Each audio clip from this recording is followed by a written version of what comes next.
2 days in here in St Gallen. It was a huge day yesterday because it was Swiss National Day, 1st of August. We saw plenty of big hitting. That has been the trend. Maximos galore the first time we've been here since 2020. A lot's changed since then, and I think the table will continue to change today as we head towards finals day in just over a week's time. I'm Mr. Maximo. This is the European Cricket Series Switzerland, and it starts right now.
Good morning to you, good morning, wherever you're watching from around the world, and welcome to another huge day in European cricket. It is day 3 here in Switzerland. We are at the Gründermus Stadium here in St Gallen, and I'm telling you what, it is a beautiful facility. We have the football stadium across the road. We've got lots of sports kind of sharing this space, and it's great that cricket gets to come here, and we're so thrilled to be back for the European Cricket Series. So we have 5 big matches today in the ECS Switzerland. I'm going to start things off with match 11. This will see the Zurich Lions taking on Power Cricket Club. Let's see what happens at the toss. Rob Kemming has the 2 captains. Your call. Heads. Heads is called. It is heads. We're going to bat first. So the toss has been won by Power CC, and they've elected to bat. Look, I don't think it really matters who bats first here. The conditions won't change too much, but we'll get to the conditions in a moment. Let's talk about Power CC, though. They had a pretty good first day. They ended up going 2-1. They lost a thriller to Alton the last time we saw them in match 5 on Monday night, but still, I think that they are powering on. I think they're a big chance to make the 5. I've got to say that. Watch out for the Mahmood brothers. They're both national players. Osama Mahmood in there as well as Asad Mahmood. Maybe a couple of new faces in there. I know that they may have a few availability issues today. And that might just open the door for a Zurich Lions side that actually looked very, very good, but didn't really get the results going their way still. I think watch out for Ankush Lal. I think the Lions, they're ready to roar, and they would love to pick up some points early here on day 3. Let's talk about the conditions today, and yesterday we had a few issues. Unfortunately, match 10 was abandoned. The teams had to split the points because the rain did set in. It's going to be persistent, I think, at least throughout the morning. Right now, I've got a few drops on me, but I don't think it's anything that will slow play down at the moment. We'll keep an eye on it. We're expecting a maximum temperature of 25, so actually should warm up a little bit. But right now, yeah, it is a bit drizzly. It is 16, but fingers crossed we're going to get going on time. Well, we'll let you know what's going on with the weather very shortly as well, as this guy, he joined me yesterday. He was wonderful to work with in the commentary box. Andrew Leonard is standing by. Time for the first ball. Lenny, news from the toss here in match 11. Power. They want to bring the power. They're batting first after winning the toss. Over to you. Let's get ready for a great day 3. Well, thank you very much for that very kind intro. The one, the only. Mr. Maximo Vinny Sandu roughing it out there, giving me an extra couple of minutes in the bed this morning, and as you can see, he was spot on the money with his weather forecast too. It's a grand soft morning is the way we describe this in Ireland. Certainly a little bit damp, but the good news is this is only forecast for this morning, and I suspect it's nowhere near as much rain as we got yesterday. Some effort from the ground staff too. They've been out since the early hours, making things look very pretty indeed, as we'll run through the matches from yesterday. Match number 6 through 10, 5 games as always, although the last one got washed out. Vettigen versus Zurich Lions. What an introduction this was for me to the European Cricket League. It was a barnstormer. Nearly 320 runs scored and just 7 runs the difference. Ankush Lal's innings, 75 off 30, came up just short. Good 50s for Selvam and Akhtar. Then it was on to match 7. The Pakhtun Zalmi, they came in to this European Cricket Series, Switzerland for the first time. What an impact, what an introduction they had to the competition. They chased this down really with some comfort. Abdullah Hamdard was the standout with 62 off 24. But someone on the top right of your screen, Arif Sangar, gave us just a sign of things to come. He was really the star of the day for me. Good bowling too from Nicholas Salonen, I thought, throughout the morning. Zurich Cricket CC then took their bow, and Vettigen, I'll be honest, in this rain-shortened game, were very, very comfortable victors. Again, it was Mohammad Akhtar who was the star of the show. He is, in fact, the leading run scorer thus far in the European Cricket Series. Switzerland also really like the leg breaks of Khalid Niazi, but Zurich Cricket CCs were roundly outplayed, beaten in just 17 balls in the chase. And then we moved on to match 9. This was the one that hit the headlines yesterday. Arif Sangar, 85 not out off 26, including a Maximo to win it over the grandstand, not onto the roof. You're hearing me correctly, over the roof. We reckon it was about a 105-metre hit. Again, Niazi was in the wickets, but the Crickets just couldn't find any joy whatsoever to leave them without a win so far. It was all set for a grand finish then, wasn't it, for match number 10. And that is when the rain intervened, and sadly that one, despite us getting off to a pretty thrilling start with Vettigen showing again their power, Mohammad Akhtar in the runs once more, 34 off 16. Very different kind of cricketer to Arif Sangar. Ironically, he was cleaned up by him, one of the leading run scorers of the tournament, bowled by the other, and I think they're two of the players to watch throughout. There were the 5 matches yesterday, and that gets us to the standings. Remember, we've got 55 games between these 11 sides. They'll play 10 games each to make up the final standings, with the key numbers being 1, 2, 3, 4 and 5. You get into the top 5, you're into the playoffs, with a big bonus for winning this league stage, because you'll advance directly to the grand final. And Vettigen, with that net run rate, staying unbeaten, certainly in good shape, although there's 3 unbeaten sides because of that washout. Alton, Vettigen and the Pakhtun Zalmi. So we're all set for game day number 3 here at the ECS Switzerland. Let's take a look at the fantasy dashboard. Who are you going to pick today? Well, the Mahmood brothers for Power CC, they were sensational on the first morning. And for the Lions, there's only really one man. It's Ankush Lal, 75 off 30. He looked in a different league. Will he get those fearsome, intense eyes out again today, as we are probably only a couple of minutes away from the start? The Lions, they're going to need to turn it around. Remember, the top 5, they're the key numbers. 11 teams battling out for 5 places. Also good to see debuts today for players like Mushwani, Kanakula, Kumar, and also Shanawaz Mohammed coming in for Power CC. Might see him with the ball later on.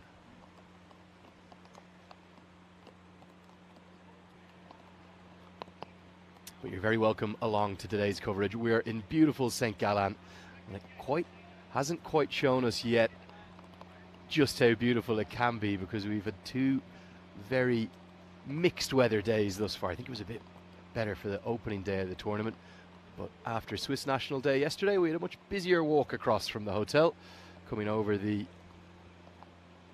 overpasses next to that beautiful stadium you can see in your top left. That's an 18,000 seater that hosts all of the St. Gallen Football Club top division action. We're nearly all set for the start. Our umpires are getting ready to go. And here we go. Out they come. You'll see them just appearing into the bottom left of your screen. Now a handshake too, as it is certainly going to be all set for play, despite what I would describe as a very moderate amount of drizzle just coming down. I think both these sides desperate to get out there. And a little round of applause too, a ripple of applause, as we're set for game day number 3. Remember, we've got plenty of action. 11 game days in total in the group stages, 5 games a day. It's 10 over cricket at its very best here in the European Cricket Series. My first introduction to it. Great to be with you, and a warm welcome along to today's coverage. Do drop us a message in the chat if you are watching on, and tell us where you're watching from. We're always fascinated to hear where you're enjoying the action from. We're all set, and a very good morning. People already jumping in. Good morning, Rob Thompson. Good morning to Sardar G.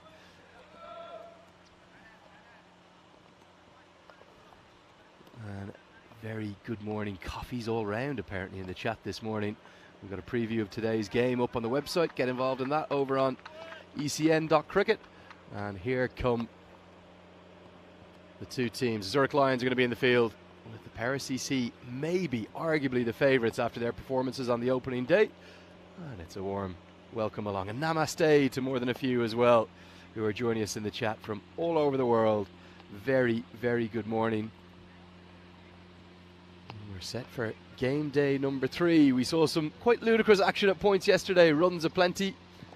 Pitch in the same place as yesterday. That was able to stay in place overnight. Our thanks to the team here at the St. Gallen FC Reserve Stadium. And also our thanks to everyone involved as part of the European Cricket Network team getting things going. Also seeing a few of the football players just coming in. Might be St. Gallen FC Academy kids. They had the day off yesterday. All the football pitches behind us. There's probably about a dozen in total. We are seeing a little bit heavier rain than we might like. I'm sure we'll get underway. Let's take a look as to who's going to do what. We're going to see Kanik Shah to open the bowling. At the non-strikers end for the Paris CC, we've got Abdullah Rana, and Osama Mahmood will take strike. The left-hander just marking out his guard with the chalk. Might need to get a little bit of an indent into that artificial wicket as well, because a bit like yesterday, I'm not sure I can take the blame 2 days in a row. I took the blame day 1 for bringing the weather across with me from Ireland. Headline on the national news website last night back in Ireland, I check every evening. The wettest July on record in my little island. I don't spend much time there anymore, but I think everyone back in Ireland tearing their hair out because of what has been a very wet summer. And then down south of here, we've had record temperatures. Funny climates these days. 45 degrees in Greece. Wildfires. We hope everyone stays safe down here. Game day 3. We're all set for action. It's going to be the Zurich Lions with the ball in hand. The Paris CC, they won the toss, decided to bat. All set for play. Let's go. We start with a very pleasing classical stroke that Osama Mahmood could take out of the coaching manual. The non-striker, Abdullah Rana. He says no run immediately. He's happy just to watch 1 or 2 on from the non-strikers end. Remember, if you're just joining us for the first time, it is 10 over cricket, 3 overs of power play always. Going to be the first runs, helped away into the leg side. We'll start today with a 4. Probably just slightly the wrong angle. Maybe not the best length too from the Lions captain, Kanik Shah, who drags it short. We haven't seen fine leg in place very often throughout the matches I've seen so far. Interesting the differing fielding approaches and fielding positions that you get on show here in what is really cricket's fastest format. Just 10 overs, 60 balls each. Quite simple. If you've never watched the game before, you're tuning in curious as to how it works. It's very simple. Both sides get 60 balls. The most any one bowler can bowl is 12 balls, and each of those 60 balls is divided into 10 6 delivery slots. They're called overs. We've got 10 overs each.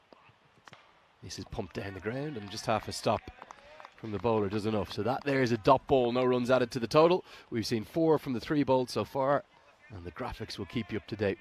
One more thing, one innovation I love, the first time I've actually seen this live with my own eyes in person, is this innings timer. So 40 minutes you have to bowl your first 9 of the 10 overs. Otherwise you get into trouble, and that's the off-stump kissed. Maybe a little bit casual from Osama Mahmood, a swing across the line. No real celebrations from Kanik Shah. Might just have caught his left hand in the follow-through, and we've got the first wicket of the day. The off-stump is clipped. Maybe just a little off-cutter, was it? No full scene up delivery, even came in a little bit.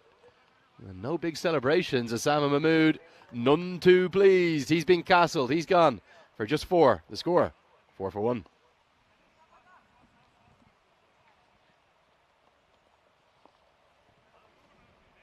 Always love that. That's a throwback to my club cricket days as far as Zurich comes to the crease. The batter that goes off. Well, he passes his bat over. Nothing wrong with sharing a bat. Can't all be Steve Smith or Marnus Labuschagne with their 16, 18, 20 travelling bats. Don't know how Cricket Australia can afford the excess baggage that I'm sure those two players in particular bring. A great little viral video, you might have seen it, with Steve Smith being able to guess which bat he was holding blindfold. I think to describe him as a cricket badger, of which I'm part of the same club, would be an understatement. Love it. Have to love the game. I used to love smelling a cricket bat when I was younger. Usually got one about every 3 years if I twisted my parents' arm hard enough. Something special about a new bat. Back then you'd have to knock them in and rub linseed oil into them, get the sandpaper out. Nothing quite like a bit of bat care. And then those winter months when you knew you weren't going to hit a ball for a while, taking extra special care. I never quite went as far. Maybe I did. I know some batters used to sleep with their bats. Curl into them, give them some love. There's a little cutter. That one definitely slower through the air from Kanik Shah. He's just checked down. Very cautious start to the morning. Almost the direct opposite of yesterday's welcome. Dan Weston, the ECN founder, texted me very kindly last night asking me how I got on for my first day. I said, well, it was hard to sum up, but it was a baptism of fire. Welcomed in great style as this one's cut away. The outfield, you can see, maybe not going to be overly quick as we get to the end of the first over with the score just cruising along. And a very cautious start indeed. Let's have a look at the bat v ball wall. These are the expected scores for the morning. Well, Paris EC, remember, winning the toss, batting first. We suspect around 10 and over is likely, even though their average runs for is a bit higher than that. Zurich Lions do have a good bowling lineup, and we do think that the Paris EC sides are favourites. But, as always, anything can happen in all cricket matches, but particularly here in 10 over cricket at the European Cricket Series. We're back in Switzerland after a gap of 3 years, and after just a little break this morning, we saw him looking resplendent in his green, which I think he's worn specially for me. I'm delighted after this ball to wish a very good morning to the main man himself. And this one thuds into the back pad. Gonna miss leg stump, probably just going down. Senthil Lakshmanan getting one to shape in. A very good morning to Mr. Vinny Sandhu, Mr. Maximo. Good morning, Lenny. Great job so far. Yeah, another kind of drizzly morning, actually. But, yeah, like you said, at least you're not an island where you showed me that it is the wettest July on record that you're on track for. Yeah, good morning to all the viewers as well, whether you're watching on Fan Code in the Indian subcontinent, as well as all of our viewers watching on our YouTube channel, ECN European Cricket Network, and very special warm welcome to those of you watching on Swiss Sport TV. Now, look, we've got an issue here, and it looks like maybe that looks like a dislocated shoulder. Hopefully it isn't. Or maybe just a strain. But, yeah, look, pretty innocuous, didn't it? But, we'll wait and see. But the way he's looking, looks like he will have to come off the field. And, well, while that happens, maybe we'll just take this opportunity to welcome you into the commentary box wherever you're watching from. And just a reminder also that you can drop us a message in the live chat, ECN European Cricket Network on YouTube. And he's out here, Mr. Maximo. Andrew Leonard with me. And Lenny, I know that you got a lot of well wishes on your first day. Well, my question is, were you ready to hit the hay at the end of the day or what? Well, I'll tell you one thing. I have done a lot of ODI cricket where I do every ball, Sure. sometimes even by myself in the initial days of the ICC pathway events. Now, that's 100 overs. That's true. It's the same, but it's so different. Yeah. It's so different. I think it's the intensity, I don't know, the emotions, the finish. Relentless. So I won't lie, I haven't told you this yet. Okay, go on. I got back home to the hotel last night and I literally fell asleep. I didn't intend to fall asleep. Yeah. And then I woke up and I kind of got back to the laptop and did a little bit more and then finally fell asleep. Just a little power nap. I know the feeling. Yeah, well, that's the thing. We actually had a few questions, I think it was last week, about how do you think you'd go, like, for example, doing a whole day of first class or test cricket. Yeah. How do you think maybe some of the test commentators would go doing this? The average from when I asked around some of our ECN commentators was they would last maybe to halfway through the second day. So I certainly hope that you last So I've got to power through. Day. Yeah. I've got to, okay, fingers crossed. Power Let's see through. if can I get through it. Isn't it We're great through to have day Lenny one. here? Hey, you're right about the green jacket. Hey, Kind you're of outdressing me. couldn't wear it yesterday because it was Swiss National Day. I'll tell you another reason I'm wearing it after this, Paul. I reckon the pace-offs work so far. Lack of pace seemed to do my mood when he swung around the ball that hit his off stump.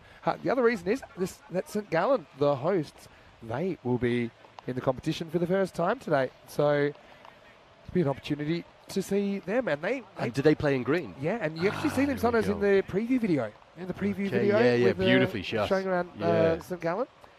So assuming they're wearing something similar to when we saw them in 2020. And I do believe that they are the official colours of St. Gallen as well, which is the area where we're playing from. Well, looking forward to seeing that on Sunday as the FC make their debut. That rain definitely getting heavier. Have you heard that expression before that I used this morning? A grand, soft day. I've only heard the expression when it rains, it pours. But anyway, here's Joshy. Right around that guide wide line there, you can see. But them's the breaks. Joshy took a good catch when he came in as a subfielder yesterday. This goes into the sky. Could be a catching opportunity. Mid-off runs around and holds on. What a start for the Lions.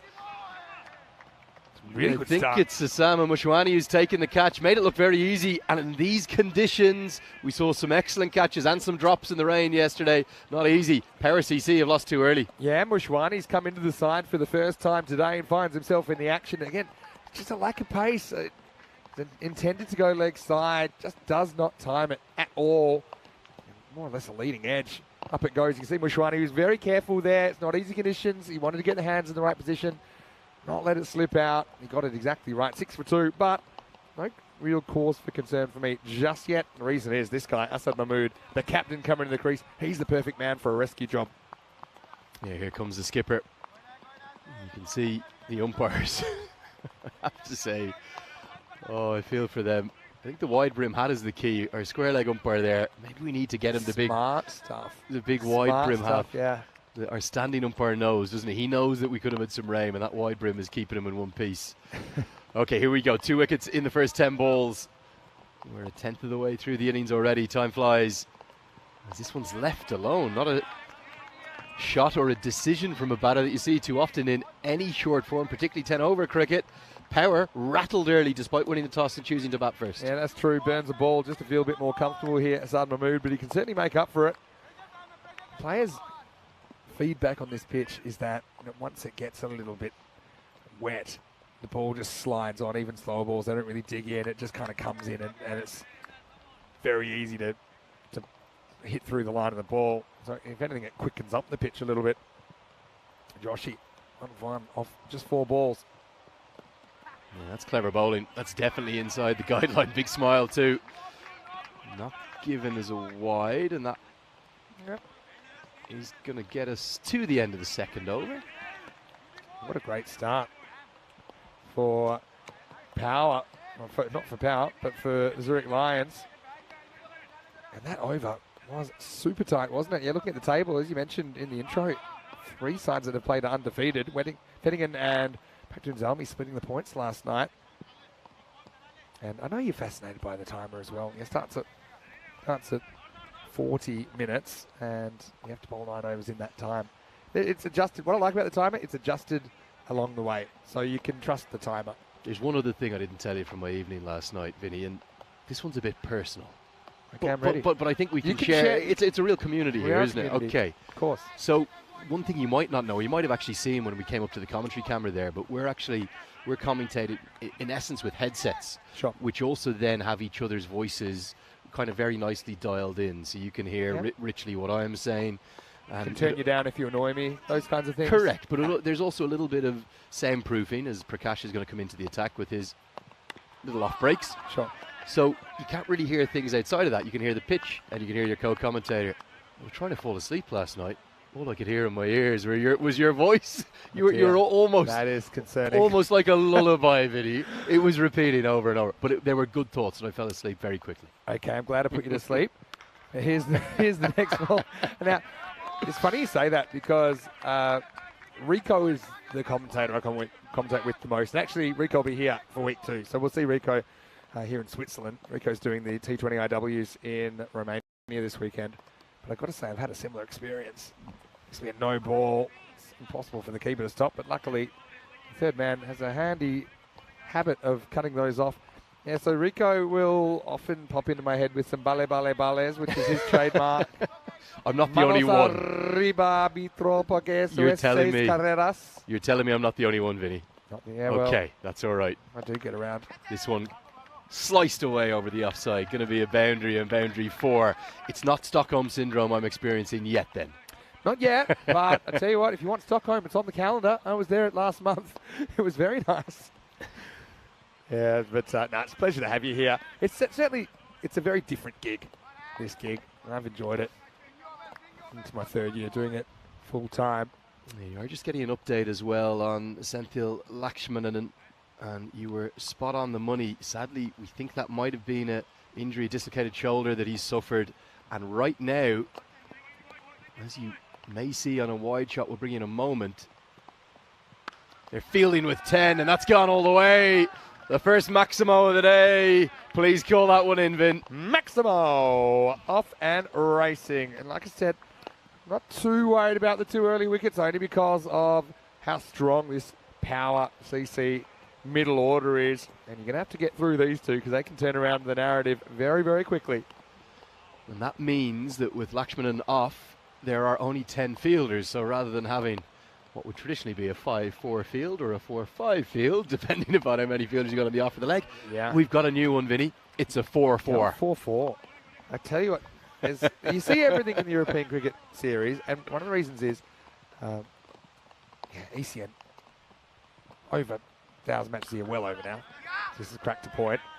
I'm going to tell you about the game called one of the favourite games we had. It was a golden ball, and it's a game we call the Magnificent Seven, because it was a 7-man fielding team that defended, I think it was 8 in the last 2 overs, forced a golden ball and won it. And that was Mudda Day in Malta. As we get to the end of the power play here, 17 for 2 after 3. Certainly the Lions on top here and on day 3 so far. Right on cue, Vinny. Both of those balls went to fielders. Yeah. Couldn't have been picked out any better. So you'll see here, 4 fielders on the offside and 4 on the leg. The reason for that, there's just 10 in the outfield. You have to have the bowler and the wicketkeeper as well. So that makes 4 plus 4 plus 1 plus 1. That gives you the 10 fielders that are out there right now.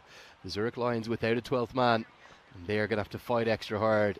Maybe not a magnificent 7, but can it be a terrific 10 that will take a win? It would be an upset win as well over the Power CC. Yeah, hopefully they can get back to full complement sooner rather than later. This looks like Osama Mushwani, who's already taken a catch this morning. He's going to bowl over number 4, so end of the power play. You can have up to 5 outfielders now. Yeah, Magnificent 7, what a game that was. And that was golden ball 40 back on the 17th of February in Malta. And that Maltese series had 5 golden balls. It's the record. Wow. It was a 4-week series, to be fair, but it's still a lot. Anyway, he's Mushwani for the first time, and he misses the pitch, which isn't a great start, and he misses the keeper. So that's going to be frustrating when you're the batter that you have to watch the free hit from the other end. He'll feel like he earned it, though he didn't really have to do much except watch it. But you can understand the bowler having a bit of a loosener there. Tell you what, they were pretty consistent bounce off the grass turf. It shows how well that St. Gallen FC keep their football pitches. They've mowed it again this morning. They mowed it 2 days ago. It's already grown because of the wet. But there still is some of that loose grass around, I've noticed. So no ball given, and you see the free hit now signalled. That means that Veer cannot be out from this delivery. He can target anywhere he wants. 2 men in the deep, long on, deep mid wicket. And he goes down towards long on and just over his head. Parried really over the bar by Kanik Shah, the captain. He might have been able to stop the 6. It couldn't have been out, remember. But instead it bursts through his hands and runs away for a Maximo. Good effort. I think maybe just misjudged at the end because he certainly got there. It wasn't fingertips. It was more kind of off the next to the palm bit of your hand, has burst through. So they cash in the free hit, and Mushwani's first ball goes for 7. We talked about all the unique things that we see here in the European Cricket League. Good movement, it's a beauty. If first slip was in place, that would have been... I was expecting that. There's so much loose grass from the ground getting mowed. You can kind of still see it around, so I knew that was never going to go for 4. I also knew it was going to be pretty hard if you're running flat stick to chase. But anyways, all right, nice soft landing here. Keeps it to 1. But you're talking about unique things you see. What about this? Osama Mushwani, he's not number 10, because he's turned that 10 into a 101 with how's he done it, Vin? Yeah, with tape. And this one, we might need the tape measure because that's going all the way. Maximo! We've seen some biggies so far here in Switzerland. I love the variety of sixes. This time, a punch of the air in delight too from Mushwani. He's pumped up. Well, much like a darts player inching in at the double 20, he started off the pitch and worked his way in. And, yeah, he's found the target. And that was a dangerous partnership developing. Now, Zurich's going to have to walk back for 19. Great bowling by Osama Mushwani. His first wicket in this series. It's 33 for 3. Look at the explosion off the stumps too, Vinny. Great shot on the reverse angle. And just saw it on that last replay. The keeper, he's caught one of the bails. Decent skills there too. Nice From Safraz Ahmed, the keeper. But yeah, the late great Shane Keith Warren is someone who myself bowled leg spin. I played with him for 2 years at Hampshire. Is that right? Yeah, for his first 2 years at the club. I was very much in the academy and the second 11. But I think just anyone who had any interactions or time with him at any point, we lost maybe our greatest name. Larger than life character. Larger than life. You know, I think that's the thing. Really enjoyed reading his book.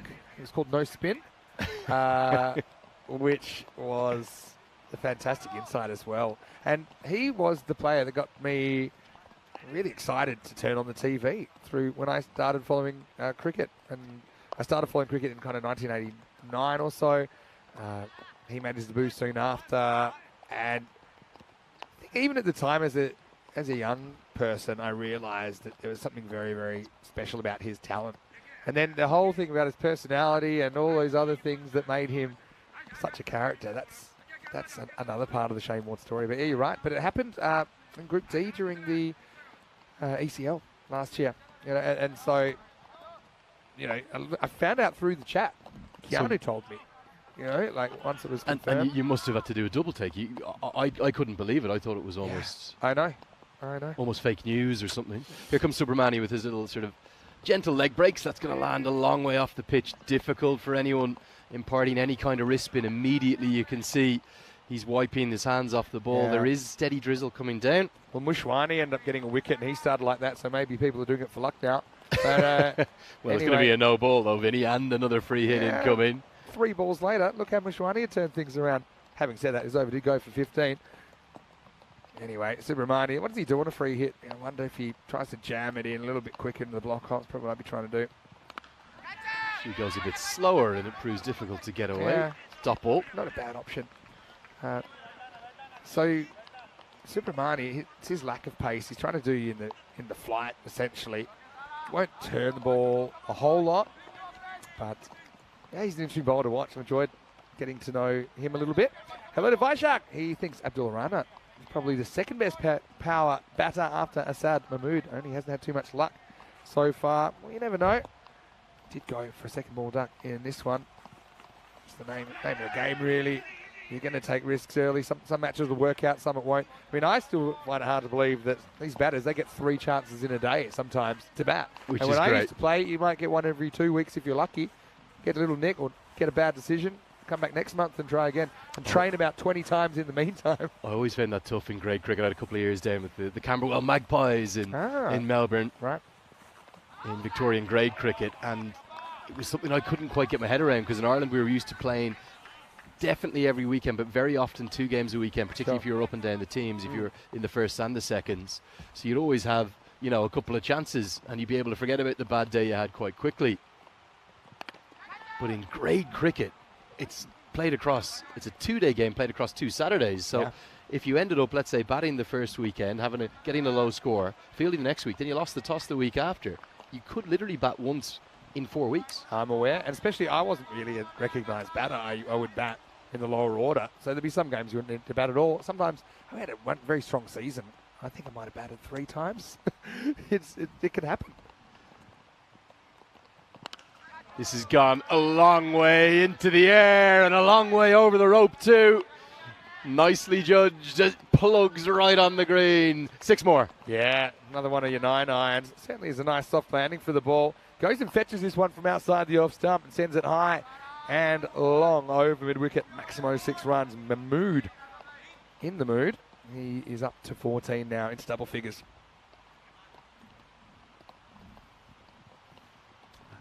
They're just trying to dry that ball off as we get ready for the last ball. Yeah, really not easy for any wrist spinner. Off spinners and finger spinners, a bit easier. That one, well, it's come off the side of the pitch. Yeah. It's not the deucer, it's not the googly. And we'll be given as a no ball. He's actually done well to sort of jam this out off the gloves. I mean, I know it's a no ball and all, but I'd like to see if it wasn't. Because you take a bit of a gamble there. It might bounce one way, it's going to be a huge wide, or, you know, let's give something back to the bowlers.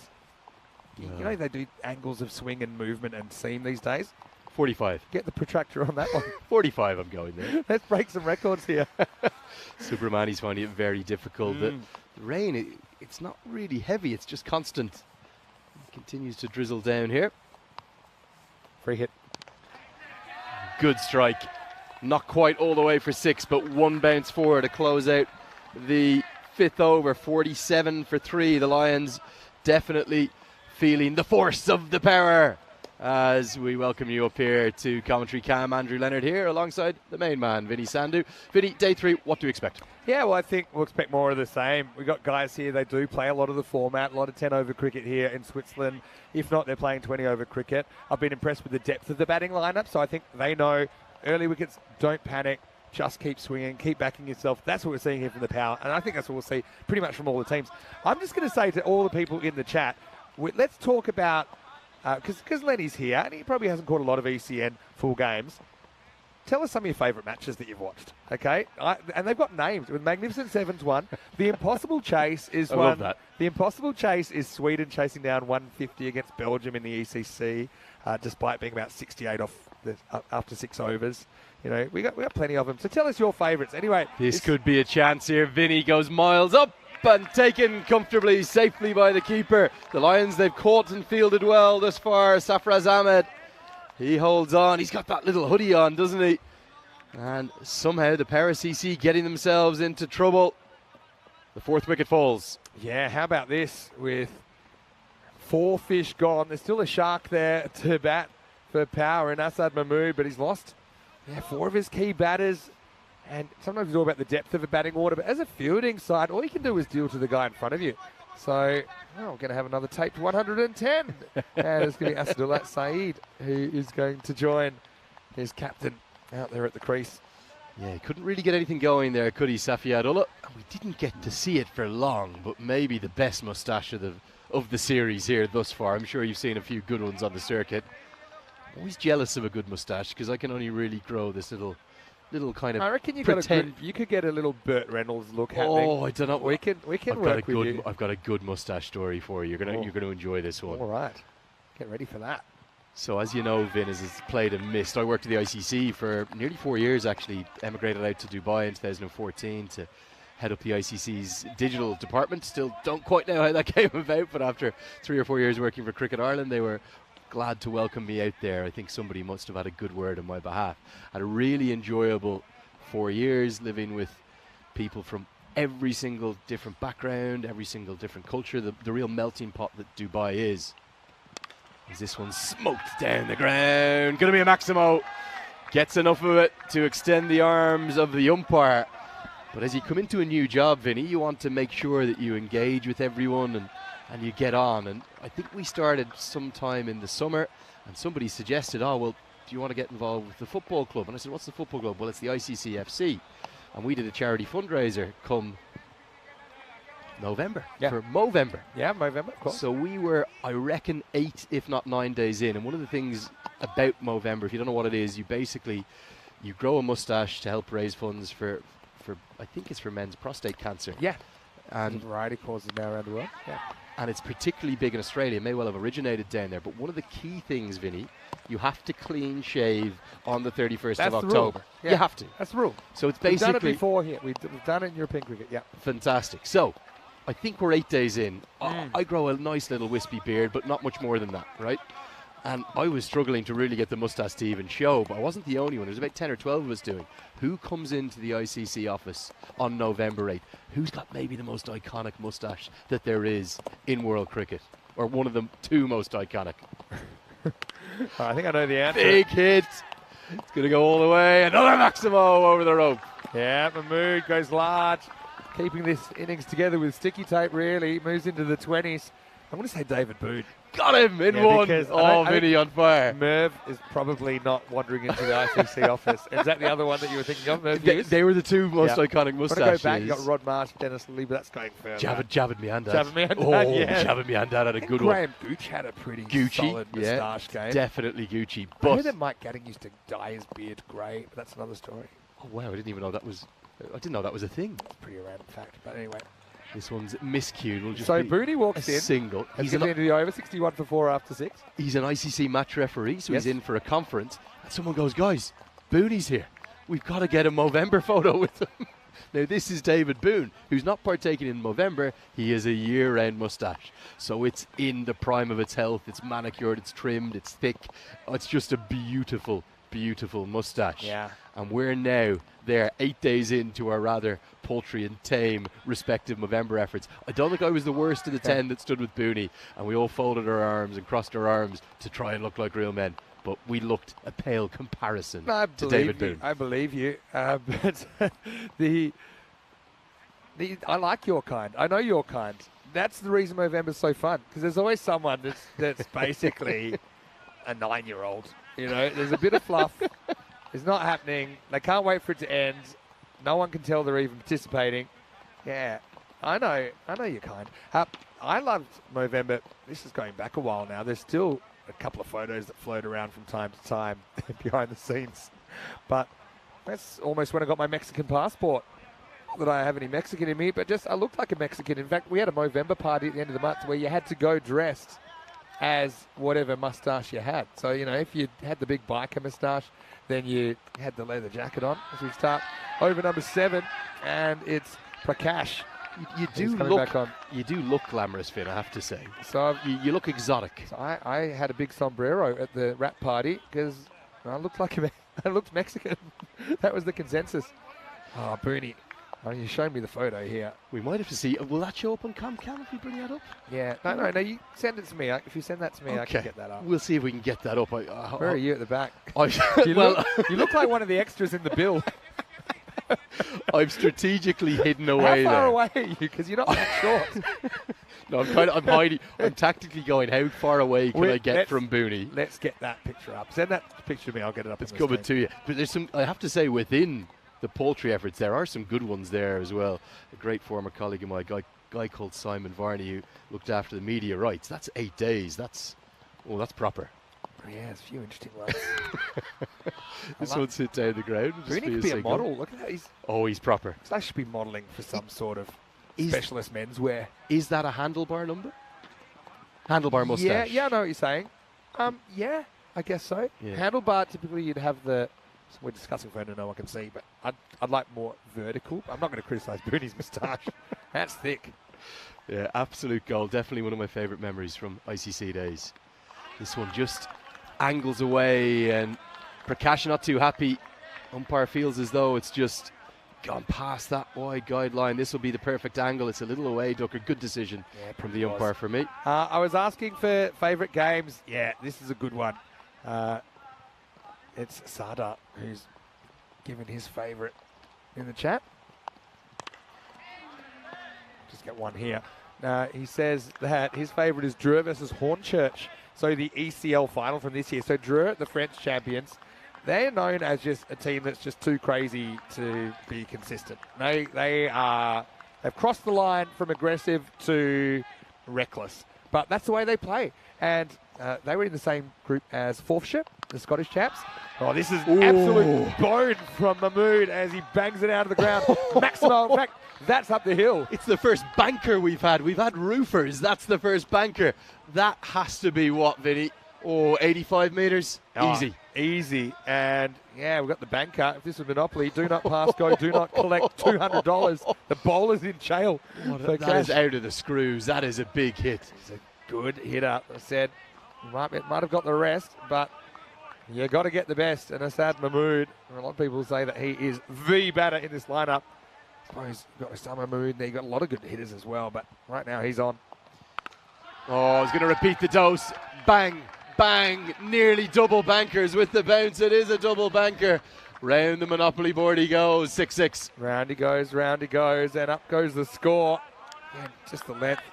Fraction short, and not even that short to be honest, but plays on length. He judges it right, moves to 40. Has over the half the runs now. Yeah, so I was going to say ECL final. First they were in Group D with Forfeiture. Now Forfeiture played probably the best first day of an ECL group I've ever seen. The format now in the ECL, you're only 2 days of group games and then finals on day 3. So it's crazy. They're just like the ECC will be this year. 6 groups in 3 weeks. Monday, Tuesday, Wednesday group, and then Thursday, Friday, Saturday group, and then bang, that's it. So you play four games, 2 first day, 2 second day, and then final 4. Top 2 get the double chance. We'll talk about that a bit more in a minute. But the Dre story is... I like that style of it's player. so quick. Oh, it's probably a wide. Give me a chance. Oh, She's going to be given us a no ball. May just have... I've just flicked the green. Yeah, this is harsh on the bowler. You can see what he's trying to do. He's just trying to bowl those little away duckers, get it out of the hitting arc. And that one there clearly shows the kick smashed down the ground. It's going to be 6 to end the over, and the no ball to go alongside it. The power, well, they're on the charge. Yeah, what a finish for the over. Thought he could have snuck out of it. Ends up with 7 more. As we are 7 overs in here now, and it's 85 for 4. This is just a little graphic that shows you our journey in the European Cricket Series. So we started all the way back on Monday the 30th of January in Malta, had a 4-week break for the ECL, and look at all these places we've been since then. 2 weeks at a time: Portugal, Cyprus, Milan, Austria, Bulgaria, Sweden, Romania, Hungary, Czechia, which was the last one. Now we're here in Switzerland, and still plenty more places to go. Looks like 14 nations to me, something like that. Might even be 14 or 15. Brilliant to see, Vinny. What a journey. Yeah, and there's other cricket outside the European Cricket Series, such as we've had night series in Gibraltar and Portugal. We've had T20 internationals that we've been covering, both men's and women's, all around the continent. But it also shows you where we're going, and so yeah, really excited to bring cricket to more places, and we're looking at even more places next year, more new places. Oh, Vinny, come on, give us a hint. You don't even have to tell us in real countries, but where could we be going? East, west, north, south? There's a couple that. Well, one we've never been to is France, and we'd really love to go to France. Really? Never been to France. All the places you've been, you've never been to France. Want to be going to France? Got to make that happen. Some logistics need to be done, but I think so. I'm brushing on my French. Great work in the women's game being done in France as well. Definitely. We've seen their women's team. We've seen actual French teams a fair bit, both men's and women's. We just have not had an ECS in France. Another place we were in it 2020, a bit like Switzerland, but haven't been back since, is Estonia. So Estonia, there's some good things happening up there. Beautiful grounds up there in Tallinn. Yeah, my great friend Kevin O'Brien's been up there once or twice. He's been brought up to do some coaching up there. He says it's a brilliant setup. Such a great setup up there. And again, we've had the Estonian national team once now on the network. They'll be part of the ECC. I'm just going to tie up something I started to this ball, which is going to be bowled. And again, bit of a lack of pace there. Mahmood's going to have to go. And he's got Shah staring at him, looking like a statue. It's one captain getting another, 87 for 5. Well, Vin, it's taken 2 days, but we finally got, for me, an iconic celebration. It was maybe the only thing we didn't get yesterday. We had everything else. We had the staring eyes. I love this one. He just says, who? Me? That's how I do it. Middle stump, maybe leg stump. Thank you very much. Yeah, and I actually think this almost looks like a knuckleball because it doesn't rotate. It's some sort of slower ball. Floater. It's the floater.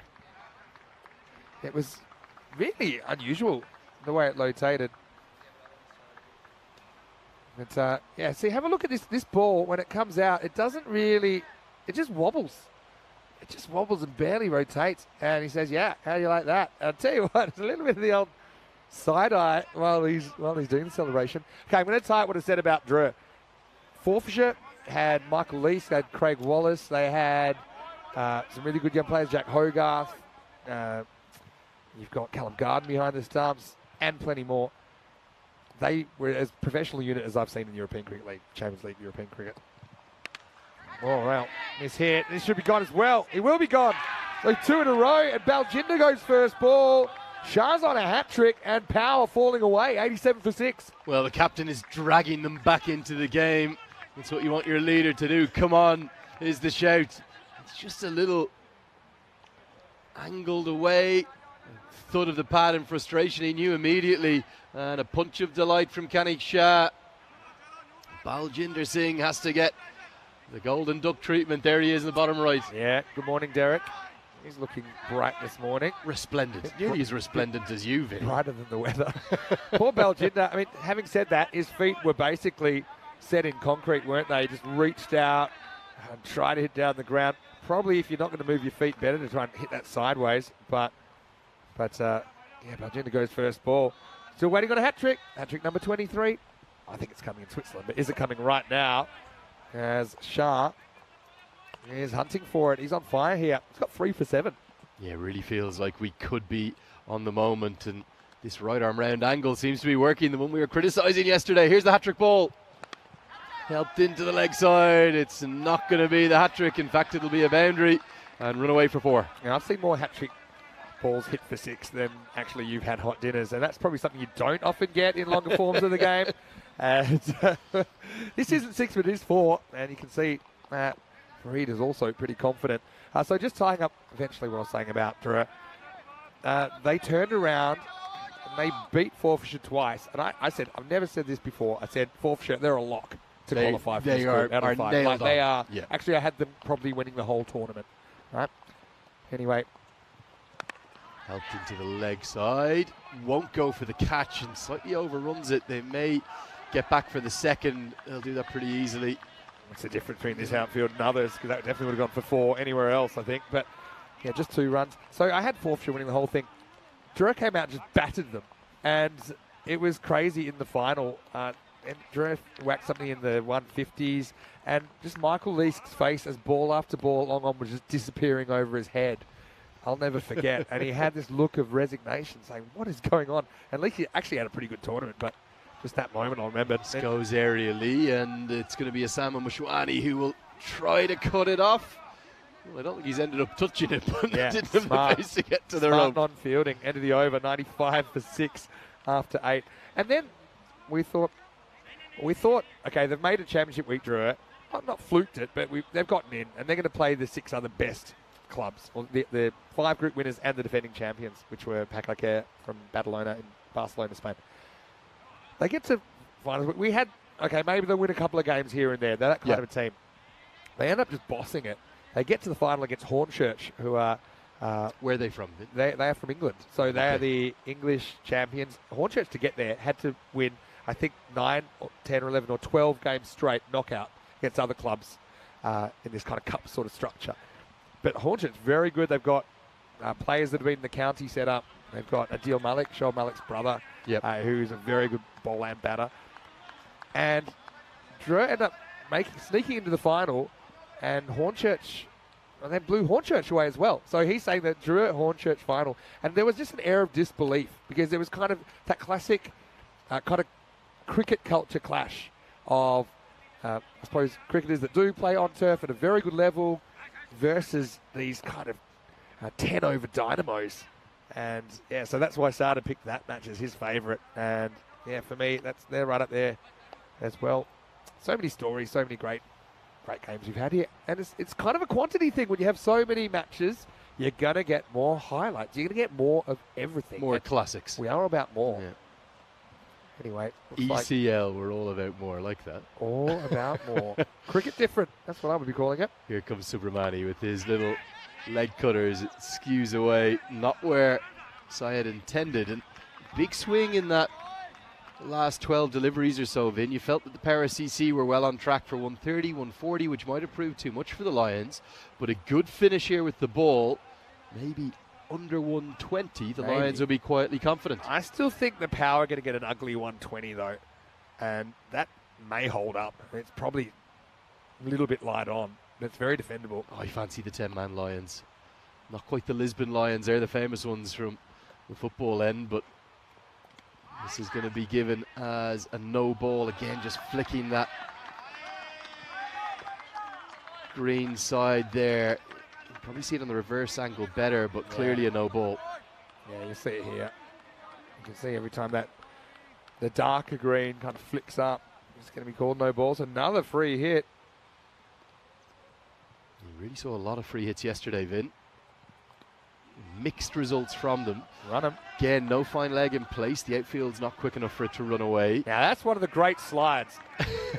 I tell you what, if we could get the tape measure on this, I've seen some highlights this morning. This might be my favourite random highlight. Look, you're sliding when he's already come to the picture. You watch. Oh. He could have kept going. He had to get up and throw it, though. Something brilliantly joyous about doing a fielding session in this kind of light, miserly drizzle that we have. It just allowed you to know that you'd get that lovely glide across the surface to make your diving stops. Made it all the more fun. It's nicely bowled, plugs into the pad, but probably only marginally angling down because he's not turning the ball really, Subramani. It's going to miss the leg stump. It could have gone either way. I'm telling you that right now. I had it hitting live. His back leg. Oh. Yeah, umpire's call. We've had a couple of those, haven't we? Yeah. A few umpires' calls. Agree with that. This one's heaved high, handsome, 6 more, and the 100's up. 6 carreras, and they haven't really run out of batting, have they? They've been losing wickets along the way, but power still swinging. That's the tactic. After seeing so many matches, I know that's the tactic. I think that's the tactic which it's going to give you the best chance of winning the game. It might backfire, but it's hard. You can't settle for 70 or 80 out here. You've got to keep going for it. You're spot on, and always wickets in hand. Doesn't quite get this one at all. In fact, loses his shape completely. They'll, for a moment, think about a second, and despite the slight stumble from Ankush Lal, who's going to be one of the key men in the chase, no doubt about that, they're going to have to rely upon the weight of his runs to get close to this power CC total. Nicely bowled. Rightly sent back. Not going to go upstairs, I don't think, as the batter clearly gets home. You say clearly, but just. I think it just gets over the line. Which line? Yes, he's just home. Good take. Good way to take it. Because he was able to kind of take it and the ball pushed his gloves onto the stumps. 106 for 6 after 9. Didn't even notice the timer that time. I think they got in nicely in time. They got in by, I saw they had 2 minutes to bowl 4 balls, so I stopped watching it. I thought they were okay. We'll keep you updated on the injury status of Senthil Lakshmanan, who sadly looks like he underwent what could be a dislocated shoulder or certainly a jarred shoulder from his very first delivery. Yeah. So that means that he is unable to finish out. It will instead be Osama Mushwani to bowl now. He will bowl the 10th and final over of the first innings, game number 1 of the day, game 11 in total. We'll be here for 55 of them at this wonderful venue, and there it is, Vinny. Hello. So there's Booney. You can tell which one he is, and the second from the right with a tic-tac-like head. How far are you away from the camera? I'm looking. You don't hide as much as the guy right. That's Adrian Griffith, the former West Indian Test opener. Yes, I can only see about 60% of his The man face. to the left of David Boone. They call him the chairman, Dev Patel. He now works for New Zealand Cricket. Right. Lots of great friends there, really good operators, part of the ICC FC crew that all worked for the International Cricket Council. As this one's helped away for a boundary 4, and we all tried our best with Movember. I think we raised quite a few dollars, or quite a few dirhams, as they were down the UAE. Of course. Well, I'd say it looks like a low-budget remake of Ocean's 11, straight to video, but still. I think that's a generous description, Finn. Although David Boone would have been the star, surely. He's a George Clooney. Definitely. Oh, I tell you, I love Booney so much. One of my favourites growing up as well, that era. Anyway, 4 to come. I called the ugly 120. I think we're going to get it. Not going to have the power to get to the rope, so it'll just be a single. Just one more quick David Boone story. Might get this in really quickly. Please. Got to do my first test match this year, Vinny, and was on coin toss duty for Ireland versus Bangladesh. Really have to say, I didn't think it would be a big deal, but it felt like a big deal. Sure. I know it feels a bit almost, I don't know quite how to describe it, but it just felt like different. It felt grand. A baggy microphone or something? Not quite. This is helped away. Gonna be 6. Muscled over the rope. That ugly 120 is not just on the cards. They might go past it, Finn. Maybe there's no such thing as an ugly 120 because it'll give them something to bowl at. You know, power. They've got some good options with the ball. Didn't get a golden microphone or a baggy microphone. They did give me an Ireland cap as a bit of Is a. that right? They almost mocked me on air. It was Attar Ali Khan. All the other crews around clapping. Yeah, okay. It's like welcome to the club. I was like, am I enjoying this? I'm not so sure. But David Boone was the match ref. I strolled out to do the toss with him. I have never met a man who has been more laid back in terms of his match officiating duties. So kind to me, as that's massive. Oh yes, right into the slot and all the way. It's another banker. We've had 3 of them. This one needed to run to get there. Ahmed playing a Gemvanok. Well, maybe this ugly 120's turning into a beautiful swan, the way things are going. Another one of those, and it'll be 130. Another banker. I'm also seeing, I think, maybe a football player just enjoying the action up in the bank, right up behind the European Cricket League branding.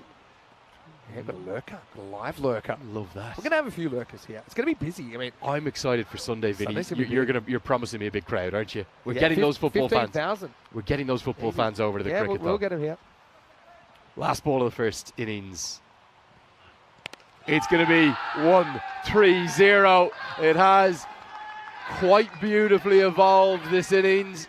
At many points it looked like 105, maybe 110, but they get all the way up to 1-3-0 with a flying finish driven by another Maximo. Yeah, what a shot and what a finish. Bang, bang. You thought when they lost Asad Mahmood that it was going to be trouble for Power, but how about that knock from Farid Ahmed? Comes out at number 8 and hits 36 off 12 balls with 4 Maximos and a 4. Depth is important. They've got it, Power, with the bat, and they just kept on swinging, even though a few things didn't go their way. You know, that Osama Mahmood, he's a very, very talented batter, but he just misjudged the pace as Sharp was on fire early. He took 3 for 15. The Power not quite put out here. 1-3-1 will be the target in the second innings. Yeah, really good stuff. This innings swung both ways. We saw wickets aplenty at the start before the captain, Asad Mahmood. He was the pick of the early batters, including 2 up onto that bank. That was the dismissal there of Faraz Virk, who went for 19, cleaned up, and great joy for Osama Mushwani. And then those little leg breaks were rolled out. Asad Mahmood, he hit 6 sixes, would you believe, including 2 fully up onto that bank. That was the end, the demise of Safiatullah, who went for just 1, well held by Safraz Ahmed, the keeper, who I thought had a good morning with the gloves. And there was action aplenty. That one was muscled down the ground, a little bit of rage. These little off breaks, they just went into the hitting arc. One of the big hits, the first one we've seen, up onto the bank. How big is that? 85, 90 metres plus. And then the celebration so far in the series for me, the arms extended. Thank you very much indeed. Good efforts all round with the ball from Kenny Shah, 3 for 15. And delight and joy amongst the drizzle as the Lions, they fought really hard. At one point they reduced the Paris CC all the way down to 87 for 6, and with just 15 deliveries left, you felt 110, 120 was going to be a stretch. But then came the impact innings all the way down at number 8. Farid Ahmed joined the bank club, although he needed a bit of help with it running across the turf. And the runs, they kept flowing. 130 for 6 from the Paris CC, the pick of the batters, Asad Mahmood. And what a cameo from Farid Ahmed. A strike rate counted up 300, 3 runs from every delivery that he faced if you add them up together. 36 not out. Good effort too from Asadullah Saeed with 15 not out off 9 balls. 4 batters got to double figures. Get a look at the bowling figures now as well. Just 9 extras in total. No balls continue to be a problem. Remember, each of those 6 no balls came also with a free hit attached to it. Just the 2 wides though, that's pretty good accuracy from their 60 deliveries. And for the bowlers, for me, well, I have to say, the out was without doubt Kenny Shah, 3 for 15, 2 wickets, 2 for Snehal Joshi. And there are those bowlers' figures. 2 for 15 for Snehal Joshi, the most expensive of the lot though, an economy rate of 19.5. Osama Mushwani, despite picking up that 1 wicket. That means that at the end of the 10th over, at the end of the first innings of game number 1 of the day, match 11 overall in this ECS Switzerland, where we've returned after a 3-year break on the European Cricket Network, the Zurich Lions are going to need 131 to win. Don't go anywhere too far. Be back with all the action in just a few moments' time.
So welcome back to a slightly less soggy St. Gallen. We have got blue sky in the distance, and I've just been told by my local confidants that they're expecting 27 degrees and beautiful sunshine this afternoon. It feels a little bit far away, but maybe just a hint of it in the distance. You're welcome along to the coverage of today's European Cricket Series action. We're in Switzerland. You can see it is a little bit damp. We have had some steady drizzle, but all the players and umpires keen to get on through it, as the Zurich Lions are going to need 13 runs per over for a golden ball and a slightly higher rate than that to get over the line to pick up their first victory of the competition after a couple of losses yesterday. 1-3-1 to win. It's going to be their star man Ankush Lal at the top, who made 75 off just 30 balls yesterday. And then at the non-striker's end, he'll be joined by Akash Wadwa to get things going with the ball for the Paris EC team. Osama Mahmood. We are all set on what is game day number 3 here. Match number 11, the morning contest. Here we go. Starts with a dot ball. Andrew Leonard here with you. Doesn't start with a dot ball. They're going to scamper a quick single. That's good running. Yeah. Andrew Leonard here with the main man himself. It's Mr. Maximo, Vinny Sandhu. Good morning, Vinny. Good morning, and good morning once again to all of our wonderful viewers. Yeah, dot dragged into a 1 there. Hey, you know how they were fielding with 10? And I kept wondering, why is that? Because they've got people on the bench. But here's what happened, right? Obviously, Senthil Lakshmanan, he had that shoulder injury. That's why he left the field after bowling 1 ball. But he had injured that shoulder yesterday. It was an existing injury he came into the game with. So because it's not an injury that's sustained in the game, although you could argue he's worsened it, they said, you're not allowed to sub-fielder. That's why they had 10. So, yeah, harsh but yeah. fair. It's, you know, it's interesting in the European Cricket Series, we sometimes follow the rules even like more closely. Like in Test cricket, if you just like want a snack, you tend to be able to go off. You're not meant to, but like, you know, you get away with that. Gary Pratt as much as you like. Get Gary out there. For those wondering who Gary Pratt was, infamously ran out Ricky Ponting back in that 2005 series. Because your pound stuck in the coffee machine. Anyway, away for 4. Just helped around the corner. There was a fine leg in place in the circle, but it went to his right. And sometimes, like you said yesterday, Vinny, with a little bit of a slick surface, with the rain coming down, it can almost speed the outfield up. It kind of skids across, doesn't it? But then once it slows down, it really slows down. That's the thing. But yeah, nice start by Wadwa.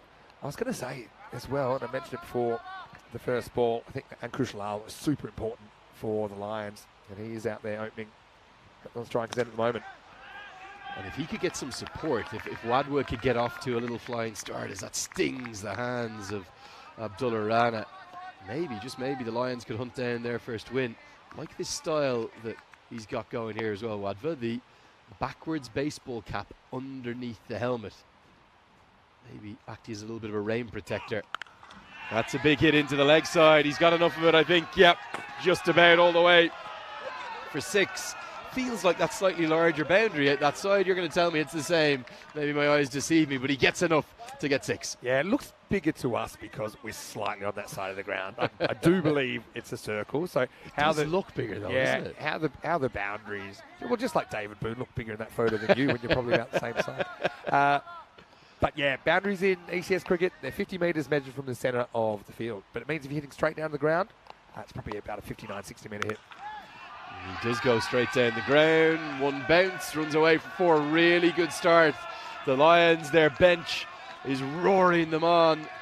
Fittingly with their name, they get off to a roaring start. It's 15 for none. Yeah, Lions need something to go their way. They found themselves without any points yesterday, losing their matches to Veningen, 165 to 158. And then they made 128 against Paktun Zalmi. It got chased down. So they're still searching for their first points of the series. I felt they were a bit unlucky yesterday. Yeah. I thought they showed plenty. Definitely could do with maybe one more bowler, couldn't they? And maybe that injury to Lakshmanan, which they risked this morning, is going to prove costly. But their batting does stack up. Yeah, it definitely does. If you want to go on the numbers so far, looking at the first couple of days, the average run rate across the board is 13.2. So 132. It's a good stat, that, Vinny, because give you a sense as to what's needed. This is going to be a chance down at deep third and taken. It's Falazaman Rashek who takes the catch, and isn't he pumped up about it? Yeah, Fazal's caught well this series. It's not the first time he's been under the high ball, and he's normally done the job. So, do lose a wicket early, 15 for 1, and it's Abdullah Rana that gets the breakthrough. It's funny, deep third is maybe not so much recently, but certainly in the initial years of T20 cricket, very much turned into a wicket-taking position. Definitely. It's so hard to control that shot. You'd have to put it away if you want to take that risk out, and it's worth taking the risk in this form of the game. You know, it's interesting, some positions we've seen work well in this form of the game in the European Cricket Series, and of course at the ECL and the ECC. The straight down the ground position, I think also a kind of first slip to second slip that's on the circle, because the edges, because you're swinging so hard, they tend to carry further.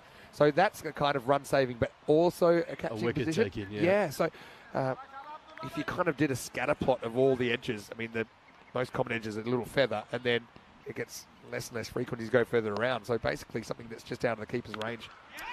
Kenny Shah to get things going at number 3 with the bat. Wicket from his first ball for Abdullah Rana, and he's getting good movement in to the right-handers. I wonder will Shah be able to try and exploit that movement and try to target the leg side, help it away. It is an interesting field because it's a split one in terms of the men in the deep. 2 fielders are allowed outside the 30-yard circle at this stage. Deep mid-wicket, deep third in place. This time it's the away swinger. Good skills from Rana. And that guy at 30 is very fine. So again, kind of covering the finer edge. A genuine cut that's hit well. I don't think he's cutting it off, but yeah, he is there for a catch as much as he is to save runs. Oh, he's getting all the tricks out. There's a bit of James Anderson to this. In swinger, out swinger, in swinger. Very good skills from Abdullah Rana. One of the issues that I've found thus far, I'm only 6 games into covering this 10 over cricket. I've never commentated on any 10 over cricket before, Vinny. As that one is going to be off the pitch, a no ball and a bye, so the free hit will go to Wadwa. But it feels like if you've got one bad over in any chase, even if it's 10 and over, you can get yourself in trouble. Oh, definitely. Yeah, games can turn around so quickly.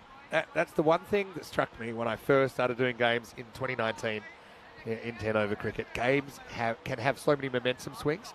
The shorter the game, the more that 1 over can make a difference. And so it's part of the fun of it, actually. It can yo-yo. This will be a no ball plus 1 bye. So free hit coming up. Got to say the left-hand, right-hand combination as well. I think at this level, or any level, is constantly forcing bowlers to readjust their plans and their lines, their approaches. And also quite useful. Here's the free hit and no real contact or impact made by Wadwa. Do you know how many run-outs, though, I see off free hits?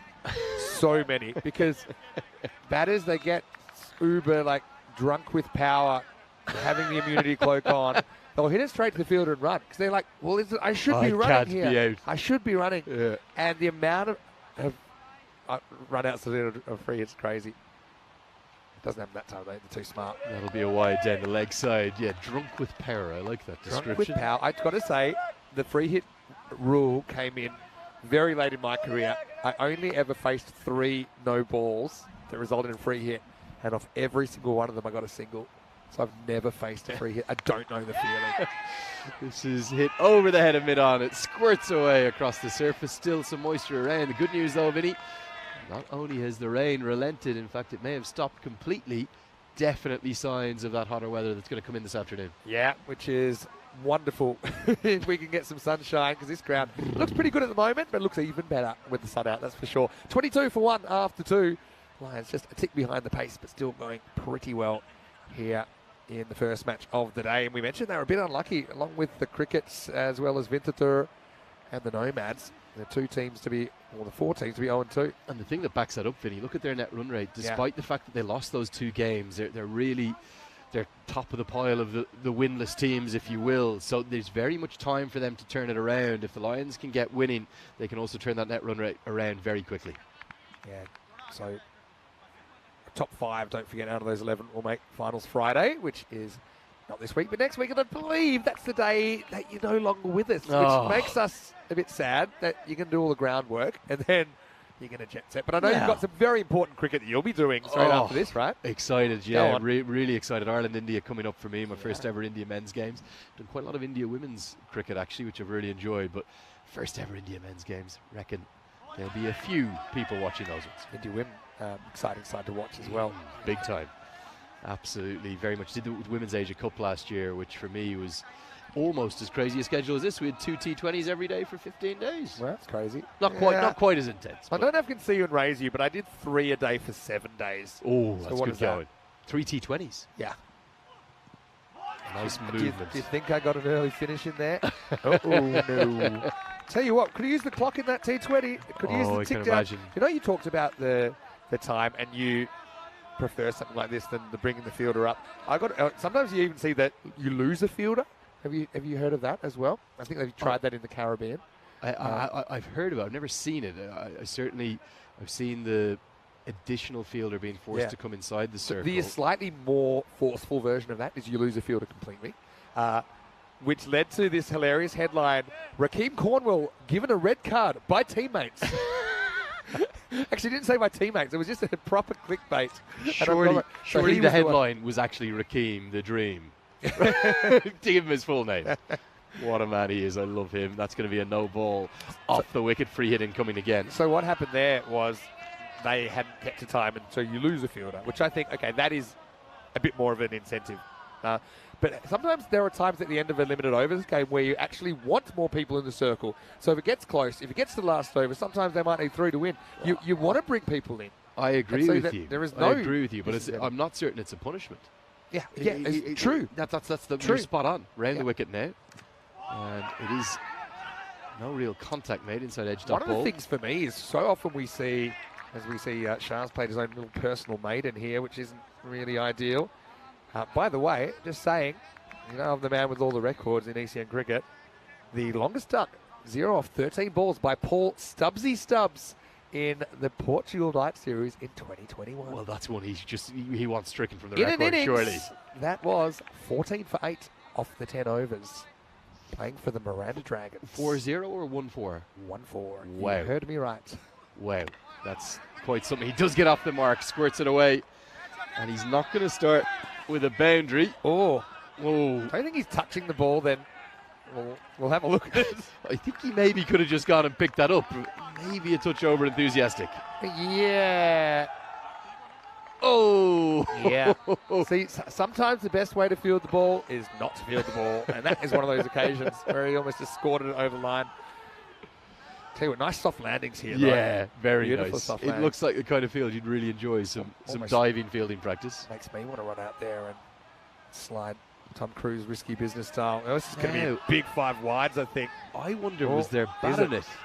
There is a signal coming from the umpire. I think it's going to be given as wides, but is there a deflection on this? Can we get a look at the replay? It just climbs and kind of bends away from the keeper. It swings after the stumps. Just look at it go. Whoop. Yeah, spot on the money. Doesn't get the whole dive out there, Baljinder. Yeah, so 14 for 8. Is that the lowest score in? It was. And then I was pretty sure, we were all like, so the lowest scores in order from when we started doing this regularly in 2020. I remember, I'll even give you that blow by blow. This is going to be another ball that pulls up. You just got to start pumping the brakes a little bit before you reach the ball. I think that Osama Mahmood knows that. Another 2. Power doing well to restrict here in the power play. So it was 40 by Baggy Blues in Hungary originally. Then it went to 35. Then it went to 34.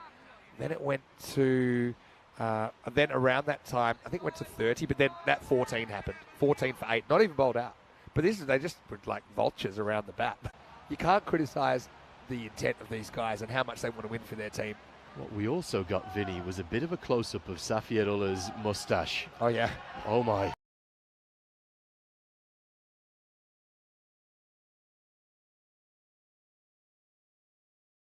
Yeah. Okay. On comes, I think it's going to be Bakhtiar Tarakel. As it could be an external injury, is it? Yeah. Maybe. The Lions are saying, Why is he getting a sub? Yeah, but here we go. Oh, We've yes. been talking moustaches this morning. Oh, yes. Safiat Ullah he's proper Vinny. bushranger style from where I come from. He'd have the hat with the corks. Well, God, he belongs in the Wild West, doesn't he? You can see him riding a horse. Oh, he's even having a stroke of it. Now, I have to say, I know they listen to us, but how they found him so quickly, the Spring Media team. Where did you get these guys from? They are dynamos. I actually think Spring Productions, they grow their staff in a lab, and they have just kind of found the gene for TV brilliance. Anyway, it's going to be the last ball of the power play, 30 for 2. Well, Vinny, I'm calling it now. I know it's only my second day here. All right, what are you going to say? That's got to be the best moustache I've ever seen across the European Cricket Network series. That's right up there. Safiat Ullah. Oh. Yeah. What about in the chat? What do people think in the chat? Have they seen a better moustache than that as we get to the end? I think you're onto something there. Of the power play, 31 for 2. Vinny, oh look, I like a man crush. Safiat Ullah is the one for me. All right, well guess what? He's yours. Yeah, 77 walking sticks. Maybe we'll have to get Lenny walking down. Maybe we could interview him actually and ask him how he looks after it. Oh, how about the second half though? 47 in the first half. They go 83 in the second half. So those splits are a really good way to kind of see, did they accelerate? Did they decelerate? What happened? And 224 run overs in there to power that. He's got to. I know there's such a thing as a beard oil. I don't really use it that much myself. But is there a moustache oil? Is it the same? Must be. Got to be the same. He would know all the secrets. Anyway, so we're talking lower scores. Sorry, yes. So 14 for 8. That held up for about 2 months. And then a new team, Gozo. So Gozo is the North Island of Malta. Yes. Their first ever ECS match. They got drawn to play the basically best team in the country, Super Kings. Best team at the time. As we see, start of the fourth over. It starts with a dot. They got bowled out for 6. Super Kings put 200 on the board. Oh, it was Gozo. It wasn't even batting first. They were bowled out in 4.3 overs. Ashik Bishnoi took 6 for 3. That's going to be very marginal. Oh, And the two batters are at the same end. Well, it is going to be a no ball, but you can have a run out on a no ball. It would have been a run out if the throw went to the bowler's end, but it went to the keeper. Clearly a no ball. Yeah, clipping the green. And look at this. Yes, no, wait. Sorry. Eye contact. See, no eye contact.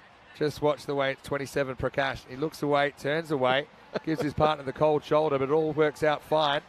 The funny thing is, Vin, if it direct hit at the keeper's end, he would have been safe. I think 2 of them might have been safe. Here's the free hit. And very tight to that guideline again. Yeah, it's funny, isn't it? Because you can kind of get it to deck in from almost hitting it for it not to be a wide. Although that one, for me, grabbed a bit of the line. So I wonder if we'll get those hash marks extended to the crease like we normally have them sometime soon. Because that's where we normally judge the wides, at the popping crease. Better line this time. It's pumped down the ground. Can I tell you something about Gozo, though? This is very European cricket series. So you might go, okay, Gozo, they're a few years off winning a game. The very next day, they won their first game. Look at that. Yeah, Sweet United. 6 all out. Yeah, 6 to all victory. out one day. And this is what's going to happen when you have thousands and thousands of matches. You're going to get these outliers that are quite incredible stories. Well, we saw that also with the Isle of Man, didn't we? Bowled out for 10. 10, and then they'd beaten Austria, who were up the T20 World Cup qualifier. Definitely. And that morning when they were bowled out for 6, I was actually off for the morning. I was renting a scooter in Malta, and I was checking the score. I turned on, it said target 201. I said, well, that's not great. I think they were 2 for 2 or something at that stage. And then I turned on again in 5 minutes after I signed the papers, and it just said next game, 55 minutes. And I was like, what's happened here? Where did they go? Well, the greatest gap of all time, potentially, in ECN history, as this is going to be a boundary. It flicks the rope and runs away for 4, just squirting off the turf. Yeah, you mentioned how it can be kind of slick to have a bit of water on the surface. And we've seen more 4s than I thought we were going to get in this series. I thought we'd see more 6s than 4s. Let me see my theory, if my theory's right. Up to the end of day, at the end of day 2, we've had 204 6s and 92 4s. So I said we'd have 2 6s for every 4. And so far I'm right. I like being right. Last ball of the over. Good use of the feet down the track. Won't be a single. Get us to the end of the 4th, 39 for 2. Is that a trend, Vinny, that holds up consistently across? No, what it is, it's an indicator of how fast the outfield is. So if I was to bring up Czechia. That was a super fast outfield. So these ones that are basically faster outfields, more fours, less ones. Okay, sixes are sixes, the same size boundary. So depending on, certain countries are batting heavy, their batting is strong and they're bowling across the board. You can see it go up, you can see it go down. Depends on the pitch as well, obviously. But yeah, so I keep track of a couple of stats. One's called, everyone knows the run rate, right? The run rate's pretty obvious. There's runs per over. But I track a couple of metrics. Maximo rate, which is average sixes per 10 overs. So in an average 10 over innings, how many sixes are you going to get? Now here, over the first 2 days, it's 12.3. So an average innings has 12 sixes, which is basically, yes, more than 1 and over. That's a lot. The average Maximo rate, normally you'd see it around maybe 7 or 8. So this is higher? This is higher. So the bigger hitters here in Switzerland, and I kind of expected that. This pitch doesn't offer that much for the bowlers. Gotcha. They can kind of just keep slamming them. The ball is flying at altitude. But the fours rate is the amount of fours per 10 overs. So to give you a comparison, in Czechia, the Maximo rate was 5.7, so a little bit light on. But the fours rate was through the roof, 11 fours per 10 over innings. And because the outfield's a lot faster, here we're getting basically half of that, 5.5 fours per 10 overs. So it's a Maximo fest here in Switzerland. Yeah, so literally it's the outfield. And we see some crazy outfields where they bounce all over the place and even balls hit straight at fielders. I don't think there's any fielder in the world that will stop some of these because the last bounce might just take off over your shoulder. Yep. You see balls bouncing over people's heads. But that's the beauty of European cricket, it's the variety. So I like the variety. I embrace it. Also shows how blessed we are here in this particular venue and facility in Switzerland. This one's off the wicket, will be given as a no ball. The free hit incoming. I know it's a football ground, the reserve team ground here for St. Gallen FC, but it's just kept in immaculate shape. Yeah, it's really good. And they Keep were it mowing the beautifully. lawn again this morning. They only mowed it 2 days ago, but you can actually see from beyond the road where they haven't mown how much the grass actually has grown only in 2 days. Yeah, quite an effort from the ground staff.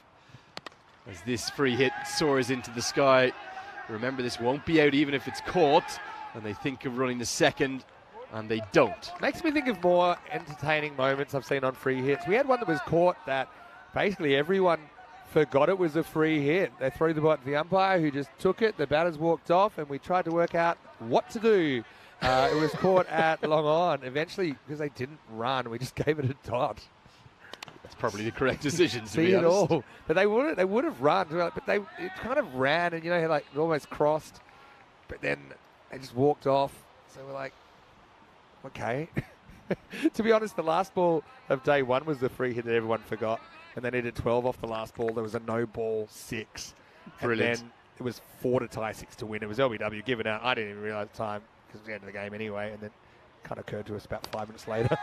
Slapped down the ground. Maximo, much needed one. The required run rate had just got up to 16.5 per over. And the sixes continue to reign here in St. Gallen. Yeah, it just gives him a little bit of length to get under, doesn't he? And you said you've been impressed with the hitting through the line and through the offside, and I tend to agree with you. That's one reason that I think we're seeing more sixes is because batters are hitting a bit more correctly than some other series where maybe they're not quite as technically proficient and there's a lot more hacking across the line. Yeah, I had a few messages last night, particularly about that innings from Arif Sanger. Sanger mania. Oh, how's that missed? And the keeper ends up watching it by. It's going to be given as a bye. That would surely have been one he should have stopped. Yeah, I heard something. I thought they had a little inside edge, but Baljindo, well, I did call him the scarecrow the other night with his technique where he stays very still. Well, it really is. So it does take us to the end of the 5th over.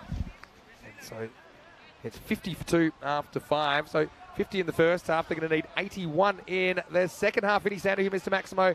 Andrew Leonard here with me. And yeah, we're loving the interactivity as well. Keep the questions coming in. ECN European Cricket Network.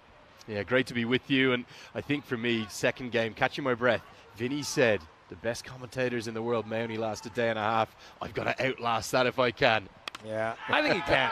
He'll at least make it to day 3. Could anyway, be a chance put down. Oh, good tumbling effort.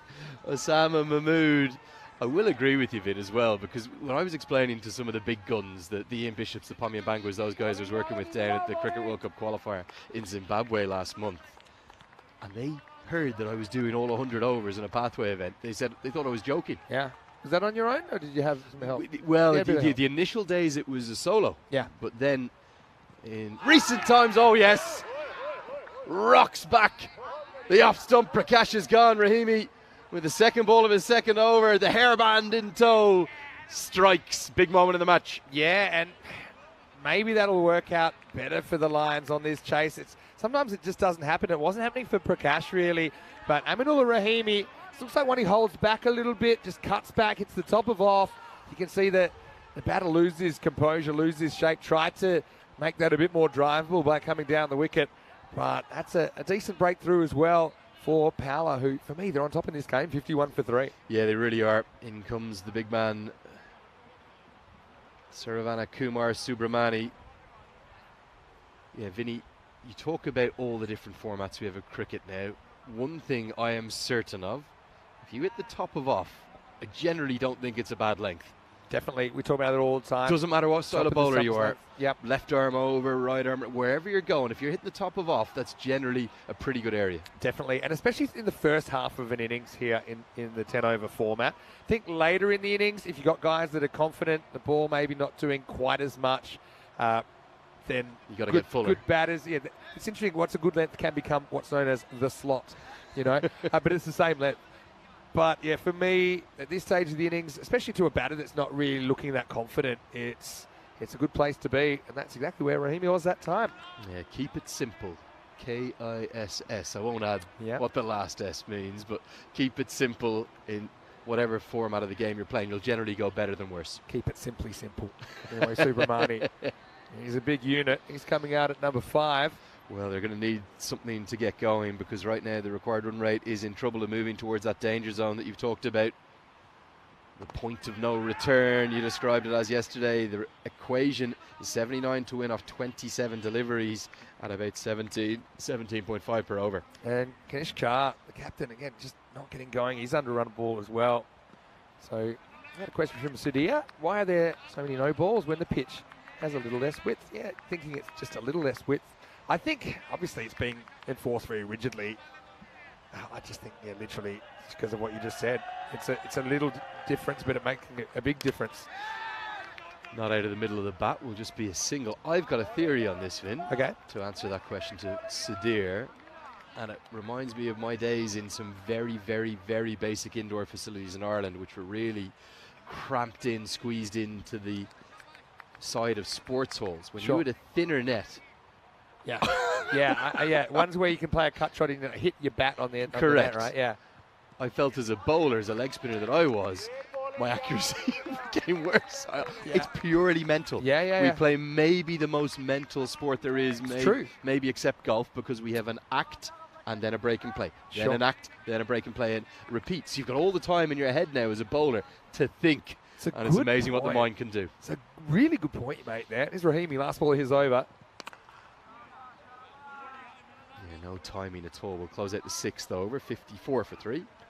So that's probably the top length as well, and they can only get it for 1. So they really are going to have to get rocketing here. 19 and over required from here on in. Lions not staring down 0-3 at the start of this series. Yeah, I know. Well, I was actually a bowler until I was 18, and then I transitioned to being a wicket keeper, which I felt that was my special skill, I suppose, in the end. That explains it, Finn. Yeah.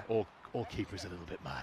Yeah, and also people ask me what the difference is between wicket keeping and commentating, and I was known as kind of a bit of a freakish keeper that was a tail ender in Australia. That's another story. They said, what's the difference between keeping and commentating? I said, when I'm commentating, I'm talking less. But you're out of the proper wicket keeping cloth then. Yeah, but I know that when I was bowling badly or when I was low on confidence, the pitch seemed about 35 metres long, and I just felt when I've had no zip or anything like that. And I kind of, what you talk about is, it's kind of a bit mental as well. It's less of a target to aim at. This one is clubbed down the ground. Good power, and not quite 6. Going to be 4. Just one bounce. The long off is very wide. That would have gone to a conventional long off, but instead it's 4 to the total. Yeah, so because they don't have a deep point, deep cover long off, they kind of hedging their bets a bit with that long off. I'm a bit more of a fan of pinching your long on, long off straight and trying to get them to work together as a bit of a team, a bit of a straight barrier.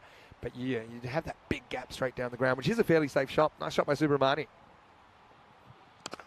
Repeats the dose this time. It's going to go all the way. It's a Maximo. Well fielded too. Out by one of the crew in the deep, and Subramani maybe just showing there's still life in this chase. That's Shub, who has come straight from the Portugal Night Series. And he's in charge of the player area. And Shub is known for his poor fielding. And even that was a fumble that hit his back foot. He's dropped more catches. And the other thing is he's always going for them. You know, he'll be normally between the two teams out. You obviously are known for taking a hanger. And to be fair, he has caught a couple of good ones. But also he's dropped some shockers. Dropped. That should have been taken. It was really a simple chance. It's Aminullah Rahimi who's bowled so nicely, who gets the stare of death from Mahmood. Sometimes I commentate about 2 seconds early, and that's what happened. I just said drop some shockers in the next ball. Really, Rahimi drops a shocker. No easy catches in this condition. Oh, we've got the classic, the fielder switch. And he even turned down the high five, tagging the fielder that was coming the other way, which is Asadullah Saeed. That's always insult to injury when you're in the field. And the captain of the bowler says, we've got to switch you out. This goes a long way up. It's going to be another chance, but long off this time. Who shows how it's done. Abdullah Rana takes the simplest of catches, and the Lions, they're tailing away. They're in awful trouble here. Paris EC looking for a third win. Changes as good as a holiday. It's the same batter because they didn't run on that drop catch. So this over's gone 4-6 dot wicket. Just went over the head of Saeed in the infield, and simple catch for Abdullah Rana, who's a national player. He's a guy that hit the last ball of the day against France for 4 in the recent Valletta Cup. In his first innings playing for Switzerland, he was the hero, needing 2 to win. He hit a boundary. But unfortunately for the batter there, Subramani did hit a couple, but wasn't able to sustain the attack. Well, here's Osama Mushwani to the crease. No cap on, and what I'm going to describe as a go faster stripe in the haircut as well. Can he get anything going? He's going to need to go very fast indeed. Tries to. But a big swing and a miss to start with, back of a length from Mahmood. The things you remember, so you know how we talk about, sometimes we see fielders getting moved after the misfield drop catch. One player, Lovepreet Singh from Janjul in Italy, he dropped catches in 5 different positions in the 1 10-over innings. Well, you get all the records here on the ECL network, don't you? Fumbled in the deep, and that means that Mushwani wants a second, but Shah... They just turned his back at him. He needs to get going. That was back in 2021. I still remember his number, 50, because wherever he went, the ball went with him. Anyway, so we're 7 overs in here at 65 for 4. And just filling everyone in about where we're at.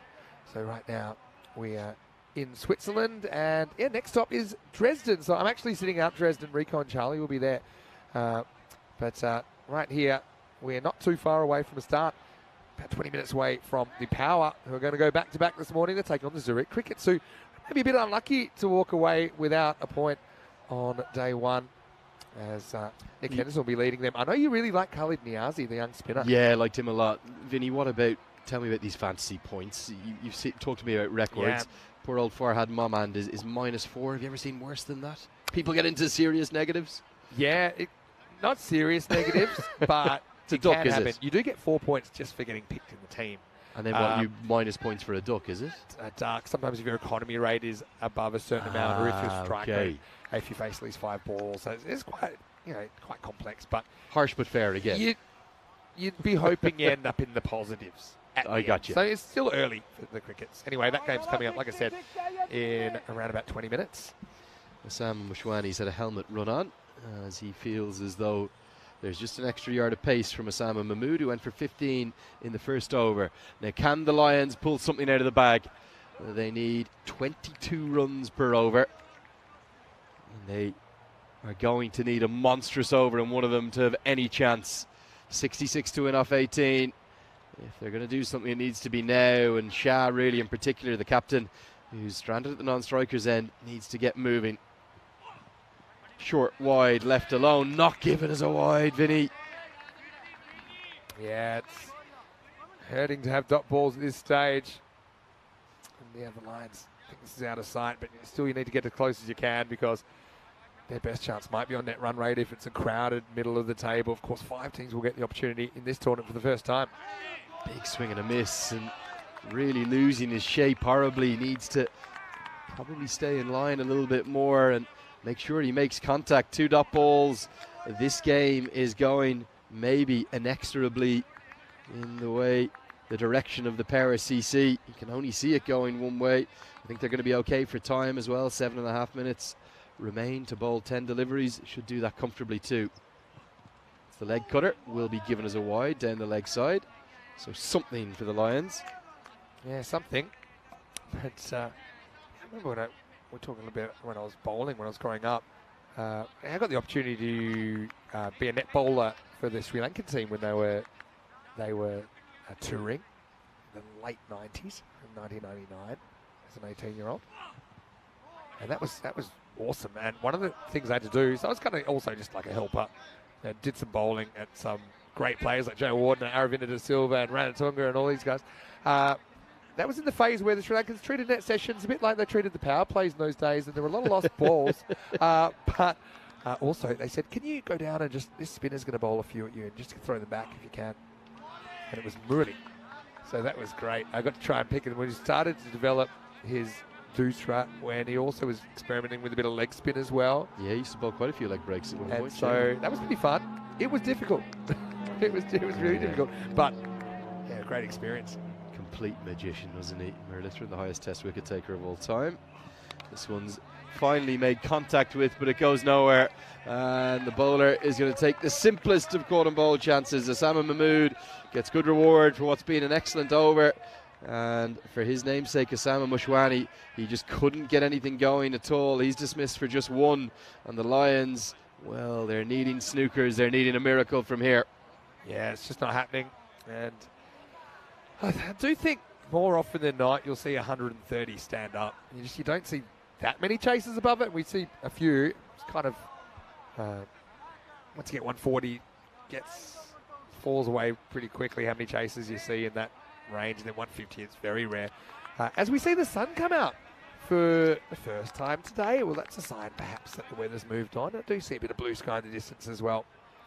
So I had a question for you, Lenny, from the first innings, but I said I'd ask it during this innings. This has just worked away. They'll get a single, maybe a second. Not going to do it, but a good throw might have him in trouble. In fact, the directive was going to see him marching back towards the pavilion. You do feel a little bit for the Lions. No sign of Senthil Lakshmanan yet. Direct hit would have been gone for all money. Love the commitment with the dive. It's actually probably a better way to slide your bat by diving if you can be bothered, because when you just plonk it in at an angle, it might just stick. But yeah, the question was from Sada, and it was asking you, Lenny, what is your favourite cricketing memory? So maybe you can tell us that after this ball, which is a swing and a miss. End of the 8th over. It is 69 for 5. Sprung that one on you there. Yeah, you really have. It can be playing, it can be commentating, it can be just watching cricket. Well, look, I think you could give us a few if you want. I think commentating's easy. Certainly, I think that Nepal run of 11 wins from 12 in Kathmandu, which was crowned in just the most ludicrous game of cricket I've ever seen against the UAE, where they needed to chase over 300 to win and get to Zimbabwe and complete the turnaround. Everyone was worried about them losing ODI status. Was that their highest inning score in ODIs? They'd never made more than 300. Yeah, I remember. And hilariously, they actually won the game without scoring more than 300 because the UAE took 4 hours and 10 minutes to bowl 44 overs, and it literally got so dark we couldn't continue. Now, luckily, Nepal were ahead on Duckworth Lewis, but they'd probably spent, I reckon, 38 of the 44 overs being behind on Duckworth Lewis, if not more. Wow. As Rana's going to bowl his second over, the penultimate of the chase. It was a game that was so insane I can't even describe. We had quite a basic production, so we had no talkback or ability to communicate with the match officials. So I had the utterly surreal scenario of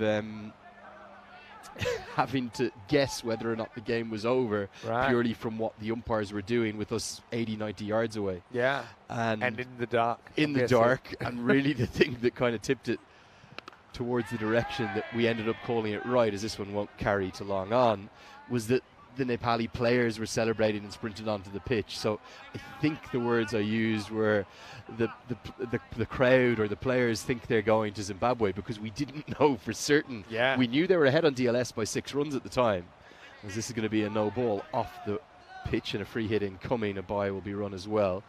But we didn't know. And actually, as I finished the call and utter euphoria and chaos was sparked, I then had to sprint out of the commentary box, leave my co-commentator Paresh Lahani there, to run over to Graham LeBroy, the match referee, and say, Graham, Graham,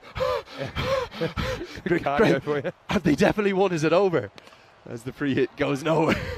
Graham said, yes, it's done, we won't get back out, because I didn't know, was it bad light just for the moment, and then I had to jog back across. Typically, nighttime is a sign that the light's only going to get worse. Usually, but you never know. And you then sometimes have these weird scenarios where the umpires go back out for an over or a ball, as this is, again, not really timed and not going to carry.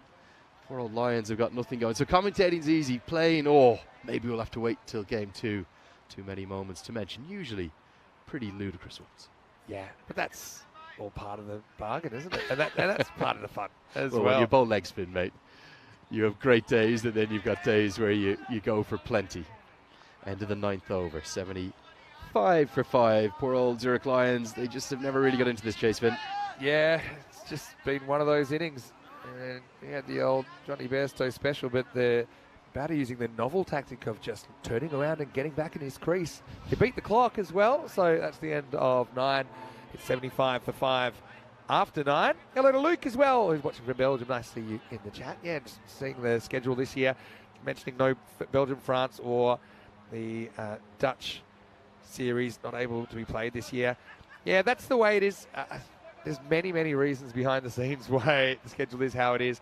We're kind of at this stage now, because we're doing 2-week series. It requires a certain amount of sides to be available. So we used to do 1-week series. So logistically, that's very difficult to keep moving every week. Of course we used to do series with as few as 5 teams.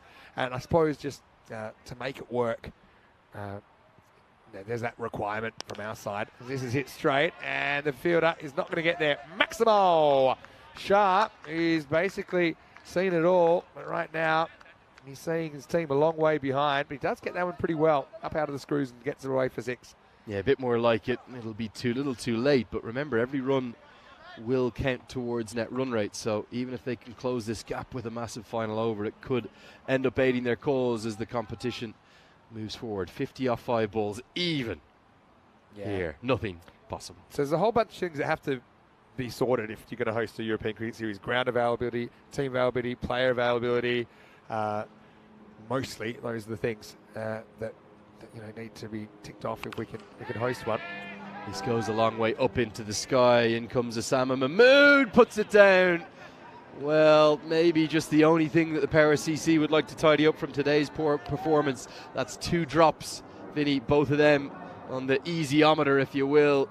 Very much catchable. This was, a 3 out of 10 difficulty. Should have been taken. Yeah, but if you're going to drop a catch, now's not a bad time. Yeah. Don't waste them. 48 off 4. Save them. Save them. That's right. So these are the issues that we're grappling with. And also we're getting to the stage where we can't even get everywhere we want to go in the 1 year. Now, we love being in Belgium. They play a certain type of cricket that we call Belgian ball, because they are crazy how attacking they are in Belgium. So yeah, Belgian ball hashtag was in the chat all the time last year. I think this one just sneaks in. France is another one, not quite ready. Don't have the structures in place to do France, but we are planning it for next year. Netherlands, we've had some great series there, but their cricket season is so packed so tight. To put away a 2-day window is tough, but we do see a lot of the Dutch players around ECN anyway, even though we won't have a series there this year. Where would you be looking at potentially in France as we see Ricky Rachet get the celebration? That's the Jatinder Singh thigh slap coming out, definite. That's why you see a fair bit of the Punjabi celebration. It's like a Kabaddi origin, that celebration. 83 for 6 as this game. Where would you see yourselves going in France? Is there potential? There's a ground in Zurich, which is about, I think, just a little bit, an hour or 2 out of Paris. Okay. But we know from obviously seeing Zurich at the club win the ECL, the Champions League cricket. That means they automatically qualify for next year's ECL, and it means the France get 2 teams. They're the only team that have 2 teams next year, because the defending champions, they automatically qualify, and the domestic champions from this year, or the runners-up if it is draw, they will also qualify. So yeah, wanting to get everywhere, can't be everywhere at the moment, as this might be a bye if they're watching. They're too busy asking for the wide. As Kankula swings and misses, and Razak just asking, is that the end of the game? Well, just for argument's sake, we'll have a look. Slightly surreal end. Surely could have been given as a wide, but I think the umpire said enough's enough. Bit chilly out there, so we're going to get back in. So the final score here, 47 runs, Vin. Yeah, not really a thriller. That'll happen, but I am still thrilled by that moustache. Saeed is a player. Don't worry, you'll see him as well. Safiat Ullah, we're going to see him again. Safiat Ullah. I'm getting double Safiat Ullah action. He's listed 5. Get him in the fantasy team, Vin. Yeah, get him in. Match is coming up. It should start. Actually, it'll be a 5-minute delay. So actually, we will be getting going exactly in 15 minutes. As maybe you can take us through the highlights and wrap up this game, Lenny. In the end, power just too strong. Yeah, really not a chase that ever got going.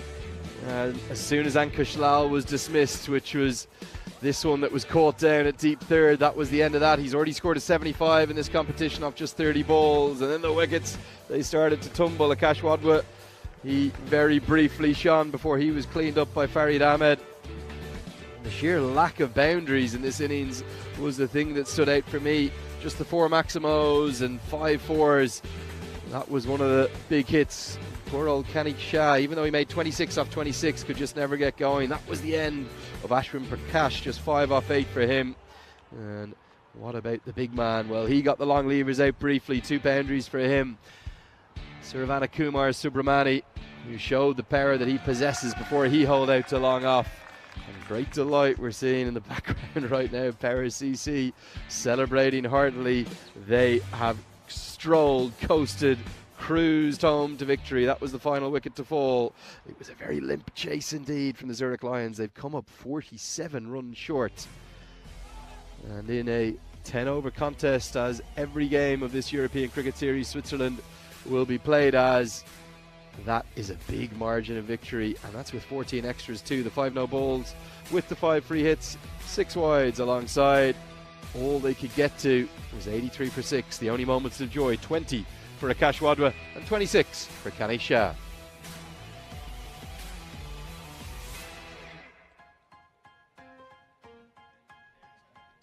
And as we take a look at the bowling figures, they'll come up on your screen now.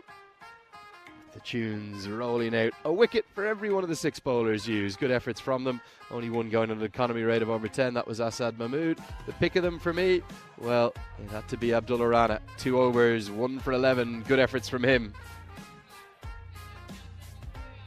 So that's going to get us to the end of the coverage of game number 1 of the day. Game number 11 in total. The good news, though, as always, we've got plenty more action to come. 5 games a day, every single day. We are here in Switzerland during the group stages. A 47-run victory for the Paris CC, beating the Zurich Lions really quite comfortably. We'll be back with you with all the action in the next game, as we're also going to see the Paris CC in action once again. Can they back it up? Can they make it 2 wins inside a morning, as they'll be taking on the Zurich Crickets? Action's going to get going in about 10 minutes time. We there with you with every single ball, and we'll see you then.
Here we are with St. Gallen Cricket Club at Mount Saintis, the highest mountain in East Switzerland with a height of 2,500 meters, looking over 4 different countries. What an unusual place to play cricket.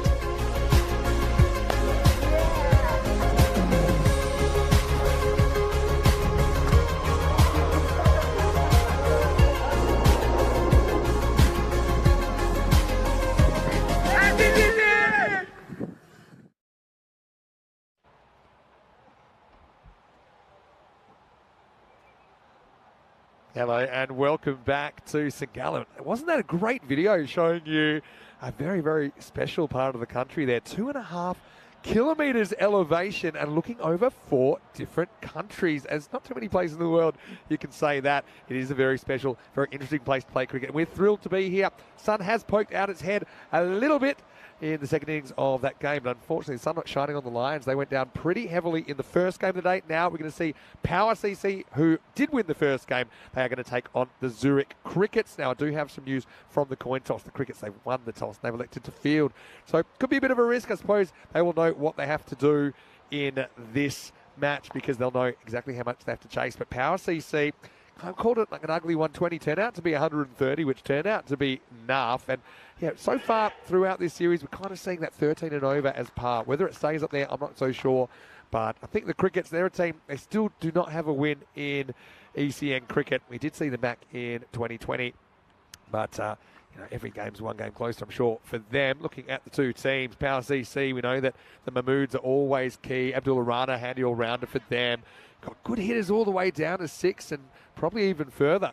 If you look at the performance of some of their lower order, I've got to say, in that first game, it was actually a player coming down at number 8, Farid Ahmed, who stole the show 36 off 12. Zurich Crickets, well, they could certainly use some runs from somewhere, but Nurikan Ahmadi looks like a guy, he can swing the bat. Got to say, I know that Andrew Leonard was really impressed with Khalid Niazi in his spin yesterday in what turned out to be a very, very short match, as they were kind of blown away in a 5-over contest. So you're almost ready to go here. And I want to offer a warm welcome once again to all of our wonderful viewers watching on Fancode in the subcontinent. No, we get big numbers there.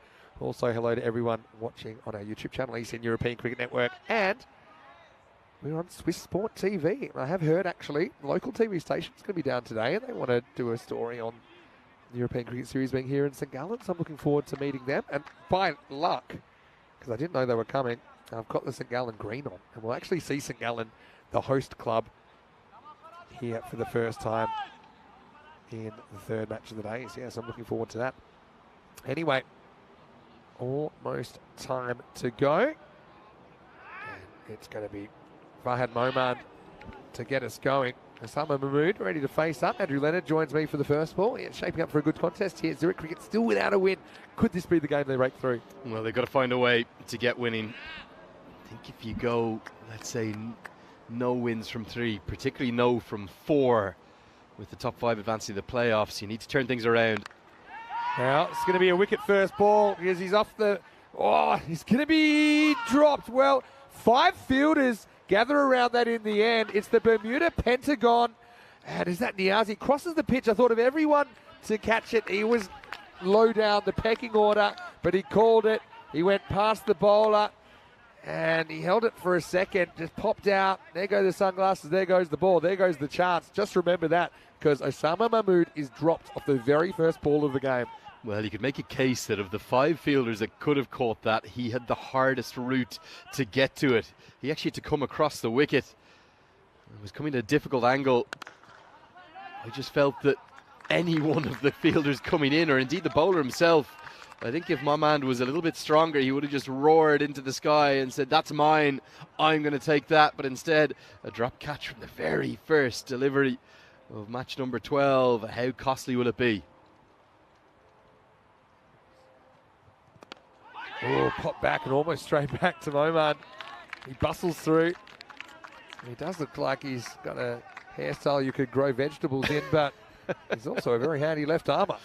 Well, I just think with that strip of the Zurich crickets that they're wearing, which has such shades of that Brazilian away top from USA '94.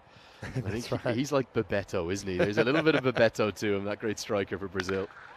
Pull shot just gets over mid-wicket. And that's Firdous Rahimi that dives in. Provides the stop. We saw this yesterday, Vin, where after, if you're just joining us, maybe switch on the coverage for the first time this morning, we did play through some pretty constant drizzle in the morning game, but then as the surface dried, just for about 15 or 20 minutes, it got more difficult. It almost got two-paced for a while. True. Yeah, that's a good observation. Mahmood, lucky to still be there. Now he's going to go to the skies again. Right, 2 balls, 2 chances, and 2 drops. As that time is Mirwais Barak Zai. This was a more difficult one. And this would have been run out, and they might get an overthrow. They will.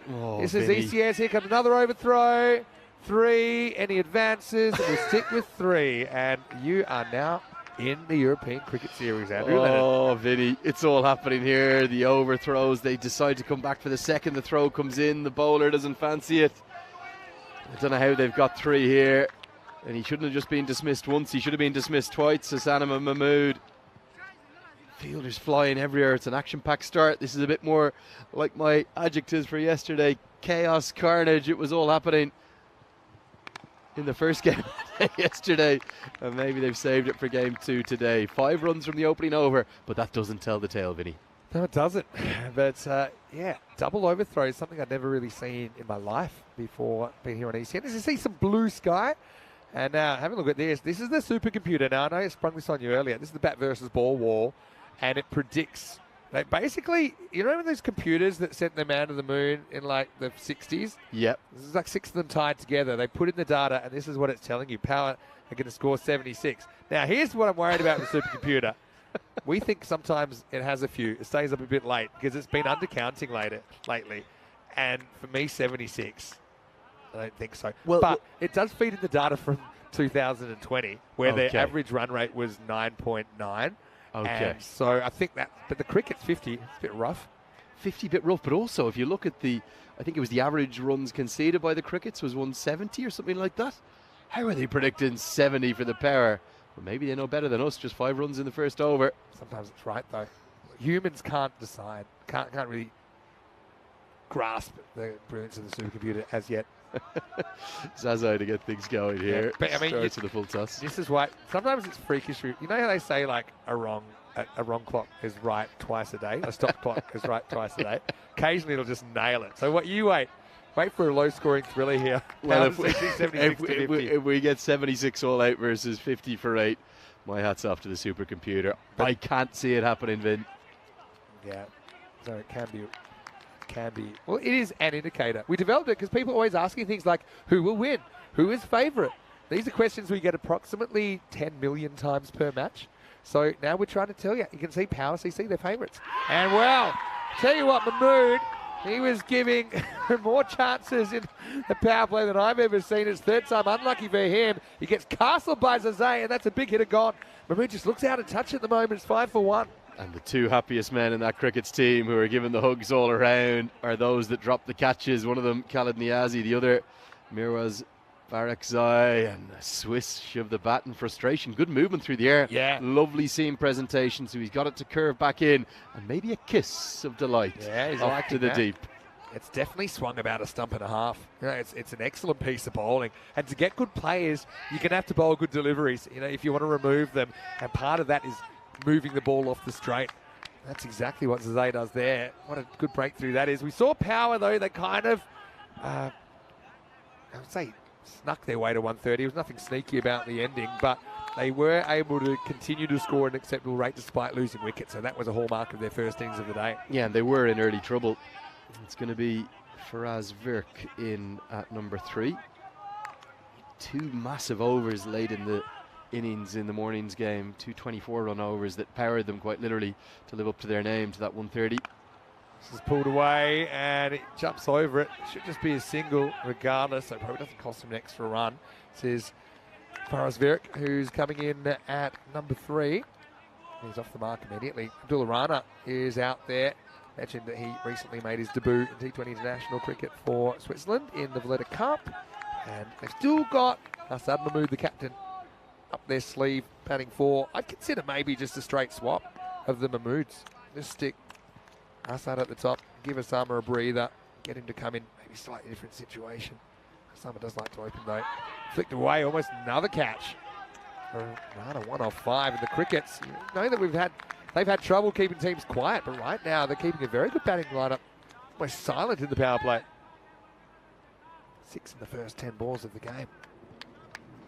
This is definitely shades of this morning's contest where the Power chose to bat first. This time they're inserted. This one would have been LBW if he didn't hit it, but he did hit it, and he'll get 1.5. Luckily, just turned back, even though they probably would have gotten away with it because the throw wasn't particularly great from the outfield. You're just having a look at Abdullah Rana's initial T20 highs, 4 appearances, 8 wickets in those 4 games.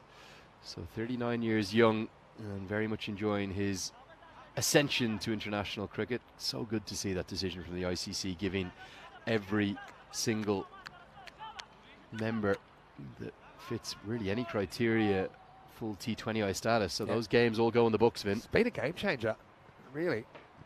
All right, well, I think we're going to have our first Maximo here because Zurich does go up and under and whacks it. Maximo, power is on, Lenny. Yeah, good strike. Much more like it. And it was just a bit too full, wasn't it? Not that length that would hit the top of off stump, but instead too full into the slot. Helped away handsomely all the way for 6. As it gets us to the end of the second over, the score 13 for 1. See the fielders talking about it there. Here's a look at the standings updated after this morning's contest. The Power CC, they have a chance to power their way to the top of the table if they can win this morning's contest, make it 2-2. They will be the first side to get to 8 points, and we'll see St. Gallen CC come in and make their bow today as well. Looking forward to seeing the home team in action here on their home turf. Well, that's a classic shot. That's biting back into him. Technically, that's a very good shot from Rana. You can see why he is at the top. Maximo, back-to-back 6s across overs for Power. That was pretty as a picture. Roman does, I think, get that where he wants it. It was swinging back in from outside the off stump. It's kind of the opposite to the ball that got Mahmood that swung into him. This is a left-hander ball into a right-hander, but a very different response as it was driven handsomely down the ground. Just the length slightly, a little bit shorter, cut away, and despite the outfield being a bit slow today, it still runs away for 4. So front foot, back foot, Rana doing it all and finally getting moving. Well, pinpoint accuracy too, Vin. It nearly goes into the heart of the Swiss cross as part of the banner here. Look at this. We see him batting in the Swiss helmet, very nearly right into the bullseye.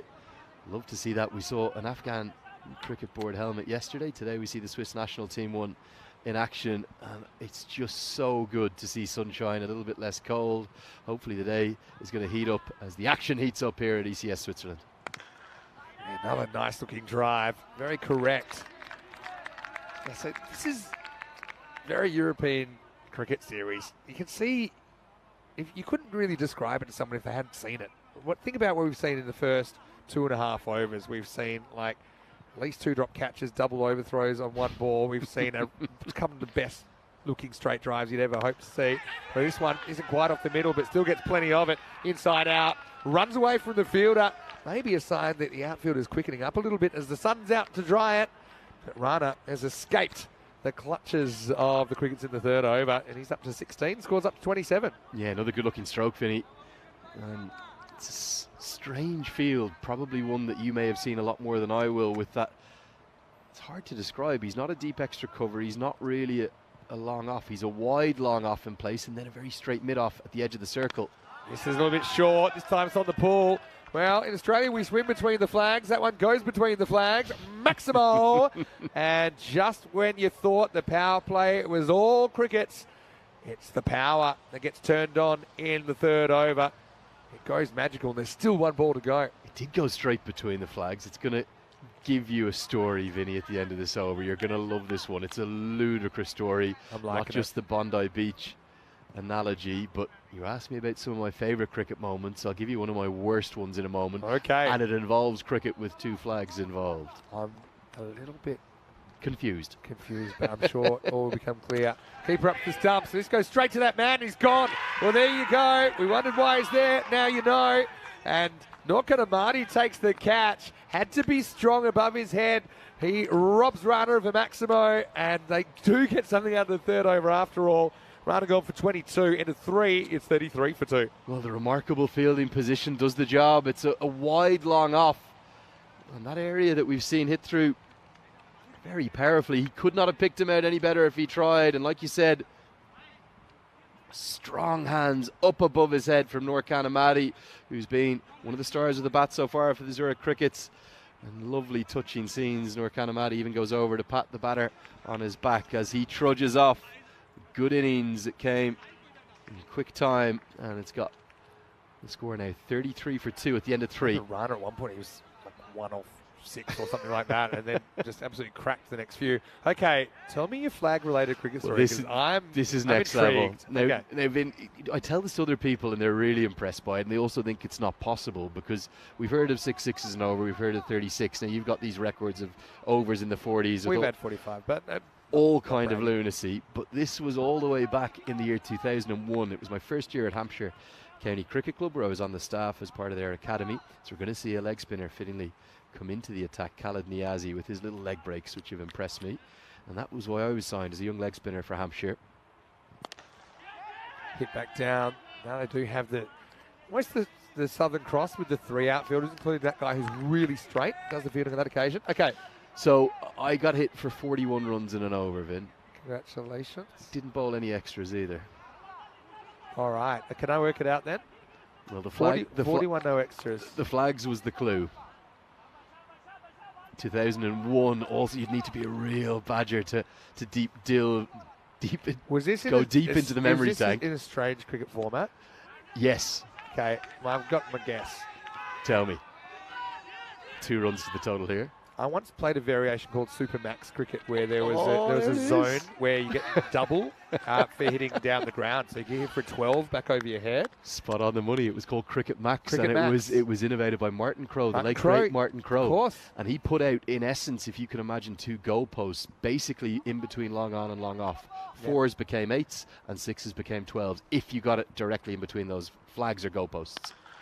So there are probably some iterations of this. Well, you can have a guy down the ground, but unfortunately, he wasn't able to keep his feet as he ran towards it. We've seen him do some good things here, Gokul Chetty. But this wasn't really his own fault. I think it took a little bit of side spin on him, which just threw him off. And they do get a boundary. Poor Niazi has to wear that one. It's that drying outfield again. But yeah, so not only did I go for 41, I got a wicket in the over as well. So I've got a question because I think there were different iterations, if you like. Yep. And they were tweaking it. And this was the cricket's big search for a third format. And it was all before T20, yes. So we've mentioned this a couple of times after doing so many games, and most of my stories have been heard, but I have mentioned this before, that cricket was kind of searching for a third format, a shorter format. Now we're into kind of a 4th format with a 10 over. Yep. And we're constantly, for all the gimmicks and things you might try, what has actually worked is just a proportionately shorter version of essentially the same game. Correct. And not many things are different. So it's a 20 over game, so 50 over game without the boring middle 30 overs. A 10 over game is a 20 over game without the boring middle 10 overs. Yeah. And you can just kind of take it to extremes. It's funny now that we here at ECS, when we do T20s, we call it a longer form. And we actually do. Which no one ever could have imagined 20 years ago. In Europe, I mean, with T20 nationals, well bowled by Niazi, rips across, not handled cleanly. Lovely bowling. He's a good bowler, you're right. Tell you what, you don't get too much expression out of him with those big sunglasses. Looked like he should be playing the World Series of Poker in Las Vegas with those. I couldn't even see how he reacted after the misfield went for 4. Anyway, 40 for 2 after 4. So what I was going to say is the max cricket I played, there weren't just flags on the boundary, but also there were cones, and it basically was like a trapezoid. So it kind of went to about where the 30-yard circle was. So even hits down the ground, that was called the max zone. So it wasn't quite a square because it kind of angled in towards the pitch, but think of it as a square down the ground. Anything in there was double. So if you hit a 1 down the ground there, you'd actually got get two. 2. And if you hit a 2 down the ground, you get 4. Obviously, then you'd have 8s and 12s. So was that the case for you, or did you just have the flags on the boundary? It was just so I think Cricket Max was very slightly different. I heard of that version in Australia, and then Martin Crowe. I think there was a few other slightly different rules in terms of power plays and the like. But they were tinkering with it. Yeah, they were tinkering, and the big thing with Cricket Max was it was 2 10-over innings. He wanted like a mini test match in the day, so both sides did bat twice. We did that as well, I think. Anyway, this is up, it's in the air, and it's going to be muscled down to the ground by Faraz Zurich Maximo. And the power, despite losing a couple of wickets, they are still powering on. This is by the Crickets.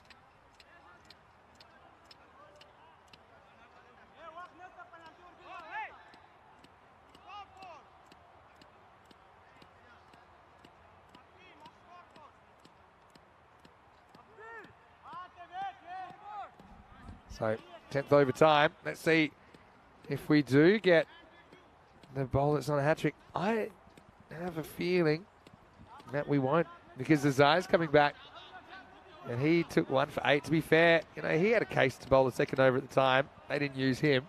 And so, first in, best dressed, I guess. Yeah, a little bit harsh on Nurkan Ahmadi. He'll have to wait for a European Cricket Network hat-trick. Maybe live another chance. I've got a question for you. Because, again, you've seen a lot of things. First up, though, let's have a look at the first ball of the 10th. In fact, let's not. We had a bowler take 3 wickets off 3 balls, but the third one was stumped off a wide. Is that a hat-trick or not? Oh, it's got to be a hat-trick. Doesn't matter if there's a run conceded. All right, in the air. And the fielder comes around and takes the catch, and this one will count. Baljinder swings away a 6 to 1, and then he's done. As Zai comes up, in a way, he completes the hat trick at that end. If you want to, think in the old-fashioned sense of different ends, different bowlers. But anyway, it's an 8th wicket. Khalid Niazi gets his name on a proper catch, but not quite as difficult as the previous one, which was an excellent effort off the free hit. He's a good athlete, isn't he? He's a good cricketer, one to keep your eyes on. Don't know how easily you can catapult yourself into national team selection, but I can think of worse options. And also depends on eligibility. Of course, a lot of these players will see may not be eligible because they haven't lived in the country long enough. But yeah, I think he might have just flashed a little thumbs up to Ahmadi, who's still on a hat trick and will be forever as far as this game's forevermore. So here's the thing. I remember reading in Wisden, sorry to nerd it up, that hat trick can't contain any wides or no balls. Oh, not and I buying think that. normally it's like you can't go wicket, no ball, wicket. Of course. Yeah, I totally agree with that. That's not a hat trick. But anyway, here's why, in the end, we didn't put it on the list. Because the extra... by the way, there's no way it was wide. It was in by heaps. I couldn't even believe it until I read it on the scorecard. Looks like we're back. We're back across the world on all the platforms. And we're just talking about the hat-trick that wasn't. In Romania, actually. Cosmin Zavoiu, he's a native Romanian player. Didn't play cricket until he was 32. Took it up on the advice of his dentist. Of course he did. Yeah. Of course he did. Why wouldn't he? Football that had too many injuries. So they said, okay, how about try this? And the extra ball in the over gave him his 5-for. So he is on the Hall of Fame for a 5-for. Down the leg side. I tell you what, there's a few things around this ground. We've seen some bikes. I think we're going to lose. We just spotted, or you just spotted, a horse. A horse and buggy. A little chariot on the back of the horse. We've also seen a little bit of traffic, much higher volume traffic today than yesterday, with it being the non-national day. It was a bank holiday yesterday. Another wide signal to Zaze. Just lost his radar completely.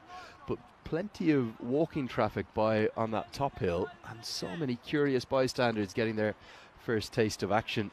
We were talking, whilst we were off air briefly there, just about the 100 as well.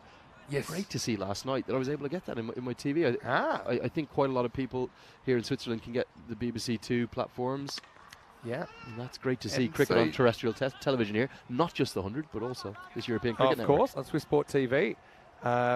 So many things we want to get through here. We'll have to leave a few for the second innings. Myad is just making a very good observation in the chat that the Crickets conceded 167 off 9.5 overs yesterday, but they've held this very strong power batting lineup to 96 here with 3 balls remaining.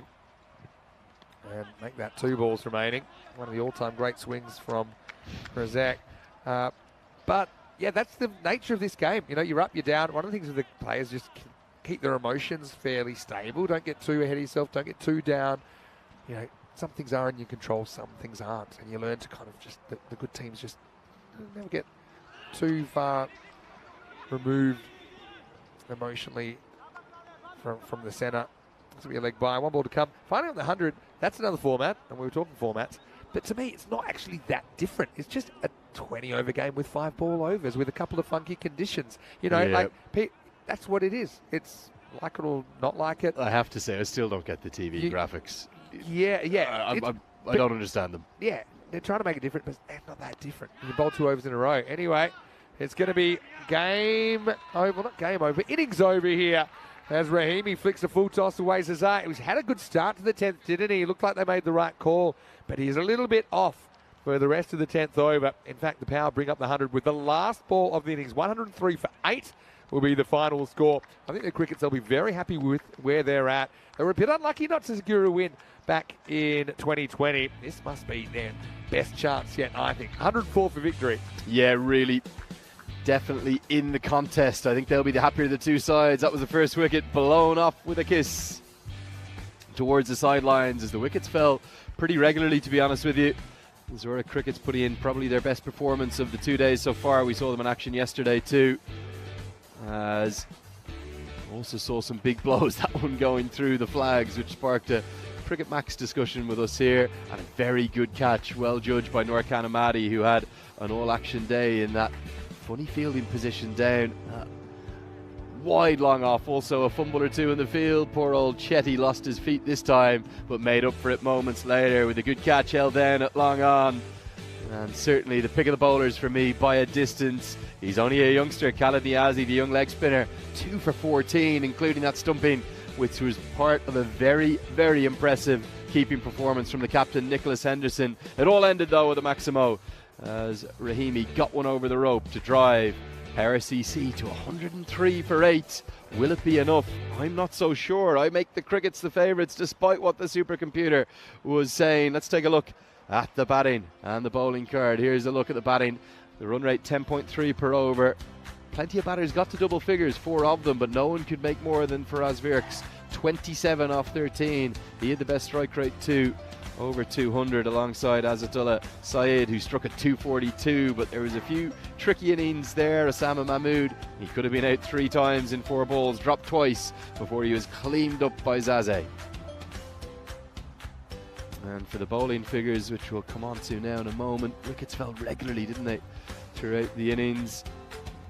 It was 2 apiece for Zaze, the pick of the bowlers Niazi. Norkan Ahmadi, he'll have to wait eternally for that hat-trick, taking 2 wickets from his final 2 deliveries, having been hit for a 6 and a 4, and a wicket 2 for Tarakil Amaman.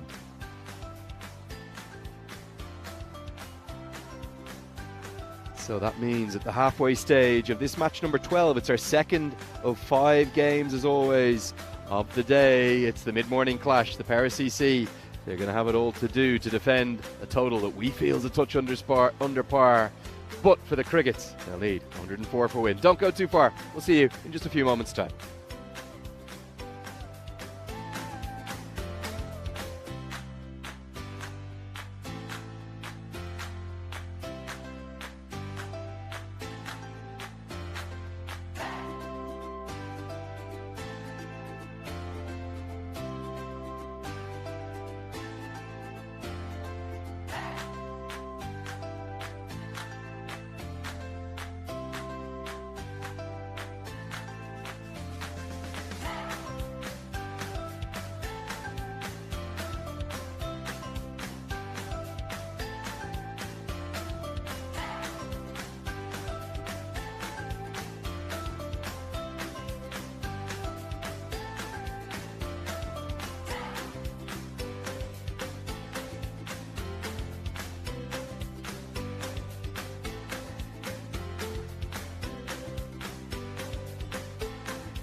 So, a very warm welcome back to this wonderful facility here. We're part of the St. Gallen FC football complex. In fact, not just the one main stadium there across to our left that you can see in the background that has about 18,000 seats, but also we've got this beautiful reserve pitch here. There's the main ground up at the top left of your picture, and then behind us we're commentating basically almost from a bird's eye view down the ground up in the main grandstand here. Probably about, I don't know, maybe 1,500, 2,000 seats here at the reserve ground, and out the back you can see some of those seats there. There's about 12 or 14 football fields. Remarkable facility. Always impressed every country I travel to, the quality of the sporting facilities that are on offer. You're joining us for game number 12 of this European Cricket Series Switzerland exhibition of festival of cricket that is going to be hosted throughout here in St. Gallen, a beautiful town not far from the lakeside, about 10 minutes away.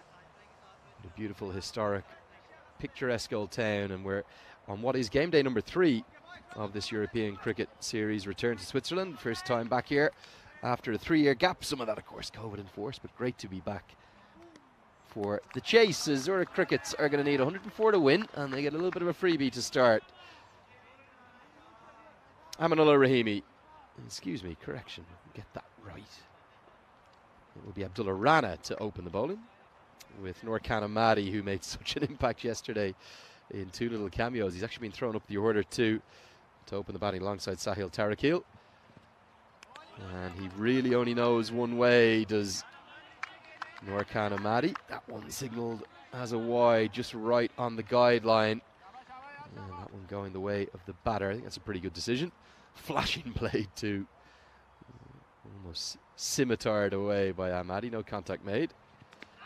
And a big in-swinger, beautifully bowled. Good skills, as we've seen from so many of the bowlers. Ahmadi won't get off the mark yet, as it's left a bit of a mark on his thigh guard, or maybe his inner thigh guard. Adjusting his protective equipment. The Crickets will need about 10 and over. Just a fraction more than that. And they will be hoping that they can show their quality, winless thus far. The power. CC, remember, if they can win, they will move top of the table, alone on top of the standings, making them the first team to get to 4 wins, to 8 points. They've got 6 thus far, just the 1 loss from their 4 matches. This is their 5th game already. The power front loading their schedule. As this one again, no real timing, comes off an inside edge and onto the thigh pad, and will get first runs off the bat, although only just. I've seen so many near direct hits, not many affected at all yesterday. But for the Zurich Crickets, a real opportunity.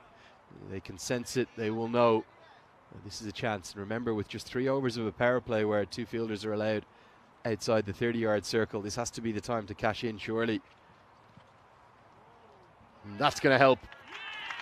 Not off the bat, but they won't mind that. 5 free runs.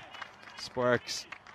Loud applause from the team dugout, and so nice to see this ground bathed in sunshine after what was an incredibly challenging first, well, really 2 days and morning of rain, where somehow we only had 1 game shortened and 1 loss to the conditions, thanks to the efforts of everyone involved, putting in such hard work. And now this ground looks a picture.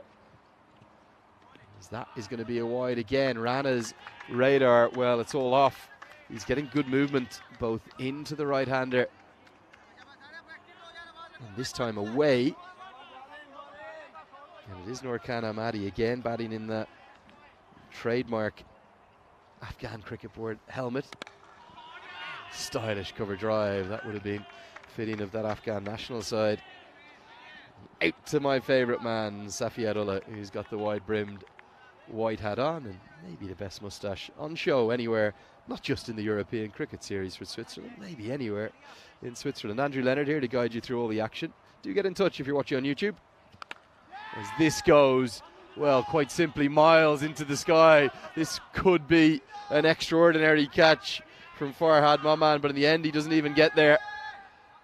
It was almost like Bambi on ice, just paddling around, trying to understand where it went. And in the end, even if the throw came in with a direct hit, it wouldn't have affected the run out. So 2 runs will go to the total to close out the first over. There's our golden ball counter. 75 matches now without a golden ball. I've already said to Vinny Sandu, who I'm going to bid a very good morning to now, that we're surely going to get one during my 10 days here in Switzerland. I hope so. Honestly, hope you do. 75 matches is the golden ball. We're getting up into the 80s. That's the kind of average matches per golden ball. So we're getting to a kind of average amount of time without a golden ball. But, well, you'll never be the same again once you've commentated a golden ball. Do you know what happened to the last golden ball we had? I don't think I told you. So the last golden ball we had was just over a week ago. It was not last Saturday, but the Saturday before. And you know how the golden ball works. You need 2 to win. If you don't get 2, you lose. Oh, that's pacey and wide. And that's not a good combination because that's 5 free runs to the batting team. For the second time already, it's just gone like a banana. He's struggling to control the swing. What we've seen with all the rain about was wet balls, so it made it very difficult to get that scale of swing. This time it hoops, and hoops too far down the leg side. The second 5 wides of the over. Great start by the Crickets. That was assisted by Rana, of course. Last ball of the over. Oh, no ball. And look at Amadi. He has to be dragged to the other end because he wants face free hit. And so just have a look at this. He was, tell you what, he almost needed to get the hook to get him down there because. Come on, Norcan. Yeah. And he says, you know what? I'm actually. All right. All right. What goes around comes around anyway. Tarek, he'll get a chance. Yeah, this is a free hit, so it won't be out. Be 4 runs off the bat, but 20 to the total of the first over. Yeah. Very ECS. It's 20 without loss after 1. So tell me more about that golden ball, Vin. So if you don't know how golden ball works, it's simple. There's 1 extra ball bowled to the team batting second. Anyone can face it as long as they haven't been out in the innings, and anyone can bowl it. As long as they haven't been out. Yeah, in the innings. Okay. So if you're out, too bad. So it kind of rewards bowling teams that take more wickets. So you're kind of limited to, you can choose who faces, but you can't use someone. So it could in theory be numbers 10 and 11 at the crease. Could even be just number 11 with somebody running, because if you're all out, you've only got 1 guy. Gotcha. And that has happened a couple of times. Wow. Yeah, okay. and you just have someone else as a non-striker. But I've never seen one like this. Interestingly, we've had 48 golden balls. Not 1 wide or no ball has been bowled. This is in the air, and this ball, it never touches the ground from the moment it leaves the bowler's hand. Osama Mahmood. Well, there's been wickets and wicket chances galore whenever he's been involved in this game. And there's the first wicket. It's 20 for 1. And it's Asad Mahmood that takes the catch. A wicket crafted by the Mahmoods. Yeah, it always goes to show. I think the low full toss isn't a bad delivery. It's certainly better than a rank long hop. And that was chipped up, and really I think he's going to be disappointed with that. Sahil Tarakil. Just 4 runs off the bat so far, even though 20 is on the board. And in comes the new man, Firdoz Rahimi, who'll be in at number 3. Yes, I'd be a bit annoyed to get out like that. I think Tarakil just punched it straight. It came via Mahmood. It went to a Mahmood. But, yeah, so this golden ball, 2 to win, 1's not enough for the batting team. Simple. So it can't be a retie. Haberman Singh, the United captain, came out. He hit it. It kind of went in between 2 outfielders. It seemed for sure he'd get 2. All right. And then ball comes back in. And I'm not puzzled very often. When my eyes went back to the centre. Oh. Probably fine. Let's just hope that bat was the right side of the line. Let's check it out in the replay. Well, finally a direct hit comes in, and good fielding after a difficult moment. I think it's Farhad. That's a Momand, isn't it? It's a rocket arm. Let's just keep an eye on where this bat plonks down. Yeah, just in time. And it was a bit of an awkward one. Look how far his hand's down the handle, but he plonks it just in time. That's not in the textbook. That is not the technique to run well between the wickets. Very nearly, very costly too. I like the route he took, though, middle stump to middle stump, because that's the shortest possible distance. And artificial pitch. Straight down the wicket, that's okay. I think on an artificial pitch is not a big deal. Straight down the ground, and 6. Maximo! Amadi breaks out. Osama Mahmood hits straight back over his head. Yeah, really good strike. We've seen quite a bit from Norkan Amadi so far. He's been the one cricket's batter who's looked like going to get that strike rate really moving and motoring. 22 off 6 in one of his innings yesterday, and his first Maximo today. Oh, that's high-ish. It's a fall-down pull. It's going to be 4, and I think this could be a no ball as well. We'll wait for the signal. He is kind of half a step out of his crease. For me, it's kind of boring. But I mean, I know he's got a slight bent leg, but it is very high. Yeah, I wonder what the call is here. No, the umpire's giving him away with it thus far. I don't know if we're going to have it referred. Yeah, I suppose he maybe gives up his right to the benefit of the doubt by getting out of his crease about a metre. More often than not, they get called. So, rolling off cutter. Finally, I get to tell you what happened to this golden ball. Gets hit between 2 outfielders. When the ball comes back, I see what looks like the guy who hit it not coming back for a second run, or that he hasn't tried. How could that happen? But then the replay, we realised when he went to touch his bat, he didn't quite get his bat over the line, and it would have been a 1 short. Yeah. This is it. So they were kind of ruined either way. So, and then the throw came in. It got fumbled by the keeper. 31 for 1, by the way, in this game after 2 overs. Got fumbled by the keeper, and he would have made 2 easily, except the striker hit the ball, went to the non-striker's end, turned, actually ran 2-3 metres back, stopped, had to turn again back and touch the bat again because he hadn't touched correctly, and that cost him the valuable metres in the end. Even with the fumble by the keeper, he was about 2 metres run out, and so the batting team lost the game only because of that. I just can't believe you've had, what did you say, 48. 48 golden balls and never a no ball or a wide. Never a no ball or a wide. What does happen in that case? So it's 2 off 1, and it just works out. If you bowl a wide, for example, now the batting team needs 1 off 1, Gotcha. and if they don't score, then they lose. And if they bowl another wide, of course, that would be that. That's it. Yeah, okay. Yeah. I'm with So you. I keep thinking it'll happen one day. But we have had a ball, I think, that would have been a wide in Milan, but it was hit. And it turns out it was only hit to the infield. And the batting team lost. Interestingly, the golden ball count early on, it was 5-0 to the batters. And everyone's like, oh, it's too easy. It's too easy. But now it's actually swung the other way. And batters have only won 19 out of 48. It's been 19 batting wins, 29. And after 20, it was 10-10. So that's a pretty good still result. To see. Yeah. And I'll tell you what led to that. The creation of that. This is in the air. Is it going to get over the fielder? It does. Maximo Amadi. Well, here's a guy. He's 3 years older than we saw him last time. He was only able to score 43 runs in the 6 matches, but he looks a more complete player this time around. Takes on the fielder and wins. Yeah, 22 off 6 batting at number 3 yesterday in that first outing. Then he was promoted up the order to open. He made 42 off 19 with 7 boundaries in yesterday's innings. You sense that if Amadi is still there, even something like the 6th or 7th over, the Crickets are going to have victory and spring what would be a big upset, because the Power CC have been one of the form teams of the tournament thus far, Vinny. Great stuff from the Crickets. They're riding on the back of some brilliant leg spin bowling from Khalid Niazi and some power-packed hitting from Norkan Ahmadi. Yeah, powering against the power. This is driven and it finds a gap. Probably pulls up for me. Now going to come back for 2, so that's good. Hustle by Ahmadi to get back for a couple. Just go back to the golden ball for a second. You know, the idea came from one particular game. Okay. And it's a very famous game, 2019 World Cup final, where the batter had one ball, had to come, needed a 2. 1 wasn't good enough. And I remember sitting thinking, this has been like 50-50 here. It really it's is, a 50-50. You can't call it either way. It's a great shape. And it literally, this is probably a wide because it bounces past the stumps.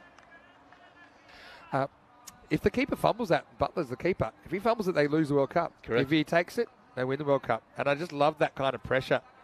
I think this one bounces after the stumps. The World Cup literally in the hands of that one moment. And that's what the golden. And the other thing about a golden ball, as opposed to Super Over, I mean, Super Over, we don't really have time to do that because of the schedule as well. Super Overs can take 20 minutes sometimes, including the changeovers. Anyway, this is up straight over the infielder's head. A long chase, but successful chase for Zurich. Once again, we'll get another 2.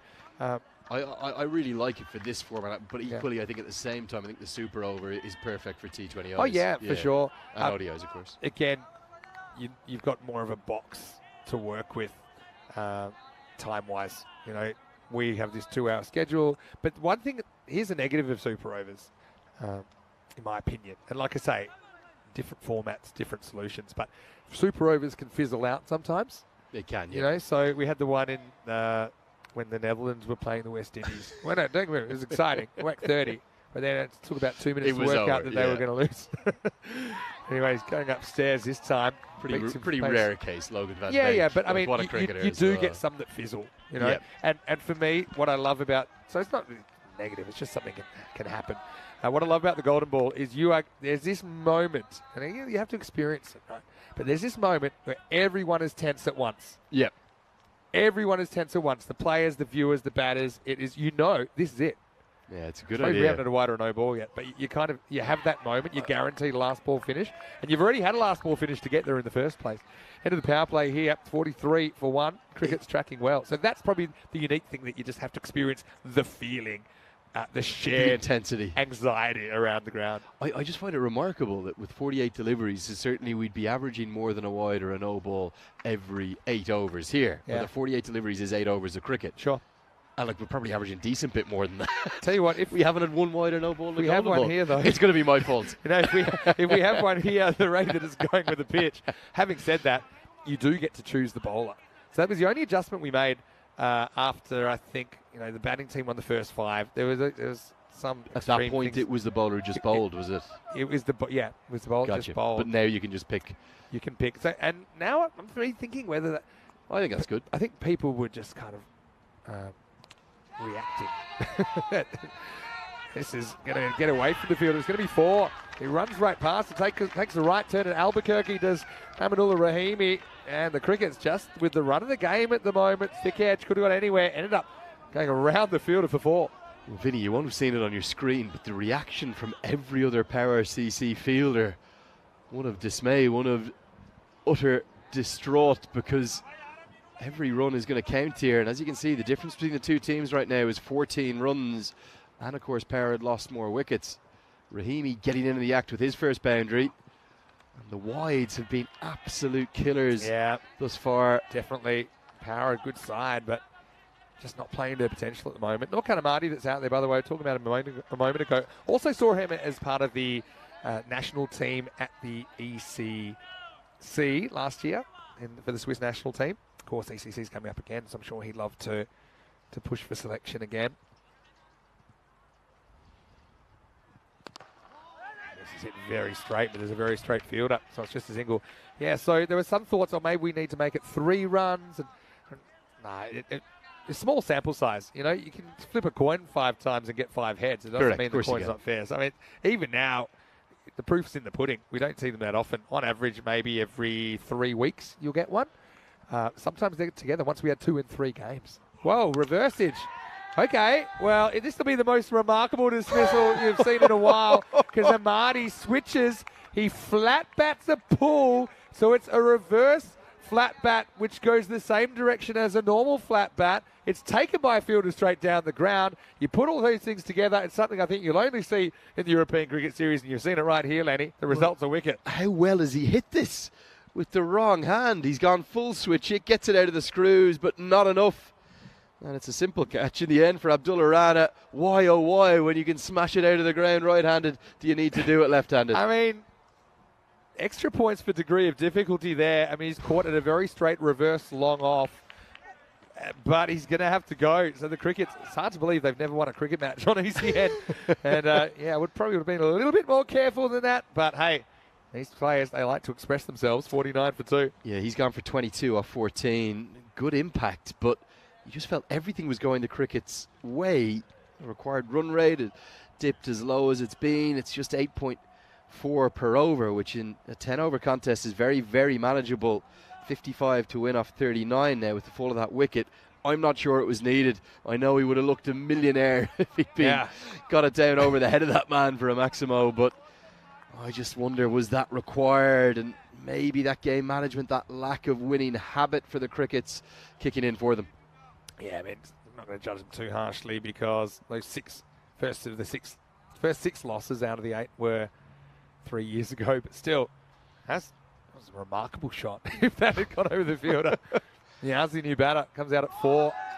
Has to whack one over mid-wicket. But again, it just changes the game, doesn't it? Wickets change contests, and everything was going the Cricket's way. They'd had the gift of, I think it's the current running count is 18 extras in just the fourth over. You wouldn't want 18 extras in a 10-over innings, let alone in 4 overs. So they've been given all these gifts, and they've just left a window open now. Swings back, but not quite enough. I don't think it gets the pads. That'll be called a wide. Remember that Power did keep the Lions to 83 in the first innings of the day.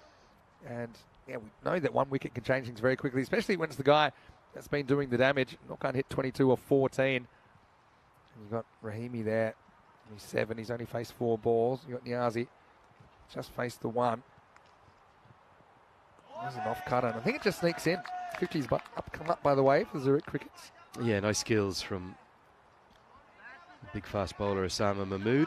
It's always tough, I think, as well, Vinny, playing 2 games back to back, you know, straight in. The intensity of 10-over cricket was something we were talking about in this morning's session. So to back it up and make it 2 wins consecutives is going to be difficult. That's going to go all the way, Vinny. Big hit, much more like it, and it's Niazi. He doesn't just bowl leg spin, he bats well too. Yeah, and so this is kind of what he tried first ball, but got nothing but fresh air. This time, another kind of off-cutter, I think, not as dramatic as the one that he threw outside the off stump, but yeah, gets the treatment. End of the over, 56 for 2. Let's see how they're tracking on the run rate Worms, and I think they're going to be ahead despite a couple of wickets. The question is, can they stay ahead? You'd imagine so, but we know that Power, they can strangle batting teams. We saw them do it to the Lions in the first game of the day.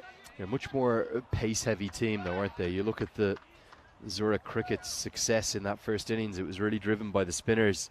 3 of them, I think 5 overs of spin bowled in total. And we're going to see Farid Ahmed come in now with some right arm around the wicket. Punches straight at the fielder. It's your man there, and he throws around the keeper. 1 brings 2. Time to tweak the moustache. And it's double or nothing stuff. Rahimi gets 2 runs. Vinny, I don't know if I put the mockers on him. What did he get? A duck, and he did at a misfield, and now he's giving away an overthrow. He's still resplendent in my eyes, Vinny. I don't mind.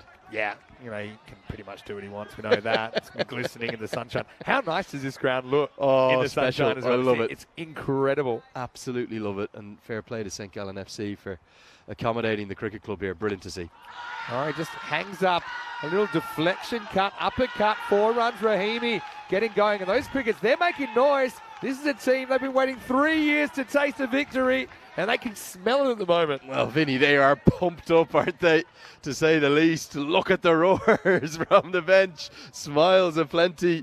I love the way they play their cricket, and they are enjoying every single second of this European cricket series on their feet. They can't sit down. Yeah, they will not be sitting down. This is hit hard. Bit of work for the fielder, but he's a very good fielder, Abdullah Rana. Straight down the ground, very straight. Long on. Yeah, you know, with that straight switch hit, pounded ball, sometimes it makes me think, you know, the difference between genius and insanity is all in the outcome. I mean, if that is probably 1 centimetre closer to the middle of the bat at 6. Well, Vinny, you're spot on. And one thing that I try to do as a commentator, and also it sometimes frustrates me when I'm watching cricket. Hit and dropped. It was on the fingertips of Saeed, who couldn't get it on the second opportunity either. Niazi gets a life on 6. I try to steer away from results-based thinking. You try to do a little bit more of deeper analysis. So this stroke here, could you see what he was trying to do? He was trying to go inside out, over extra cover. It wasn't a great ball. It was a wide delivery. It was there to be hit. So I don't mind that intent. If that's caught, you'll hear some commentators go, terrible shot. Yeah. Not the case. Couldn't agree more. Could not agree more. I have the same philosophy. This might be a wide, too far outside the off stump. Because, and even when I was playing, so I played indoor cricket for Australia, which is a slightly different sport, but, you know, it's fast, it's very skillful in its own way, and it has the same kind of cricket-based skills. But and situations is what I'm talking about. So run chases, things like this, playing the percentages, assessing and readjusting your goals, things like that. But we were always being told, concentrate on the process. Let the outcome take care of itself. So, you know, you just need to get the process right. You need to get your decisions right. And sometimes you have bad outcomes. That doesn't mean it was a bad decision. So, yeah, I agree, Lenny. This is hit straight down the ground. But, yeah, look how straight Abdullah Rana is. And he's there exactly for a ball hit like that. And that's one thing I've really enjoyed about Brendan McCullum taking over as the test match coach for England. He's just embodied and embraced that. I don't think there's ever been less fear of failure in English cricket. It's almost always been a fear of failure under the Kiwi. They're much, much better to watch now. I will make a comment in a second about that. This one is a little bit late on, but who cares, because it's still 6. I'm pretty sure this has got all the way. Maximo! As this is a ball which is not, I think, originally intended to go in this direction. Makes a late adjustment. And the Crickets, they're still well ahead in this game. It's 72 for 2 at the end of 5 overs. And just having a look at some of the numbers here. We've got this statistical information. Big thanks to Ravi for putting this together in the background. You can see this is the day-by-day run rates. It was just a 5-day series back in 2020. Big difference, Vin. 9.9 back then. Big difference. 13.4 so far. Yesterday, your first day was 144 pace. Well, you can almost see the entrance of the Irishman, can't you? Yeah, exactly. We're going to keep crescendoing up, Vinny. Everyone keen to impress. And, yeah, 144 pace. I think we had our fastest scoring day was in the 15s. Wow. It was what we called the Barcelona Bash late last year, which was at the baseball stadium. Yeah, baseball stadium in Barcelona on a similar type of pitch. Oh, too short. That has gone miles and miles. Niazi puts it near the bank. Maximo. Crickets closing in on what looks like their first victory ever on the European Cricket Network. What a shot. Well, I've got my favourite player out there. He's rapidly turning into it, Khalid Niazi, and maybe the Crickets could be turning into my favourite team. He can't just bowl really impressive leg spin, he bats too. And I'll tell you something, Vinny, these Crickets, they're about to explode. They're aptly named. They love their cricket. Here's the comeback ball, slightly better, slightly fuller. Can't get it off the square. So it was I think, in the low 15s, our highest ever daily run rate. It was smashed in Hungary recently. You know those highest chasers had 2 of the top 3? I think that was 17.2 and over average run rate. So 172 par. Wow. And that's internationals as well. That was in Hungary at the GB Oval in Zurich. I've been there. Unfortunately, I was doing the Valletta Cup, so I couldn't make it to Hungary. That's a pretty interesting ground as well. Wow. It also has one end called the bikini end because there's some houses that border it and it has a swimming pool at one side. So what about the other end of the spectrum? Probably not something you track overly, but have you had many maidens in this 10 over cricket? We've had a guy take none for none off 2 overs. We have maidens all the time. We've probably had a handful of people that have conceded 0 off 2 overs. The none for none sticks out because it was a guy that bowled 17 overs before he took his first wicket. But Jamie Batten, also known as the Bulgarian Express, has it come back. It's 81 for 2 off 6 overs here. Just bowled 12 balls in a row that would play to miss that outside the off stump pretty much. In the right area. And so we've had a few kind of 2 for nones. It doesn't happen very often. Maidens, I wouldn't say frequent, but we actually sometimes track maidens. And we've had, I think the most maidens in a series has been 8. So it can happen. Can happen. You might be down to 10th over. You're losing by 50. You got a guy that's too good for a number 11 and he just can't score. Don't think there was many maidens that week in Hungary. No. No. And that also average. Remember, average 17. Not in the internationals, but 2 days before on finals day, we had the most runs ever to win off a last over. Oh wow! This is going to be another 4. This one not really intended from Rahimi. I don't think there's any way the Crickets are going to mess this up. They've batted well, but they've also had their fair slice of luck in this innings. It's helped them along. Make sure there's no real time to get nervous. And you've got to remember, they went down to 2 pretty heavy defeats yesterday. Their net run rate is all a kilter, so if they can get a boost here, if they could maybe try and go bang, bang, bang and end this very quickly. Rahimi and Niazi, well, they've combined so effectively. That would help get their net run rate back towards equal. This is well struck. So I've got a good one for you, and then we'll come back here because I know it's a big moment for the Crickets because it looks like they'll be closing in on their first victory here in ECN cricket. We might get a pitch invasion here from them, Vin. They're bubbling up. Yeah. Well, they're banging the dugout pretty hard. I was wondering what that noise was. I thought that was your knees on the desk. So listen to this for a finish. Oh, no ball. So it's going to be a free hit coming up. It was 36 to win off 6 balls. This is in the bronze match. Okay. And Royal Tigers, they're kind of the incumbent. They've won every series. They had a shock loss in the semis, so they're playing for bronze against United Chalad Budapest. And United Chalad Budapest need 36 off 6. So you're thinking no chance. Okay, wait for it. And the most runs we'd had before that, for a long time the record was 23. I think it had gone up to 26 off last over to win a match. 36, but guess what? Clock ran out. 31 now.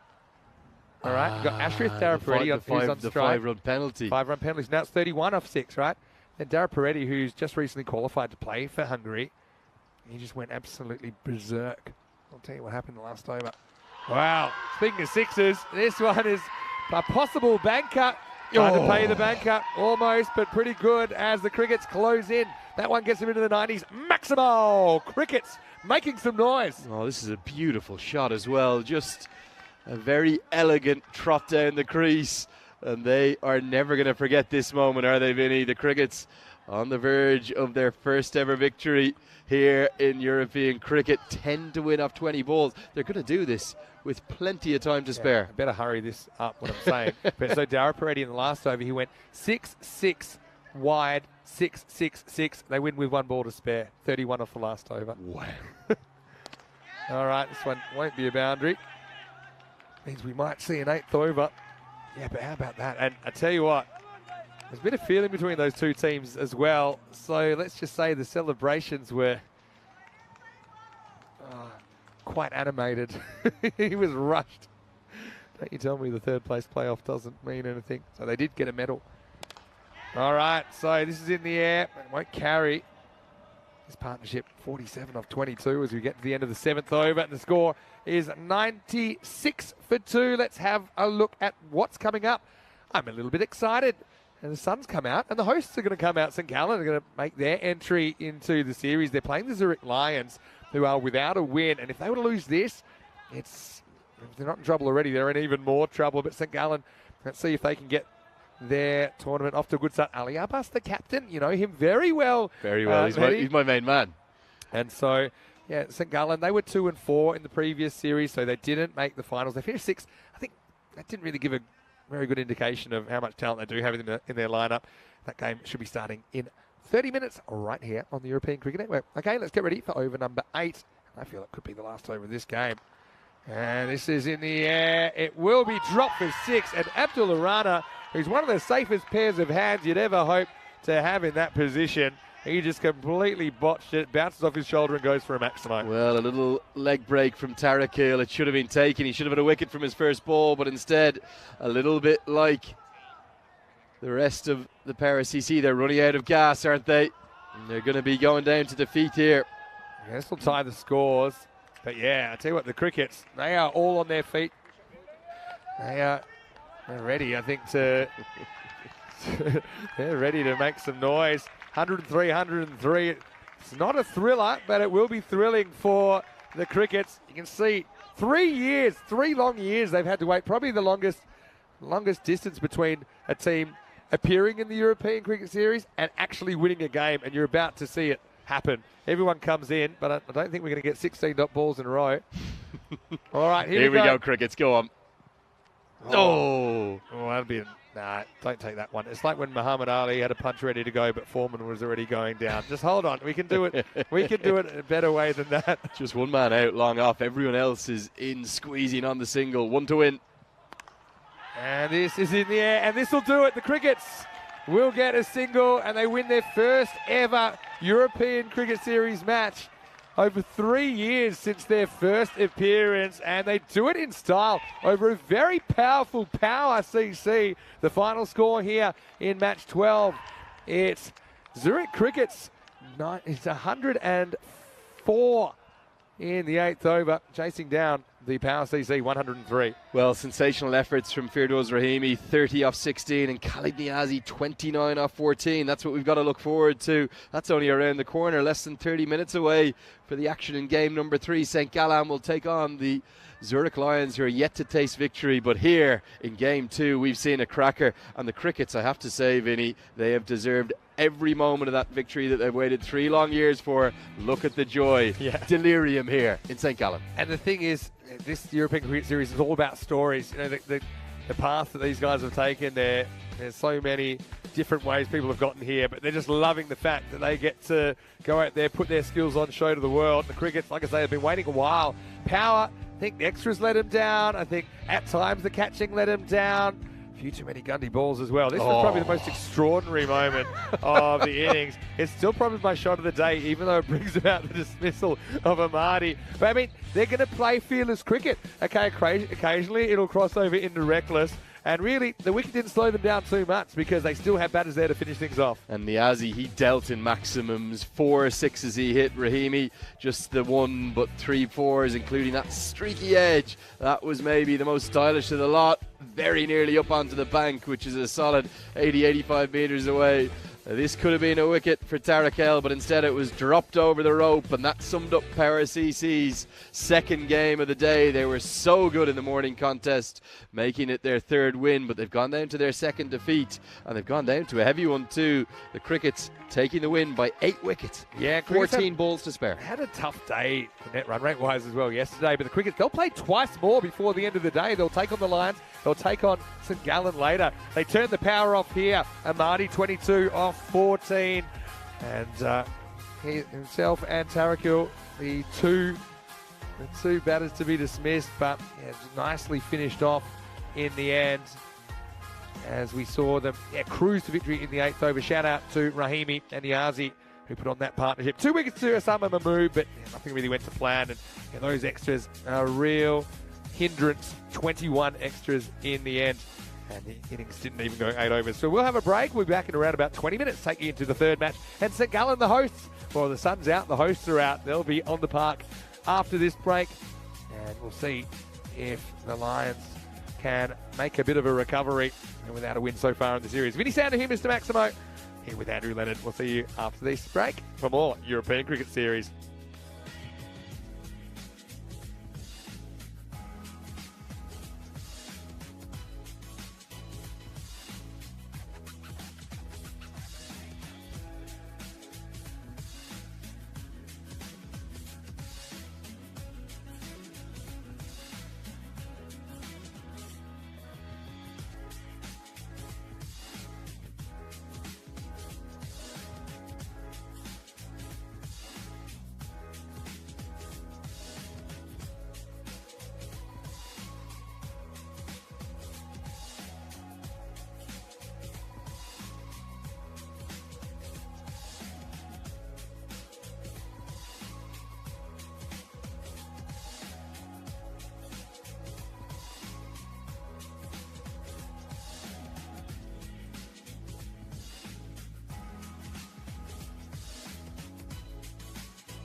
And after a long, long period of playing cricket, the best place to come in Europe is the great Ryan Falls.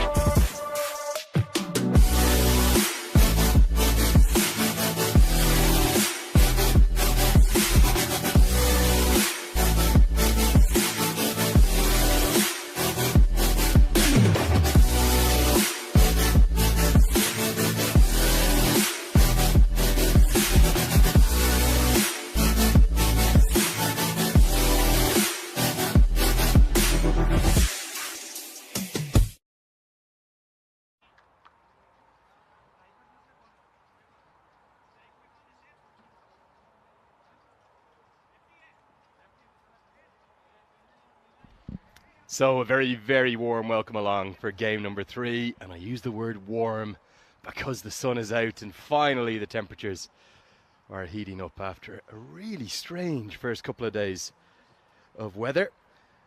We are all set for this game between the next two contestants.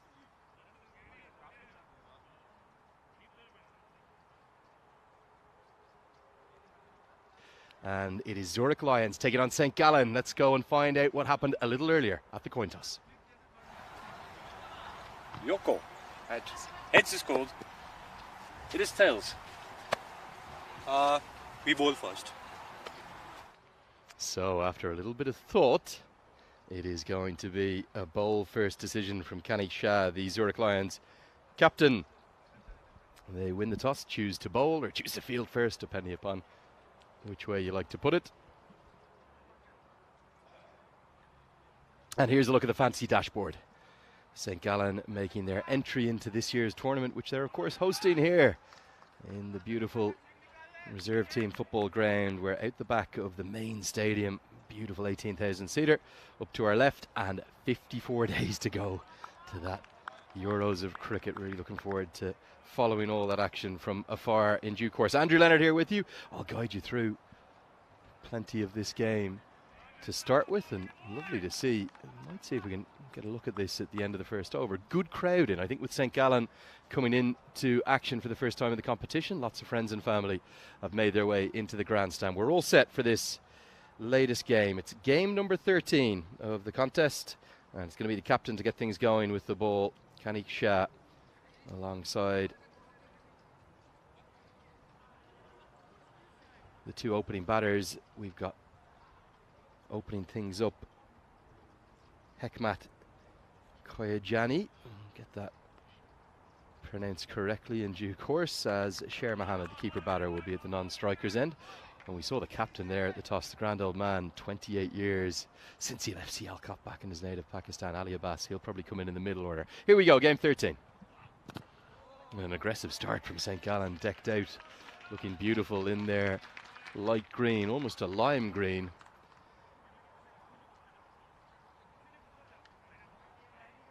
And that's why Vinny Sandhu, I think, has gone with his all green suit today. I'm not sure I'll ever look as stylish as that man. He's having a little bit of a break.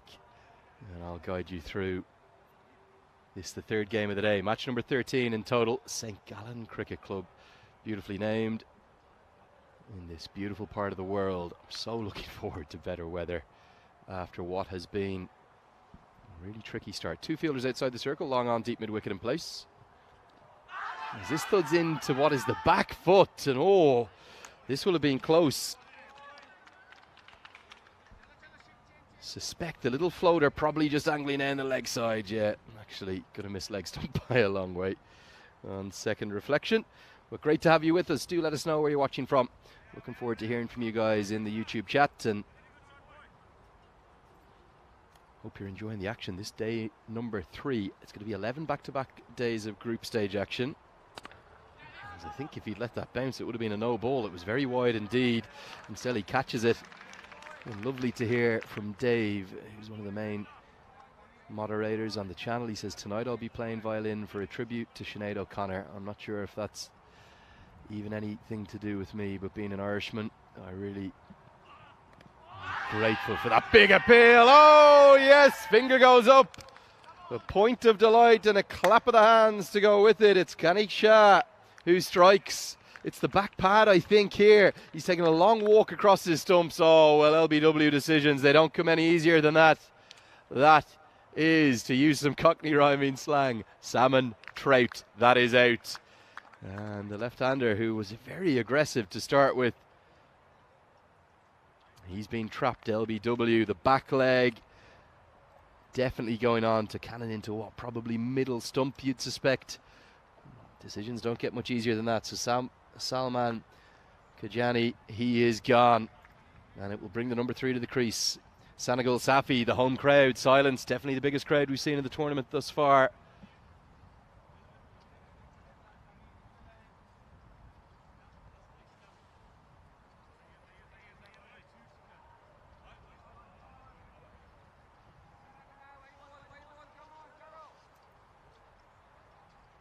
This is going to be Mohsin Raza at number 3, in fact. A little slower ball. These cutters from Shah have been very effective. They really have. Senegal Safi will see down the order. Apologies for that. Mohsin Raza, it is at 3.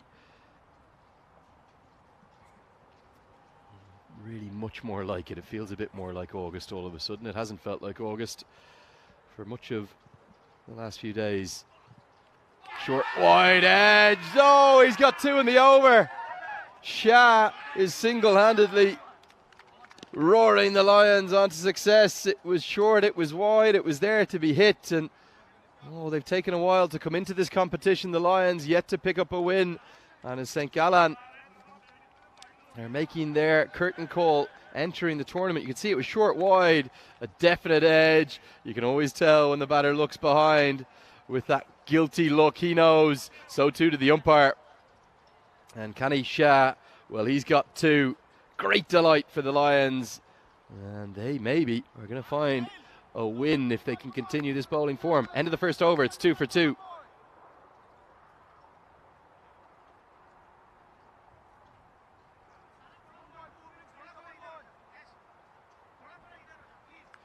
And if you just go, that's the main Kaiban Park there. We'll actually get a look at the field.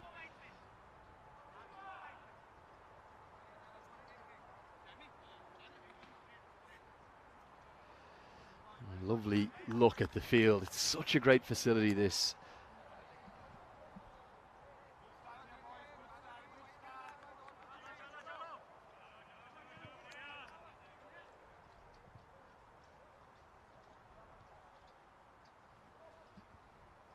So here is the second over. It's going to be bowled by Stahil Joshi. Well, the Lions, could they turn things around in a big way? A lovely shot there, didn't we, of this incredible sporting facility. Obviously the one that hits the headlines is the 18,000-seater stadium, but lovely little 1,500-seat grandstand that we're commentating out of here in the reserve ground. And we're going to have the first maximum. Goes all the way over those St. Gallen host city boundary advertising hoardings. It's a big hit, much more like it for St. Gallen, and some joy to the home crowd. Definitely the best crowd we've had in. They're getting involved.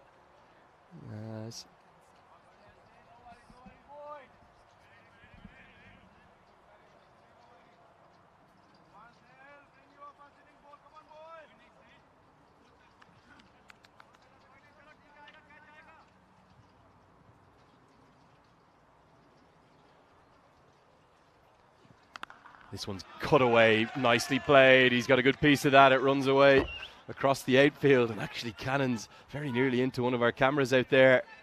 And that's going to be a boundary 4. Much more conventionally correct cricket stroke, isn't it? But equally effective. 10 runs in 2 balls, and suddenly there's the fans I was talking about. They're a little bit shielded by those railings, but definitely the biggest crowd of the tournament. I reckon we've got 60 or 80 fans in enjoying the action, and no surprise with the hometown club making their curtain call, taking their bow in this year's ECS Switzerland. This is hit down the ground. Well judged, I think, by Kani Shah. He wasn't going to be able to affect the catch, so he's happy just to watch his footing, stay right inside the rope, and be happy to keep it to a single. 2 fielders are allowed outside the circle. At the moment, the Lions are going with 2 of them in the deep on the leg side, but just as I say that, it's going to change. In fact, still have 2 out in the leg, but they are going to slightly rotate. Long on will come up into the circle, very straight mid on, and then the two men in the deep will be deep mid wicket and deep backward square leg. And that's where the fielder that just changed, the deep square leg, will come in and keep that to just a single. Flying start for the Lions with Kanit Shah doing the damage, picking up those 2 wickets in the first over. Great to see fans in though, love that. I'm going to hold Vinny Sandhu to his word. I'm going to see how many of those football fans on Sunday he can drag across, come in and enjoy the action. Remember, we got 5 games every day here, so you could come early to the football or come after. As that's helped around the corner. Good shot. A little bit of Caribbean Calypso flair in that from Sher Mohammed, the keeper batter. Just gets up. Look at this, the swivel pull with one leg flung into the air. Lovely stroke to end that second over. Score 18 for 2. Yeah, great to have you with us, and do want to thank you for all your comments. I love that from Dave telling me that he's in France, and just so nice to hear that tribute to Sinead O'Connor. Very, very special woman that we sadly lost far too early. Nothing compares to you. He's going to play out tonight on his violin. I'd love to hear that. We saw tributes all around the world to a woman who had much more than an impact just with her singing on Irish culture, Irish identity, and she's going to be much lost. Okay, 2 bowled, 18 for 2. Here comes the off spinner, who I have to say he's battled a little bit. Like some of the spinners, they'll be grateful for the rain to have disappeared, as Prakash will bowl these little off spinning darts. That's not the right line, is it? But he's managed to pick up a wicket. Oh, an excellent piece of work by the keeper. I thought the finger's gone up here. Clearly a brilliant catch. Keep your eyes on the umpire. Just wonder if we can roll that on. It is indeed going to be given out. At first the finger went up and then looked across to the square leg. I'm not sure why the square leg umpire was needed. What a catch. A wonderful piece of work from Safraz Ahmed. And definitely not the best delivery. And I think it's maybe just flicked somewhere towards the handle of the bat. That's what the umpire is indicating. We'll get the replay here now. Oh, it might have been off the thigh pad. I think that's clearly what poor old Ali Abbas was saying. He hasn't gone near it, so maybe he's on the tail end of a difficult decision. Might have flicked the thigh pad there, but what a catch. You've got to give credit to the keeper, Safraz Ahmed, who's taken that down the leg side. And St. Gallen CC, we're so excited to get into action. Oh, we're just looking down in front of us. Poor old Ali Abbas. He cannot believe it. That sadly is cricket. He's having a long think about things down there. Credit to him. He took the decision in good heart and trudged off. The man that has Chachu on the back, meaning the uncle of cricket here in St. Gallen, one of the founders of this club here, he's gone. As the new batter, Hyder Khan, will get off the mark immediately with something of a miscued single. I do feel sorry for Ali Abbas there. He's done so much work, hasn't he, in terms of helping pull this event together alongside the ECN team too. Such a proud man with the way in which this cricket club has developed here in St. Gallen. But sadly, he has to go. And a misfield, almost the London Bridge opening up. Straight between the legs, I reckon. Will allow a couple for a swift running Sher Mohammed, who only just gets there. Just for a moment, it looked as though he might not have. Good teamwork, though. It's Nazib Safi who does that. Follow-up work. Bullet arm. Direct hit. Oh, may well have been gone. Always difficult, though, to affect those direct hits with the slight raise of the mat. I think that's going to be close to a no ball.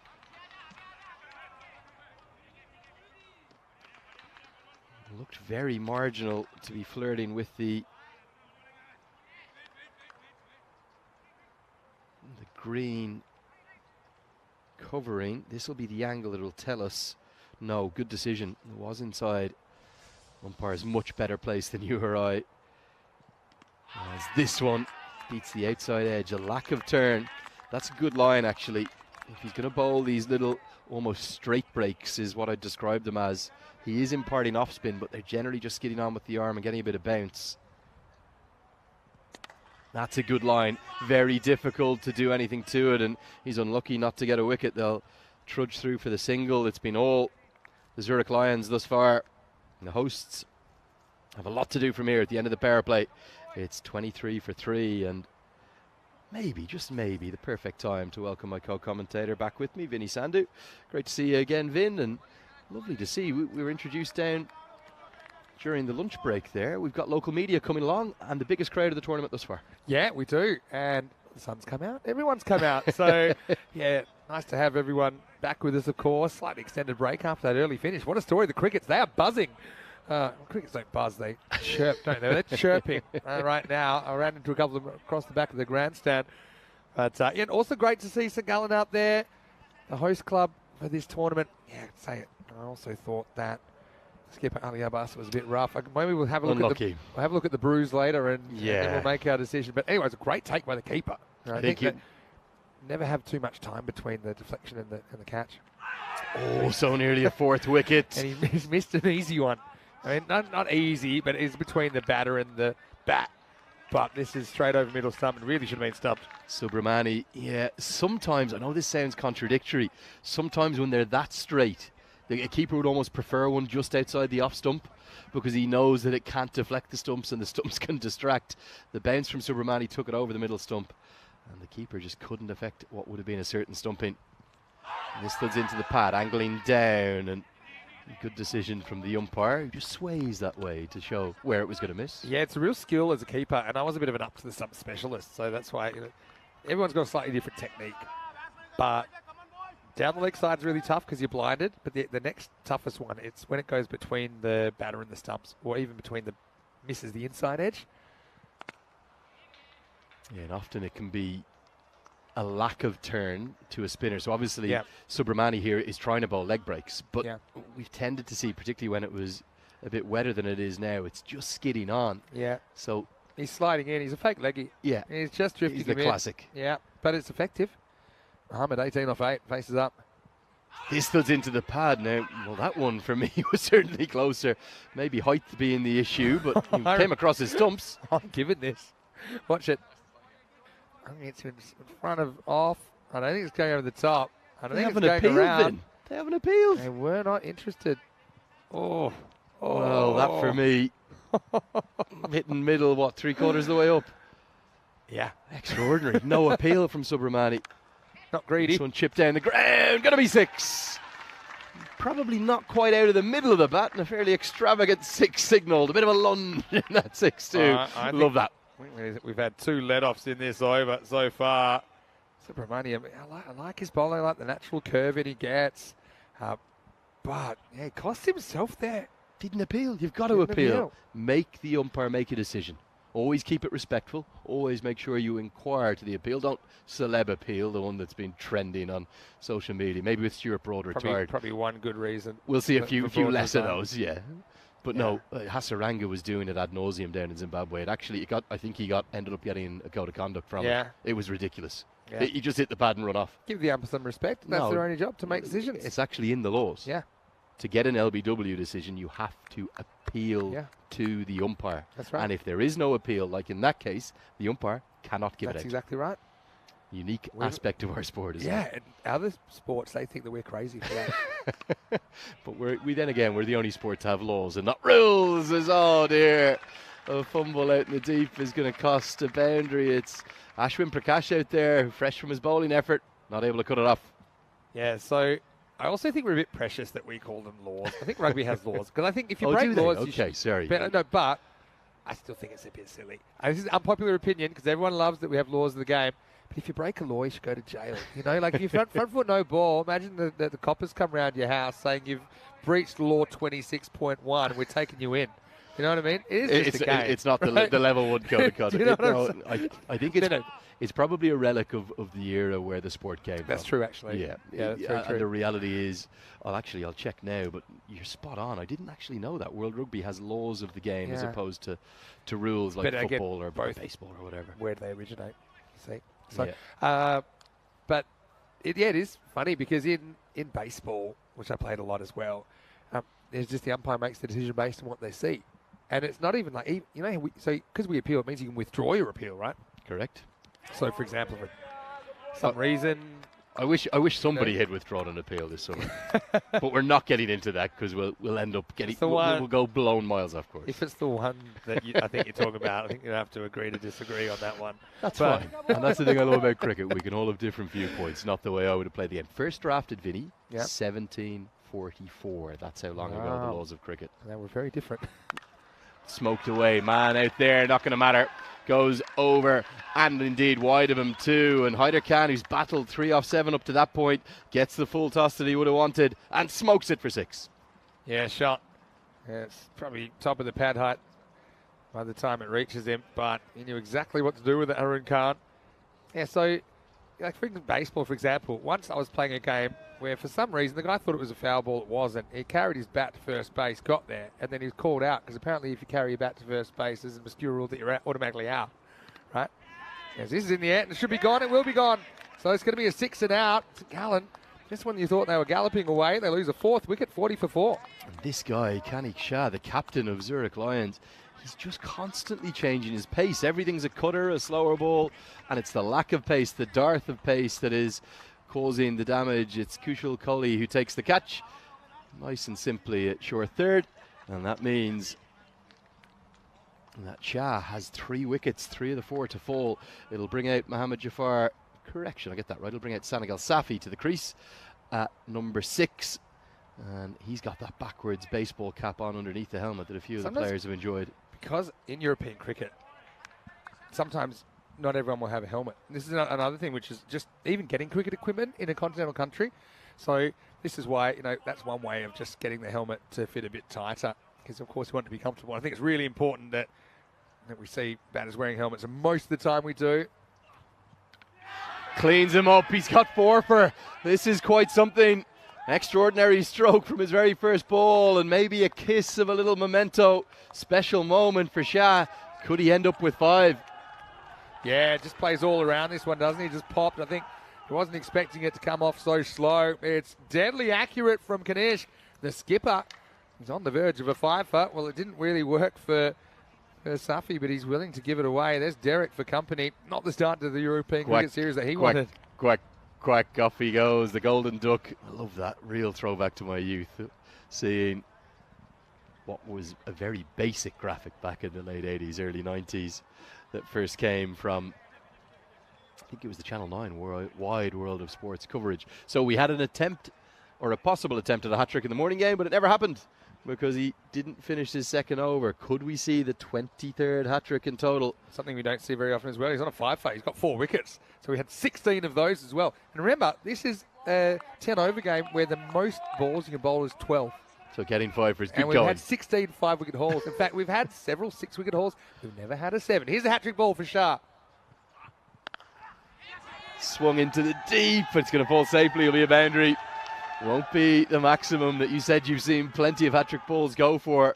But that pace was read a bit better. Again, it's that little sort of cutter. They're wobbly, knuckly balls, something like that. Yeah, but how's the cojones on the batter there to just say, all right, no, it's a hat-trick ball. I'm just going to play my game. I'm going to smash it. And you're going to love this as well. You know what you're going to see?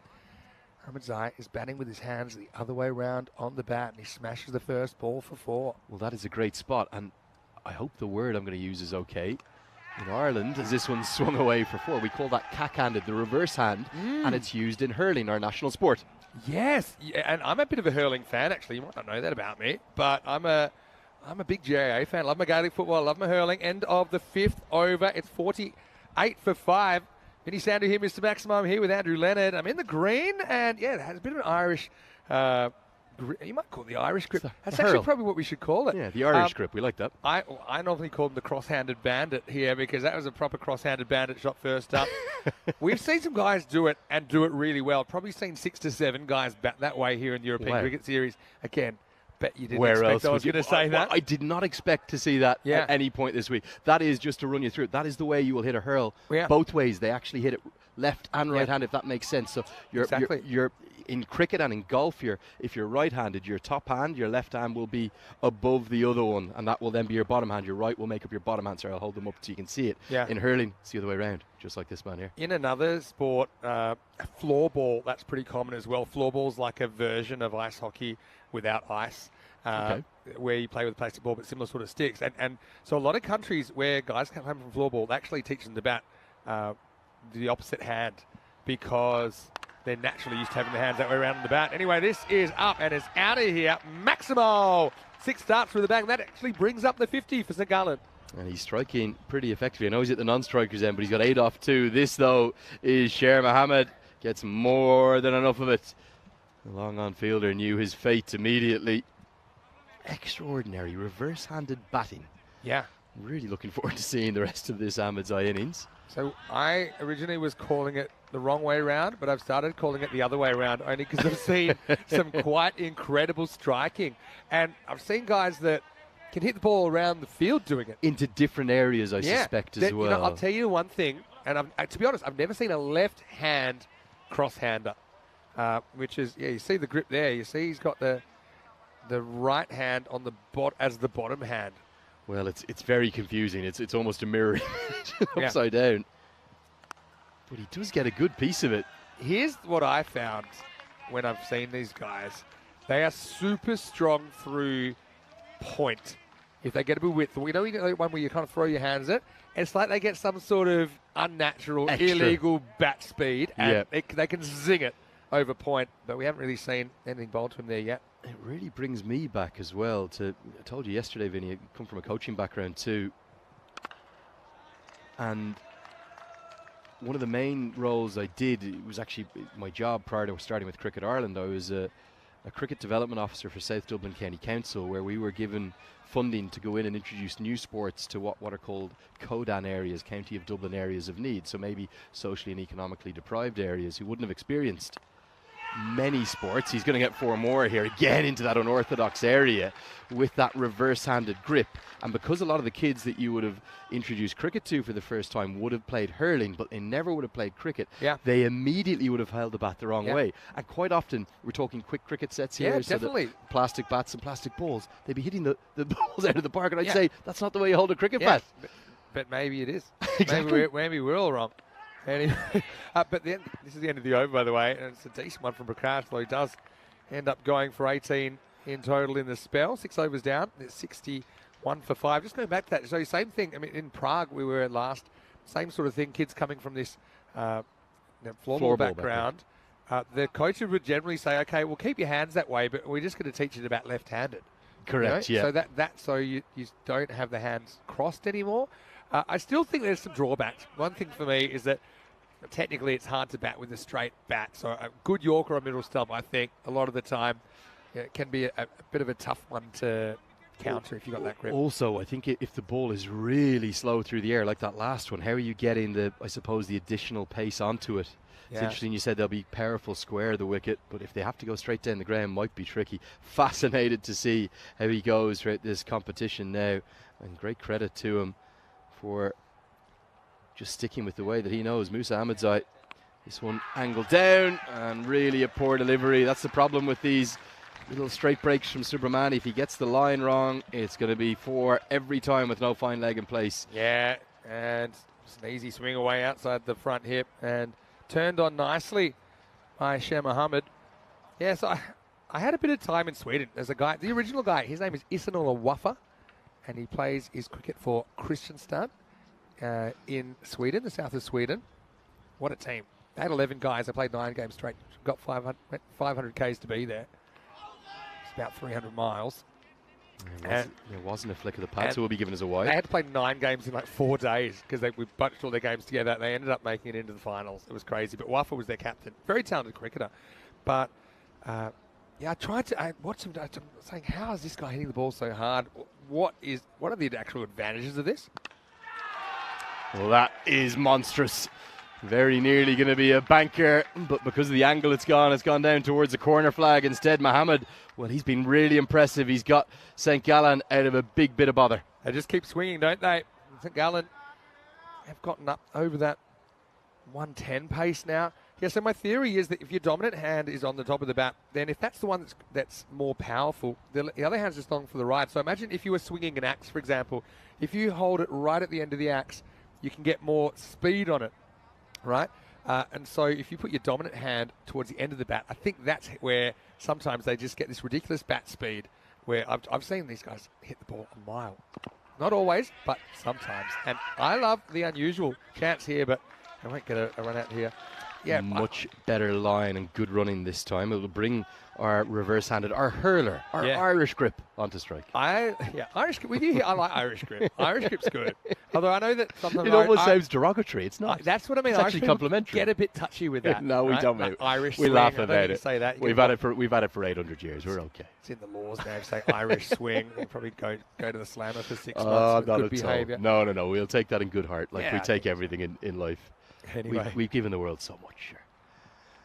Big swing and a miss. It's so interesting to watch. It looks like a switch hit in mirror. I don't know how to describe it, Vin. Yeah, he's a cross-hander. I like it. Other things in the European Cricket Series that I've run into, bearing in mind I've commentated over 7,000 players now. Commentated over 7,000 Good numbers, Vin. Right? So you're going to get some freakish talents in there. Here's the next ball, Zurich. You see, can go offside as well. Just punches that to cover point for one. For example, I'll tell you some of the things I've seen. A guy bowling right arm heat, and then for no reason particular, just bowling left arm heat off the same run, bowling wheels. And I had to just quickly do a double take and say, hold on, am I seeing this right? Just quickly, we'll come back to that in a second, but the ECC is rapidly approaching. We're 54 days away at the moment. We've got 6 groups of 5. Each group consists of 10 matches and then 4 finals matches. So just the winner of the group final will make it through to the championship week, which is in week 4. Netherlands 11 will be waiting for them there, as well as the 5 other group winners. And that will be starting in just under 8 weeks. Anyway, we're going to start the 8th over with a bang. That's the roofer. The first roofer. Impact, Lenny. That was coming our way. Well, the first roofer of the day. We had plenty of them yesterday, didn't we? And it was just tossed up into the eye line and all the way. Bang. And it's 50 for Mohammed. It's come off just 18 deliveries. He acknowledges his teammates who roar to the heavens. 5 sixes, including that roofer to finish. We've had bankers, we've had roofers. The first roofer of the day. He likes that mid-on region, Vin. Need to put the roof on the wagon wheel. I think there's space for it. I think if we could get the roof on there, then that would be good. Yeah, so I've seen that. What else have I seen? Recently, we had a guy playing his first game of hardball cricket in the European Cricket Series. He hit 100, and then for no particular reason, he just started batting the other way around and cracked an off drive. Okay, it was only one. Love that. And just looked. He can do anything. Punched a proper left-handed off drive in his first game of hardball cricket ever. And speaking of the community watching on, great to hear all your comments. Just want to get to a couple of them quickly, Vin. Squeeze a few in. Bibek Pakaral, who's watching on, or Pokral even from Nepal, says, big fan. Love you, Andrew. Great to hear from you. Dandavad, that's very kind indeed. I think we get more and more Nepali fans the more I do of this European Cricket Network stuff. And that's going to be juggled and put down by Kanakula. But I did want to get to one comment. I hope you're not going to give out about this one. I know what you're going to say. I like this one. Beef. Jawad goes, at Vinny, is it necessary to be bold to be a commentator on the ECN network? I'll speak on my behalf. The answer is yes, but not for you, Vin. Doesn't hurt. I'll tell you who might have an issue with that. I'll tell you. Rico, Corey, and Charlie. They're both very hirsute individuals. You're not angry, you're just disappointed. No, I haven't ever had more hair than this in the last few years. Anyway, this is going up and it's going away as well. Maximo St. Gallen fighting back after losing half their batting lineup. They look set to put 120 on the board, especially if this partnership lasts. Yeah, remarkable effort. And yeah, Wayne getting in the banter too. He says maybe it's compulsory so the headphones will fit better. That's not a bad shape. So there's a lovely cozy fit for me. Do you want to talk about just ECN commentator things? If you are in the cube, let's say the sun's hitting you from one side, you will get a headphone tan. Have you had headphone tans before? No, I haven't. I do get glasses tan. I like glasses tan. You can get a headphone tan perfectly. And I've picked the right event to come to here in the grandstand. So we're in the grandstand. You're safe this time around. Just ECN commentator things. This one's hit into the leg side. It'll just be a single. Great partnership this. It's rescued St. Gallen from all sorts of trouble They were 40 for 5, remember, and somehow they've battled back. The slip there from Musa Ahmedzai, our reverse-handed, our Irish gripped batter, is not too costly. Keep a single. He's got 15 off 8. This time he gets a bit of fortune. There's 2 noises. What's the umpire going to signal? I think it's definitely flicked something. Now, was it the inside edge or was it the keeper's gloves? I think it was the bottom of the bat. Giving us runs. Yeah, for me, it scratches the bottom of the bat, and it's a really, you almost put it down as a chance. It's not an easy one. He's just a little bit slow to move because it doesn't really take a significant deflection. Like I said, between the batter and the stumps, tough take. This will be a great view of it, actually. You see that, yeah, maybe the bottom corner of the bat. Anyway, next one is just a dot ball. 50 partnership comes up for the 6th wicket. Well, you know, in Finding Nemo, how Dory's always saying, just keep swimming, just keep swimming. Well, sometimes I think in ECS cricket, you just got to keep swinging. Just keep swinging. It's worked for St. Gallen. And that works all the way. Brace for impact again. That is the first ever and maybe the biggest reverse-handed 6 that I've ever seen. An almighty strike all the way onto the roof. What a noise it made too. How you like that? How you like that? That's not the wrong way. That's his way. And that is a reverse-handed roofer to finish the 8th over. That's one reason I'm glad you're here, because you have to see it to believe it. I think you've got to make a note of that. I know you keep notes of your highlights. Yeah. The reverse-handed roofer, ball 7.6. Oh, my. It's what a strike. And don't forget, you can always follow us on our social media at European Cricket. But what a finish to the over. 96 for 5 after 8. Could that be the play of the day? I think for me, there was only one option yesterday, the 110-metre job over the roof. But the reverse-handed roofer, with that Irish grip, absolutely love it. And what a fight back from St. Gallen. They were in all sorts of trouble. This is where everyone yet to bat starts practicing. Getting their hands the wrong way, or the other way around, I should say. Modern coaching, they talk a lot about your method as opposed to there being a correct technique. Whatever your method is that works for you to get your outcomes. Happy days. He's striking it over 200. The partnership's worth 56 off 20, and it has quite literally changed the game. As the runs are going to continue to flow, it's an area where if you stray down the leg side, you're always going to be punished. Joshi goes for 6. I'll say one thing, Vinny. Kanik Shah, the captain, well, he must be tearing his hair out. He's got 4 for his other bowlers not backing him up. Yeah, that's right. It was not a good ball at all. Just go back to Musa, who's batting cross-handed. I like the cap he's wearing as well. We did see him in 2020, but only briefly. His highest score was 2, and he made 3 runs in 6 matches. And so maybe that's just didn't get too much of an opportunity. Vinny, he's had 3 years. Practice. He's had 3 years to hone this technique in the nets, and he's got it down. That was one of the bigger hits of the entire series thus far. Quite amazing. Cannoned into the roof. And tries to repeat the dose this time, Mohammed, but it should be taken. That deep extra cover, deep kind of wide long off position has been a popular one, and it's been effective too, as Joshi does get some respite, as Mohammed's gone for a cracking inning. 66 he made, strike rate exactly 300. Yeah, nicely held out there by Ashwin Prakash. It was just in the right place at the right time. It's the wicket they needed. It's kind of after the horse has bolted though, isn't it? Because as we say, it all happens in the ninth. St. Gallen brought the 100 up. That breaks that partnership of 62. And a very nice hand from Sher Mohammed. He had more partners than the quarterback at the box social, really. Ended up with Ahmedzai, put something together. Now Mohammed Jaffa will get an opportunity. But yeah, what a nice moment for Sher. Yeah, he got a really good ovation, not just from his teammates, but from the good little home crowd that is, without doubt, the biggest of the week. I reckon we've got close to 100 fans down in that main grandstand there. And also, great to have some of the local media coming along to maybe experience cricket for the first time. This is what the ECN does. It exposes people to the sport that may never have had the opportunity to see it. What it's all about. We're on terrestrial TV here. We've got Swiss TV doing a story on us today. Really exciting. And I'm feeling so excited for Sher Mohammed. It's his first ever game on the network, and he's cracked 50. Amazing. And he's cracked 66 off 22. It's not bad. Well, that's the stuff of dreams. He'll have gone to bed last night hoping for that. In comes Mohammed Jaffer.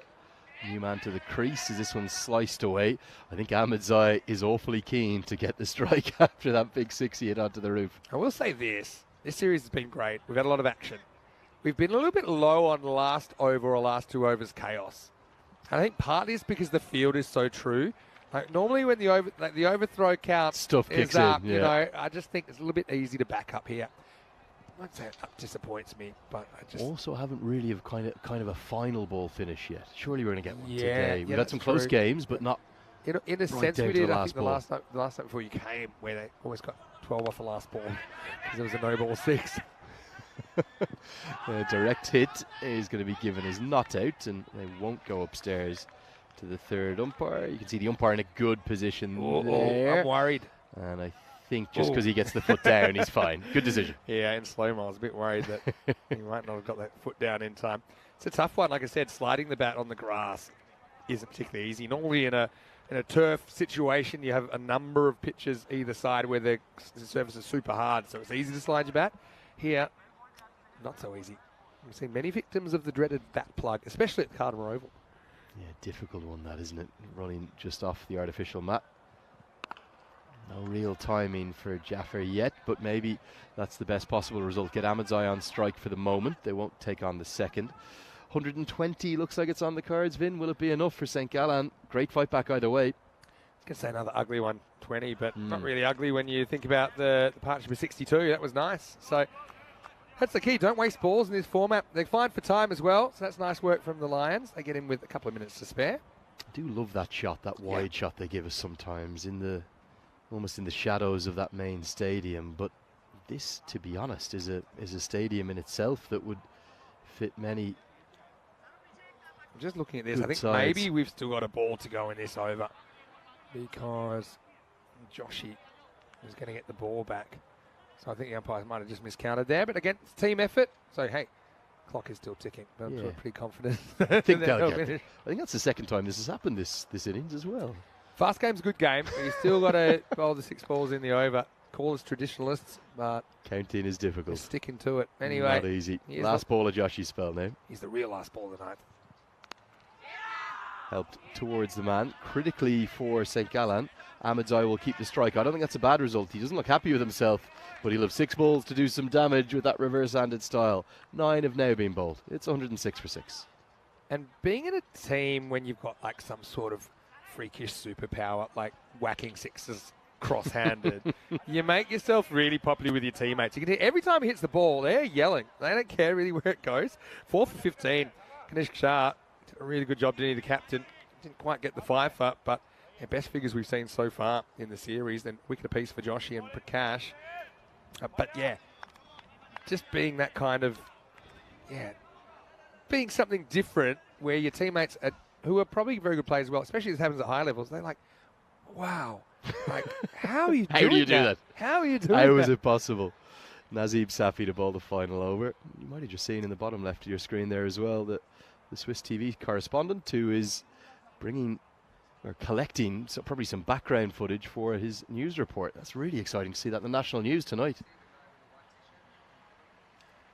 Yeah, so I just think that's going to be great. There's more exposure, more people finding out about cricket. Like I say, I think people from developed cricket countries watch ECS for a certain reason. Oh, there we go. And good looking camera he's got too. Very Inception. Yeah. With a camera shooting the camera. And imagine if he was shooting a camera. But yeah, that's good lens on ours. We're just showing off how big our lens is. We know how big ours is. How big is yours?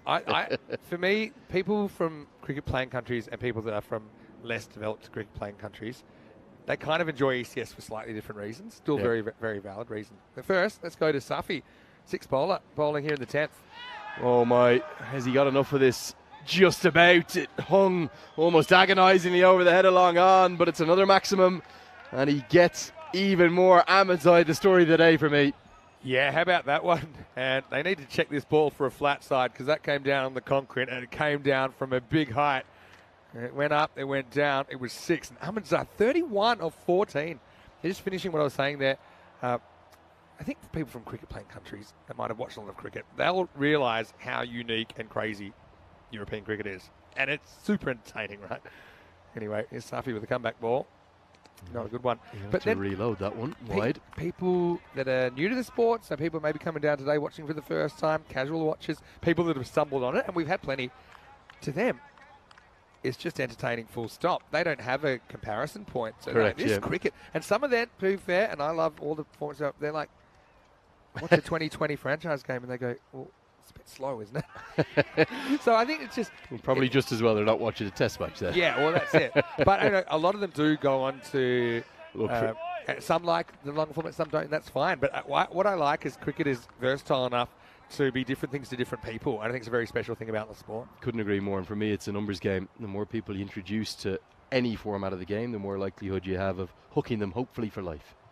Ahmedzai gets this one out of the screws. I think it's another roofer because there's an impact off something. That is his third maximum. He is sensational. Awesome, Ahmedzai. Oh, and how does he get the hands through the ball there? Sends Shrewd run him cover. So even the umpire's enjoying this. Look at this. He's really getting into the action. He's got his body coach lunges out. Carreras. I think the umpire should have to signal that with his hands crossed as well, if you're going to be completely fair. 119 now with 3 balls to come. This one's helped around the corner. He's going to be desperate to get back on strike, but it's cleanly fielded. So good intent. I like that.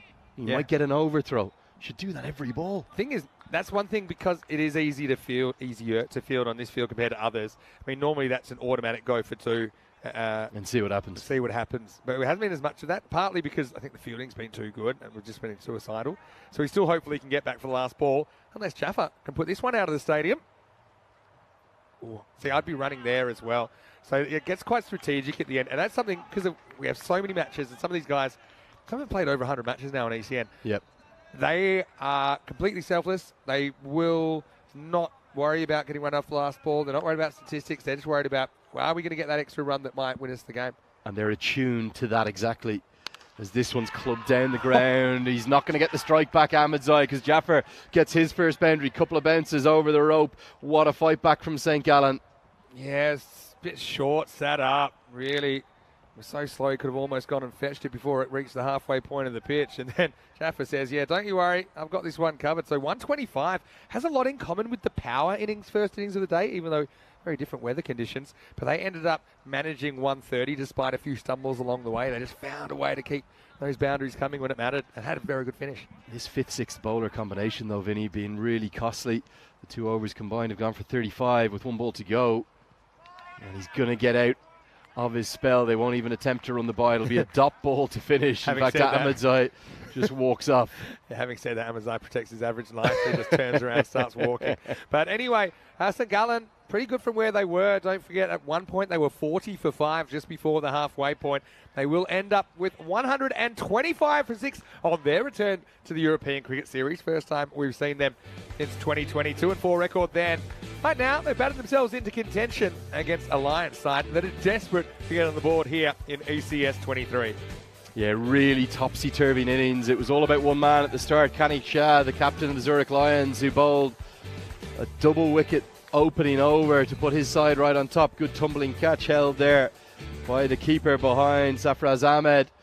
And everything was going the Lions' way, including that decision, which probably might have been a little bit harsh on the grand old statesman of Swiss cricket, Ali Abbas, who was one of the co-founders of this club. But then the runs started to come. It was Haroon Khan who pongoed one out of the ground before he was dismissed too by Kenny Shah, caught by Kushik Kohli before Shah rounded out the best bowling figures of this week so far with a 4th wicket.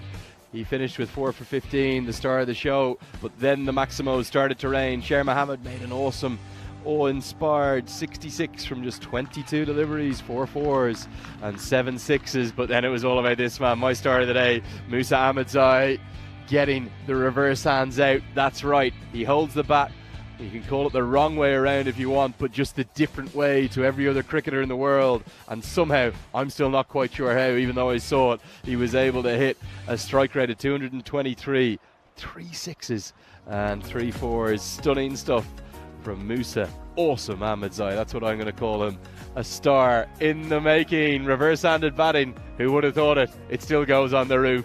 That's the scorecard, 125 for 6. A run rate of 12.5 runs per over, and they came in good time after that horror start. At one point 2 for 2, at another 40 for 5, but they battled back the home side on their home pitch to post a very competitive 125. There's the bowling figures. Kenny Chad, the star of the show, with 4 for 15 from his 2 overs, and also Snehal Joshi and Ashwin Prakash with a wicket apiece.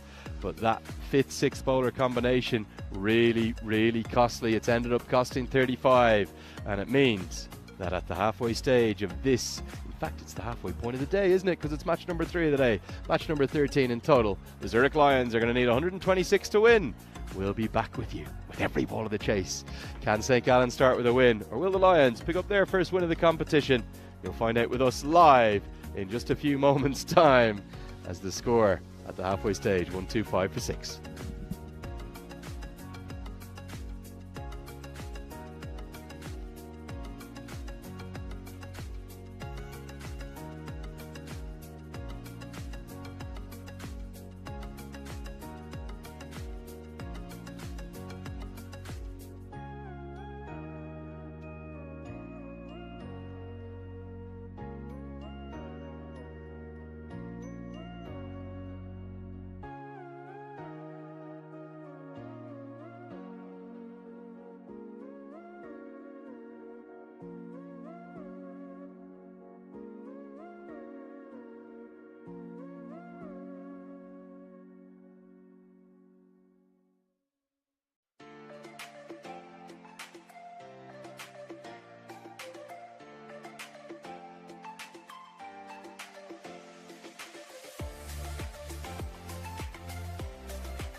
Well, here we are, the halfway stage of today.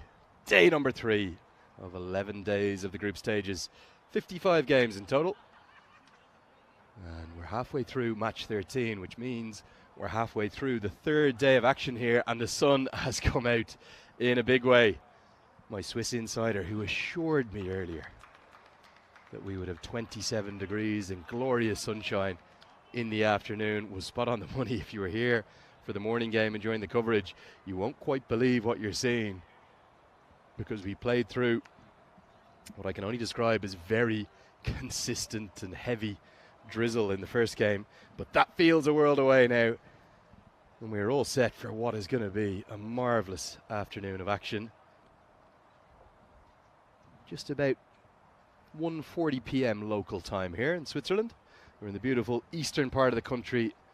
I'm going to find it hard to get across just how stunning St. Gallen is. It is a beautiful part of the world, and it's a picture-perfect little town with the most sensational hospitality. We've been really well looked after thus far.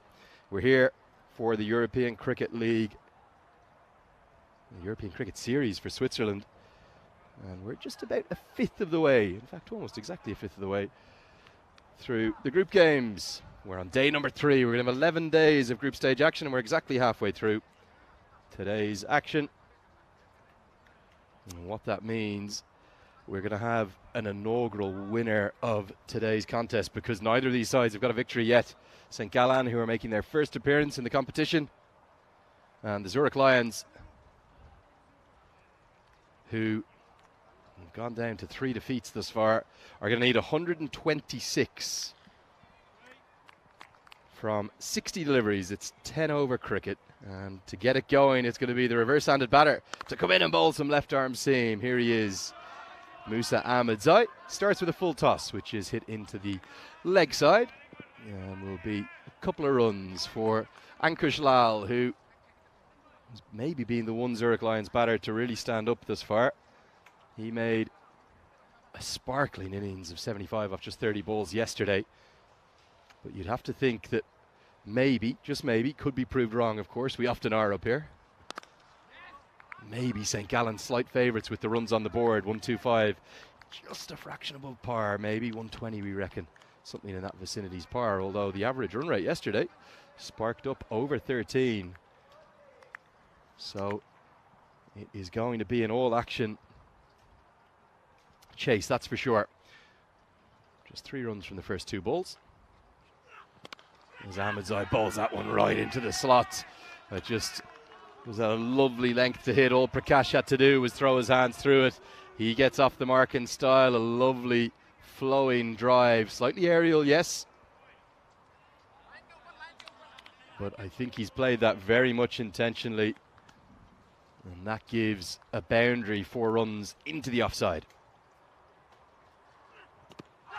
Inside edge is going to save any potential LBW decision. You can see the captain there, the grand old man himself, Ali Abbas, coming straight over to his young left arm quick, telling him, that's the line, I like that line, keep going there. Keep your eyes on that required run rate too, about 12.75 per over. Don't want that to push up towards 15 or 16, and in fact if you want, if you can, you certainly want to try and bring that down. Good angle this from Ahmedzai. Not much room for error, not much margin for error if you can't quite get it right. Great to see the beautiful ground here, bathed in sunshine. This one's punched down the ground. Now he's got a good piece of it. The outfield's run quickly. The dive. Oh, we're going to have a boundary check here, because I wonder, has Senegal Safi done all the hard work, got the stop out, but not done enough? Well, this is going to be very, very marginal. Oh, I'm glad I'm not the 3rd umpire here. I think that might be clean. He might get away with that.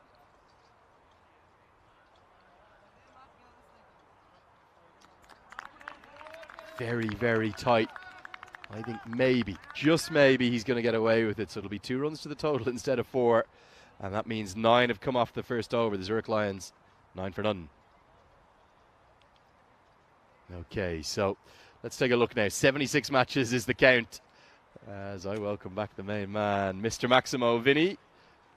We've got Philadelphia 76ers. Well, Here we are. We've got the cameras on us, We're not doing just it. our own Comcam here with the Swiss TV crew. Are we going to give them a golden ball to welcome them to this wonderful sport of ours? Well, that would be a great initiation, wouldn't it? But I got to say that these two teams, for me, not too much between them. Lions desperate for a win. This first one. How's this for a little bit of swagger from the keeper as well? Yeah, Hekmat Kajiani will get that right this time. Again, left arm around the wicket. And that short wide could well have been hit, but he's on the hop and nice from the keeper. Yeah, Matthias Hoopy, our special guest as well here. He's president of FC St. Gallen. Also, very experienced TV moderator and host, sports journalist. And Matthias actually has agreed to toss the coin in the next game. Oh, looking forward to that. Man of many skills and many hats. Okay, you're going to be out there with him, surely. Come on. Rob Kemming has been coaching him in the coin tosses. so We're teaching him how to do it. So, yeah, we'll see how that goes. Anyway, right now it's Carved Prakash. away. And Kogiani's come out. Hasn't quite found the range yet. I mean, that one was a little bit straight, a little bit shorter, though. And this time, nicely executed cut. Gets it down. Still surprised by these left-arm seamers who seem to have a yard of pace too. Kagiani alongside Ahmedzai insisting upon coming around the wicket. Just think that over the wicket, particularly with the new ball angle, is the more natural one. The one you'd expect more often. And it's more of a late in the innings when you're rolling your fingers kind of a tactic. Yeah, this one's worked into the leg side. It'll just be a single. So often I see bowlers turning to this if plan A doesn't work. So your typical left armer will swing it down the line from around the wicket, so from over the wicket, and we'll straighten it kind of left to right on your screen. But if the movement's not happening for one reason or another, sometimes they'll switch. But a lot of bowlers just going straight forward. Oh dear. That's just a little bit high, a little bit outside, and you can bet your bottom dollar that's a no ball and a free hit on the way. Yeah, good decision. Clearly a no ball because it's gone so far over the waist height. Standing position of the batter, you'll see it pretty clear here. Maybe over the head height, actually. Yeah, everyone wants their camera time. You're not meant to bowl at the camera. And Kogiani. Free hit incoming here from Kagiani. And he'll have to reload. It's going to be signalled as a wide. Remember St. Gallen, though, it's their first game in the tournament, so you can certainly understand some of their bowlers. You know, it's not like there's things like nets, for example, in a lot of these countries. I know Switzerland will have a few sets, but they can't practice as easily and as frequently as some other cricketers around the world. Cleans him up, won't be out. Good delivery. Remember, the free hit rolls over.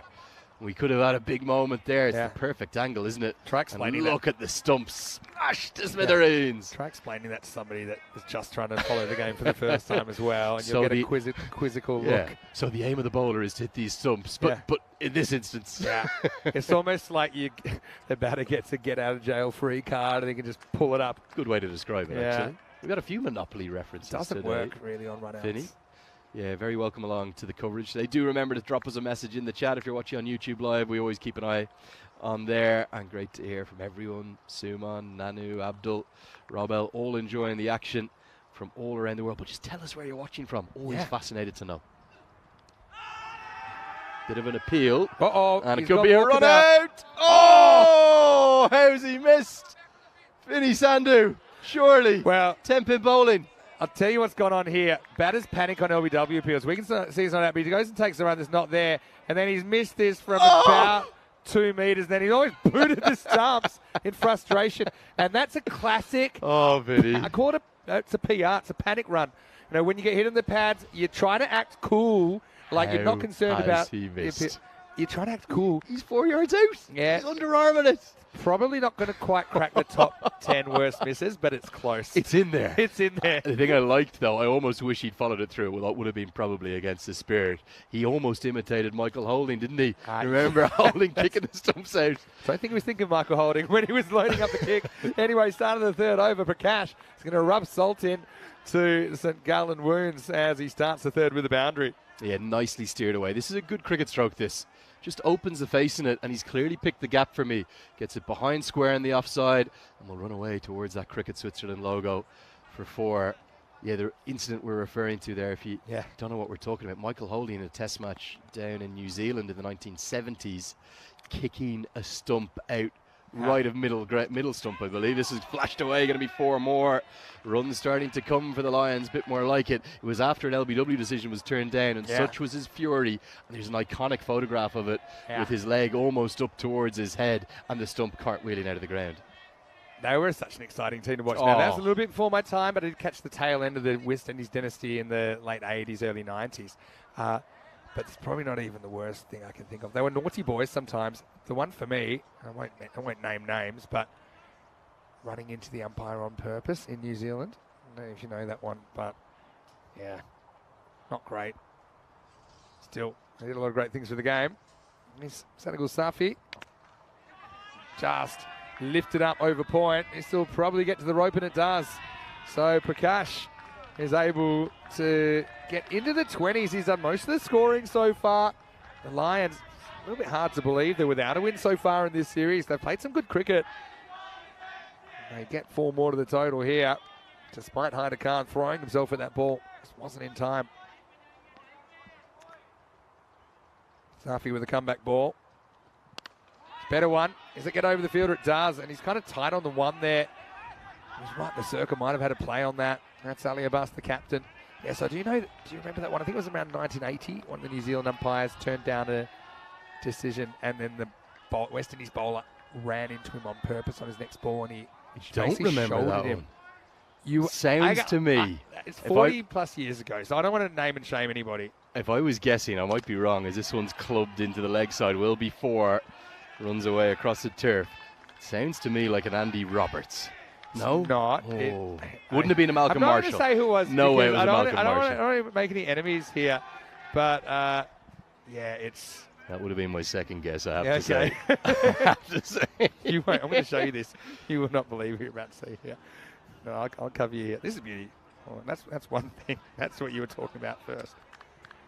Anyway, last ball of power play coming up. Death. So probably a wide, straight over. In fact, it's called no ball.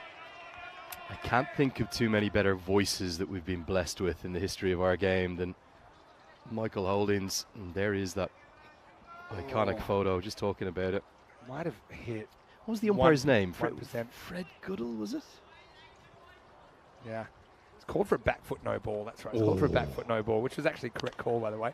Down the ground, chance long on. He just pulls out of it at the last second. Wasn't easy for Kagiani. It's bad, isn't it? Haven't seen that. I've seen the stump, but I've never seen that. End of the power play, and the score is 35. Did he go no ball again? Loss. I think he should have gone no ball again. I think he's had no shoulder. But anyway, we're into the power play. They're pretty much on the pace so far. Now let's see if they can keep it up. Lions, they're a team that are too good to be 0-4, aren't they? That's what they're staring down if they don't pull off this chase of 126. Yeah, and lots of messages in the chat. Matthew Hodgson saying loves the West Indies. Who doesn't? They've inspired just so many people to get involved in our great sport. What would you get for that these days? I think you probably got like a stern talking to, and then straight back into it. 6 months, I reckon. Although, and the rest. Again, a certain Bangladeshi player who may remain nameless. 12 months for sandpaper. I think more than that. I hear you. That's going to be a no ball, is it? Yeah. Don't think it's gone past the stumps before it's bounced, so clearly would have been off the pitch. Yeah. And so Ahmed Zai comes back. Check it out here. Oh, actually. Ooh. Maybe could have been a wide instead of a no ball, but the free hit's been signalled. And that's what it is. It's capitalised upon. Inside out over extra cover, and look who nearly does the fielding. Yeah, look at this. That's Matthias Hoopy down there who's doing some good work. And maybe Roger was around there as well. Was that Roger? Yeah, that's what I meant. I meant Roger. He's just about to get his TV time. Galaxy of stars here at the moment. So just about to do an interview, isn't he, for Swiss TV? In his best German Swiss, I reckon. Yeah. He knows how to speak it because that's what he speaks. Anyway, this is going to be to the left of the field. It's got a lot to do. That's going to go for 4. So Lions got all the momentum here as we head into the middle overs. And St. Gallen still yet to take a wicket in this innings. And remember some of the chances they've had, including that 99 times out of 100, 99.9 times out of 100 run out that they missed. Yeah, a few comments coming in. Someone talking about the Chapel underarm ball. It was always going to come up, wasn't it? But yeah, great to see The CEO of European Cricket, Roger, here with us, enjoying the action in his native Switzerland, of course. As this one's angled down the leg side, given as a wide. Let's put that to the chat then, okay? Biggest cricket controversies. Oh, plenty of them. Throw them in there.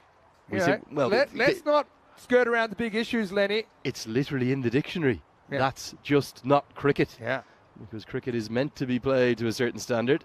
This one beats the outside edge, an appeal from the keeper and also from the short third fielder, but nothing from Ahmedzai, because Ahmedzai knew that the batter hadn't hit it. Didn't I tell you that I've been reading this book called Never a Gentleman's Game? In fact, maybe I haven't brought this up in the last couple of days, but it was a recommendation from Damien Fleming. Just is driven back past the bowler to a fairly straight fielder. That'll just be single. And you know how we had this idea in the good old days, everything was hunky-dory and everyone was playing and clapping each other and patting each other about? Whew. So it's called Never a Gentleman's Game, and it tracks the period from the early, what we now know as Test cricket, 1870s, late 1870s, first Australian and English touring sides, all the way up to World War I. It's amazing.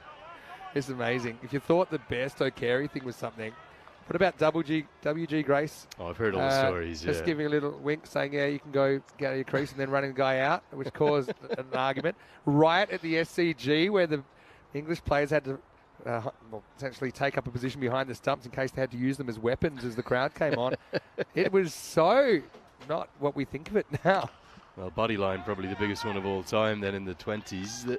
I suppose it looked early 30s. Early 30s, sorry. Even the big thing then for me is the game has always evolved, but it's had a great spirit to it. And I know you almost get in trouble for saying I love the spirit of cricket these days. I don't see anything wrong with it. It's a preamble to our laws. It's there in black and white. 100%. And there is, whatever everyone else's interpretation of it, it's there for all to see. And it's really about respect for your opponents, for the match officials, for everyone involved in the sport that we love. And I think on the whole, generally it's really well followed.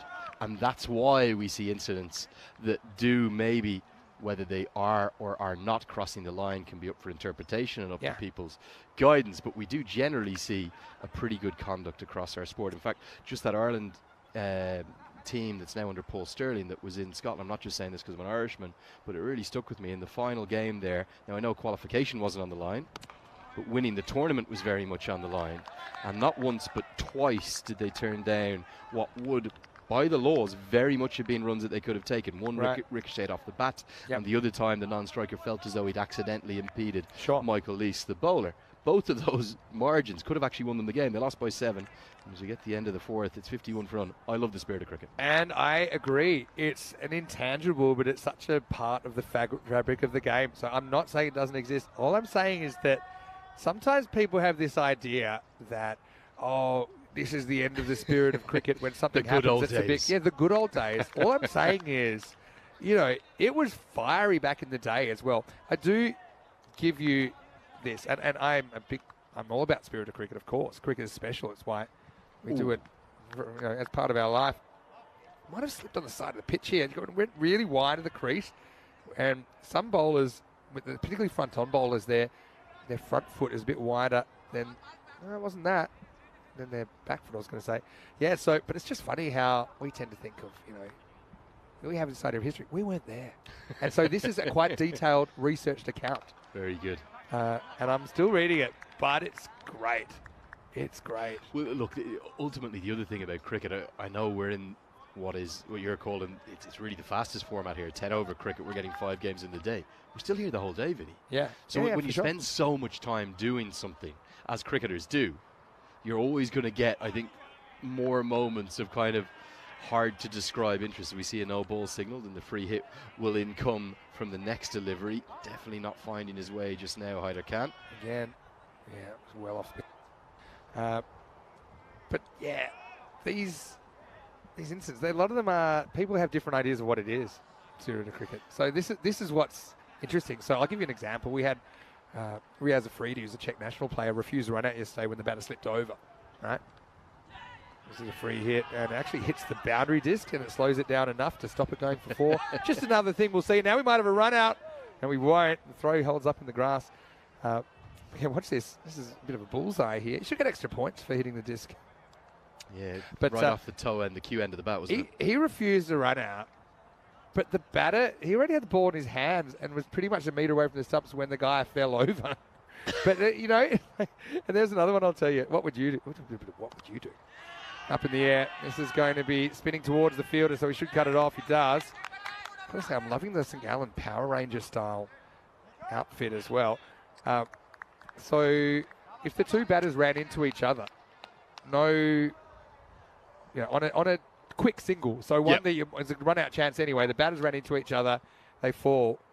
Do you take the run-out or not? No fielders involved. Massive. Oh, that's big. Right out of the screws. Not quite a banker, but certainly enough to get it for 6. And the Lions, where has this form come from? Yeah, I mean, that's right out of the middle. And Ankush, who somehow survived a run-out where the bowler effectively had about 4 stumps to aim at. He has survived, and now perhaps he thrives. He was 5 off 7 before that ball. So maybe that's the shot that gets him going. Still on track, run rate wise. This one's up, and that one's going to go as well. Back-to-back Maximos as Ankush rolls the dice and comes up double sixes. Well, he may be 38 years young or about to turn 38 in just a couple of months' time, but he is showing his very best. That 75 against Vedigan was so impressive, and now he's getting back in the act. Really, it's been Prakash who has dominated the partnership, but Lal and Prakash combining beautifully, and this game is only going one way right now. Yeah, you're right. They've got all the momentum, the Lions. Mentioned the opportunity that went begging earlier, but that's a long way in the rearview mirror now. Okay, what would you do if the batters ran into each other on a quick single? Would you run them out? Absolute no-brainer. Couldn't even do it in a million years. You wouldn't? Nah, I never would, mate. Look, for me... You're not a wicket keeper, are you? No, definitely not a wicket keeper. And look, I've had many incidents like this in Irish club cricket. I think you always want to be able to shake the guy's hand at the end of the match and say, that's the way we play it. We take so much time out of our lives to give to the sport that we love. I think my favourite memories of any of my times playing cricket, they're always usually the ones with the opposition off the pitch after. That's true. And just the bonds you make. I think it's all circumstantial, I think is what I'm saying. It's circumstantial. Just a quick look at what's coming up on the European Cricket Network. These are just 4 weeks of the program. So we have our regular ECS and the ECIs. These are 14-day adventures. We're in Switzerland now. We'll be in Dresden in the east of Germany. But look at all that. T20 international cricket, both men's and women's coming up as well. Then one coming up next is actually Friday, Saturday, Sunday. I've just been in touch with Rico. He's just a couple of days away from starting that series in Romania. Lovely. And that's going to be really great. They've got Greece, Isle of Man, as well as Malta and Romania, all women's sides. And 3 of those sides will be seeing for the first time on ECN. Lovely to see. Clearly pitching outside leg as Kagiani is going to come back into the attack now. He'll come over the wicket. So, like, the example I used, batters running into each other. If it was a no-brainer that they were going to run anyway, I wouldn't. But if it was one, like that one, it was going to probably be run-out chance anyway. No, I'm kind of like, that's your fault. You know, if it clashed with a fielder or something, it's a different story, right? Well, he's bowled him, and so Prakash, he has to watch as Lal whacks 2 sixes, but then gets out soon after. At least Ankush gets something in the end. The opening partnership is broken at 70, and maybe the window is open a crack for the hosts. This is why you bowl left arm over the wicket. It's the angle that all right-handers dislike. The ball angling across and just coming at that awkward angle. You can either bring caught behind into play, bowled, LBW if you get the shape back in as well, or in this case he's chopped on as Lal is dismissed. It will bring about the number 3 coming to the wicket now, Meyer Daftari. And just a window, a small crack in the window for St. Gallen to maybe get back into this contest. Still favours the Lions with 9 wickets in hand, but a couple of good overs with the ball and everything could change. 70 for 1 after 5.2. Yeah, look, for me, Vinny, I think the big thing is, obviously it's circumstantial, but where people get their knickers in a twist, if you will, is when it's applied occasionally or infrequently. So, well, I'll do it in this case when we're winning by 100 runs. True. But when the game's on the line, I won't keep that. And that's where I suppose it's all down to your own interpretation of it. But really, how do you want to be remembered? That's the way. That's true. Bigger picture. We could always do a Brendan McCullum and do what you like and then just repent after you retire. That's not a bad strategy. Anyway, here's Daftari. He's going to face up Could be 2 and 2. Juggled and taken. The angle from Cogiani. Get us out there, Vin. Let us tell all these left arm quicks. Bowl over the wicket. The right-handers don't like it. Taptari's gone for a golden duck. Yeah, it took a while for Cogiani to read the room, but how about that? 2 and 2. And a little bit of fielding advice. This is right at the back of the textbook. But if you're going to drop it upwards. And that's exactly what the fielder, Harun Khan, does. And then throws it upwards into light. And 1 becomes 2. St. Gallen, just like we said, working their way back in. There's a golden derrick, and we have another hat-trick opportunity, Lenny. Well, I think is it our 5th? Might be our maybe our 4th completed one. We should have had 5, but our poor off spinner in the last game didn't get to close out his opportunity. Still on a hat-trick. There's all the hat-tricks thus far. We're on to page 2, and I love it when there'll be a post, and then it'll get shared around, and people will say, yeah, I'll say things like, the 23rd hat-trick of the year, and they'll hear the commentary, and they're like, what? What? Here we go. Hat-trick ball. Can it be number 23? Not yet. We'll have to wait. It's going to come this week, Finn. I can sense it. Between the 10 days I'm with you, we're going to have a hat-trick and we're going to have a golden ball. I promise you. Well, promise is a promise then. In fact, we're not going to let you go. You won't be you won't be doing all I'm going to be hostage. Imagine that. Okay, how about I say, we'll pay you X lump sum and you have to commentate on the tour until there's a golden ball. Yeah, so you could be day 1, you're out of there like a bandit. With the greatest kick of all time. Or we've had a 405 game streak. 42 days later. Yeah. Greybeard. It's about 3 months we went without one last year. 405 games. It was broken in Portugal. Wow. I asked people tell us about your cricket controversies. Well, Helix got a recent one. Very recent. Getting a newish ball out of the box after 30 overs. You heard about the replacement ball there in the the Ashes? Yeah. I don't want to get into the controversies around the Ashes, but I have one thing to say. Go on. Okay, we had hundreds of thousands of Australian fans calling the English tour losers. And then they lose the last test to draw the series, and now all of a sudden it's all because the ball was changed. Yeah. Ultimately, whatever decisions are made, they're made. Get on with it. Well, and this one is bowled him round his legs. Extraordinary. The angle of attack. It's worked the oracle. 3 in the over, Vin. Yeah, 3 and 5. Look at this. It just shows too much of the furniture. Tries to wrap. Oh, he's actually edged it onto his own stumps. Under edge. Yeah, it's like a reverse edge. It's almost the V of the bat, isn't it? It's got the cannon, the ricochet. Back of the bat. I reckon you're right. But what a weird way to get out. And Kanishk Shah, the skipper, it's only a brief appearance, and there's a little bit of the Calypso Collapso about this one at the moment. Let's try and look at where this hits on the back. So I didn't think it cut back that much. Yeah, it is pretty much right off the spine.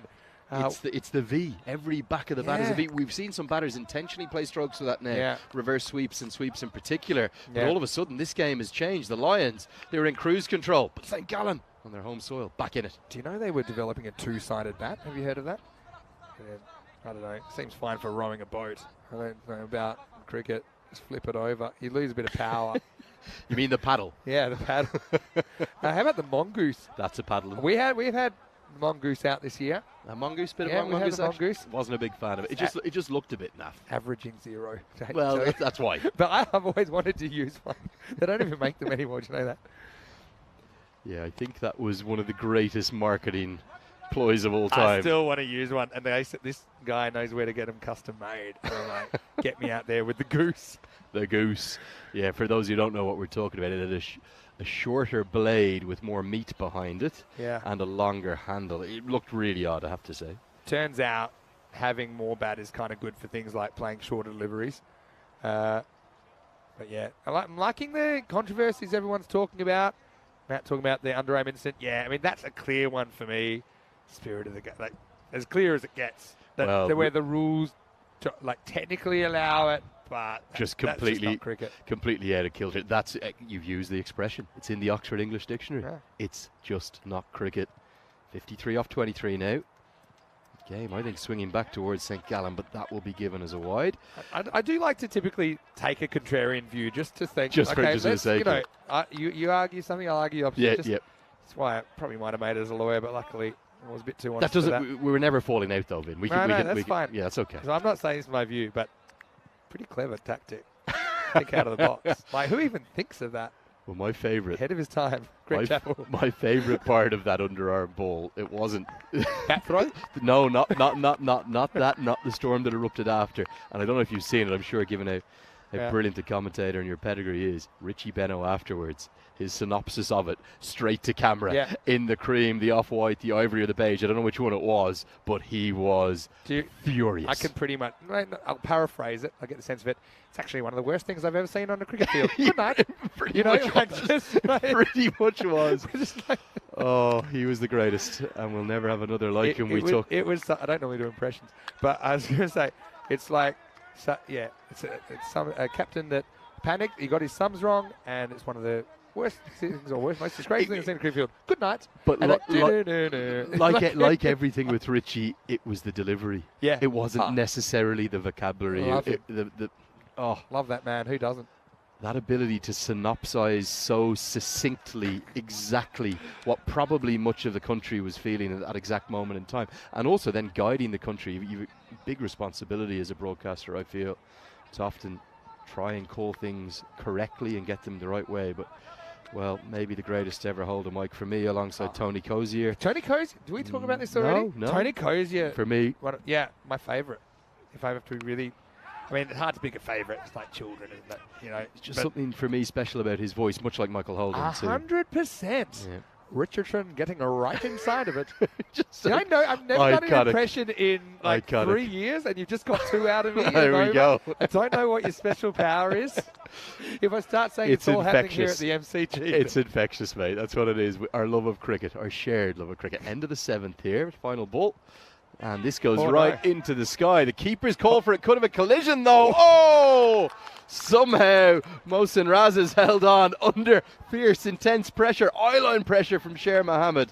And he does get the wicket. This Lions innings, well, it's collapsing. Yeah, in front of your very eyes. 75 for 4 now. It was a little dab round the corner. It's a bit of a soft dismissal. I think it's all to do with the fact he was kind of happy with the one because he retained the strike, but just mistimed it. And I'm not proud of this, but the European Cricket Series, pound for pound, we have more collisions than anywhere else in world cricket. I thought that was going to be one of them. And then the keeper. The key here is the keeper. If you're not going to catch it in the end, that you need to kind of lurk far enough that you can catch a rebound. And we have also seen that happen a few times. But anyway, Mohsin Raza did really well. This game, they were on, and then now they're off. There's only been 6 runs in the last 2 overs, and they've gone from a really good position to well behind in the game, 75 for 4. Now you kind of need 17 and over from here. 4 wickets for just 6 runs, 69 for none at the end of the 5th, and now all of a sudden it's 75 for 4. This game, in classic style, as you've told me, Vin, is turned on a sixpence. That'll be given as a no ball, not as a wide, although we may check that. So a free hit incoming. I feel this is past the stumps. Let's have a look. Yeah, it's past the stumps. So I think they're going to change it to a wide.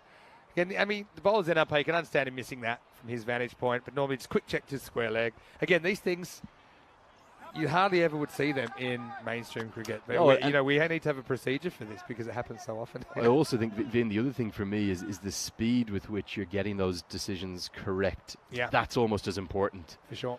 As this one's smashed down the ground. It's not a free hit, remember, if it's caught... nearly the collision you were just talking about.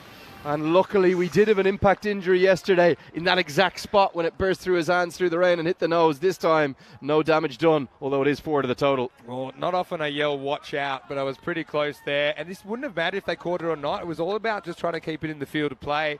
Ends up dribbling into the rope. It would have mattered. It was a wide. Oh, because they read it. Yes, it was a catch. That's what I call it as. Yeah, could have been. You're right. You're absolutely right. Missed opportunity. This one's powered down the ground. Subramani getting that through the offside will just be a single. Good fielding by Sasi Kumar, who I think is pretty lucky to have 2 unbroken legs still attached to his torso here in the 8th over. Well, yeah, there's nothing worse than a collision in the field. Probably the most famous one is that Jason Gillespie, Steve Waugh one in Sri Lanka.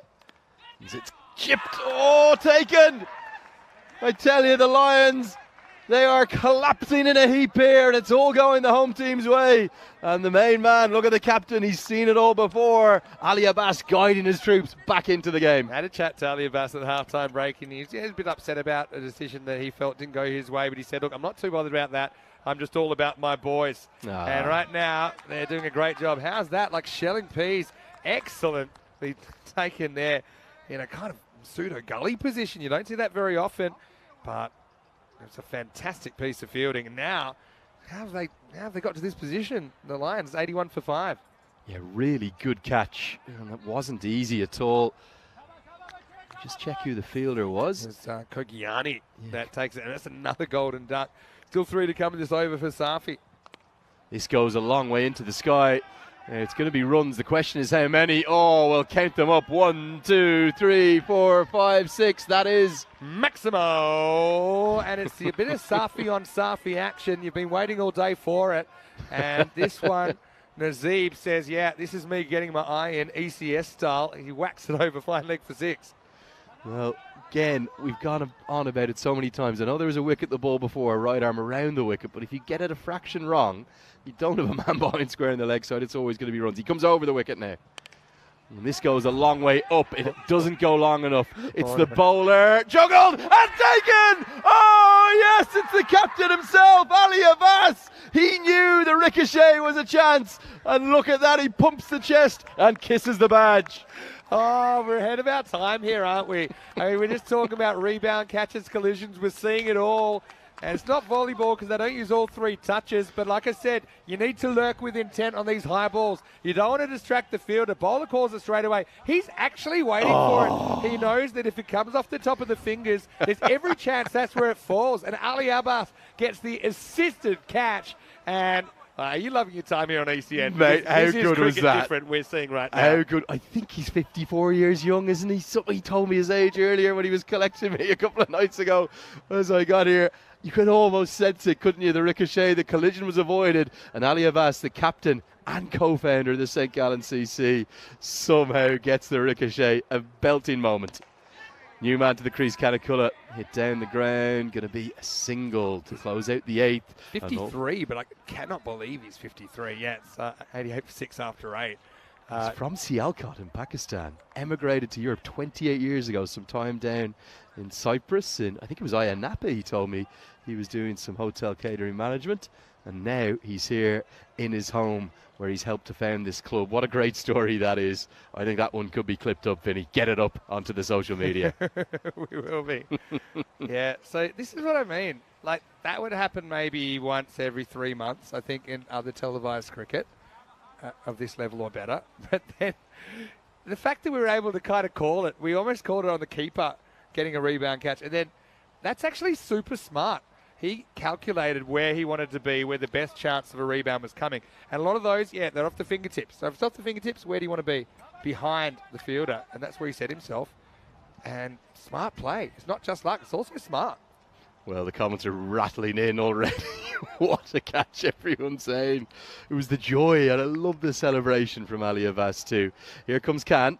Oh, that little cutter, the slower ball. I don't know why it's proved so effective on this wicket. It really has. Now it's dried out a bit. I think the slow ball holds up a little bit. The players are telling me that when there's a little bit of water on the surface, it just kind of skids through. Yeah, Caddy Shah, wasn't it? The captain of Zurich Lions, bowling it so effectively with 4 wickets. I think it's the way to go. So often is in short form cricket. Pace off. Nearly again. How's that one missed? Yeah, this is just climbed over, and I mean just climbed over. Straight over middle stump. Even the ump. Look how much this goes over by. Well, we had one kiss the bail yesterday. Yeah, just the one bail. Kissed it off. Kind of blew it over, didn't it? But this cricket is something different. This was run out chance as well, but throws wide. Acrobatic attempt at taking it. But yeah, I'm loving just the ability to be here. There's so many of these things that don't ever even blow up. They potentially could, like that catch could. It's very hard to know, isn't it? Yeah. Yeah. But we saw the 7 you sent me went huge. I see multiple. 7 overthrow. Or sorry, it was the 7 buys. Was it 7 buys? 7 buys. Actually, loved it. Technically, it wasn't because it was 3 to win, so it was just 3. But in the clip, it's 7. In the clip, it's 7. Well, yeah. And the idea, it actually kept me awake at night as a wicket keeper. The idea that 7 buys was even possible. Imagine, I don't know the scorecard from the game, but imagine you'd had a clean sheet to that point. Oh, yeah. You'd had 0. Final ball of the match. This one, high, handsome all the way. Maywell challenge going up onto the roof. Not quite. But Subramani, is he the last remaining hope? 30 to win off 8 from here. Yeah, they're going to have to be really good. And I mean, really good. That looks like another one of his balls just kind of pushed out. Wasn't really super pace on. Gives him something to get under. A couple more of those, make it interesting, make it 18 off 6.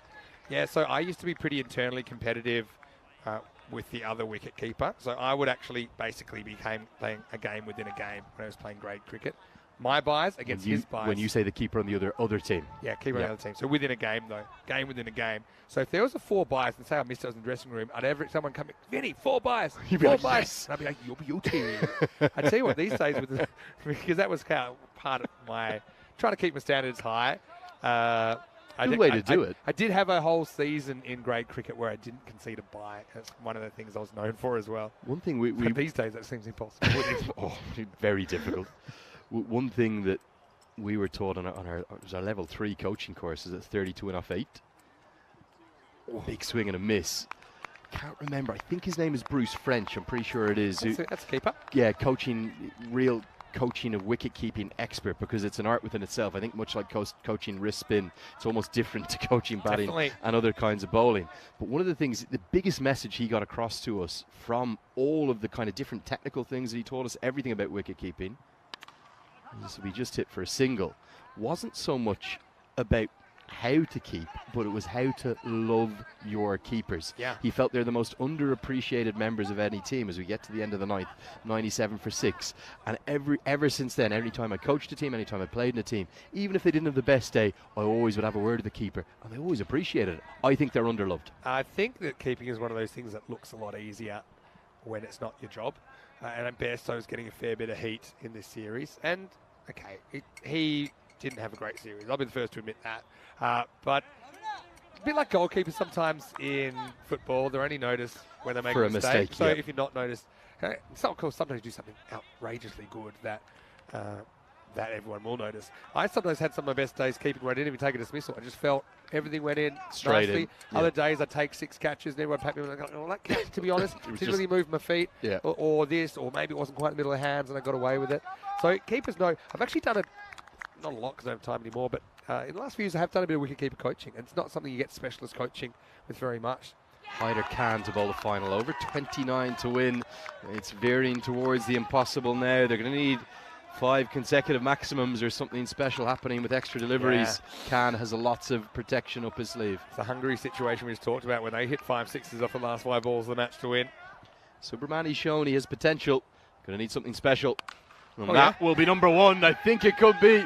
Up onto the roof too, like ricochets back down off it. That's a big hit. It's got the full lunging 6-8 from the umpire too. Crossbar challenge complete. This one hits the facade of the grandstand. Ali Abbas, the captain, very quick to go over to his bowler, say, look, don't let it throw you. Just don't bowl that ball again, because that sat up, asked to be hit. And Subramani was quick to take up the invitation. Don't bowl the wayside full toss that goes for 6. If we get a 7 up, that could make things interesting. 23 to win off 4. 4 consecutive 6s needed. 100's up too. Oh, is that going to be a no ball? It will certainly be a wide. For me, Subramani has to face every single ball left in this game, as long as the game's alive. So even if this went away from the keeper, I'm not running a 1. Marginal, very marginal on the no ball. Given as a wide. And that will make it 22 off 4. 4 6s still needed. Oh, brilliant bowling into the block hole, thuds into the pad. If he could have got his legs to the offside of that, it would have been another wide, but he watched him carefully. Well, it'll go down as good bowling, but I have another word for that, and that's lucky. Because if the batter had, it's not like he followed him on purpose. Results-based thinking. Yeah, that's true. Earlier. The batter opened him up by backing away. Now you need miracles. 7 a ball. Good luck. And that was well bowled. I think he has watched him, followed the batter straight in, and it squirts away off the inside edge, meaning that St. Gallen and their entry into this year's tournament on their own ground. Look at Ali Abbas. Look at him. He's dragging his side over the line. He's so encouraging to his younger teammates. What a brilliant captain. Yeah, he really is. And he's a real positive guy. You could see him go to the bowl. I mean, he looks like, when I was playing in South Africa, we had some very animated traffic controllers that would be at intersections. Anyway, see what kind of cool it can do. Big swing and a miss, and that's going to be that. Just keep the foot behind the line. St. Gallen are going to start with a win. I'm not quite sure how the Lions remained winless. What a campaign for them. It's all gone wrong. Still got 6 games to turn it around. I think 6 games at the moment to go. You can hear the noise being made out there. The crowd's loving it. Here's the last ball of match 13. That is going to be that, and they won't even run a single, so the margin of victory will end up looking like a very comfortable 20 runs, but that is not the story of this second innings at all. In fact, I can't quite believe the Lions have thrown away that winning position, 69 for none, and all went horribly wrong. Calypso, Collapso, and the Lions, well, they aren't roaring, it's St. Gallen that are. Yeah, the splits, you said it, 69 in the first half, 36 in the second half. The wickets went down, the run rate went down. The Lions just got a habit of getting close but not getting over the line.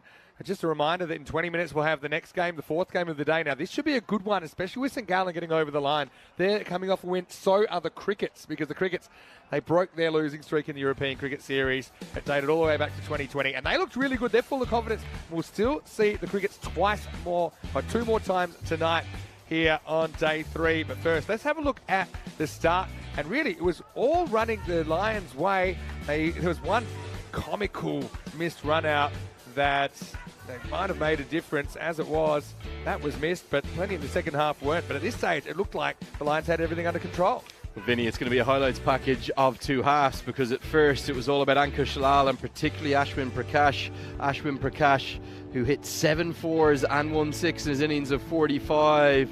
Ankush Lal then got into the act before he was cleaned up. In fact, that change of angle from Hekmat Kajiani really changed the game, because 3 wickets in the over, including the juggling catch, it turned it St. Gallen's way. Well, that was a self-juggle. We'll see another juggle soon. And how unlucky can you be? This is a sign that the Lions just can't catch a break off the back of the bat onto the stumps. In this, we had the keeper lurking. Bit of unwanted assistance was offered. That one was held by Raza, but there'd be more action to come, as this one was almost lights out, hospital pass stuff. It ended up going to the boundary. Oh, it's not this one. That was a great catch, wasn't it? How about some of these catches, though, St. Gallen? Superb. For me, they kind of win it in the field. I know that sounds crazy with this that is one it. out. But yeah, this is the one. And sometimes you've got to be in the right place at the right time. Oh, Vin, I love that. And look at it, was the delight. 53 years young, off he goes. I told you so. A bit more of the Dennis Taylor finger wag out.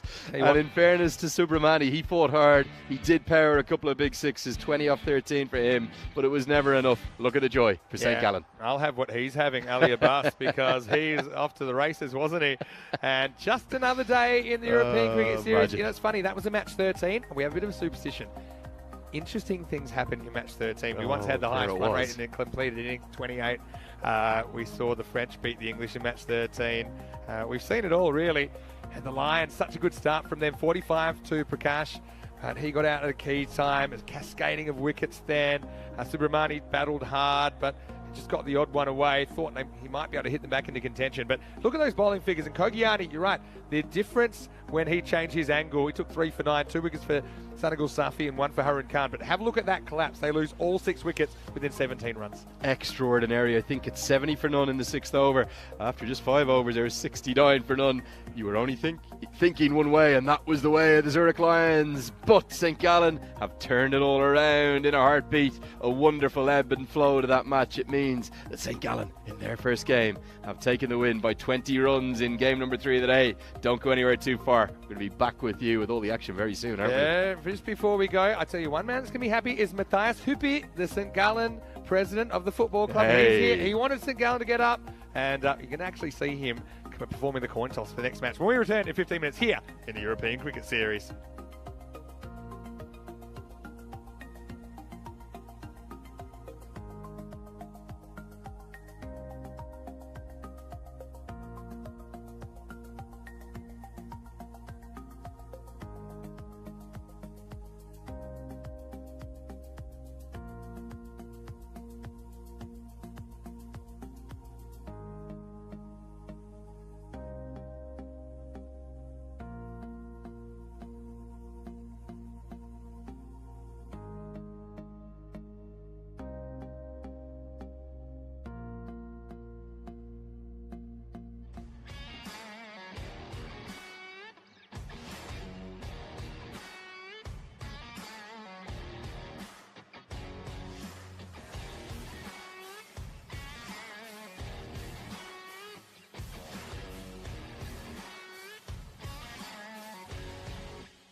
And welcome back to St Gallen. What a beautiful day this has turned out to be. Blue skies and sunshine. The ball's been flying, and I think it's going to keep going that way for the rest of the day. It is day 3, still 2 matches to go here on a wonderful Wednesday of 10 over cricket action. And now we're going to roll into match number 14. St Gallen, the hosts, they're going back to back. They're going to take on the Zurich Crickets. We've got a very special guest. We've got broadcasting royalty with us from here in Switzerland. We've got Matthias Huppi, who is going to toss the coin, and let's see which way it falls. St Gallen against the Crickets here in match 14. Here is the coin toss. Tails is called. It is heads. With all bet.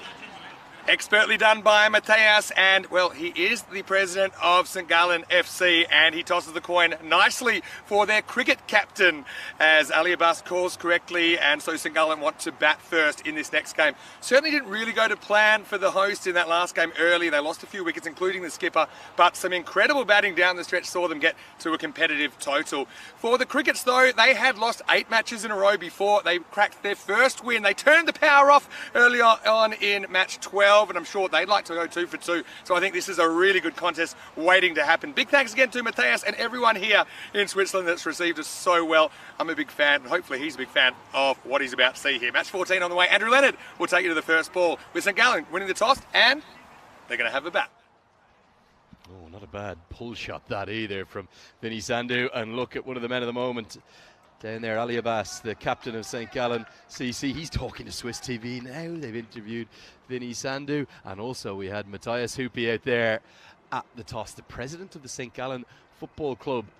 I think he's really enjoyed his afternoon thus far. He's been interviewed too for Swiss TV, and also he's critically seen his side, St Gallen, his adopted side, that is, the cricket club aspect of the town, get off to a winning start. How they battled back is quite something. I think we're in for a great contest now. St Gallen 1-0, Zurich Crickets 1-2, picking up their first win today. And we are all set. There's your fancy dashboard. Keep your eyes particularly on Khalid Niazi, who continues to impress me. We clock over now to game 14, would you believe?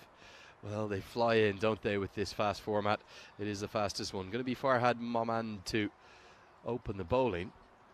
Of course, with the teams sometimes playing 2, even 3 games in a day, they often hang around and enjoy the action, and we saw the Zurich Crickets keenly watching their St Gallen opposition, who won the toss. They chose to bat, so it has meant that after an inspired bowling performance, inspired by their 53-year-old captain Ali Abbas, they are finding a way to get off to a winning start. They found a way even. Can they continue and make it 2-0? We're nearly all set now for game 14. It's the 4th game of the day, and in total we are probably just approaching, maybe not quite there yet, the quarter-way stage of the group stages. 55 games we'll have in total. All 11 teams will play 10 games each, and the top 5 will advance to the playoffs, with the winners of this league stages getting a gigantic advantage, because they will advance direct to the grand final. Then second will take on 5th, and third will take on 4th in what in essence will be virtual quarter finals before advancing to then a semi-final to get to the grand final. Here comes Mohammad bowling to Kajiani, who starts in quite a fashion. It's going to be a Maximo to get things going. A slog sweep off a medium pacer, and St Gallen full of confidence after that comeback, fight back win. What a way to get things going. Nearly over towards the cube where Rob Hemming and the other match officials are all set up. We are seeing action plenty this afternoon.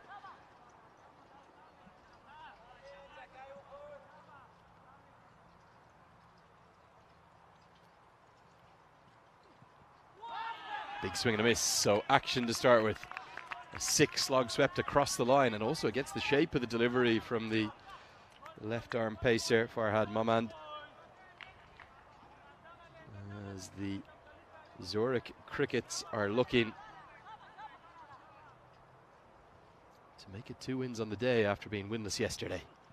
Beats the outside edge, nicely bowled. Good line that. Just probing away, causing a few problems. Keep your eyes on the non-striker, he impressed me. so much Sher Mohammed in his maiden outing here in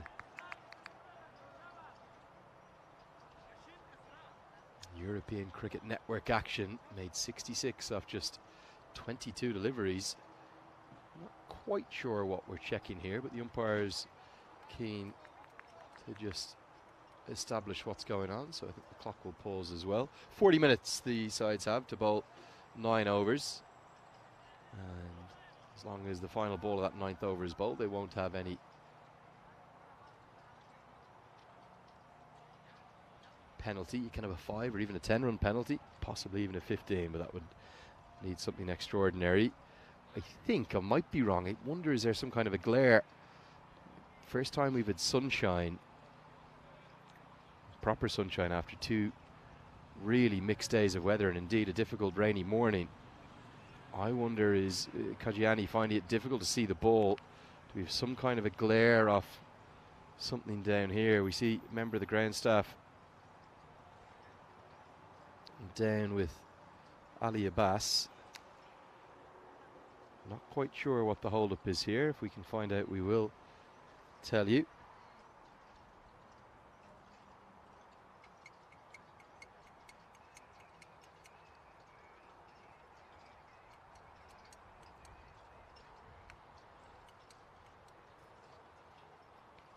Going to see if we can show you Ali Abbas here. Just having a chat with one of the ground staff team who might be able to help us with this hold up. There he is, the main man, one of the founders. And you can see here, he's just guiding that member of the ground staff. No idea what the hold up and play was. I'm not even going to guess. But we're all ready to go again.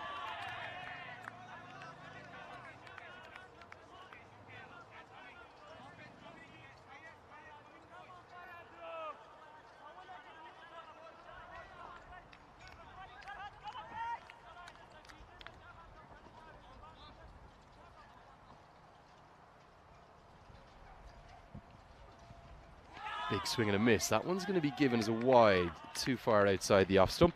Yeah, just hearing that it was indeed maybe something of a glare off the banner. And it's on the bottom of the main grandstand. Funny, isn't it? We've been battling the rain for 2 days, and now the sun comes out and causes a few problems, but rightly so. Kajiani is told to get on with it, as Momand will continue with his left arm over. Big strike. Oh, yes. Away she goes. That's a 6 on any ground in the world. They may only be 50-metre boundaries. That's gone a lot further than that. Probably an 85-metre hit miles over the rope. Look at that, right out of the screws. Well, he's having no problem seeing it now, Kajiani, is he? And a punch of the glove, St. Gallen, who had a disastrous start in their first game, the previous match. 2 for 2 and 40 for 5. Now, they are showing, if they get off to a flyer, well, what total could they be looking at? Momand is going to change his angle. He's going to come around the wicket, left arm around the wicket now. On this one, has gone a long way into the air. Has it gone far enough? Oh, yes, it has. It's a Maximo, another one. 3 in the over, all to the leg side, almost all equally impressive. This one, maybe a bit more of a top edge, but he got more than enough of it to get 6. A flying start. 20 runs off just 5 deliveries. At the moment, well, they're on track with the current run rate. 24 and over. End up with 240 if they had another boundary here. No doubt if it's a maximum flying start from St. Gallen home club. It is going to be a boundary. Runs away across the rope, so 24 have come from the first over. That's a particularly good shot. Inside out over extra cover. Zurich Crickets, after picking up their first win, have found themselves in early trouble. Good decision from St. Gallen to win the toss and bat first. And they are looking to cash in a big way. 24 runs coming.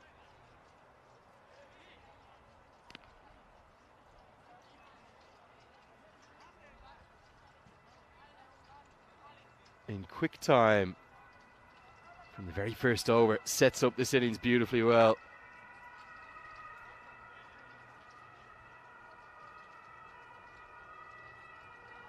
54 days to go now to the Euros of cricket. where for a 6-week jamboree, 31 teams will come together just to find the solitary champion. All those initial group stages, I think it's 5 weeks, isn't it? The initial group stages. Ambulance just going by up past the main football stadium. So here is going to get things going. And could be a run-out chance as the non-striker is sent back.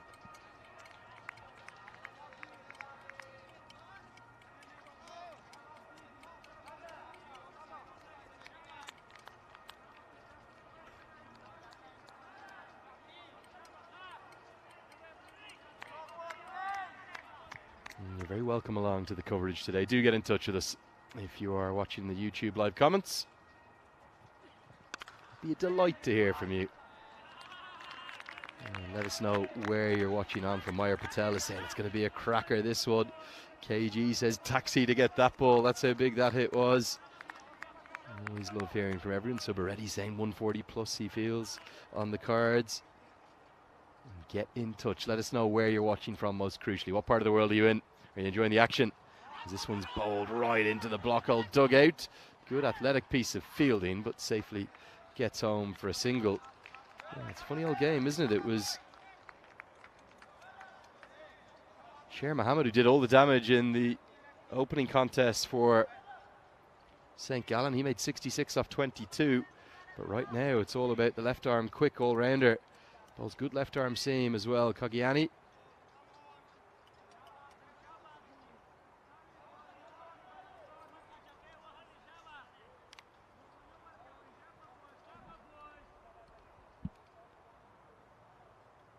As he's now going to come around the wicket. And that looks to be a good angle for Zahir. Just ties up.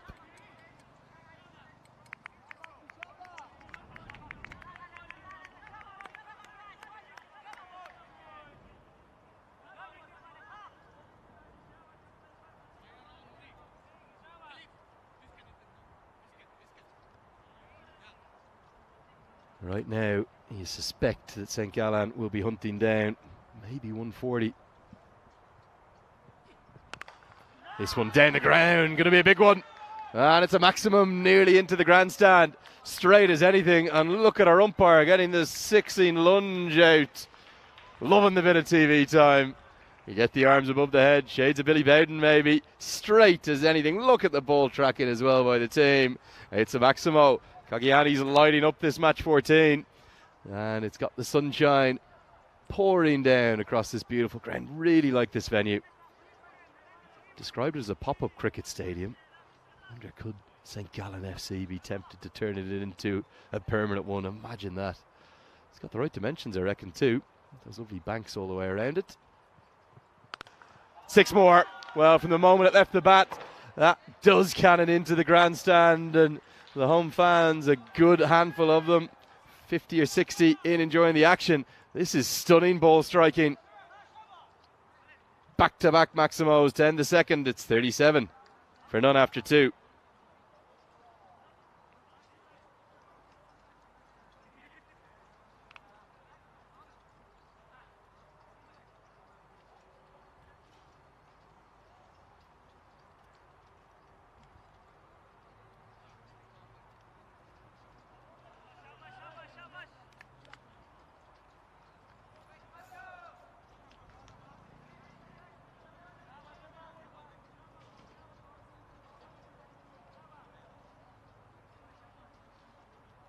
So, end of the second, 37 for none. Sensational start. Kagiani scored 34 of them off just 9 balls. Remember, the man who's on 1 off 3 hit a strike rate of 300 just a game ago. And now the umbrellas that were being used yesterday as rain covers are now being used as sunshades. Extraordinary turnabout in the weather. As Barrett Sky is pumped down the ground. All of a sudden, it's another roofer right on top. Another clang. And I think a call for yet another lost ball. Can only imagine how many are up there. I think we're going to have to get the drone out. Find out. Miles onto the roof.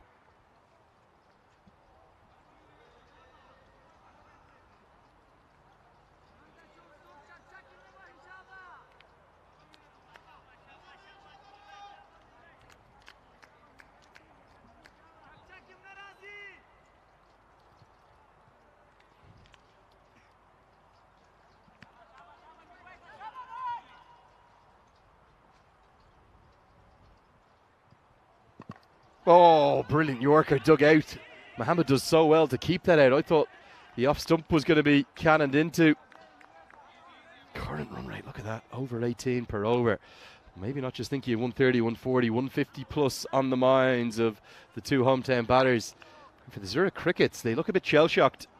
They look as though they thought they'd found their form. They were so enjoying the sunshine and the action from the previous game. But right now they're being carted around this oval. Rare dot ball. Mohammed has been a bit all or nothing so far.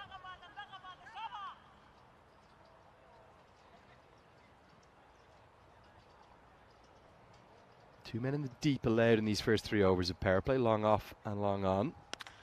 And that's going to dissect them straight as anything. Great power. 6 more. All or nothing with Mohammed, isn't it? Got a very unique technique. He holds that bat right up at the top of the handle, so he's got long levers as a consequence. And when he gets it out of the middle, it really does not just travel far, but also great velocity. That rocketed off the bat and went very, very flat. The umpire's going to have to inspect the ball because it's cannoned into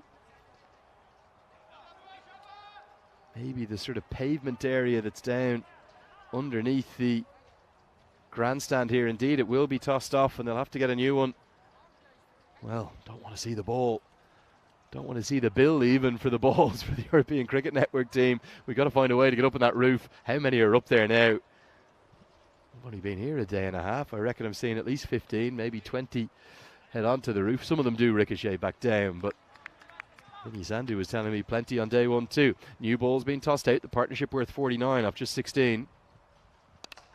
And it's going to be runs, but just one of them this time, as the 50 partnership will come up. He'll get safely home. It's been a sensational start. Really enjoying every minute of the action. The last game.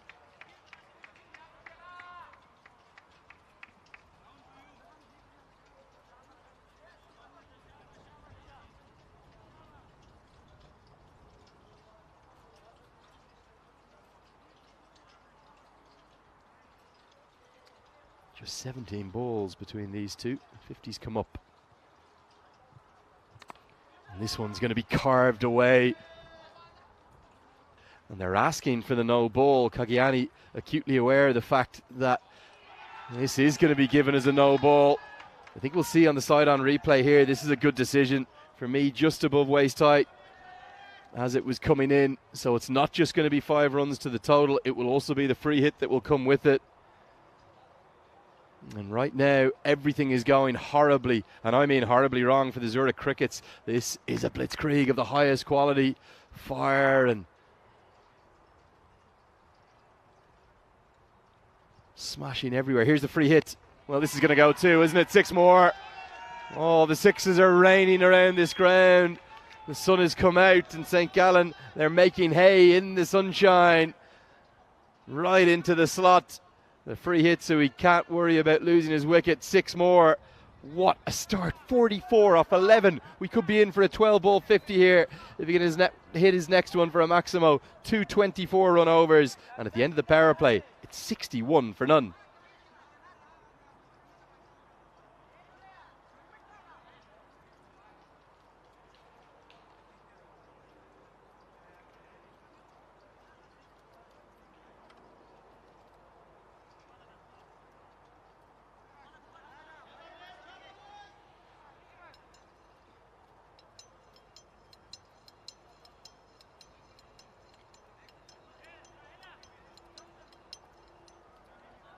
So here we go. It's the man I think is the best young bowler in the Zurich Cricket's lineup. It's the leg spinner Khaled Niazi. He's been excellent thus far. We saw his good fantasy numbers because he can bat too. The player of the match in the previous game.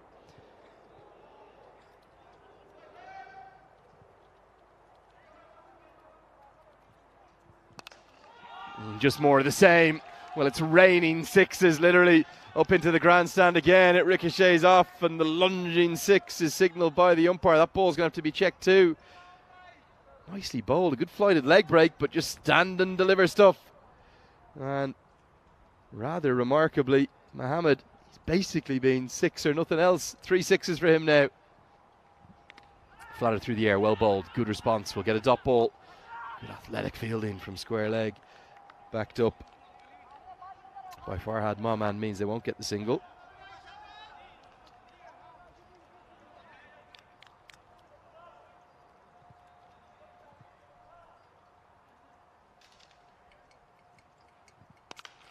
Oh, this is extraordinary. Maybe one of the most remarkable maximums of the 3 days we've seen so far, because he's hit this off the back foot. Feel for the leg spinner here. It's a nice leg break just back of a length, and somehow, I'm not sure how, Sher Mohammed has just picked it up and got enough of it to get it all the way for 6.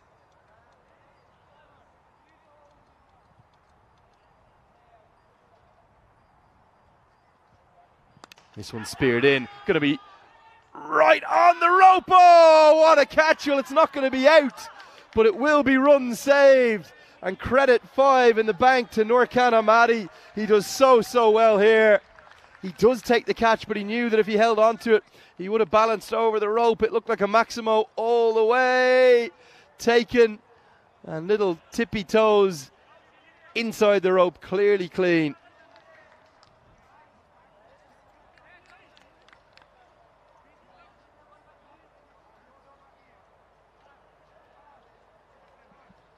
Sensational ball striking to start. Projected score is up and around 200 right now. This one hit into the offside, and oh, nearly at a nasty moment there for Farhad Maman, who actually does quite well to get out of the way, but usually the outfield here is generally pretty flat, but that one just bounced up a bit nastily. And Niazi, who's been the pick of the bowlers,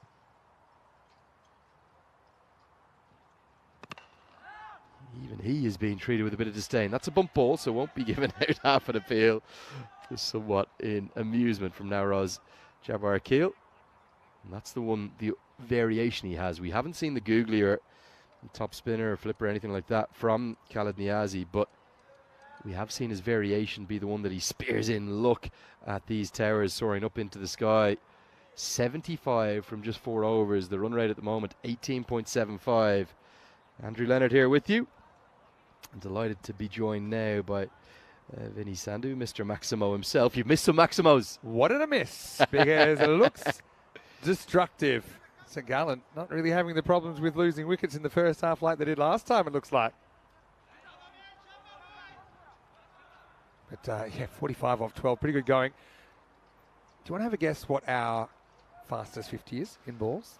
I'll give you one ball to think about. Here's Rahimi. Well, good luck hitting that. Gets out the tennis racket and smashes it down to fine leg. And I'm not even sure that has gone for 4. It hasn't. So it pulls up just short. It's definitely a no ball, because if there was such a thing as a double no ball, this would be it. We nearly had an all-run 3 here. Mohammed was desperate to get back on strike for the free hit. I exactly was. It's basically, yeah, kind of passive-aggressive running, because they're saying, yeah, I'm pretty sure I would like that free hit on my figures, but Kogiani's 47 within reach of a half century, and so he'll get to do it with the immunity cloak, I call it sometimes, to don the immunity cloak. Get that super power in. We have had an obstructing the field off a free hit, of course, in the past. Actually, technically it was no ball, but anyway, just saying, Kogiani. Chance to get to 50 with one blow. And he will get there. That's going to be 4 runs. Rahimi can't get it right, but Kogiani, give him some credit. And he's going to bring up his 50 off 14 balls. What a great knock this is. The powerful left-hander started with a bang, and he's still banging them with 6 Maximos and 3 4s in his half century. Yeah, really nicely played down the ground. What an innings it's been. Sparkling strokes. I was going to guess 12 balls, given that's the Chris Gale world record at T20 level, but what about the ECN record? Well, this is straight-ish. Maybe just going down the leg side. Umpire doesn't move. I think pitched outside for me, Vin, was the issue there. Let's have a look at it from straight on. Yeah, I agree. In fact, maybe he could have come back and hit the stumps, but yeah, you're right. As soon as it pitches to the left of stumps, I'll say you can't be out. I'll actually say, correctly, you shouldn't be out. Anyway, 82 this opening partnership. I'll give you your answer in a second. I actually thought Chris Gale once hit an 11 ball 50. No, it was Am I 12. crazy? Is it definitely I'm 12? almost certain it was in the Big Bash, I think. Somebody got 12 11 balls. ball 50 in fairly mainstream cricket. We'll come back to that in a second. Wow, well, there you go. That one's out of here. Going, gone. Maximo bangs into the boards. Kogiani. Well, anytime a batter gets 50 and you're not at the halfway point yet, we start considering mentioning the C word. I don't want to jinx him, but surely he might have the 3 figures in mind. Yeah, 3 of them have done it in top-level cricket off 12 balls. Pretty good names, too. Hazratullah Zazai. Well, he goes again, throws the hands at it. He's going to get the same result. Maximo! Kogiani going crazy here. And the Crickets, they've had some problems keeping teams quiet. Well, those problems have come back here in the first half of match 14. Very much at 100 watch. You want to whisper it. We're not even halfway through the innings. We're on maybe 200 watch for the total, too. Shout it from the hilltop. Raining sixes. 94 off 30, Vin. So, yeah, the fastest 50 here on ECN is 10 balls. Wow. By Sheraz Ahmed back in 2020 in Barcelona. Uh-oh, another one, full toss. Hasn't really middled it. Going, plugging. And they'll come back for another 2. I bet he's happy he never went for that 3rd on that tennis shot earlier. Just that shot there, Vin. I love playing the game lucky like he's in terms of, doppelgangers. Sure. Often it's not actually how people look, but it's the style or the mechanic and the kind of strokes that they play. I've got one for Kogiani.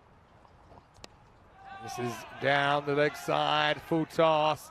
And I know you like the looky-lucky. Well, I think I'm liking the score at the moment. That brings up the 100 and the 100 partnership for St. Gallen. Well, for me, he really reminds me of maybe one of the best rounders of all time in the white ball game. And that's Shakib Al Hassan, particularly with those sweep shots. There's the groups. Only about 6 weeks, maybe 7 weeks to go to the 25th of September, where we are going to see an extraordinary 31 teams duke it out for the Euros of Cricket. Championship week will be the 16th to the 20th of October. So 5 weeks of action, in fact 6 weeks of action in the group stages. 6 groups of 5, including the 2 Test Nations 11s, Ireland 11 and England 11. And then 2 of the leading associates in the region, Scotland and the Netherlands, who will both be off to the T20 World Cup next year. It'll be interesting to see what sides they'll send. I think Scotland could send a really strong team because they don't have any cricket. They have no fixtures for the rest of the year, Vinny. So, Netherlands is the issue. Is the opposite. It's the inverse. The opposite issue, right? Because we'll have to see what their squad looks like. They've got potential players coming back to their side.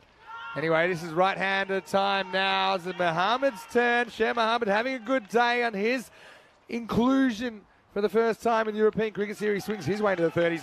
Maximo. This score is up and it's out of control. 100 on the board in 5 overs. Make that 106. So we're on 200 pace. What's that highest score again, Vin? The highest score we've ever had is... I'm not going to tell you. I'm just going to show you. Oh, Vin, come on. You're such a tease. You know what? I'll show you. I'm loving this. I'm learning a lot from you, but I know you're learning a lot from us 100%, as well. mate. Love it every second. Runs are flowing, to say the least here, mate. Uh-oh, more trouble. Going, gone again. Full toss. These guys aren't using the pitch at the moment, and it's hurting them. St. Gallen had a few stumbles with the bat. Did get the job done the last game, but right now they are out of sight. Yeah, really extraordinary ball striking. The quality of the hitting we've seen. And it's so nice it's now in the sunshine. Cause, I felt yesterday with the rain coming down, it was all a bit different. Beautiful cricket being played here. Oh, there's 6 more. And just rocking in bowling machine style. 1, 2, 3. Or 1, 2, 3. It's probably what you say around here. Well played. 118. And another thing, I don't want to jinx it, but just look at this over. Let's just say they have the maximum of the first half of it. Correct. All the 6s on the board, 3 of them. And it moves so fast this game. You said you like the looky-lucky with Kogiani. Who does he look like to you? Shakib Al Hassan. Okay. Particularly when he plays that sweep shot. I mean the mechanic of the stroke as opposed. I don't mean his physical looks that he looks like him, but when he gets down on that one knee, it's not just the fact he's a left-hander. It's actually the way he manipulates it behind square, very like Shakib. I know we've got so many Bangladeshi viewers in the chat. Maybe if you are watching from Bangladesh, jump in the chat, say hello. Vinny Sandhu here, Mr. Maximo with Andrew Leonard for ECN on a Wednesday, and a sunny Wednesday at that. And Sher Mohammed, I won't say stealing the strike because he's doing a lot with it, but he's moved along very quickly. Amadi's going to try around the wicket. Well, good luck. And goes again, 4 in a row. Haven't seen it in a while, but you know what I'm thinking. They call that feared here, but it's Maximo times 4 out of 4 balls. And it's 50 up. It's coming really good time. He's caught up too. I think he's had 5, if not 6 stop balls of those 17. How many sixes has he hit, Vin? He's hit 8 sixes out of his 51. He hasn't hit a single 4. There's your highest team totals, Lenny, on the screen right now. Well, Vin, I was going to guess, and I was going to say surely no one scored 210 overs, but it's been done with regularity. I won't say regularity, 8 times, but 8 members of the 200 club. Again, a few recently. We had kind of a Swedish flavour there. We had 2 in the ECS in Sweden, and then Sweden scored 200 in Hungary in the ECIs.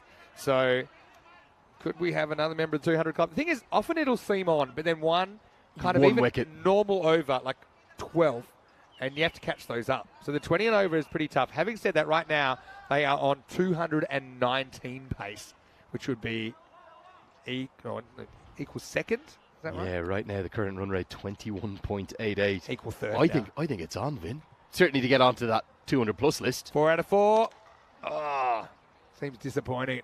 Well fielded. I'll be going 2 here. But they get a quarter century off the over. Amadi, who's a good young player. He'll get the right of reply, don't forget, in the second half of this game. Given us a no ball, Vinny. Oh, no way. And a free hit. I thought it was marginal at best. Oh my. The 36 plus is back on again. Here it is. Oh. I don't think that was a no ball for height. I think it was something else. Might have been for side of the pitch, I think it was given as. Was it? Yeah. Okay. All right, free hit then. And so this essentially will just change the strike bat. The drop catch won't matter. Won't matter. That was a tactical drop, Vin. He didn't mean to take that one. Yeah, well, I suppose if you're going to drop them, that's probably a good time to do it. 27 off the over already, Vinny. Still 1 ball to go. Could go supersonic. Oh, I think it might. Oh, nice effort from the fielder, but it goes all the way. Maximo! Well, umpire's getting a workout as well. Bring out the calisthenics. The 6 goes supersonic, 133 without loss. Well, Vinny, he's nearly at a full hit session just in that over. He's gone for 6 sixes and 6 lunges. There they are. I tell you, his core, his legs are going to be feeling it by the end of the day. Tell you what, if he'd nailed that no ball, we could have had a rare hypersonic over, which we've only had 2 of 40 plus. But yeah, that was a pretty good effort out there from Fyodor's Rahimi. But the Crickets, they were kind of walking on sunshine, weren't they, after their first win over the Power? But right now, they're powerless to stop this assault, and they've been brought back to earth really quick. And just look at that. The projected score, 222 at the moment. It's also the highest it's been, and very fitting, given we were chatting about the late great man watching on from us up in the sky. His favourite number, I won't do the impression, but 222. If they keep going at the rate they're going, they could think of 24, 27 and over. They get to 241. To do 4 overs, you need 67. We're for on the century, 200 but club. we're on century watch. Both of these batters can get there if they keep going. I'll tell you one thing we've never had. Oh, it's going to be a wide, but could have been worse. We've never had 2 centurions in the same innings, as you'd imagine, because they're pretty rare. Yeah, that would require something very special. Yeah, because you'd have to get 200, and you'd have to somehow. But it's theoretically possible here with these 2 going so well. But I'm always. We've only had 150 on the network, 156.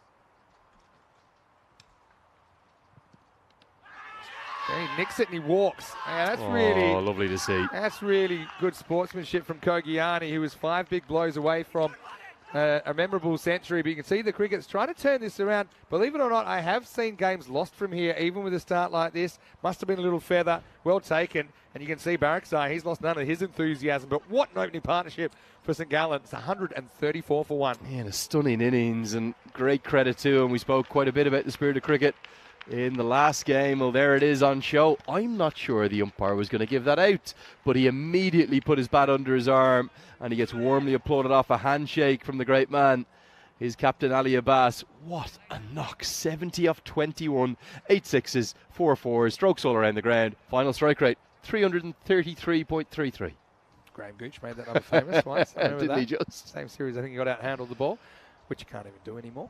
Hello to Sam Downs, who's watching. Hello to Jordan Stevens, he's on 200 watch as well. A few people are probably going to give me stick for jinxing him, but you jinxed him. Yeah, it was my fault. Definitely blame the new guy. Talking to them, actually, not blame you. the new guy. But yeah, here's the new bat. It's Raza.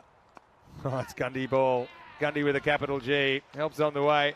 It's not quite 6, but it's 4. And Tarakil doesn't get it right. Yeah, look at the reaction as well. He just hung his head in his hands immediately. Of all the lines you want to bowl, one thing I've really noticed, I'm still learning, Vinny, the 10 over game, but almost all sides bowl without a fine leg.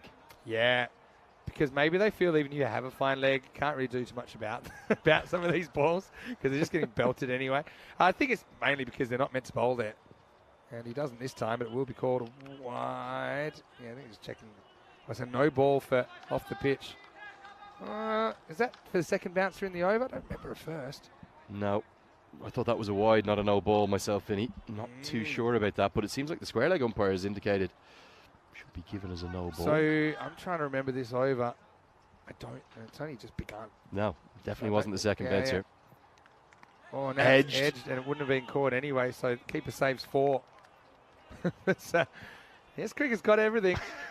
I've seen a team make 100 in the first 5 overs and lose. Pakakare, who were the current, or not current, and they won the European Championship. Spanish side, aren't they? Yeah, in 2022. They were there the week you were there. They made 100 in Barcelona. They ended up 40 off their second half. The innings collapsed a bit, and then it got chased down. So you've got to tell yourself that you can turn it around. You can see Barakzai's voice really well fielded. I got a bit of a feeling about this one because the batter was just ambling through. Barakzai hits one stop. Slow first time, here it is. And I think he's gone here. What a piece of fielding. Sensational from the keeper. I think you could be right, Vinny. The problem is, that's surely the critical frame. That's got to be gone. And it's all down to one man. You talk about loving your keepers. Love them. Abid Barakzai, the run out of the tournament and celebrations to boot. Yeah, I mean, that was an incredible throw because he couldn't really get up and throw it normally. He had to kind of shoot from the hip. And I thought I had 4 overthrows written all over it, the speed he was throwing, but he did not miss. So give credit to the Crickets. They've been battered around. Look at that throw. He throws it in the air. But, yeah, this is the kind of fielding. I think any level you'd be proud of this from your keeper. Off comes the glove. He's fully airborne when he releases it. Hits the target, and to be honest, the batter wasn't really stretching for the crease, and he pays the ultimate price. Reminiscent of one that Temba Bavuma pulled off against Australia. Now that was in the outfield, and look at the celebrations. Great to see the Crickets fighting hard. So easy to put your head down, but the similarity as he's run out for 58 off 19 to make the score 139 for 2. Similarity was the fact he was airborne when he threw it, and it was the only way to even have a chance of affecting the run out. This game has changed in just a couple of balls. Yep, this is very easy. Now this is going to be gone as well, unless it's going to be a no ball. And it's definitely nicked. For me, it's fine, but he goes upstairs and gets that little edge, and Barakzai is on fire. He's also a pest, but his team do not mind. This game turning around so quickly. Harun Khan with a golden duck. Well, you talk about loving your keepers. He's been involved in all 3 dismissals, and this one definitely an edge and a clear catch. Look at the celebrations. Where does he go? I don't think there's anything wrong with that. For me, out. Yeah, true. It's probably borderline. When it went past him, it was kind of chest height. If you look at it crease, it's probably debatable. But you say that the Crickets, they've had to dig deep then. They have. So a bit of a mini collapse going on. They got Sher Mohammed for 58 with a piece of brilliance from the keeper. This one's regulation. And St. Gallen just losing their way slightly. Now you'd say, well, how can you chase this down? Okay, it's almost 7 overs, 140. But if you can have, say, run a ball last 3 overs, continue the collapse, 160. Okay, you don't see many chases that high, but I think this is one place you might see it because we've seen fantastic ball striking. The Crickets themselves, they're coming off a good performance in the last game that they played when they chased down a total with ease in the 8th over. But Tarakil, 2 for 6. This over's had pretty much everything. As Kumar comes out, Sasi Kumar to face the last ball of the 7th. Well, a Superman throw and a change of the game. Short again. At this time, the fielder should cover it. He's not afraid to throw either. I like to keep him honest here in the European Cricket Series. End of 7. And a fantastic over for the Crickets who are fighting back. It's 140 for 3. As we have a look at the teams once again, if you missed them, sometimes I like to roll a dice and we'll pick a group, okay? So this is what I'm going to do because we've got 6 groups and I've rolled 5. Easy. Oh, great, because we've got Switzerland in Group E, which are the host nation here. You've got Cyprus, who we saw play some 10-over cricket for the first time over the weekend. You've got Romania and Malta in there as well. Now, England 11, they have to be hot favourites there. They are the winners in 2021. They're the runners-up in 2022. But interestingly, Switzerland, Romania and Malta, they all played each other 2 weeks ago in the T20 Internationals. Okay, nice. They'll know each other well. They played. That's just coincidence. And so we've seen all those teams fairly recently, but we don't really get a look at England 11 until the big day. As we've got some spin here. Niazi coming back in the 8th. Vin, of all those 31 teams there that we saw, is there one outside of the big guns? Obviously, the likes of England, Ireland, Scotland, Netherlands, the reigning champions will be favoured. Is there one kind of unknown quantity? Spain on home soil, of course, will be right in the mix. Who might this year, with what you've seen from the circuit, catapult into contention? I'll tell you who I'm watching pretty closely, and that is your team, Ireland 11. They had a very young team last year, very capable team as well. But I just wonder if we'll see someone like a Jason Van der Merwe that starred for CIYMS in the ECL earlier in the year. And, depending on what other cricket's going on. Again, there's no really restrictions on who you can take, but most of the time we'll see what I'd call like an Ireland A side. That's normally what we would expect. But it's only the second side they've ever sent. So that's the team I'm watching. Yep. I think that they potentially could go all the way. And also, of course, you look at Ireland at that point of their year. I know they've had a busy cricketing year, but no World Cup for them to consider or to take into the mix. So is it a chance to they maybe send someone like a Gareth Delaney coming back from injury? Exactly. Oh, this looks like it's stumped, and Niazi does it. He actually gets a bit of rip on this one, and the good comeback continues. Almost has his head ripped off in the celebrations. And, we know the Barakzai is pretty excitable. We've seen that already. And that will be another wicket, 142 for 4. Well, Vinny stacked them up. Maybe this is the player of the match. 1, 2, 3, 4 dismissals he's been involved in. And he's affected all of them. A run out, a stumping, and now 2 catches. And there it is. The headlock hug. Yeah, well, that's definitely a free kick in Australian football for above the shoulder. But, well done by Niazi. It seems a bit retro, but actually spinning the ball as a tactic as a spinner, actually side spinning the ball, it gets results. Critical. Vinny, I'm not a big soccer man, I'm not going to pretend I am, but we're in the shadows of a wonderful football stadium, and they talk about a perfect hat trick being left foot, right foot header. What about this from the keeper? Run out, catching, stumping. Yeah, very, very good point. Sensational, involved in all 4 dismissals. Yeah, he has been. This looks high to me. I think they're going to call this because this isn't the one that loops. I don't think it's dropping that much.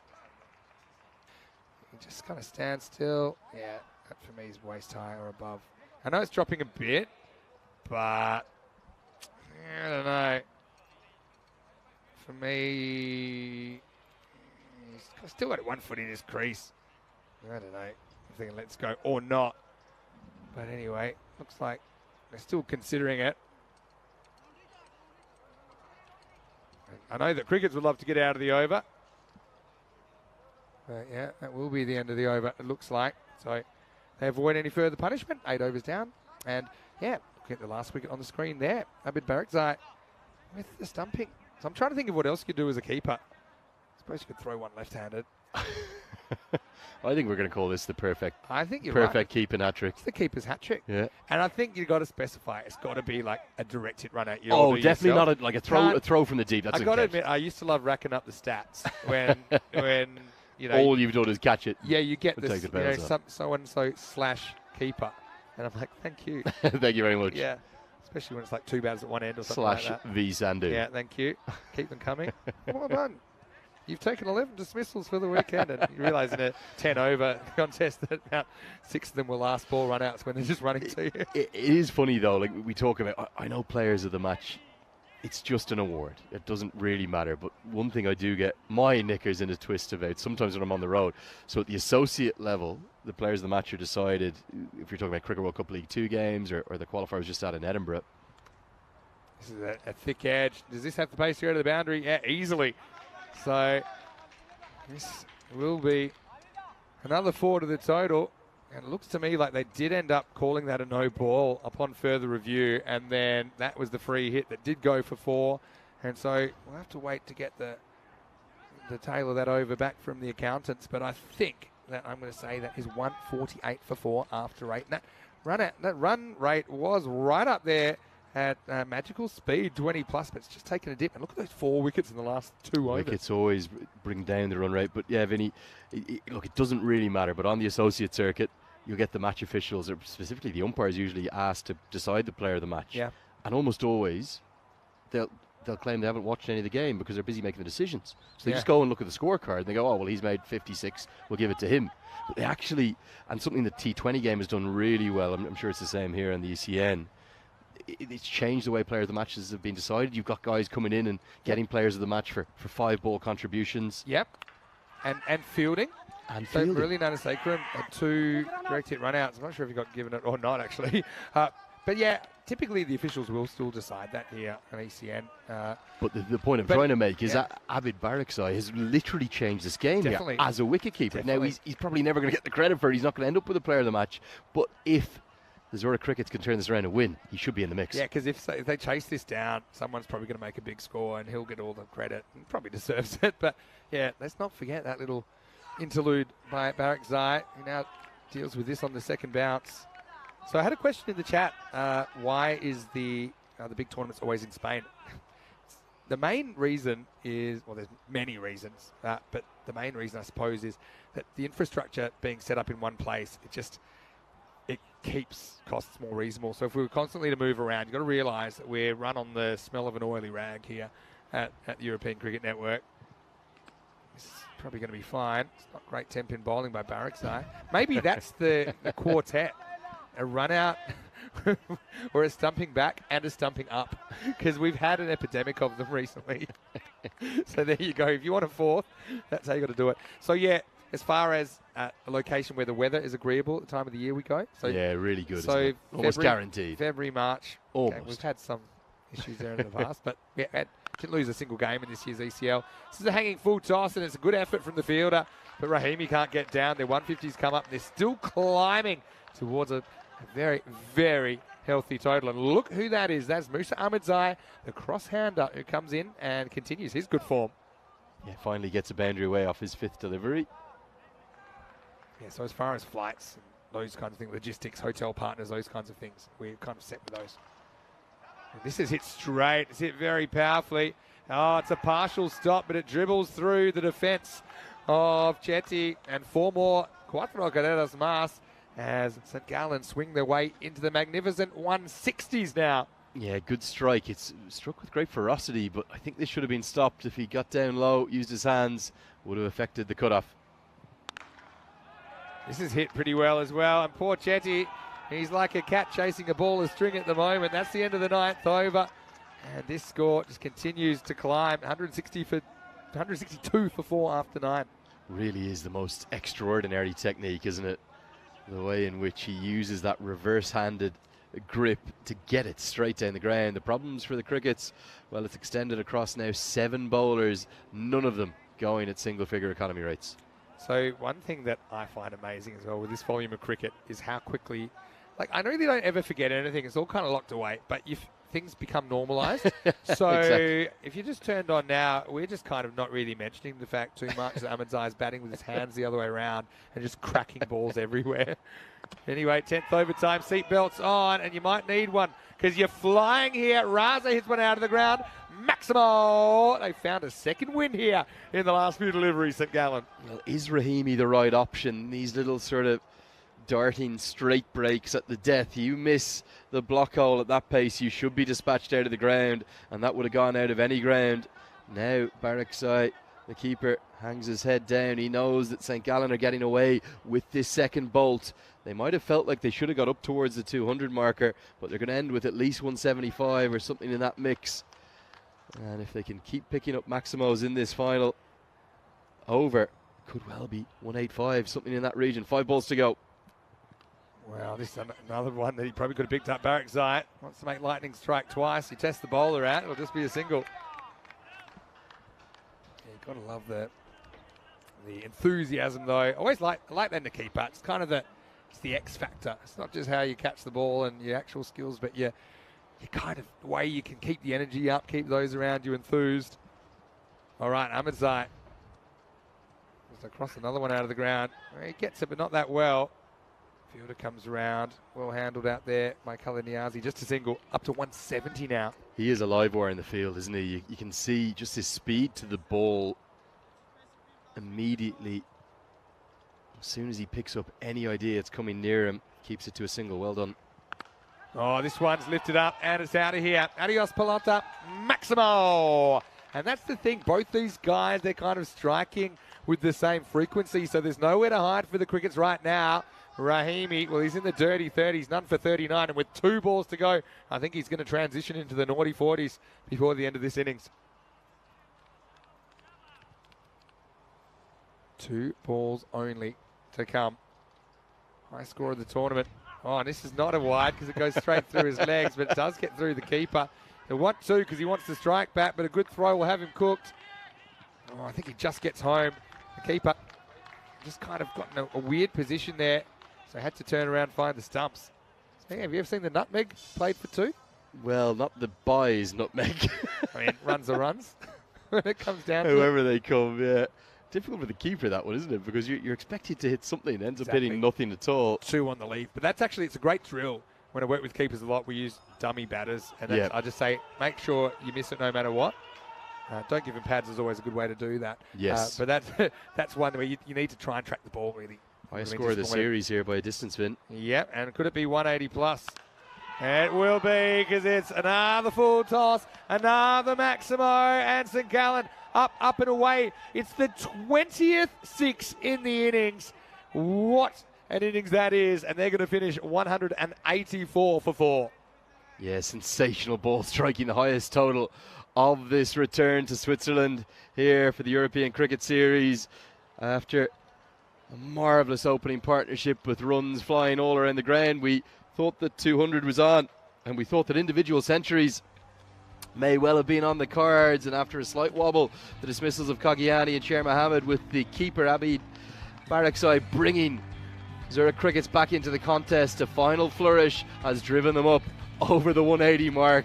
10 overs is all they batted. 184 for 4. This highlights package, well, it's nearly the length of the game. Yeah, well, they go over 3 a ball for the duration of the innings, and don't fall too short of that 200 in the end. I think it's only Baraksai that was able to turn it on for that little period that kept them out of the 200 club. But how about this ball striking, the left-hand and right-hander combination just working perfectly. St. Gallen, I know they lost some early wickets, still managed to win that first game they played, but right now everything went to plan. That was until Kagiani nicked one behind, and very sportingly he walked before waiting for the umpire's decision. 70 off 21. He got a good reception. Sher Mohammed took over. 58 for him, but then a bit of brilliance from Baraksai. I saw him go soon after. Yeah, that was sensational. Maybe the best individual run out of the week as he flung himself into the air, and such joy and delight as he only had the one stump to aim at, and then the wickets continued. All 4 of them that fell involved that keeper. He's a real live wire, and right now you suspect that 184 is going to be more than enough. A wicket too, the stumping well deserved from Khaled Niazi. Again, the pick of the attack, given the carnage to bowl 2 overs just to go for 21 was a really good effort. It's meant that some of the other economy rates of the bowlers are pretty extreme, to say the least, including a little straight break bowler there, Firdaus Rahimi, who went for 45, 22 and a half and over. It is going to be quite something, this chase, if they're going to pull it off. 184 for 4, the highest total we've seen so far here in St. Gallen. It's the home team that go to the top of the charts. That opening partnership, well, it was worth 134, and even though they had a bit of a wobble in the middle order, Sasi Kumar's numbers stick out. 1 off 5 when others were striking it over 300. The 2 openers getting more than 3 runs for every delivery they faced. A final flourish from Mohsin Raza, and Musa Ahmedzai gets them up to that 184 mark. And then here's the bowling figures. 2 wickets for Tarakil and 1 for Niazi. Definitely the pick of the attack. The rest, well, look away in horror now, because you went the distance. Some economy rates over 20, 1 over 30. Gets us to the halfway stage of this match number 14. And right now, St. Gallen, they are cock-a-hoop, because surely that is going to be enough. The highest total of the series thus far. Zurich Crickets, they're going to need an extraordinary 185 to win. Come back in a couple of moments. We'll have all the action.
Hello and welcome back to St Gallen on a beautiful sunny Wednesday afternoon.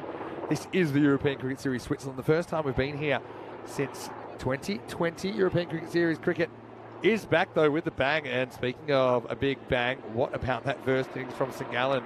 The host club have made their entry into the tournament today. Eked out a win in their first performance earlier on today, but right now they have basically left a trail of flames in their wake. 184 for 4, their score off the 10 overs.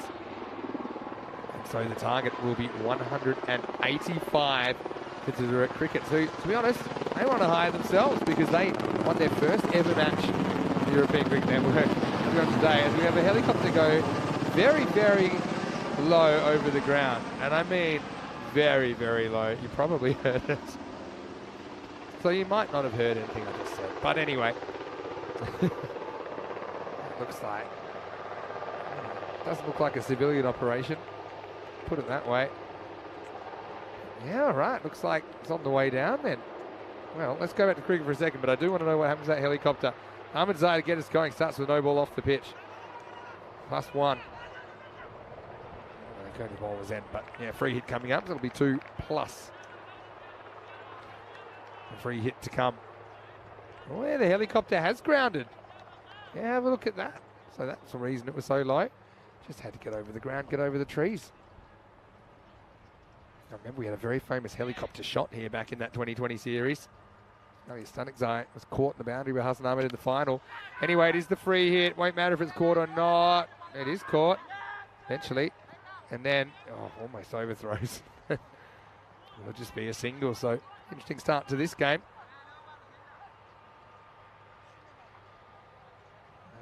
We've never had a chase in the 180s. I remember until around about, I think, November last year, we'd never even had a chase in the 160s. It's well bowled by Ahmed Zai. Yeah, have a look at that. It was November 22 when we finally breached the 160 chase. Madeleine Shaheen chasing down 162 in 9 overs. And what a cat! Wow, this has been a great game for the keepers. And just check out this from Shem Mohammed, who was banging with the bat. He was fairly upright. He's pretty tall. He just went with the one glove, and it sticks. So the Crickets lose an early one. What a ripper. And he really had to go up because it was still going up. And yeah, take that. Down it comes. He says, easy as you like. And the Crickets, we're on a high. But right now, they're a long way behind the first wicket of the chase. And it's 3 for 1. And the highlights just keep on coming, don't they, at the moment here in Switzerland. Hello. Touchdown. Now we're off again.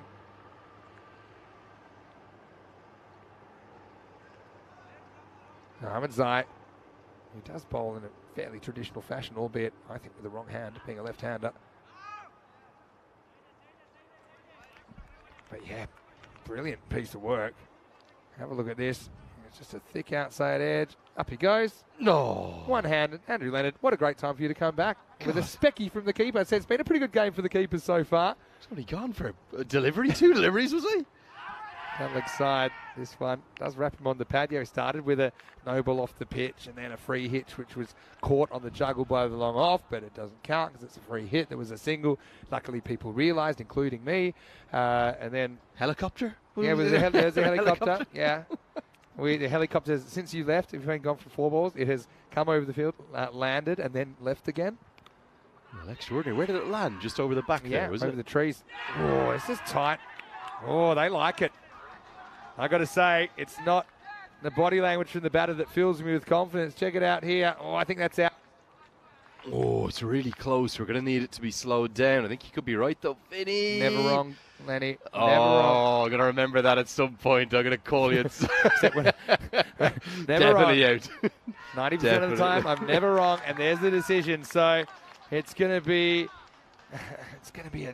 a golden one for Nurkan Amani. He's run out for 1 off 1. Trying to scramble to the keeper's end. To be honest, he's not going to chase this 180 down in singles. Good fielding, though. made things pretty easy for the keeper. Look where the keeper takes it and just kind of continues in the follow-through. So a nice bit of work. Good team play once again from St. Gallen, who are all over the crickets like the bug spray at the moment. It's 4 for 2. 60% of the time it works. Every time. That's exactly what I was thinking. I had to Google it to get the exact I'm quote. a bit scared that we might be brothers from another mother, the way that we think. So you got the Simpsons references. You got the one I would love. Anchorman reference. Have we had any Big Lebowski references yet? Yeah. That could be my favourite of all time. That is a good movie. My brother, who was in the chat yesterday, I think he's popped in occasionally throughout the day today as well, lives up in Berlin. He loves that film. He introduced me to that when I was a teenager. Yeah. It gets better with every watch. That is a fact. For sure. Hello to Julian Dawson watching. He's asking, is Dan Weston going to drop in? Well, he hasn't dropped in yet. I know he's been busy with a few meetings. We did have our CEO here today, Roger Feiner, who dropped past. And we've had a few VIPs in. You mentioned the biggest crowd we've had so far as well, with the St. Gallen locals getting out supporting their club. Their first entry into the tournament right now. I think they're happy with what they're seeing. Niazi to try and save the day, coming out at number 4. What a first over this has been. Last ball of it. I think that's in for me. Yeah, it's fine. End of the over, and it's 4 for 2. And a smile from Ahmed's eye. He's lit up today, hasn't he, with his reverse-handed batting. End of the first 2 wickets, 4 for 2.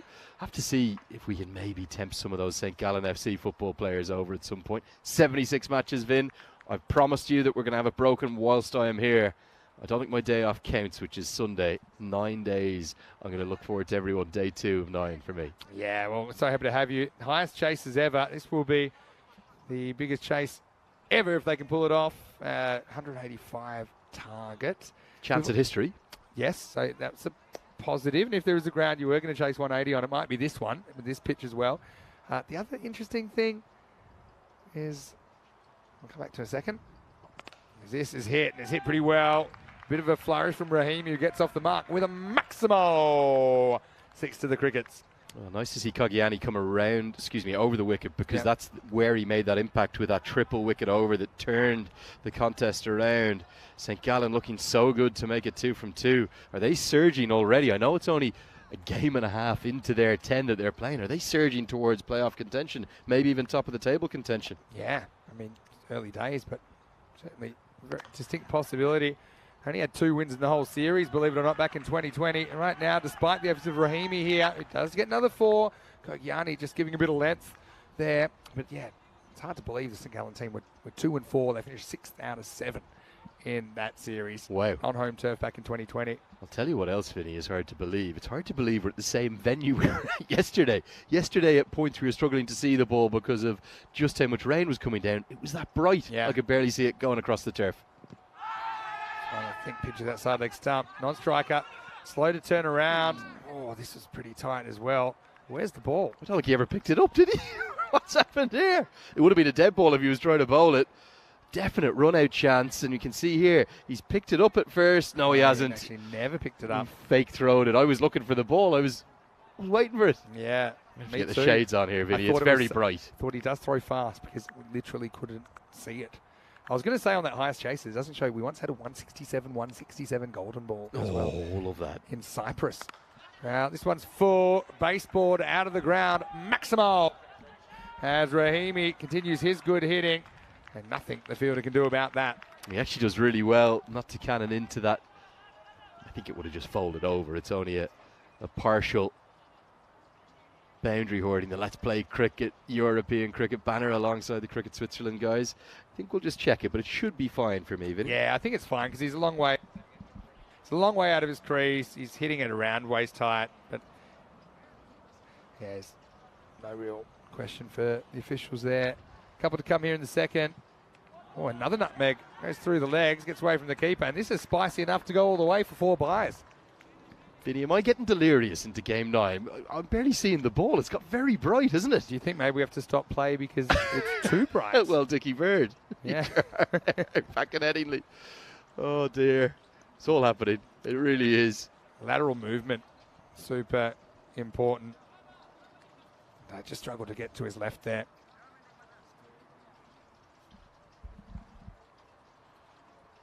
Kagiani going to come around the wicket now. That change of angle. Surprised by that. Thought he bowled so nicely over the wicket to the right-handers. Down the track, big swing and a miss. It works to get out of the second over with a dot, but 16 runs have come from it. And the Zurich Crickets 24 for 2. 161 more needed in just 48 balls. The required run rate already miles up, possibly beyond the point of no return, with 20 runs required per over. In fact, if they got an even 20, it wouldn't actually even give them enough. It would leave them just short. That's how big the task is. Yeah, I mean, normally I can say, oh, there's been a game where this has happened. Can't say there's been really a game where this has been pulled off. Have a look at the table. You can see that Vetting and Paktoon Zalmi had to split the points last night, so they're tied on 5 points. You've got Alton and Power CC up there, though Power CC have played a couple more games. These two kind of sitting in the mix, but don't forget they're still Costanet to play. We haven't seen them yet. Geneva as well, we'll see them. And Geneva, it's actually their first time in the ECF. They didn't play back in 2020. Of course, travel was a bit of an issue. Must be a good journey to get up here to St. Gallen for them. Yeah, for sure. Anyway, this is a big attempted hoof. There goes one glove. There goes. Right, he's kept one glove on. That's unusual. Well, the keepers are lighting up the game today, aren't they? Hama Sharma in Malta, last ball of the game. Sometimes I think they throw the gloves off without realising why. It was like skied ball, and he threw one glove off, threw the other glove off, and had the inners on and dropped the high ball. Again, I think sometimes you react before actually thinking through what you're doing. That was an example of that. Turn on leg side. I also think pressure does funny things, and the intensity, you've spoken about it at length, and I'm getting a really good understanding of it just on my second day in the booth with you here, Vin. Just so sharp, so intense that strange things seem to happen. Yeah. I'm not talking about from a skill level perspective. I think you put any players into this, yeah, whether they're amateur players or whether they're the very best in the world, just purely because of the way in which it's manufactured, the way in which it's set up. Definitely. Strange and funny things are going to happen because of the pressure. So I played 10 over cricket for the first time about 4 weeks ago, and I found myself doing things I would never do in a long form. I was throwing the glove on, throwing it all the time. Right now, a throw back to the middle because Rahimi, who did strike well for 16, he gets a little edge, and once again, it's the keeper that's involved, is Shema Ahmed, that takes the catch. Musa Ahmedzai being brought back. Had a little wobble away, kind of shaped a little bit in, and just left the right hander. Chased a wide one. We've all been there, but he is the third wicket to fall. It's 27 for 3. It's actually gone through the air. Yeah. Definitely has gone through the air, and that really is what brought about that wicket. Nicely bowled. He's batting is the thing that we've really talked about. Look at the seam position. Perfect. It just wobbles away. Does enough to find the outside edge. And that's one reason that I think if that's your natural movement as a left-hander, which is kind of the exception to swing the ball that way, then maybe that around the wicket is a good attack, because you can attack the stumps, kind of draw the batter into a stroke and get the ball moving away, try and beat that outside edge, maybe attack the stumps as well, bring in the LBW. But Barakzai is coming in at number 5, and didn't he have a great period in the first innings when we saw him complete what you thought was, what was it, the keeper's hat trick with a stumping a catch and a run out? Yeah, exactly right. And big thing for me as well, Vim, just from looking at it. We spoke about him being in the player of the match contention just for those 4 dismissals. He affected all 4. He will be the player of the match if he's still there and the Crickets can chase this total down, because he's going to have to do something very special. Do you think batters should get double the runs if they hit the ball with that hand the wrong way around the bat? And we would have had the 200. I wish we could ask the late great Martin Crowe what he would have done in Cricket Max's situation that we were talking about earlier on, but maybe not. It's going to beat him outside the off stump. Raza's got a question. Hello, Raza. Hopefully you're well. Firstly, before we get to Raza's question, like James Stewart's question from Estonia, actually a comment, he thought, phew, I thought that chopper full of coppers was here to put the cuffs on Lenny. Well, Lenny, what crime, be honest, what crimes have you been up to? You've been here, what, 48 hours now? Oh, I'm always well behaved. You are. I promise you. You're actually an angel. That's I absolutely am. a bit of an issue. My only crime really is just loving cricket. And I adore it. Even when all the viewers were talking about spirit of cricket, they said they can tell that you're a big proponent of the spirit of cricket because it comes through in your commentary. I tell you what, don't lay on the cheese too thick. I remember asking Rico, give us the best and the worst. So the question was, what's the best and the worst thing about being a full-time ECN commentator? He said the best thing was, something you'd imagine. As this is hit to the leg side. And I'm all one to always put a positive spin on things. So here he said, because the action is so different, or whatever he said. But the worst thing he said, the only problem is that it has to stop because he just, at the end of the day, he just wishes. And I said, hey, I'm going to have to put the... You got I'm gonna have You to got to call call the there. cheese police on that one. Yeah, I said, come on, Rico. Like, I don't think you can get that one past anyone. So we do love what we do. But just quickly, look at this graph. 4 magical overs and a supersonic. But just that period in the 7th and 8th where they get 7 and 8, that stops them getting the 200 in the end. Yeah, it was really so close. The other reason I'm going to have to call it, okay, sorry, I don't know Rico as well. Maybe you can call it better than I will. Rico's a fantastic human being. Looking forward to getting with him, absolutely. But surely, if it was 2 games a day, let's say 2 T10 games a day on the schedule, I could believe him. I could buy into that. 5 a day, come on.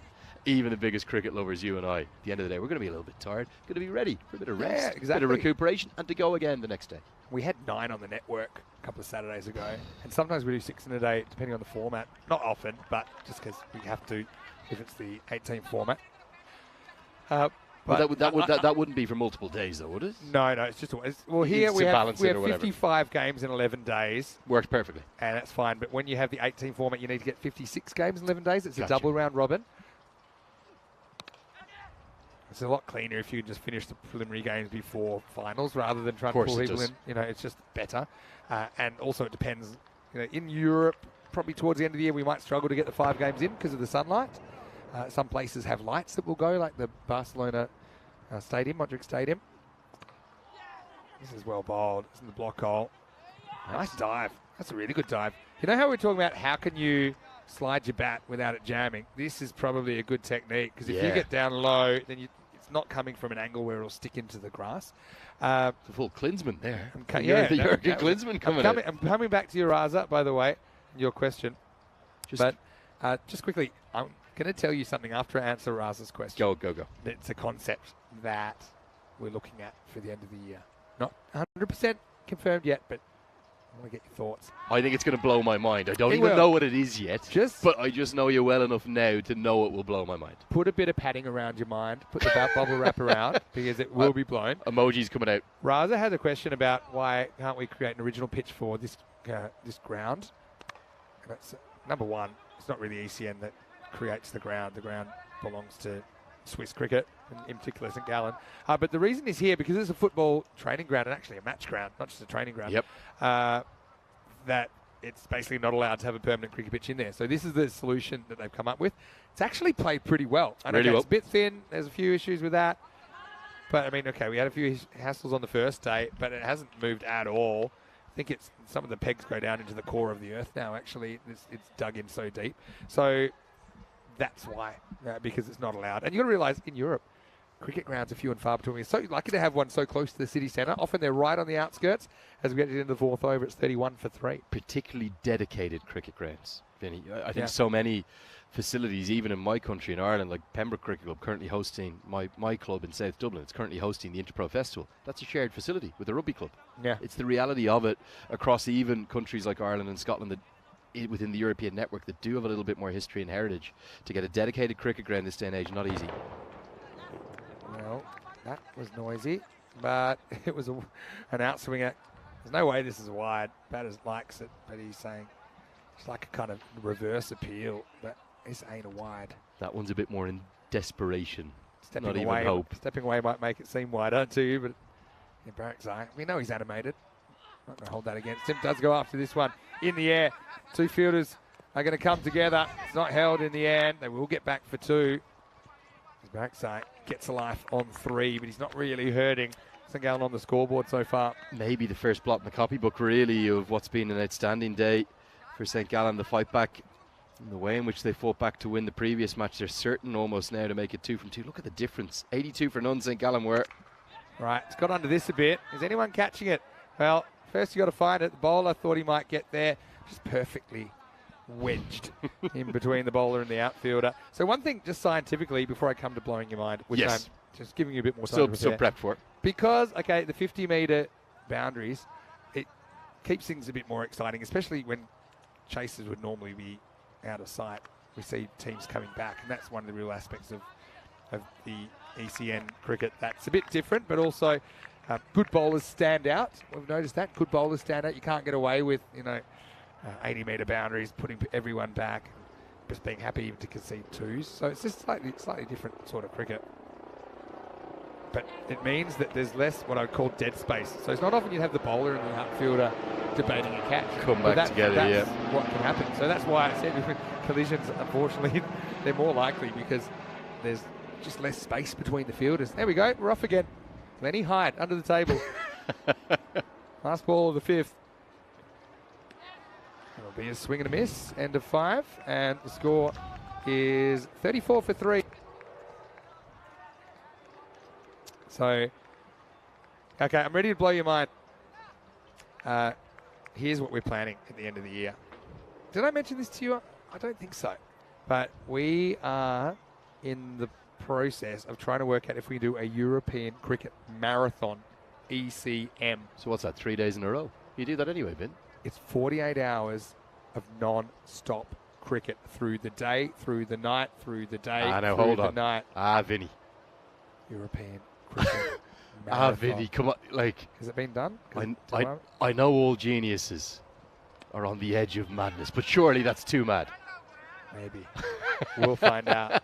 So the idea would be it might even go over New Year's. And we look at maybe holding it somewhere like Gibraltar, for example. Again, early planning stages, holding it over New Year's. Okay. Having maybe a bit of a charity aspect that viewers can That's for a every good Maximo idea, you that. donate, say 10 pence or 10 cents or 20 cents, whatever you like. And, well, this could be gone as well. Yeah, and he's just going to juggle it a few times for good measure, as it's really gone off the rails for the Crickets here. And another keeper dismissal. Shah Mohammed just puts this one up and down like a hot potato. Slight change of pace there from Harun Khan. Gets the result, and it's 35 for 4. Yeah, safely held. And I think that's an innings that Khalid Niazi needs to reflect upon and learn from. 3 off 10. I know they needed 20 and over when he got in. I know that's almost close to impossible. But find a way to get into your work. Get to 10 off 4 balls or something like that. Find a few boundaries. You don't need to hit every ball for 6 because you're probably not going to chase down the total anyway. But right now, the big problem for the Crickets, they're not just staring down defeat, they are staring down a net run rate hammering as well. Yeah, they're falling into a bear trap here net run rate wise, aren't they? Yeah, big time. Chetty gets a hit here at 6. This is where you just got to pretend you're batting first and see what you can get. Exactly. Uh-oh, can't get much here. It's going to be another wicket. It's another golden duck. Derek has been glistening in the sun this afternoon as Chetty has to walk. Harun's on a hat-trick and it's 35 for 5. We've got another chance at it. I think it's chance number 4, if not number 5 of the day. And the little leg cutter, they're very clever, very difficult to get away, particularly if you know the batter's going to try and hit every ball for 6. So that change of pace, cunning, canny, and there he is. Derek, have a waddle off you go. Another duck. Playing on the batter's pride a little bit. It's like the seamer's version of flight, if you like the comparison. He just gets it slightly above the eye line. I think the batter says, look, I'm just going to have a dip at this. Thick edge flew away. Nicely taken as well. So, one thing you haven't observed yet is a hat-trick. You've probably seen a few in your time, I'm sure, behind the mic. Probably not as many as I have. Nowhere near. I'm going to ask how many hat-tricks we've had in the European Cricket Series in the last couple of years. 2.5 years, I'd say it's probably around about 100. But anyway, 22 this year. Could this be hat-trick number 23? Good numbers. Come on, number 23. It's time for it. Here's the hat-trick ball.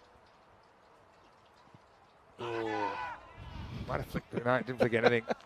And You've got to love the appeal. Yeah, it's a good appeal. Oh, it's always a good time to appeal. I weren't quite sure what they were appealing for. Why did you just flick the thigh pad? I thought maybe it did, but the umpire didn't see it. And to be honest, I didn't really see it in the replay. Yeah, so we'll come back to this in a second. Yeah, but European Cricket Marathon. Just think about it. Oh, what a catch. Tell you what, put that one down as another golden duck. And, well, 3 in 3. It's the reverse Statue of Liberty play. It goes up and to the left like he's ripping a light bulb off the ceiling. What a catch that is. And Harun Khan turning it on in the 6th.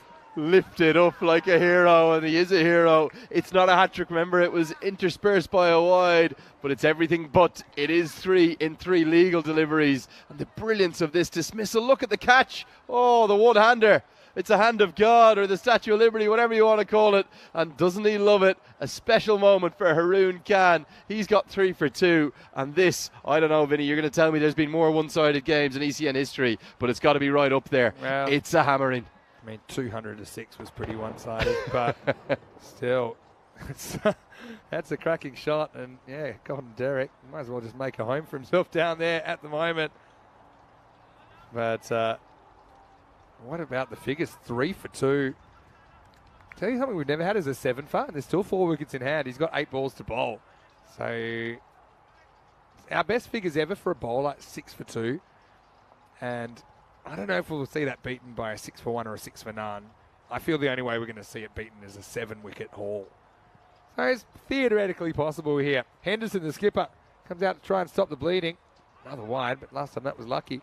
So, yeah, European Cricket Marathon, 24 games in 48 hours. It's a 5-team format proposed. You play 8 matches, so double round robin, and then you have your finals, 4 finals. So 20 round robin matches and then the 4 finals. And just back-to-back. I can't wait to see what a 4 a.m. game looks like. The other thing is I wouldn't mind trying to commentate for 24 hours straight. And how would that work, though, Vin, in terms of like the scheduling of it? Like who draws the short straw and plays the 4 a.m. Well, the game? thing is that it's all jumbled up, you know. Yeah. So it's not going to be easy for anyone. So you kind of probably will sense the time, I imagine. The other thing, last ball of the over. Slightly slower ball again, but what an over this has been. He's got 3 for 3 off it. And I'll shut the gate because the Crickets, I'm only hearing Crickets at the moment, to be honest. They are 37 for 6 after 6. So every team will just get a room. There's one place, there's a good facility there. That's your room. That's where you are, 48 hours. Gotcha. You know? But let's just say you had 6 hours off. Would you need to stay there? Or could you maybe get some rest? That you rest at the ground. Oh, you Same rest with the at the crew. ground. It's Okay. it's like the Woodstock of cricket. Right? It's the Woodstock. Yeah, that's what it is. And it's actually pretty comfortable there. Cricketing Glastonbury. Yeah. I can see the headline. I mean, might not be enough beds to go around, but that's kind of, it's an experience. Do you know what I mean? Oh, when you say there's a room, it's like a changing room. Yeah, it's a full stadium. Okay, gotcha. You know, it's a full stadium. There are change rooms.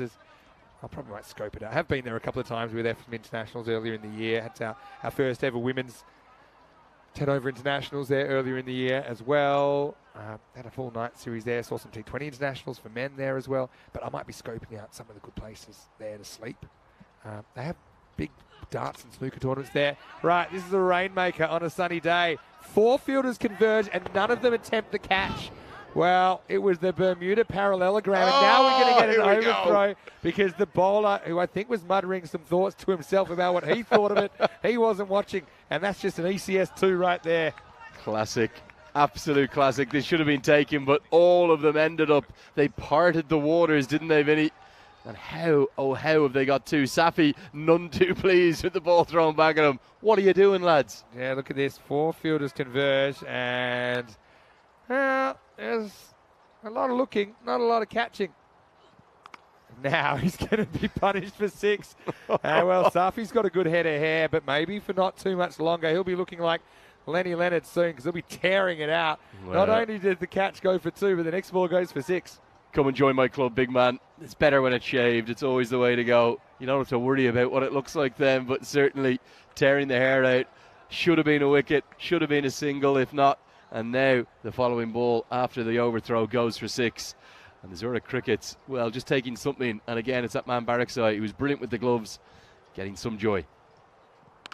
Well, that's banged. I think that's got the journey it does. Maximo. Nice shot by Barrackside as he tries to bring some respectability to the scoreline. He brings up the 50 here in the 7th over. Good hitting. Good flick of the wrist. No more than that, really. Almost off the back foot. He just rides the bounce and gets it high and hands him over the long on fielder. This game, if that catch had been taken, it could have been an absolute rout, but the 50 comes up. That's pretty close to the edge of the pitch, but maybe not quite. So one thing I like about the European Cricket Marathon, maybe just okay, and it can't be wide because he hits it, is that, when you're like resting a player, you talk about like, we're resting so-and-so, like they're actually resting because they'll probably be asleep. Don't you love that? It's very ECN. Nice hands by the keeper to grab that inside edge. End of the over. Safi goes none for 19 off his 2. It's 53 for 6 after 7. Quick look at what's coming up next. Final game of the day. That means it's time for random questions. Hard to believe we're going into the evening because it is so bright out there right now. But the Lions taking on the Crickets. Lions exactly 0 wins in 4 attempts. The Crickets do have some points, but it looks like they'll enter with a 1-3 record. News from the toss is that the Crickets have won the toss and elected to bowl. So they'll be chasing again, but they'll hope they're not chasing this many in match 15. One last dance for day number 3, match 15. You just wonder, is it maybe the best way to cope if you're the Zurich Crickets? Just get back on the horse after you've been beaten. You know, by this distance, they're probably going to go down to a 100-plus run defeat, you'd suspect. They'll have one more chance to turn it around today. 8th over.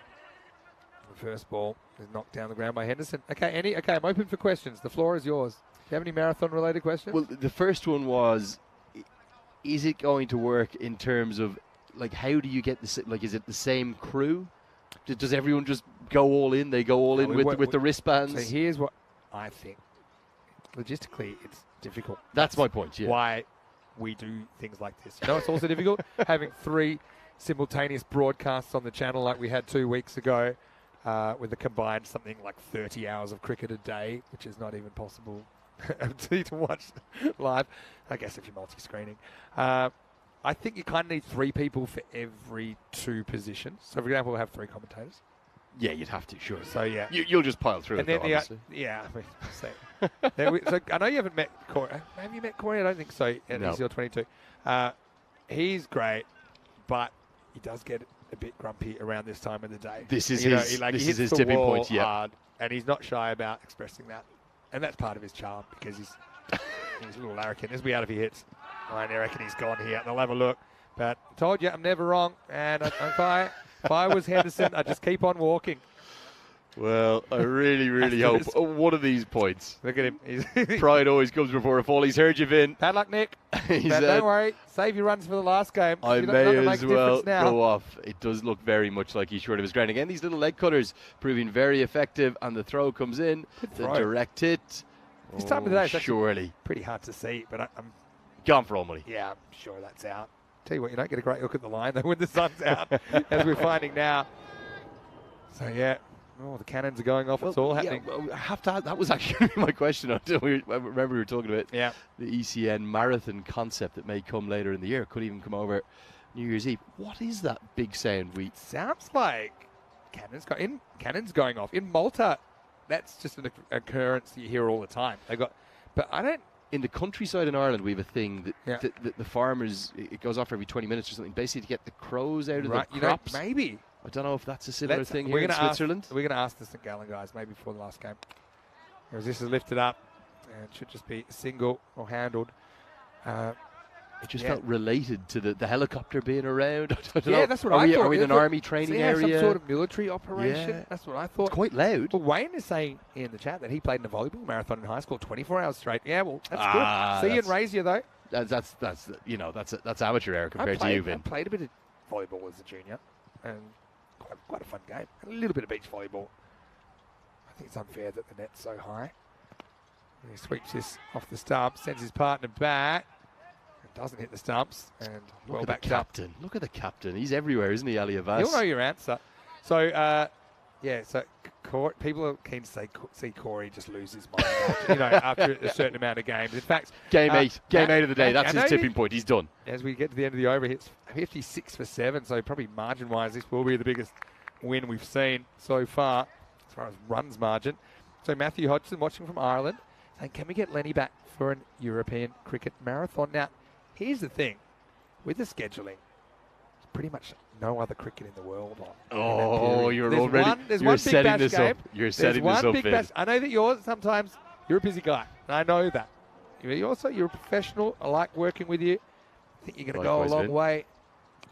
As this is just drop kicked away and away from the field. That'll be 4 runs. Barakzai continues his good game. I wonder if he could somehow sneak to 50, whether you could make some sort of case that he's the player of the match. Because I think in a 90-run defeat. Even more impressive. He has got the wicket-keeping hat-trick. He could get to 50. Needs 21 more to get there. Again, runs are runs, but these are probably filed under D for dead runs for me because I think the game's well and truly decided. Still, you can only bat against what's in front of you here.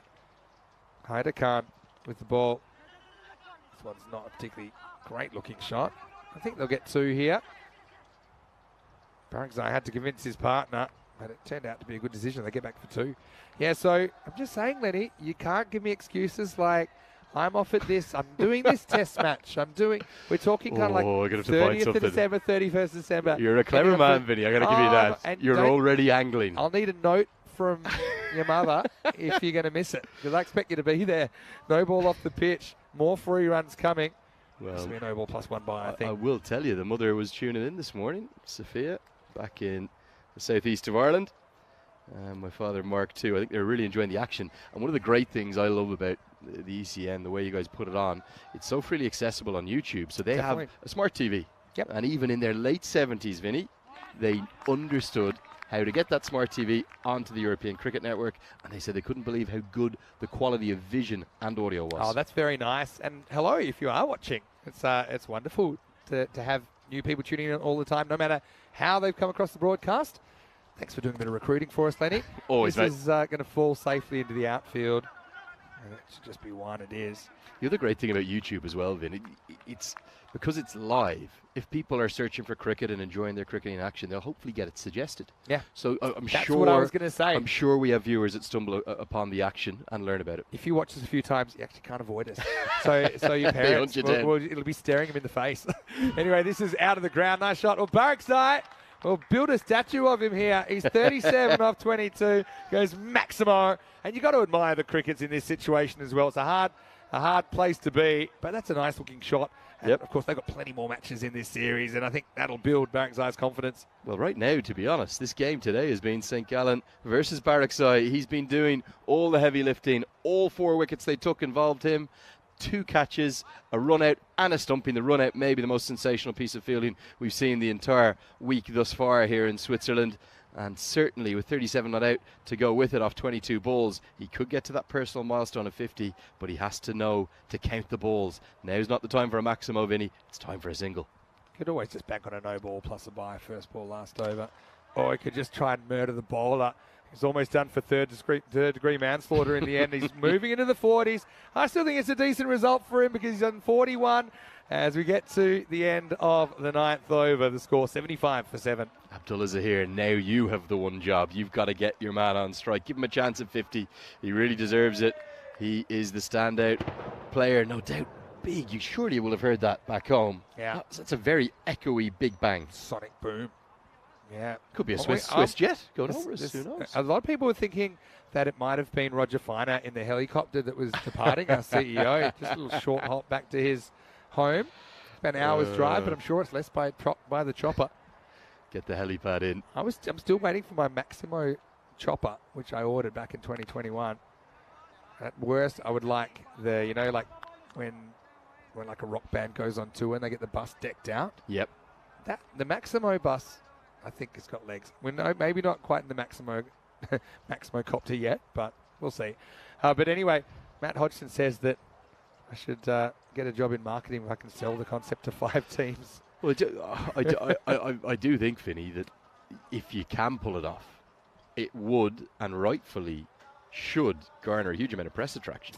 The thing is, cricket's a noisy space these days, but that's something unique. In Western Australia, we have a thing called Telethon, which is a 24-hour charity fundraiser around the clock, but it's literally 24 hours on the TV the whole time. So that's kind of where we got the idea for it. And we just like pushing the boundaries. I have heard of, and again, I'm going to get the timings wrong, but I definitely saw on social media, maybe pre-pandemic or possibly more recently, a guy tried to break the record for the world's longest net. Oh, really? Pretty sure that was a 26, 28 hour mark, something like that, where he he was never out as well. Of course he wasn't, if he likes batting that much. Yeah. It was something in that vicinity. Definitely wasn't 48 hours. How much? 26, 28. Oh, it's pretty good. This is up, it's in the air. I think this is carrying the line. It does. Well, Barrackside moves to 47.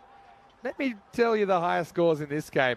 70 off 21 for Kogiani. Shem Mohammed 58 off 19.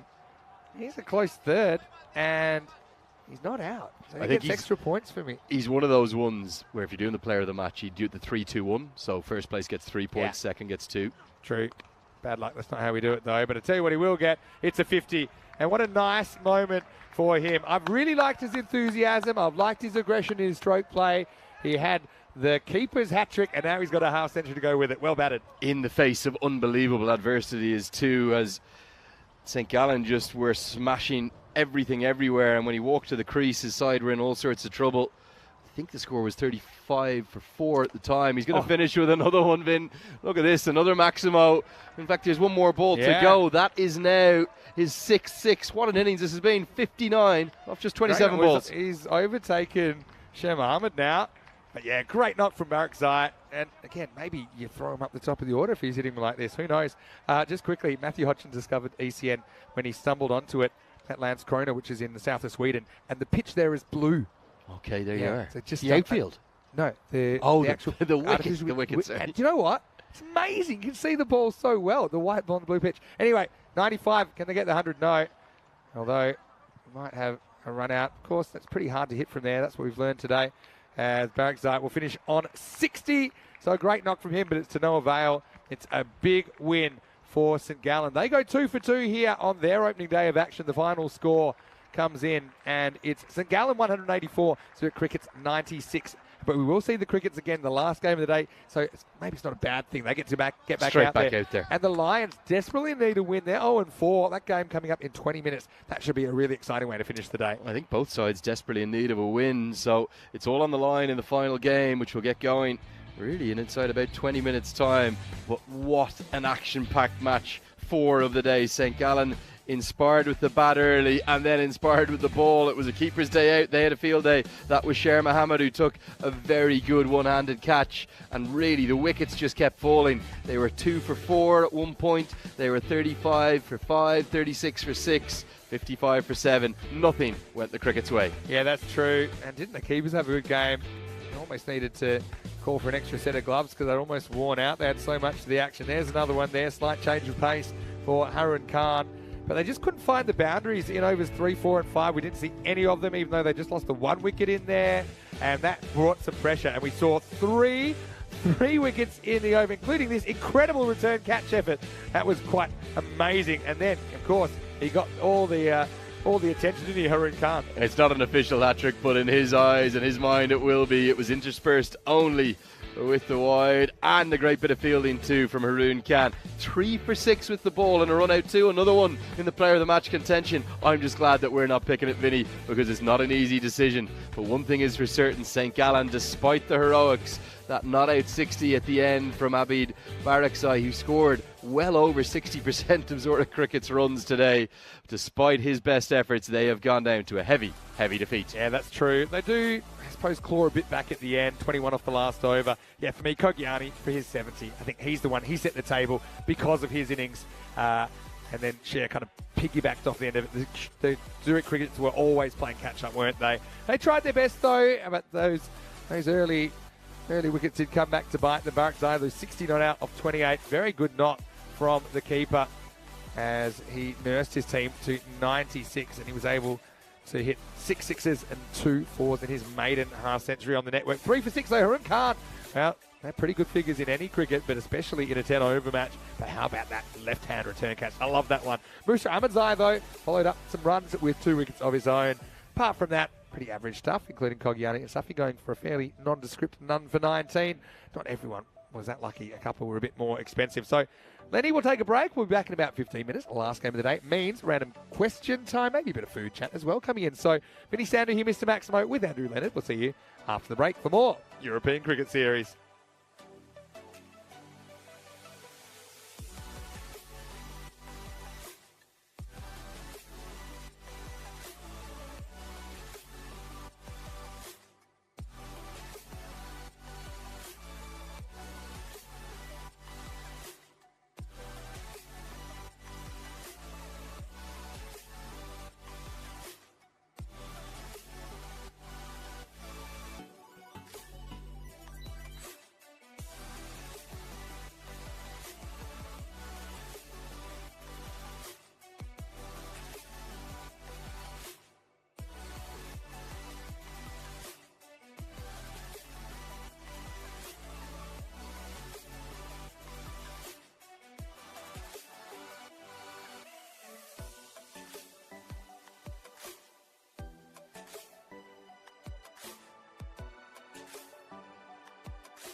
And after a long period of playing cricket, the best place to come in Europe is the great Ryan Falls.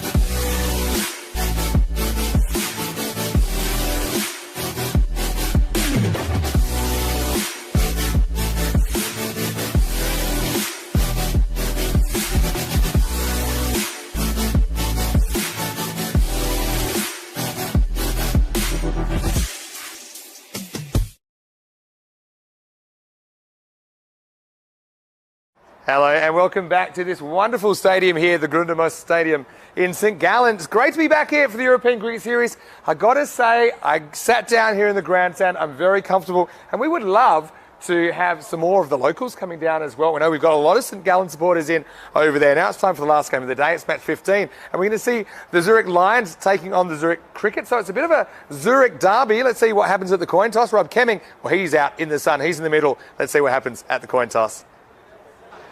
Okay, your call. Yep. Tails. Tails is called. It is tails. We'll ball first. They'll ball first.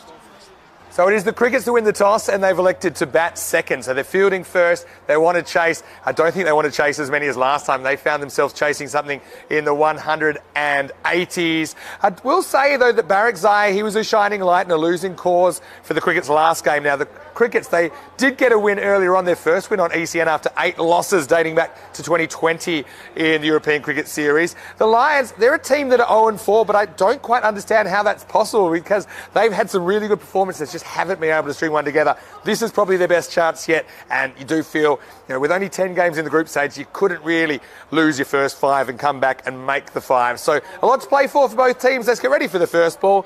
Lenny, I might leave you up there for a while because I'm pretty comfortable down here watching the cricket. Match 15 is on the way. The Crickets winning the toss and fielding first. Oh, he's living the life of Riley there, isn't he? Vinny Sandhu enjoying the action from the same view that the fans would get from the stands, that is. You are welcome along. Great to see the main man, Vinny Sandhu. Really does look quite something today in his bright green colours. As we will leave Vinny there for the moment. You might hear that clap in the background. I'm still trying to work out what that is exactly. I don't quite know. I think it might be something to do with the crops. Maybe there's some farmers' fields around. Let's take a look at the fantasy dashboard. There is the two teams that we have seen selected for the Zurich Lions and the Zurich Crickets. They're both desperately in need of victories. The Lions, none from 4, and the Crickets 1-3 after what was, I think, the heaviest defeat of the series so far, maybe excluding that 5-over game. But the Bat V versus Bull Wall, the supercomputer thinks this is going to be a cracker, and they could well be right. Expected score just 5 runs in between the two sides, and actually if you look at the average runs for and the average runs against, they are so tightly matched, these two sides. Let's see who it's going to be that will reign supreme, and that's REIGN rather than RAIN. No rain about, sunshine aplenty. 26-27 degrees all of a sudden.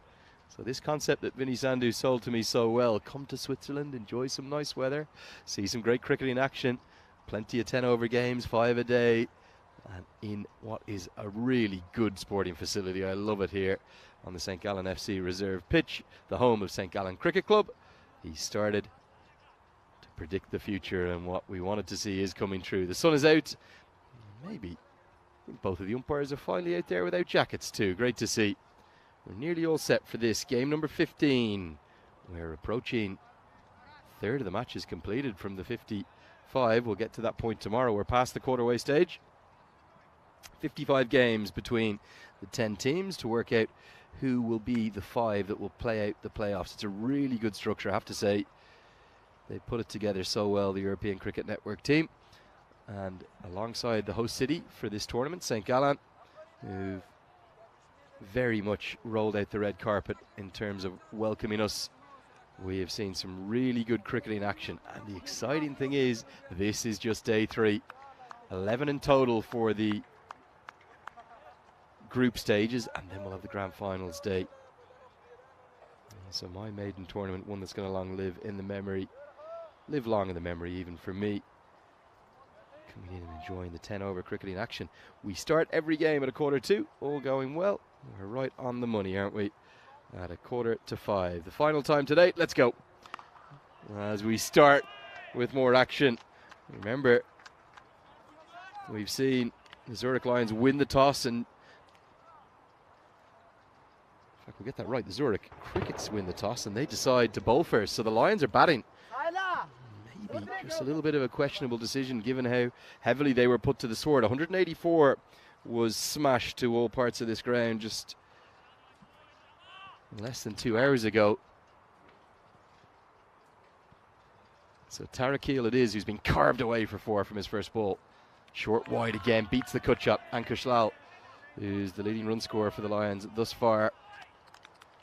Really hard to establish exactly why the Lions are 0-4. They've shown plenty of good signs in the competition thus far, but they just keep coming up short. But yesterday against the Pakhtun Zalmi, they showed plenty, scoring 128. Oh, well, that is going to be a no ball, and it's probably going to be 4 byes, the harshest 4 byes maybe in the history of cricket, because it has cut the keeper in half. It nearly cut the batter in half. Look at that. Oh, no chance. Adam Gilchrist at his very peak. Chris Reed, whoever you want to pick as your best keeper of all time, there's no way they'd have got to that, because it has gone almost at an entirely inverse angle. It was the away swinger, so it means that it is no ball. Just waiting for the free hit to be signalled. I think the non-striker Vadva is asking that. Lovely to hear from fans all the way around the world. Finally the no ball is signalled, means the free hit, the lasso signal comes out. So cannot be out on this delivery. And he smashes that one away. Oh yes, that's the first Maximo of game number 5 of the day. Match number 15 in total. Gets more than enough of it to get it over the rope, and the free hit is costly. So not only did that no ball also cost the 4 byes, 5 in total, the free hit has now gone for 6. And well, the Zurich Crickets must be wondering what has happened over the course. They're blown away. Love to hear from you in the chat, particularly in this first innings. Come and keep me company. Maybe ask me some questions. Lovely to hear from everyone. Tannoy watching on from Zimbabwe, liking the quality of the cameras. Great to hear from you, sir. Inside out, man out there. Dropped, oh no! It was in his hands, and it's Noor Kanamati who took an excellent one in that exact position, but he just got his hands in a bit of a muddle. I think this should have been taken. There's that little floaty away swinger again, wide long off in place. That's that awkward height. You don't know whether to put your hands up and point them down. He tried to kind of lift them up, but they got cramped, and as a consequence the catch went down. Cricket's just had a chance to drag it back after that disastrous start. Yeah, lovely to hear from everyone. Do get in touch. Maybe keep me company. It's my first time. I'll be with you maybe for this whole innings solo. So let me know where you're watching from. Any questions? I believe the tradition now is to get into a bit of discussions about food. What are you going to have for dinner, guys? What's going on? What are you maybe wanting to know about the league, as this one will be down the leg side, signalled as a wide. It's the European Cricket Series, Switzerland, the first time back here for 3 years. I have to say, I think it's surely going to become a regular on this calendar. What a host of a city St. Gallen is. This has gone a long way into the air. Now another catching chance. He's trying to shield himself from the sun. It's the same man, and it's gone down again. Noor Kanamati. Well, he's dropped 2 and 2. Can't quite decide which one was easier. He's blaming the sun. He is right, he's in the direction of the sun, but he has the cap on, trying just to block it out. It was clean. We had a ricochet catch earlier that's going to light up social media, I think, but Abdullah Zahir couldn't do anything about it. Didn't get close enough, and for the second time in 2 balls, would you believe it? Back-to-back drop catches. Oh, the Crickets, everything going wrong. Back of a length, good length from Tarakil, dug into the wicket, but they'll get through for the single. So an all-action start. There could have been 2 wickets in that first over. Instead, there's been 19 runs come from it, and the Lions off to a great start. So 54 days to go. Looking forward to following this one. I think it'll be from afar, as I'm going to be out in Bermuda covering the ICC T20 World Cup Americas qualifier at that point. First time out there. That's the same event that I was covering last week, just the American edition. We've already seen Scotland and Ireland take their places at the T20 World Cup. How will they go in the Euros of cricket? A Scotland 11 and an Ireland 11. We'll have to get through an initial group stages. 6 groups of 5 teams, with the Netherlands automatically advancing to the finals week as the reigning champions. Lovely to hear from everyone. Raza watching on from Pakistan, and oh, no surprise to hear this one. Zazai loses his run-up, won't deliver that first ball. Ruzan Boyo saying Nepal can recognise Andrew from his voice. Great to listen to you here in ECN. Very kind indeed, Dandavad. And I hope all is Tiksa there in Kathmandu, or whichever part of Nepal you're watching on from. Or Amarosa, let's hope. That one angles down the leg side, will be given as a wide. I do think the crickets look a little shell-shocked, blown away in that previous game. Nobody really, with the exception of the keeper, putting up any kind of a fight.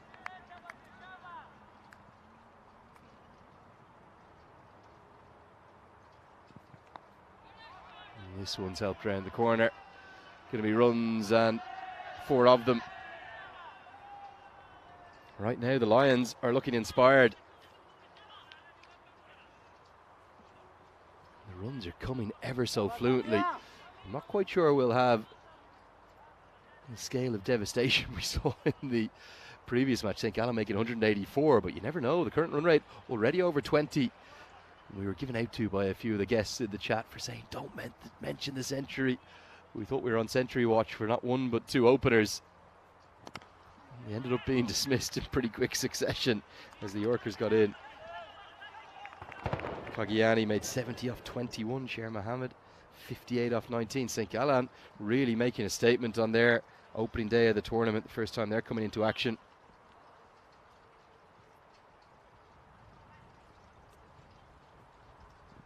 Big swing and a miss. Good bat speed though.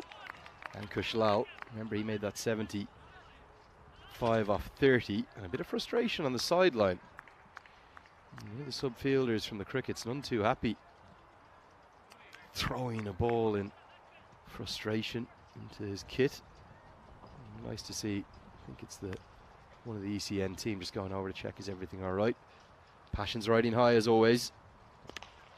This one's chipped just over the head of the mid-off fielder, but excellently fielded. Oh, Nurkan Ahmadi gets the face plant out, body on the line. He may have dropped 2 catches, but he's even going to get a high five. Great spirit of cricket on show there. Kani Shah, the Zurich Lions captain, making sure to congratulate him. Look at this slow motion. Oh yes, you talk about body on the line. That is it in one single play. He may well put down 2 catches in the first over, but they're all in the distant past. You can't change what has gone in cricket. You can only affect the next ball, and Nurkan Ahmadi and Khalid Niazi, they've both been excellent in the field for the crickets. Plenty of potential and promise in this crickets team. What a big occasion for them as well.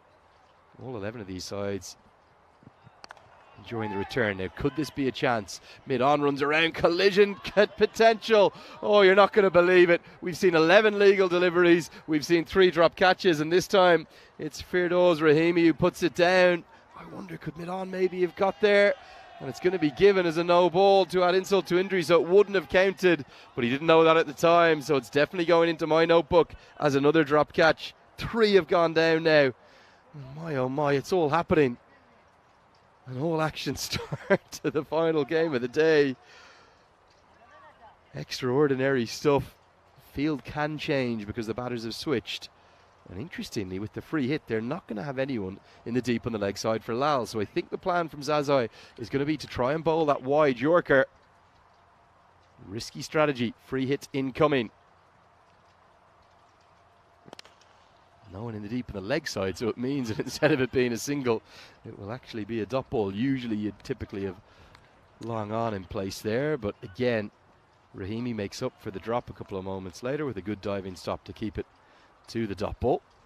It's beautiful playing surface this. The St. Gallen CC, which is the reserve team ground of the main St. Gallen FC football club.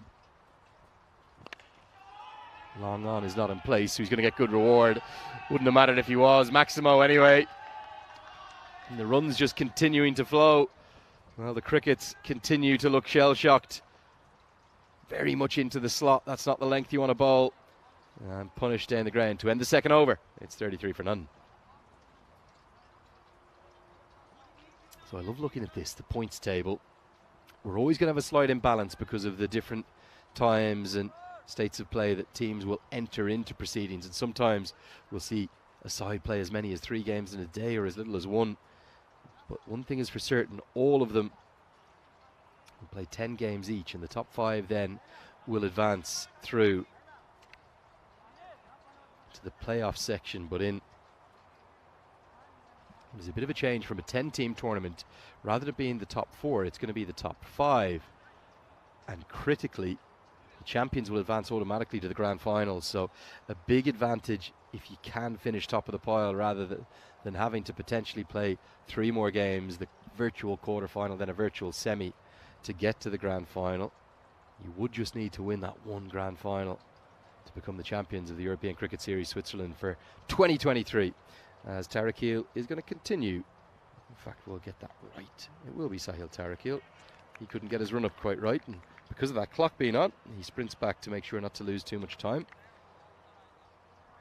Plenty of good innovations that I've liked seeing up close and personal here coming out to Switzerland.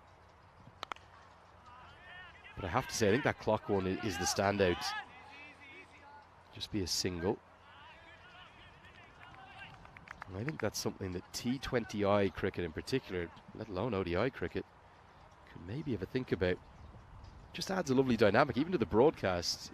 Your eyes are drawn to it, I think, naturally from watching rugby or soccer or any other sport, a field sport like hockey. Rugby, they control the clock now, don't they? They control it centrally, so that when there is a breakage in play, it doesn't tick on. It frustrates people less. Lots of controversy during the FIFA World Cup in Qatar in December about them giving more injury time than ever, but that was merely an accurate representation of the amount of time that the ball was literally doing nothing. Often blown away by football. You've in theory got a 90-minute sport, but the ball's only in play for an average of 54 minutes for a game. In cricket, you get great value, you get the game in no matter what, even if there's some penalties, as this one's sliced away. It's almost a fly slip in place. Maybe could have just got a fingertip on it, but couldn't affect anything Zahir. So it skews away, not where it was intended, for 4 more runs as Zurich Lions continue their hot start. Remember, this is the Lions team that have played 4 and lost 4. They don't look that way at all. But critically, Ankush Lal, who's been their star batter, their leading run scorer so far in the competition, he is the one driving every single aspect of this innings thus far, going at more than 200, 27 off just 13 balls. Really good start for the Lions. Sliced away. That is, I think, the intended area. A wide Yorker, because there's a deep backward point and a long on in place. So they're trying to get it very, very full, the Zurich Cricket's bowlers.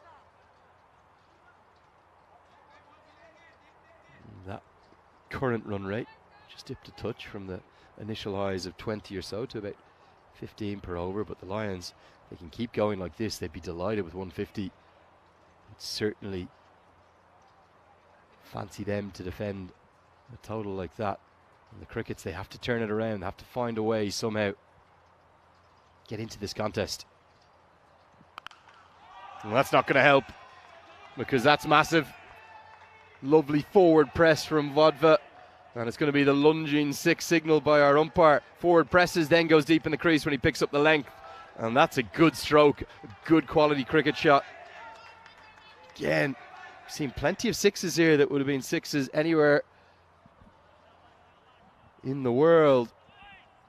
After a slight delay, I think that's the first banker we've seen on the far side, albeit not through the air. It had to run across the outfield. But such was the power that it was hit with. Ran all the way to the much further away bank. I don't know what that is, maybe about 95 metres away. Didn't say he hit it that far in the air, but certainly kept running across the freshly cut grass.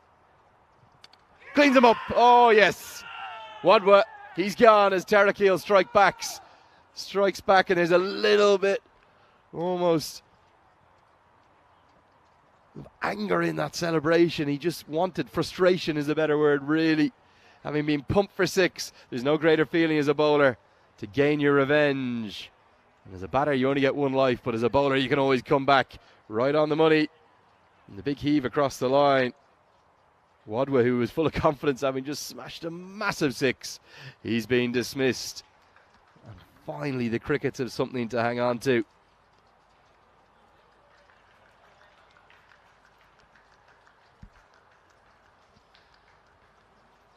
Yeah, the first wicket falls with Akash Wadwa. Clean bowl by Tarakil for 9. The score, 45 for 1. So loving hearing from you all in the live chat on the YouTube channel. Do get in touch if you're keen to hear from me. Any questions? Just love to know where you're watching from as well. Hearing from viewers in the United Kingdom. Nice to hear from Shazad as well. Plenty of fans from Bangladesh too. Big hello to Habib and Mabador. Nice to hear from Atullah, Likam, Mohammed Arman too. Zigzag. Plenty in the chat. Any questions for me? Traditionally, Vinny's educated me that Game 5 is question time, and there's no question where that one's going. That's going off the bat of Safi for a boundary immediately from his very first ball. So Tarakil does find a breakthrough, but he goes for 31 runs in his 2 overs. And that run rate continues to spiral. A good power play despite the wicket. It definitely belongs to the Zurich Lions. It's 49 for 1.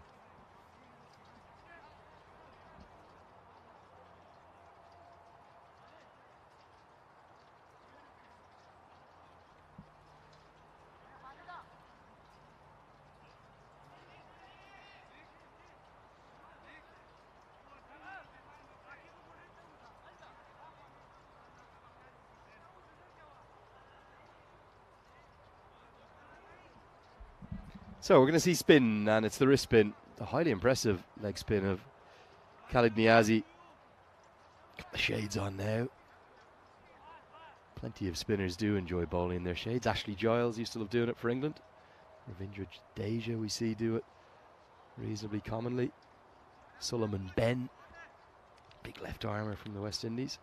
How can Niazi go? He's a nice action. He does get good side spin. I think that starts with one out of the front of the hand though, just skidding on. Dot ball as Lal just has a look to size him up. Never easy either bowling wrist spin on artificial surfaces. You might not get the same scale of help you'd get on a grass wicket, but that's very good out of the hitting arc. Full and into the block. 50 comes up. But maybe the scoring rate will just slow a touch now with the pace coming off the ball from the bowlers. Tended to see the cricket's success come from their spinners. Norkan Ahmadi, remember, took 2 and 2 in the morning game. That thuds into the leg. Is there an inside edge? Just wonder, was this maybe a little closer? Could have missed an inside edge. We're going to look at the replay. Yeah, definitely bat on it. Going on to the pad. This is agriculturally heaved down the ground, but how effective. Bounces off the tarmac and nearly up onto the stand. Well, you talk about that modern style of clearing the front leg. It is so effective. Look at that. The front leg is pointing nowhere near where the ball ends up going, and it goes straight as a die to lead a few chance from the Zurich Lions, who all of a sudden are looking very happy indeed.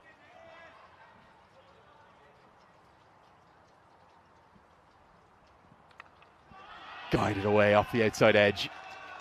And that's going to be 4 more. He's played for this. He's definitely opened the face, and I think having tossed up the previous one, maybe Niazi a bit too predictable with the follow-up delivery, going to be the darted one in. I'd love to speak to Niazi about his leg breaks, maybe get him working on a googly, because the problem is if your variation from your slow leg break, which is very nice and you wouldn't want him to lose that, is a darted in medium pacer. There's just too big a disparity. The batter can pick it up. As a consequence, there's a change in the field. Only 3 on the leg side. They're all on the fence. That's where he's going to target. It's going to go over the fence, surely. A little bit too short from Niazi. And the hurdles action is out for Naraz Jabrakel. That's all he can do. As this one soars over the rope. An almighty strike. Well, we thought pace off the ball might start to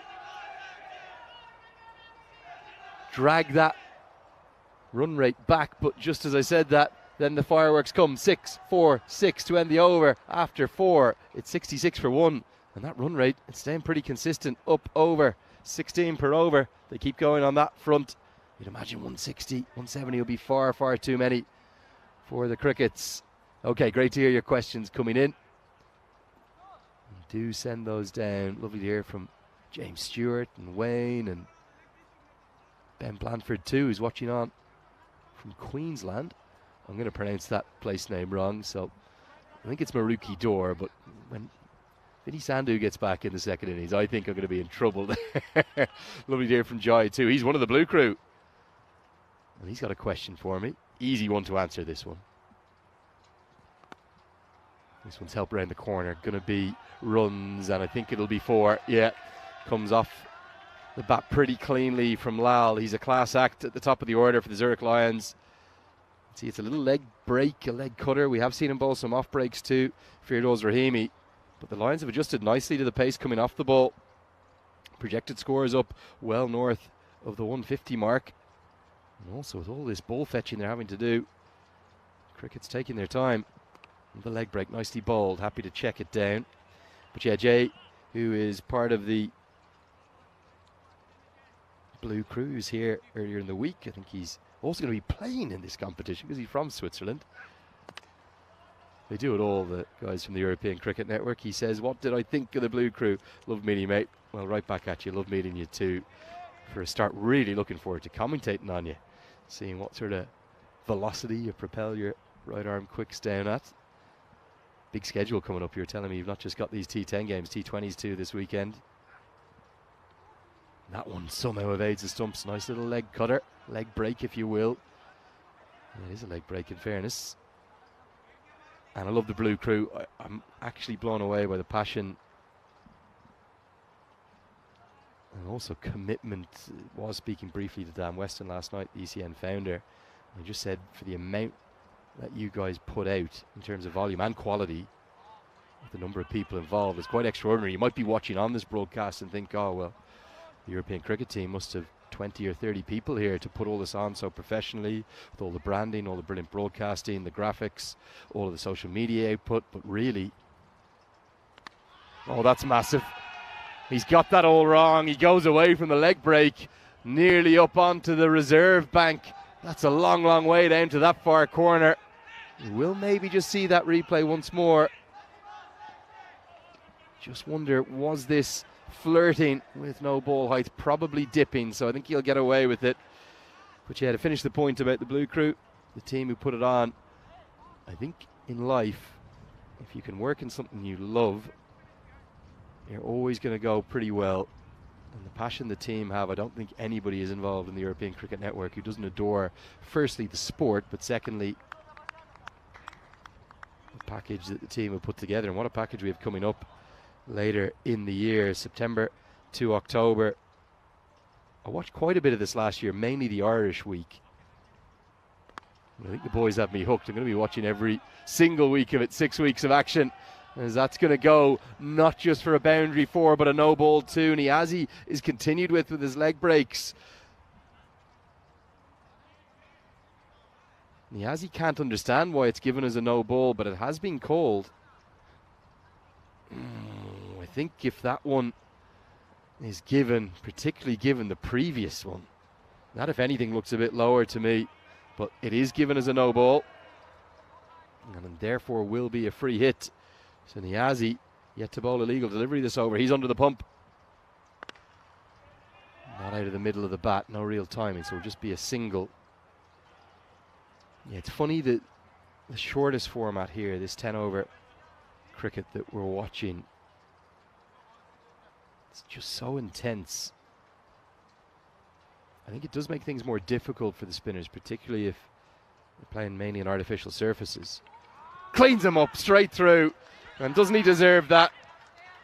Khalid Niazi. But I think you can get good reward. I was just about to say, if he can just bowl a little flatter through the air whilst bowling his leg breaks, rather than being really big loopy leg breaks. I'm not sure if this was his medium pace variation. Let's take a look. Yeah, it might be. He's just got the other finger behind it. It's full, it's straight. And doesn't he love that? The middle stump is gone.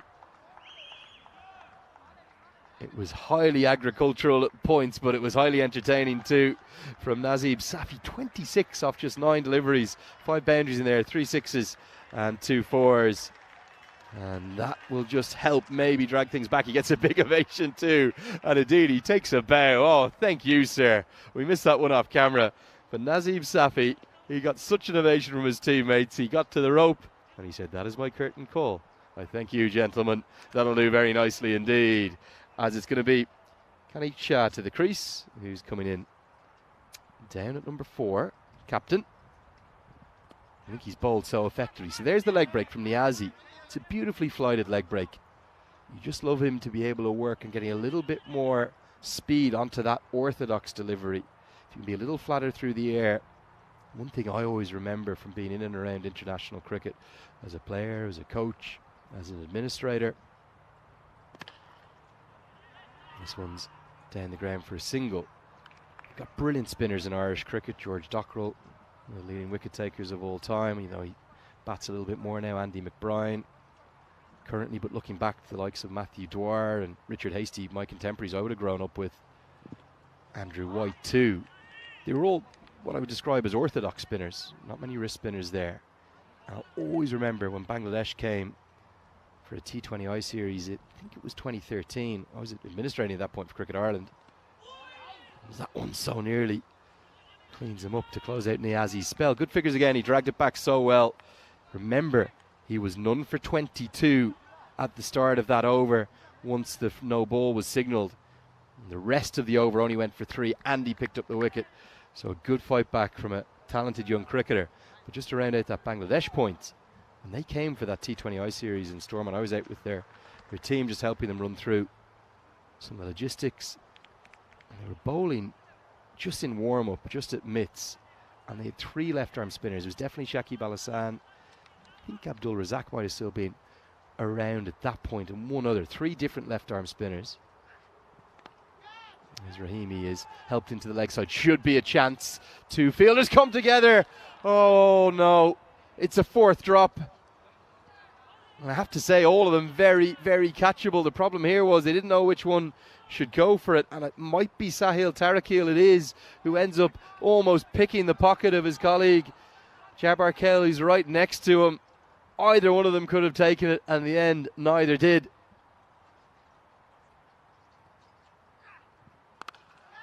Another chance in the deep. This time, well, it is taken. And no surprise to see it's Khalid Niazi, who's not just an excellent leg spinner, he's a very fine fielder. I think my pick for the fielder of the series thus far, actually. He's made this look easy because he's made good ground in. He's judged it perfectly. And oh yes, never going to drop that. Very well held, Khalid Niazi. And that will be the end of that. Big, big moment, because Ankush Lal, who's driven this innings with 41 off 24 deliveries, he's now gone.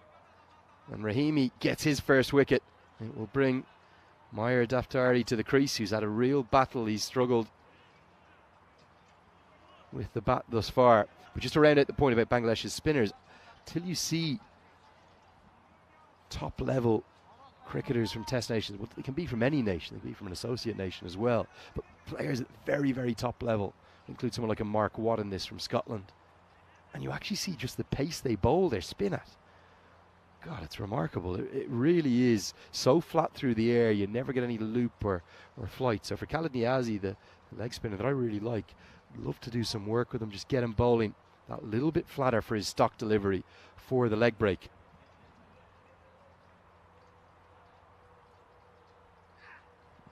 So what can Daftari do, because it's been a real battle for him so far.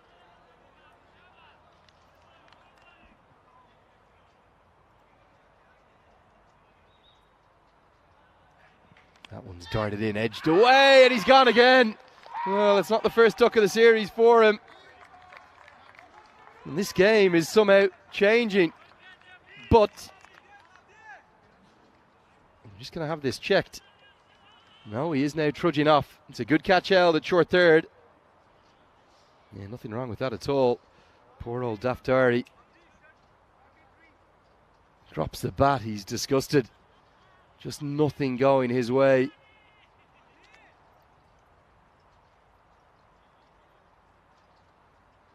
All of a sudden, a flurry of wickets is going to bring Saravana Kumar Subramani, the leg spinning all-rounder, to the crease, who we saw can get out those long levers.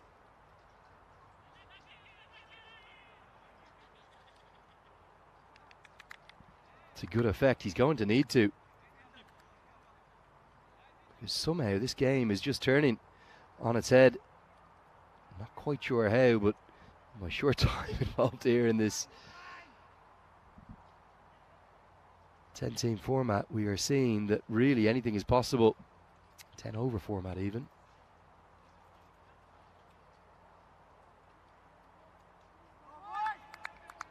And Rahimi it is with 2 wickets in the over. The pace off the ball is starting to work. Well, poor old Meyer Daftari, I think that was his 4th innings and he scored 3 runs. Just going horribly wrong. May well be his 3rd duck, I think. 2nd duck, in fact. Scores of 2, 1, 0 and 0. Sometimes you can go on horror trots like this with the bat. You just got to keep the faith. And a bit like I said earlier, the only way to do it is to get back on the horse. Subramani gets off the mark immediately. I'm just going to correct myself. I did think that Lal had been dismissed, but it wasn't Lal, was it? It was Kani Shah. The graphics just misled me. As he'll get another single to keep going. So yeah, Lal is indeed still there. I'll just confirm that. It was Kani Shah that was dismissed earlier in that over. That's what we've got to come tomorrow. 5 more games starting, well, 6:45 a.m. if you're back GMT, but 8:45 a.m. here local time. And of course India Standard Time. If you're enjoying the action on Fan Code, you're very welcome along. I know it'll be getting towards the later in the evening, as we are going to see Winterthur in action for 2 games, Vettigan for 2. Actually, Winterthur play 3. I think they're my team. They're the ones I'm following in this year's competition. Pakhtun Zalmi, very impressive as well. Here comes the return. Oh, wow. He's got underneath this. He's going to get enough for 6. He's picked that up beautifully. Well, he's a special player, Ankush Lal. This wasn't a bad delivery, an in-swinging low Yorker that he's turned into a full toss. And he got underneath it to get it for 6. As the return of Farhad Maman for the first time into today's bowling innings. Is he being tasked with the most difficult job in 10-over cricket, bowling overs 8 and 10? Could well get a wicket. And another catch held. Finally, they're starting to hold on to them. Nurkan Ahmadi, who's dropped 2, does now dismiss Lal. I erroneously called him as out earlier. In the stint, it was in fact his captain who was caught short. But this time he is gone. Again, nice little bit of movement through the air. An on-pace delivery is there to be hit, but it's not an easy shot to execute. We've actually seen it played really well inside out over extra cover. But yet another good innings. This time 48 off 26 for Ankush Lal, whose marvellous form continues here. In the European Cricket Series, Switzerland, he's going to be right up there alongside the leading run scorers so far in the series. In fact, I believe with that innings he's gone to the top of the pile. Didn't quite get to 50, but he has indeed now moved to become the top run scorer in the series.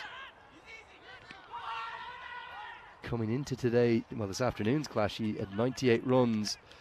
So if you add the 48 onto that, he's up to 146, which gets him ahead of Vettigan's Mohammad Akhtar and Sher Mohammed of St. Gallen. He's in 2nd after just 2 knocks. Already 250s for Sher Mohammed. He has got off to a rocketing start. Some big numbers being posted as early here as day 3 of the series. We're into game 15. Remember, 55 group matches in total. Ahmed, the new man to the crease. Now takes strike. Good tactics here from Momand. You can see he's trying to land it in that narrow corridor outside. As I'm just seeing a cyclist going by up on the top of the hill. You won't be able to see them. I'm really hoping that's an electric bike. We do make them fit and strong here in Switzerland. They love their outdoor activities, hiking and cycling and swimming. It's a good tactic, this, from Momand. I think this is where he needs to be used going forward. Use him at the death. Bowl him over his 8 and 10. Left arm around the wicket, bowling into that channel outside the off stump. You can set a field to that. And with no fine leg in place, in fact, no one behind square on the leg side, he's got lots of protection on the offside. That's really where he's trying to force them to hit. And this time it's the off stump that's rocked back. This has been an excellent over. What a remarkable fight back from the Crickets. They looked dead. They looked buried. At one point, I think at the end of the 5th over, I'm going to double check this, but I think the score was close to 80. 77 for 1 was the score. And somehow the Lions, well, they're not cheering anymore, and they're certainly not roaring. Lovely angle. That's the one Josh Little uses so well for Ireland. At the death, and a punch of the sky, and a kiss too of goodbye. That Swiss kiss comes out again. 8 have been bowled. It's 96 for 6. You can just see it's been a steady decline, hasn't it? From the highs of at one point going at nearly 20 runs per over. They're all the way down now to just a little over 12, and really there has to be concern. In fact, it's 12 exactly, isn't it? I was just doing my 12 times tables. Shout out to my former maths teacher, Mr. McCahan. He always thought I was great at mental arithmetic and terrible at the rest of maths. I think he's always been right about that. Never very good at algebra. Do keep those questions coming in the YouTube chat too. Here's Zazai to bowl the 9th. The action over. It really is. It can go so far to deciding a contest. As the questions keep coming in on the chat. Nice to hear from Amjad Khan and Bapi Khan. Tariq Ahmed also watching on.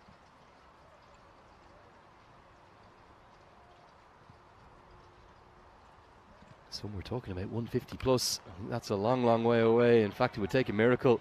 The Subramani hasn't found any rhythm, any timing of any kind yet either. What can Prashant Kanakula do? Can he find a way to just start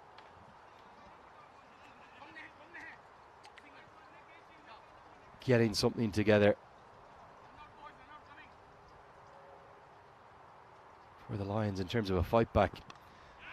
And this is not gone where he's intended it. It's not going to have the pace to run to the boundary, but should be a couple. Good running from Kanakula, who comes in and out quickly. Should be okay on the timer. It might be tight, but I think the Crickets will get it done just in time. They'll need to bowl the final ball of this over in 2.5 minutes. Just don't want any wides or no balls to maybe put you behind. And such a good innovation, that. I really think something that not just the ICC, but maybe some of the T20 franchise leagues should be looking at.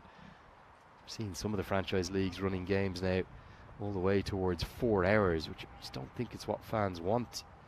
They want things to be played with high intensity, high action, which is what we're seeing here. This has helped around the corner.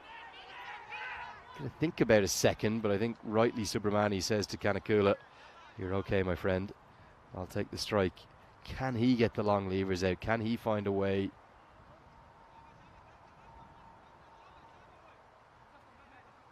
to getting one straight down the ground? It's the place he'll like to target, maybe long on too. There is a decent gap on the leg side between long on and deep mid wicket. The reason why there's only 2 in the deep on the leg side, they've got a deep third in place who's very, very fine. So 3 in the deep on the off, 2 on the leg. I suspect Subramani will either go straight down the ground or he'll look over that long on deep mid wicket region. It's exactly where he goes. You can just tell he's going to love it there. Zazai looking for the block hole. Not able to affect it. They're just going to be okay on time too, I think. But the last thing you want is maybe a no ball Maximo here, a 7-er, a 7-up as Vinny calls them. Does get something for the Lions to fight back with. They have been tamed a touch here. 120 only par, remember. And certainly under what we've tended to see this week. The average runs conceded per over 13. Big swing and a miss. And yeah, that will mean that as long as he keeps his foot behind the line here, doesn't bowl a big waist high no ball, they'll get their overs in time. And then they can take their time in their final one.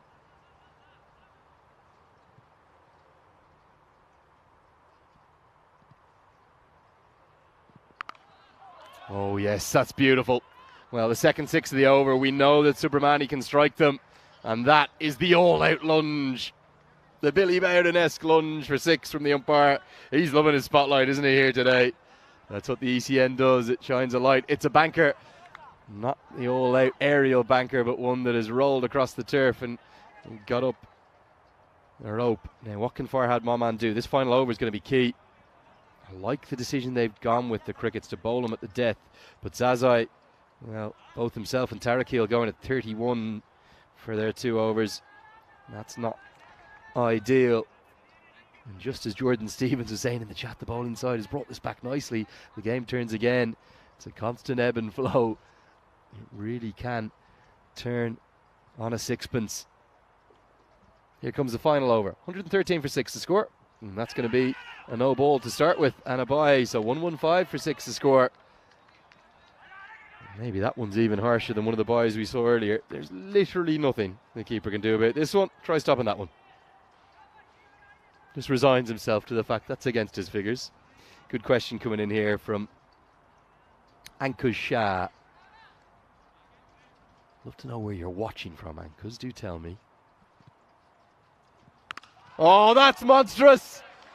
Absolutely monstrous. It's on the bank, on the full. Oh, that's as big as maybe we've seen, apart from the one that went over the roof of the stadium. Look at him throw all his weight and quality into that. Brilliant from Sarva Kumar Subramani. An absolutely massive Maximo of the highest quality. Oh, what a strike. The echo off the bat from around this grandstand. As crisp a ball strike as you would see. My man's so brilliant when he got it full outside the off stump. This time it was just bowled into the hitting arc and quite simply hit out of the park.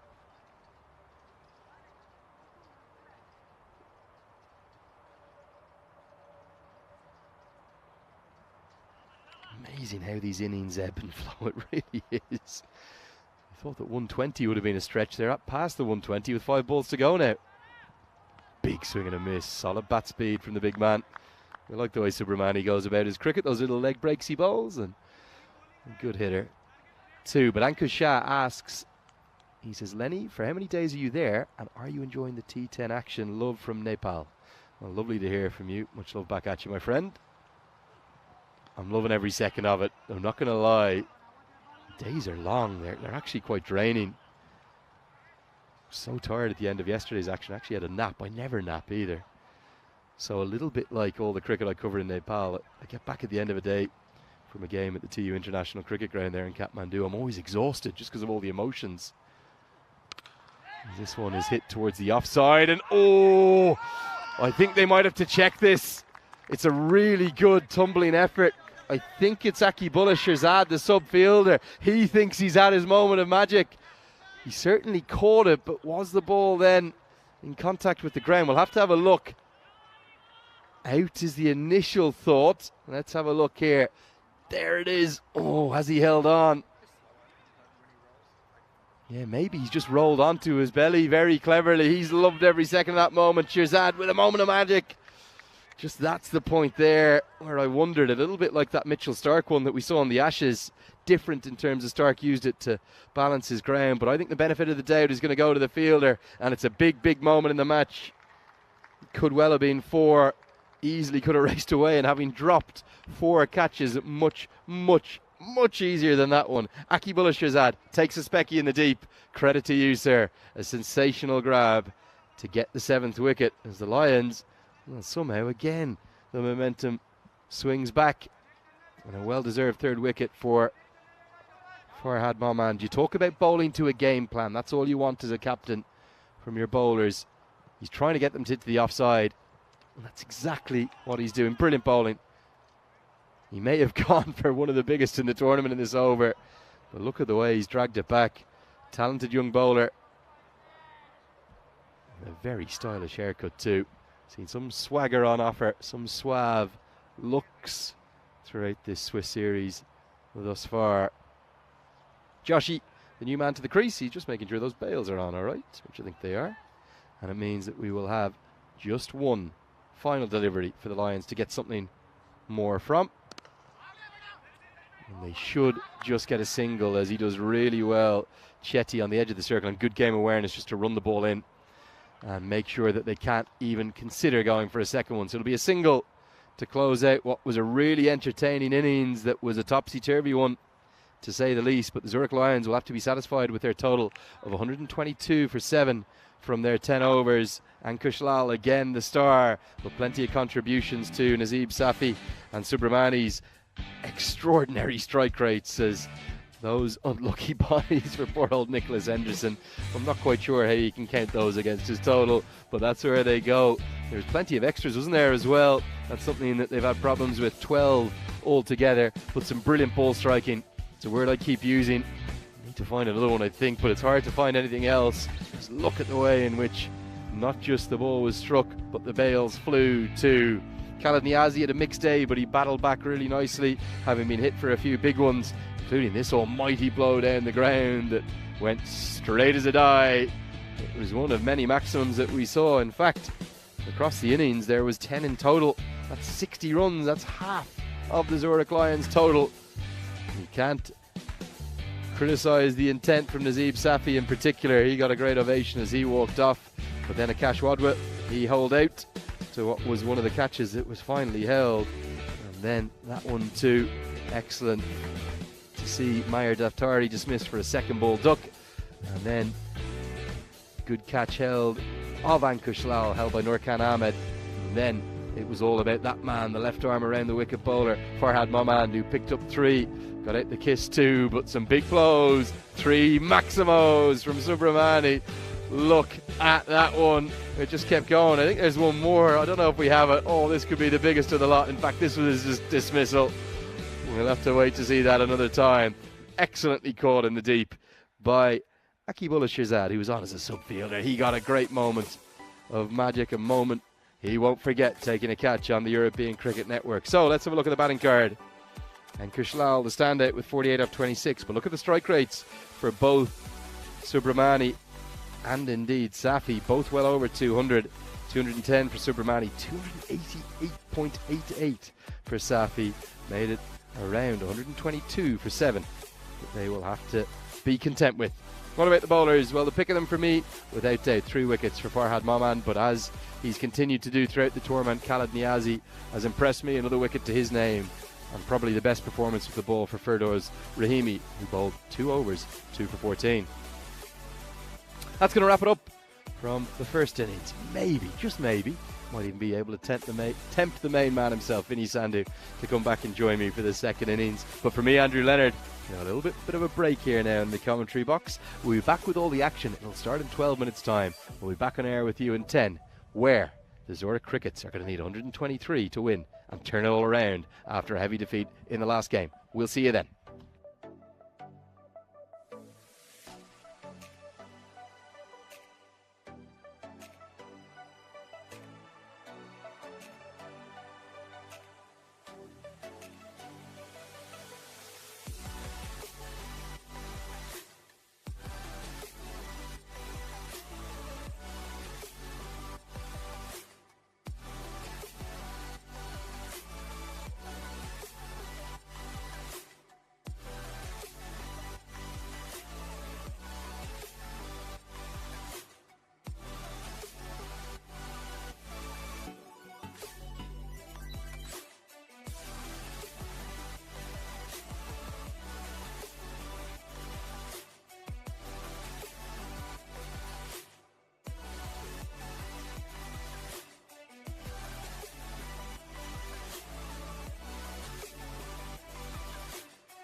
Okay, so welcome back. One last dance, isn't it, for the day, not for the week, and indeed not for the series. We're only day 3 of the series.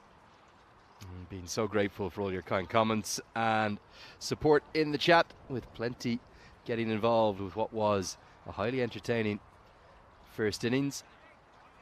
Lovely to hear from Ben Blanford down in Queensland, Australia. Good night to him. Biplab Hussain, also Polash Khan and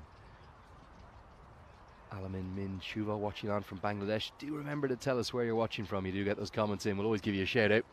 As the Zurich Crickets, well, I find it difficult to describe that first innings.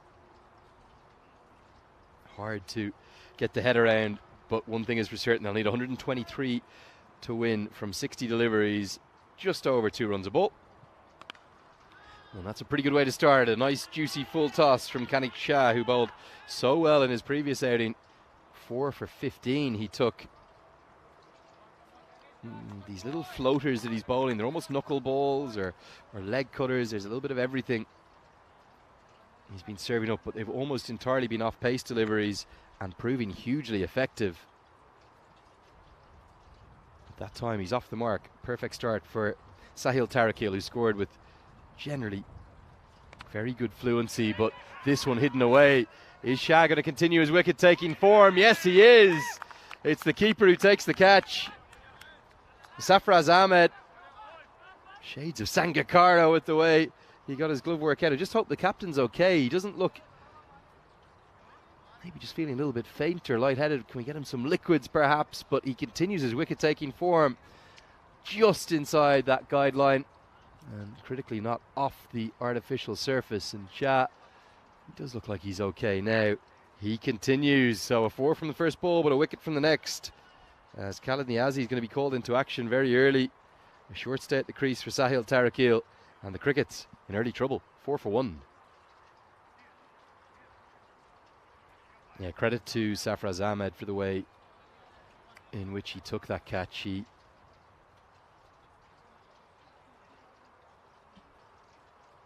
was really measured underneath it, but also just the critical component, as we saw from the first innings, with any high ball, communication with your teammates, and it was quite a loud, audible shout of mine that he got across. Shah, well, I've seen a few players roam around the franchise circuit bowling these little medium pacers that are in essence everything with the pace off the ball. I wonder, is this the way forward for short form cricket bowlers? It's almost just that deception again, isn't it? It's like these leg spinners who are having a lot of success going around the world game. You think of Shiraz Ahmed from the Netherlands, Chris Greaves from Scotland, who are in theory leg spin bowlers. They basically bowl nothing but googlies, as this one is out of the reach of Subramani. And Kushla will do the fielding instead. Niazi off the mark. But it's so funny, even if you're told, you can add Wanindu Hasaranga and Rashid Khan to that list. I know both of them, particularly Rashid Khan, will bowl a few more leg breaks, but Hasaranga, probably 80% of his deliveries are googlies. This goes into the sky. He's got a good piece of it. I think he likes this, and like it he should. Put down by one of the blue crew. I think he's going to claim he didn't get a hand on it, but I'm pretty sure that's the man Vinny Sandhu told me is not the greatest outfielder. And when I say outfielder, I mean over the rope fielder. It's a Maximo over the rope. Great way to start from Nurkan Ahmadi. He has been maybe one of the highest striking batters in the tournament. Seems like he deals in 4s and 6s alone. That will be given as a wide outside the off stump. You remember, you can check in with all of the statistics and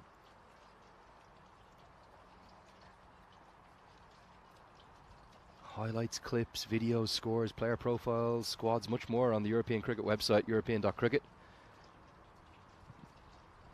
There's that little change of place again. Very much confuses Ahmadi. You can't get anything on it.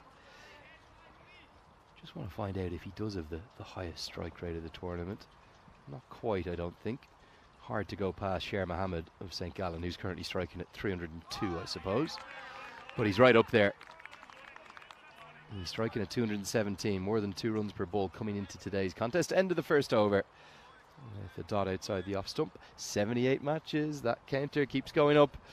I've made Vinny Sandu, my great friend, a promise that if I come all the way to Switzerland for him, you should have seen how he twisted my arm to come here. He said, come on, Lenny, I know you're in Scotland. He said, I've seen you're there. And he goes, what's your next gig? And I said, oh, well, I've got the India series. So happy. And he goes, well, that means you've got 15 days off. You've got to come out to Switzerland. And he got me at just the right moment, and I was delighted to accept. I really was. Seeing a few cyclists going by, and they're enjoying, having a stop on their bike, and curious bystanders enjoying the action. Gonna be Snehal Joshi. The ball, that's come off the toe of the bat. In fact, it's really got nowhere near the middle, so didn't even have the power to get out to the man at deep mid wicket, who's one of the 2 fielders outside the circle, both on the leg side. That's the more common approach we see in the power play. For the first 3 overs, you can only have 2 fielders outside the circle, so they're at long on and deep mid wicket at the moment. Keep your eyes on that required run rate. It'll hover in and around 12 per over unless something remarkable happens from the crickets. You've got just the man to do something remarkable in Nurkan Ahmadi, but he's happy with the single this time. But yeah, I have promised Vinny Sandu that I will bring an end to that golden ball ticker.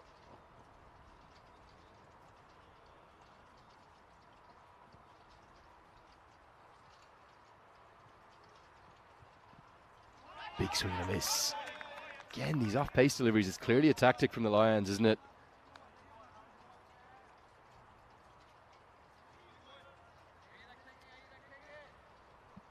And right now, it is very much working the oracle.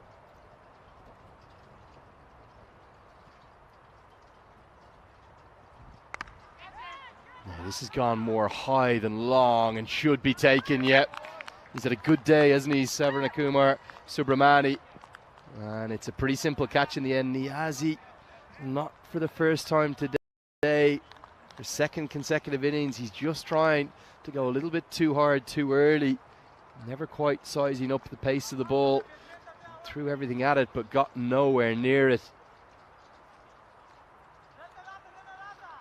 Benny Howell is the guy that these 2 medium pacers remind me of a touch. The Gloucester medium pacer who's started to pick up quite a few franchise gigs. I think the men doing the data on the T20 franchise circuit have recognised that he's actually incredibly difficult to get away. Not just played in the 100 and also for Gloucester in the T20 Blast, but has picked up gigs in the Lanka Premier League, the ILT20, also all the way to the Big Bash and the Bangladesh Premier League too. You've got career numbers. He's played nearly 200 T20s at an economy rate of 7.31. They're pretty handy, so maybe some inspiration from the English medium pacer. It's all the varieties and the tricks that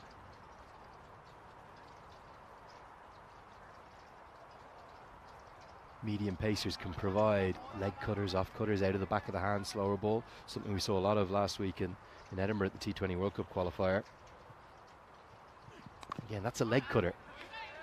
So the batter will subconsciously think, as the medium pacers run in, I've got to get ready for this ball coming at a good pace. But then the change is with the middle finger just rolled over the seam to take that pace off and maybe get a little bit of cut off the pitch away from the right-hander. Do let us know where you're watching from again. Great work by the moderators as always in the chat to keep things super friendly. Nice to hear from Croom, watching from Nottingham. Back to Essex soon, he says.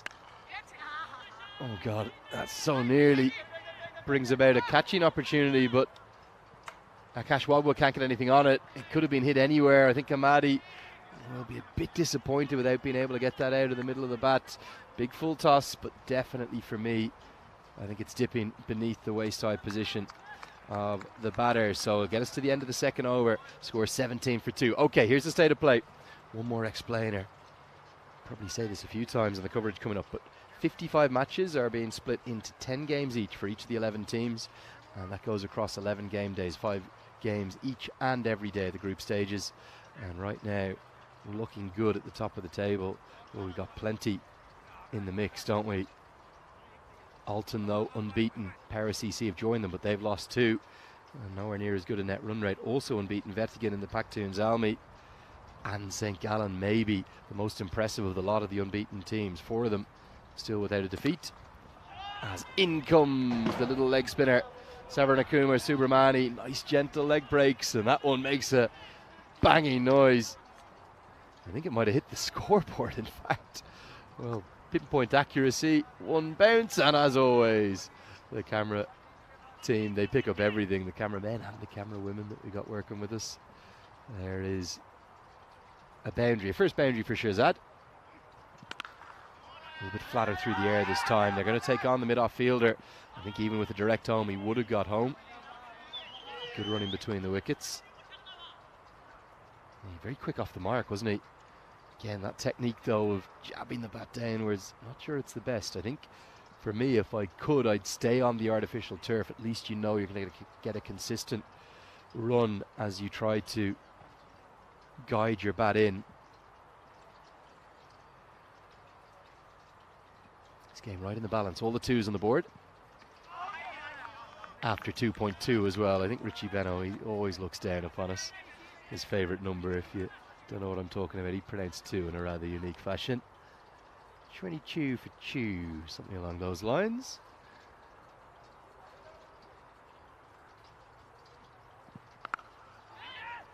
Just over the head of the square leg fielder, who's up in the circle, but gets a good kick off the turf, and it's going to run away for a boundary.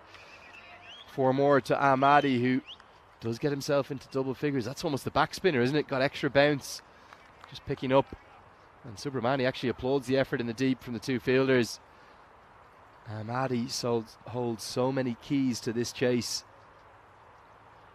Nice to hear from Suman again, and Dangu, Salakin, Safiul, Aslam too. So many in the chat. Great numbers watching on to round out the day. Big as you like. Another banker, needed a couple of bounces to get up onto it, but that's a long way away.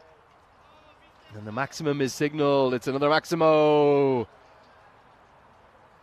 Just into the slot, isn't it? Into the hitting arc, and the slog sweep comes out. Things have been going well with the medium pacers taking the pace off, but as soon as Subramani's little leg spinners have come in, Ahmadi's gone after them and taken a liking to them.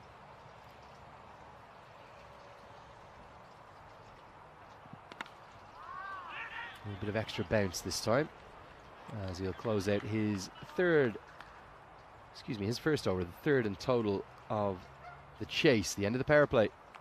And the Crickets in this old Zurich derby, taking on the Lions, are 32 for 2.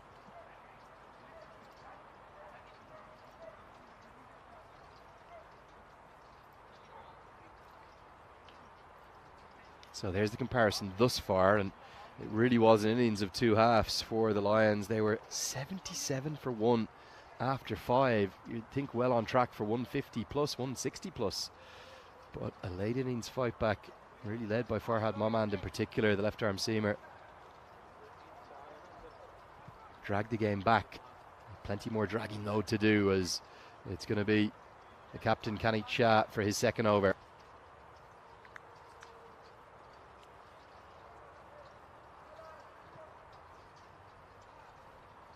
Yeah, great to have you with us for this final match of the day. Wrapping up the day 3 action. Both of these sides, I'm going to remind you, are desperately in need of a victory. They really are, because the Zurich Lions have played 4 and lost 4. Really don't want to go 0-5. The Crickets have picked up 1 win from their 4 matches thus far, but their net run rate has them in a position where every win is going to be important. Minus 4.2 right now. Taking some heavy defeats, the Crickets, and that's not going to help them. Shirzad just chips it up. Well, Kanit Shah, the one man from the Lions who can hold his head up high right now, because he continues to impress. 4 for 15 in the previous game. It's, I think, a knuckleball again. He's just taking the pace off everything.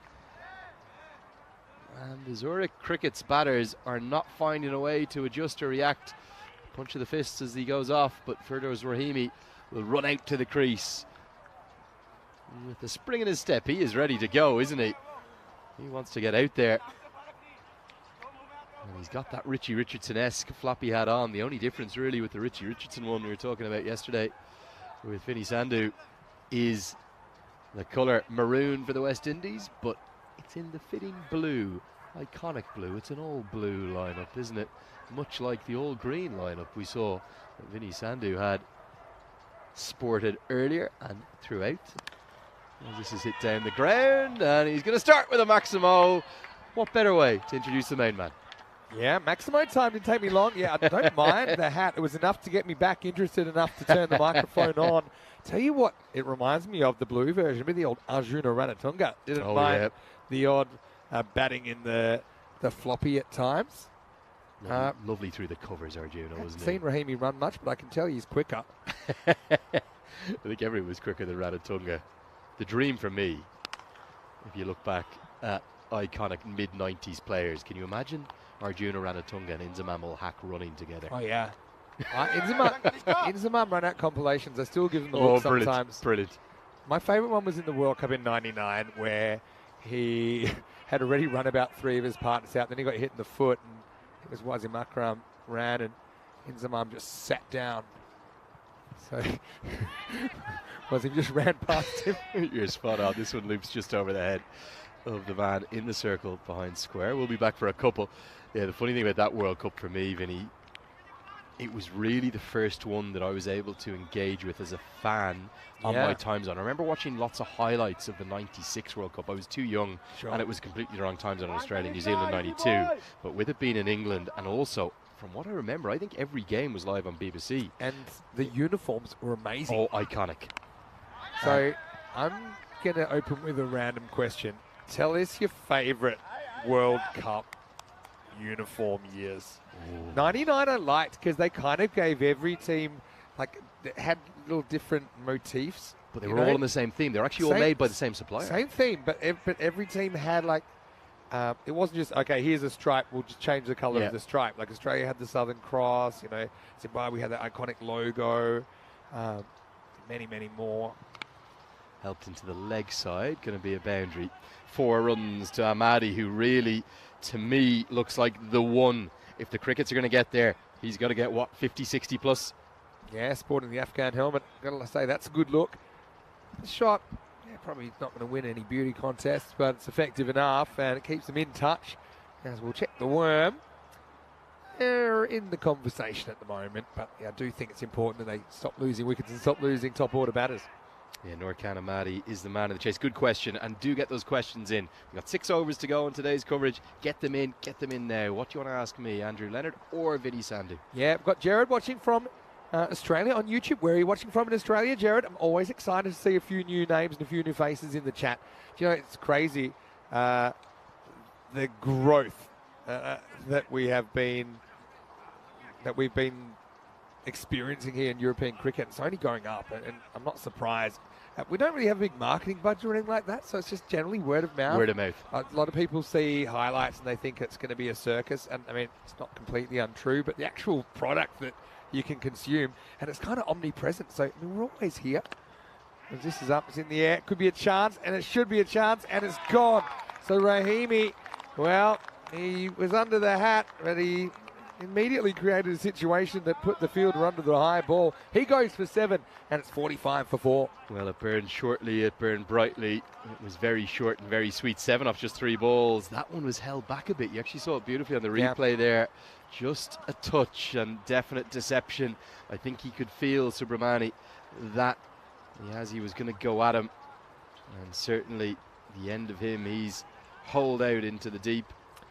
Yeah, so I guess it's not a Marty, so that's something. They need somebody to give him a bit of support, and it's Chetty that's coming out now at number 6. So quickly, Kroon, that's Kevin from UK, saying 1992 for him, no question. Now that looks like a little glider. Look at that, Vinny. Is that remote control? I've only seen those from bloopers where they come back and hit the person that puts them in the first place. Oh, these guys, swing productions are amazing. How has she seen that? Yeah. What a spot. They're also very good. I'm going to give Who's on the camera there? Is that Martha? Yeah, Martha. Oh, Martha. Martha, a A plus, A star, A plus, A star. I don't know how to describe that. Outstanding. What an eye. Yeah. But one thing sometimes that we do, National Geographic, David Attenborough style, any sort of wildlife, I mean, dogs are an easy target around the ground, but they'll even sometimes spot, I think I spotted a spider once on a tree. So it's very educational as well. I won't say everything we say is true. Cutaway, going to be runs. I think it'll have the pace to get there before a few bounces and cannoning it into the rope. But I don't know if you saw it overnight. It was actually one of the top 5 news stories on BBC News. This is how funny our sport is, the things that can transcend and develop into a big news story. Just loaded up the BBC News website last night, and a snake stopped play at the Lanka Premier League. I think it was day 2 or day 3. Is that right? So, whichever team could win that tournament by 200 runs, that wouldn't even be close to the news. Yeah. But a snake stopping play, got a full minute clip, it got a description, got everything told. So maybe that 48-hour cricket marathon you're thinking of at the end of the year, that's going to start catapulting. Yeah, we've only had that happen once. We had a snake stop play in Milan once. There you are. Yeah. So it's not even the first time it's happened. I mean, when these things happen that no one's heard from, we've normally had them happen. I didn't actually see the snake. I didn't actually know what was going on from where I was, so I was a little bit upset about that. Because being Australian, everyone assumes that I can wrestle them and everything. I've never seen one in the wild. I've seen them in zoos or set up shopping mall displays where it's like an attraction. This one is helped round the corner. Will be just a single. I thought of a second, but I had bees stop play once in a game that I was playing in, and it was funny because there was a bit of chat in the game. I was batting at the time, and they were giving me heaps and everything. And suddenly, all the tough talk was over because we were on the ground. We heard the bees coming, and the bees came, and we stopped, dropped, rolled, and I had this big fear that one was going to get stuck in my helmet, and I was just praying. And that's funny how everyone, all the slips behind me, giving me a lot of chatter to suddenly not looking so tough. This one is slog swept out to the leg side. Going to get 4. Turned into a good over. Ahmadi still holds the key in this run chase. Gets us to the halfway stage of it. 54 now. The score, they're maybe just on track. The 4 wickets will be a concern, but they'll need 69 more runs for the remaining 5 overs. We come up and say hello to you, maybe for the first time in a while. It's been a while up here in commentary, Cam. Great to see you. Great to be with you. Where are all those questions? Andrew Leonard here alongside the main man, Vinny Sandhu, back with me. Great to be back. Great to have you as well, Lenny. It's a great collaboration we've got going here at the moment. It's been a big day.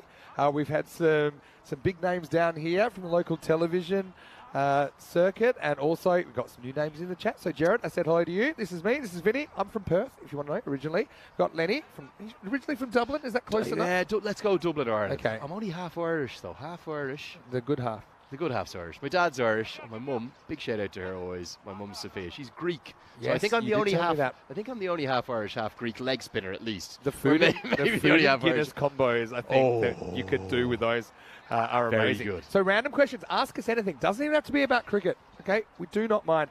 I've got to say the 1992 strips were very Yeah, good I'm still as well, thinking about where that. they had the 4 colours on the shoulders. Yeah. And that's something that all the teams had. I found it was a nice way of kind of bringing them together. I do have a bit of information for you in that. Okay. And this is part of the 2015 World Cup, which in my eyes was in many ways one of the most successful ones. I think something about Australia and New Zealand hosting. And it was a throwback. Hosting World Cups. They just do them so well. So this one's hammered away, going to be a boundary 4. I can't actually remember the brand, so we're not going to give them a shout out. But I will give a shout out to the Not person. because we can't, just because you can't remember. I just can't remember. Okay, sure. Exactly. But I don't know who it was that held the rights to it. But I do know the girl that was in charge of it, Chelsea Shep, who's an Australian, who worked for, I think in essence, the clothing company that was held the rights for all of ICC's events. Yeah. And, they've come off various events. I think the previous year they'd been at the T20 World Cup in Bangladesh. Mm-hmm. I actually lived with Chelsea for a little bit in Dubai. She's a really close friend of mine. And just being honest, I think the T20 World Cup in Bangladesh was a bit of a disappointment. They didn't sell as much replica kit as they would have hoped. And just as I was getting to know her, we were living together, she was telling me, look, the big one, we're hoping that'll go well this year. We're going to do retro shirts. I said, so what do you mean, Chelsea? Chelsea goes, well, look, the 1992 World Cup shirts kind of have an iconic nature to them in cricket. The reason why, it was the first ever Cricket World Cup with coloured clothing, the first ever with floodlights, the first with the white ball, all that sort of good stuff. Yep. So they hold a special place in many people's hearts. Also the re-entry of South Africa to international cricket coming in just in time for that 1992 World Cup. So they did all 9 of the teams that were in that 1992 World Cup. And according to Chelsea Shep, they sold like hotcakes. They were sold out. I bought one. Oh, there you go. That's how popular they were. They're brilliant. They really were very popular. It was the first World Cup I ever watched because I only started following cricket in around 88, 89. It's just hit pretty well into the gap, and it's going to go all the way for 4 at least, not for a 6, but this is all about the placement. Amadi is just keeping us in suspense here. Maybe we're going to get a finish on here in Game 5. We've had everything else, and I think we deserve a final over finish. Yeah, we could. I just want to say quick hello to Asad Mahmood from Power CC, who's in the chat. He's suggesting that tomorrow I arrive in the military helicopter. I'm working on, to be honest, it'd probably be quicker just to walk like we do, because we're literally about 500 metres away, right? Really nice walk as well. A quarter of a go mile. around the main football stadium. All right, Daftari. A bit of a rough tournament so far. He is, isn't he? He's struggling with the bats and just wants to get out of this over, I suspect. Will just be a single. But those retro shirts from 92, very special. Brilliant. I think to pick out a bunch of World Cup shirts would be difficult, but I certainly have individual favourite ones. The West Indies one from 1999, I remember I bought that one. Oh, yeah. With the big West Indies sun on it in the kind of one, maroon and grey. Different iconography. I like it. This goes a long way up. I don't think it's going to go long enough. Is it going to fall safely? Yes, it is. The captain can't get there. Placement. Sometimes mishitting it can help you, because otherwise that's straight down the throat of the long on. Takes us to the end of the 6th over. So 58 required off the last 4 overs of the day. Zurich Crickets on a day when they bring up their first win in the European Cricket Series. The Lions, can they bring up their first here in match 15? 65 for 4 after 6. So going back to what you were saying about the first ever coloured clothing something World special Cup. about it. There's something special about it. That my first match that I ever watched on TV. So I got into cricket in a bit of an unusual way. I don't have a family history in the game. My dad, he is of Indian origin, but he was born in Malaysia. Not a lot of cricket in the mainstream there, although I know there's a bit going on there now. So every week, I was in the 2nd grade, I was 7 years old, you'd get to take out a library book. So I'd always go straight to 796. That's sport. So I mean, I was just had an interest. What was that on the Dewey Decimal System? Dewey Decimal System. Yeah, I don't mind showing my age. That takes me back. 796. Wow. There's going to be viewers under 25 in this chat right now who are going, "What in the blazes of the Dewey Decimal System?" I love Cora questions like, "Is there some place where we could go to books and just borrow them and not keep them?" And do you mean a library? Because they've been around for a while. But so. Then I got into it. I really got into it. Every week I get another cricket book, learnt the rules, learnt from scratch. Do you remember the first book, cricket book? It was like the basic book. laws. It explained the basic rules, and it also had a few drills you could practice, and some by yourself or some with a friend. There's a little bit of fake footwork there from Chetty, but he does get off strike, and I think Amadi needs to basically take Joshua to the cleaners, who's having a pretty good series with the ball, so that's not going to be easy. Yeah, so... and then I'd take out book after book and read a bit more about the history and really got into it, decided obviously I wanted to play. I was practicing and started getting into, I think in some places they call it quick cricket or kind of the plastic cricket. It was called Kanga cricket in those days, fittingly, I suppose. In the air, and they're going to have a crack at him. I think he was home anyway. They'll get one. But what it does, it gets Amadi away from the strike. I think he needs to face most of these balls if they're going to get close. Yeah, so I started playing, and then within a year or two, I played a year up, which I think was a good thing. My first year of hardball cricket, but I think I did make 11, which felt like a 50 back then, but then I did make 6 ducks in a row. I had a bat that I could barely lift. I got it for Christmas, the old Dyna Drive double scoop. Oh, beauty. Brilliant. I mean, even when I did, I think I made 33, and I felt top of the world. After my 6 ducks, everyone was happy for me. I loved fielding back then. I remember just really like that. It's a great way to get into the game. So I suppose I did pick it up young, but then some of the players had been kind of drilled since they were 2 from their family. I'm not going to mention names. Sean Marsh, Mitch Marsh. Then I got into it. And, I suppose I wasn't the best player as a junior. But I think what I realised is I found my way and then just kept kind of going up when others maybe...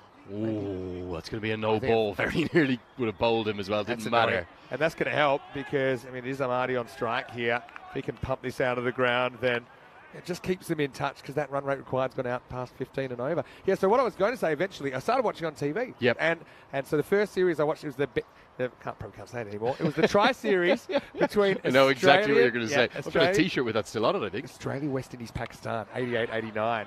So we're Wow. talking High-quality cricket, I would say. MCG, 60,000, 80,000 people. Yeah. Not many wearing shirts. In the sun. Imran Khan, Javed, me and Dad back then. And we even had a teacher. Now I realise, but just a couple of years later, I'm in the 4th grade. So they're some of my favourite uniforms as well, because they remind me of the first time I ever watched cricket and watched international cricket. I eventually taught my dad to bowl, kind of. He's definitely past the 15 degrees, but he was very supportive. He started coming to my games and he'd throw balls at me in the backyard. My brothers, got them into it as well.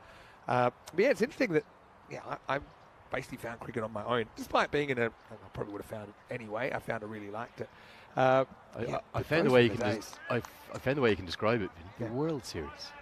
The World That's Series. what they used to. It was comical. The World wasn't it? Series Cup, actually, to be probably for legal reasons. Even though it was only a tri-series. The World Series Cup, yeah.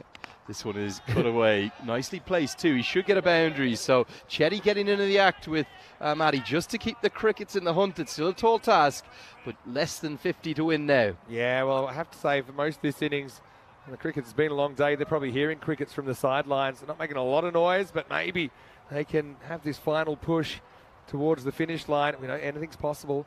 Yeah, so, think of the players.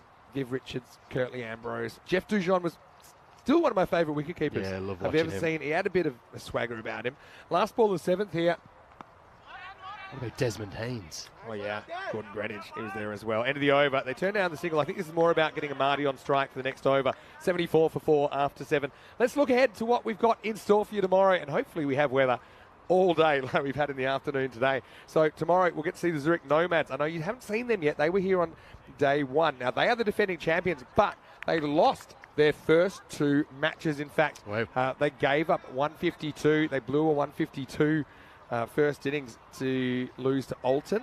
That's one of our biggest chasers of all time. We've got Vettingen tomorrow. We've got Winterthur, who again, you probably haven't seen yet live. Paktoon Zalmi, they got washed out last time, so it'll be good to see them back. Join us 6:45 AM GMT, which is 8:45 in Central Europe, and 12:15 in India for day 4 in this European Cricket Series. Finny, are we allowed to have favourite teams up here? We are. Disclose. I'm back in Winterthur to turn it all around. Like it was the stop on the train. Just a place. Winterthur. I think it's close to my heart. Winterthur's got you. Okay.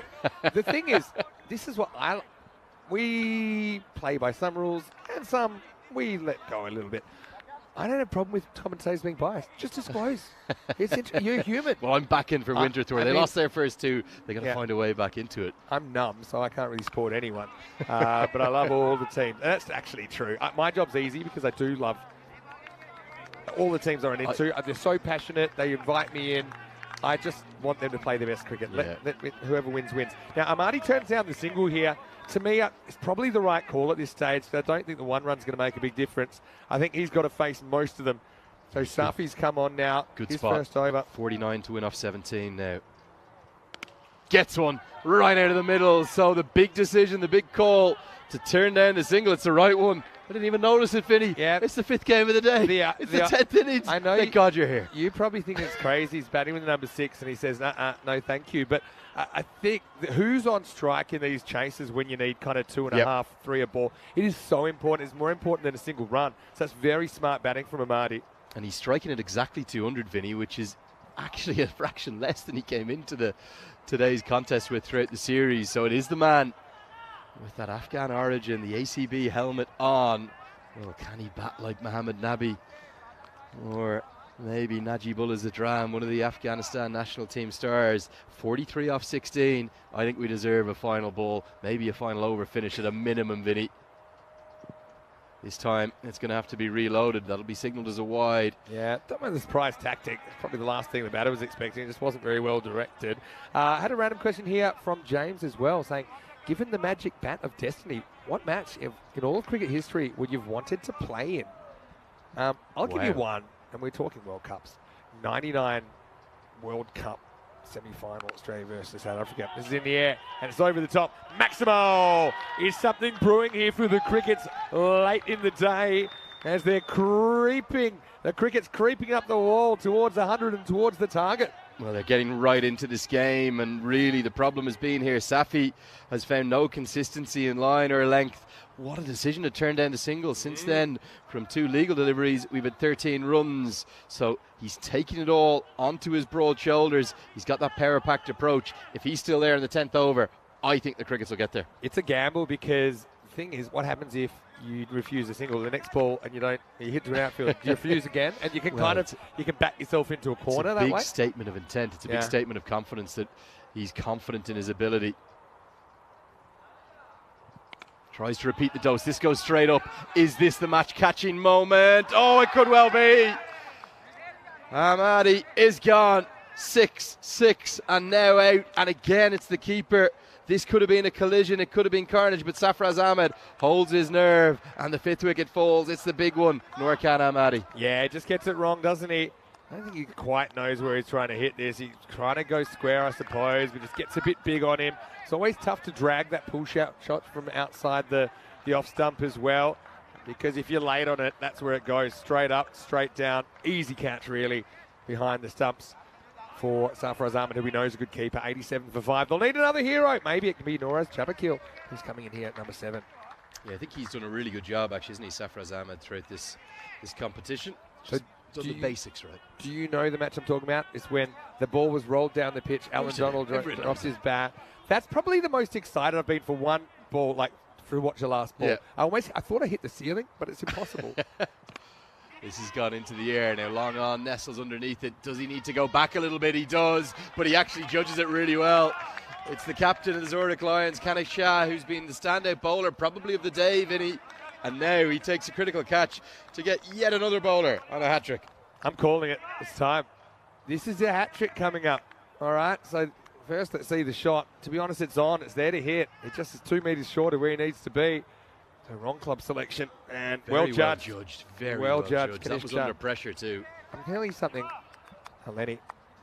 All catches look easy on TV, but you're under that in a pressure situation. You're probably back of your mind got time to think of what's going to happen if it comes off my fingers. I thought it could easily go for 6 if he knocked it up and over. But in the end, we've got a hat-trick opportunity. I told you, this is it. This is it. This could be the moment. There's no doubt about that. I'm not prepared to risk my 100% of the time I'm right on it. But I got to say, I got a bit of a hat-trick instinct here. Hat-trick ball. Here it comes. How's that? Oh, the arms come out. It just hasn't gone up the finger. I'm appealing. That could have bounced on the stumps. He's let me down there, Nazeem Safi, but still he's in good shape. Should have got a cross there. Would have got a wide. Would have got a big wide there. So, yeah, batter's coming out, backing away. It's just not the odds. End of the over. Score 87 for 6. So what does that leave now? They'll need 36. So we're at the point of no return now. They need 3 a ball.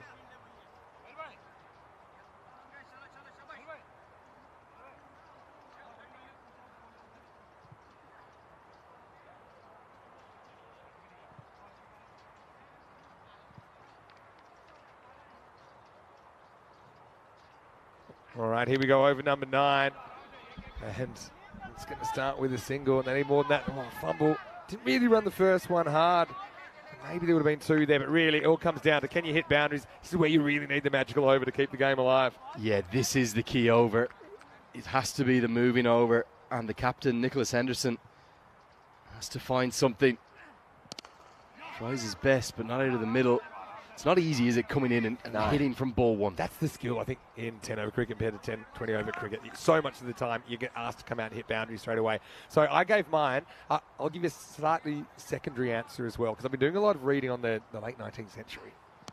This goes down into the air. I think it's going to fall safely into no man's land. They're going to think of a second. Probably should have taken it on. Probably now's the time, because any run helps.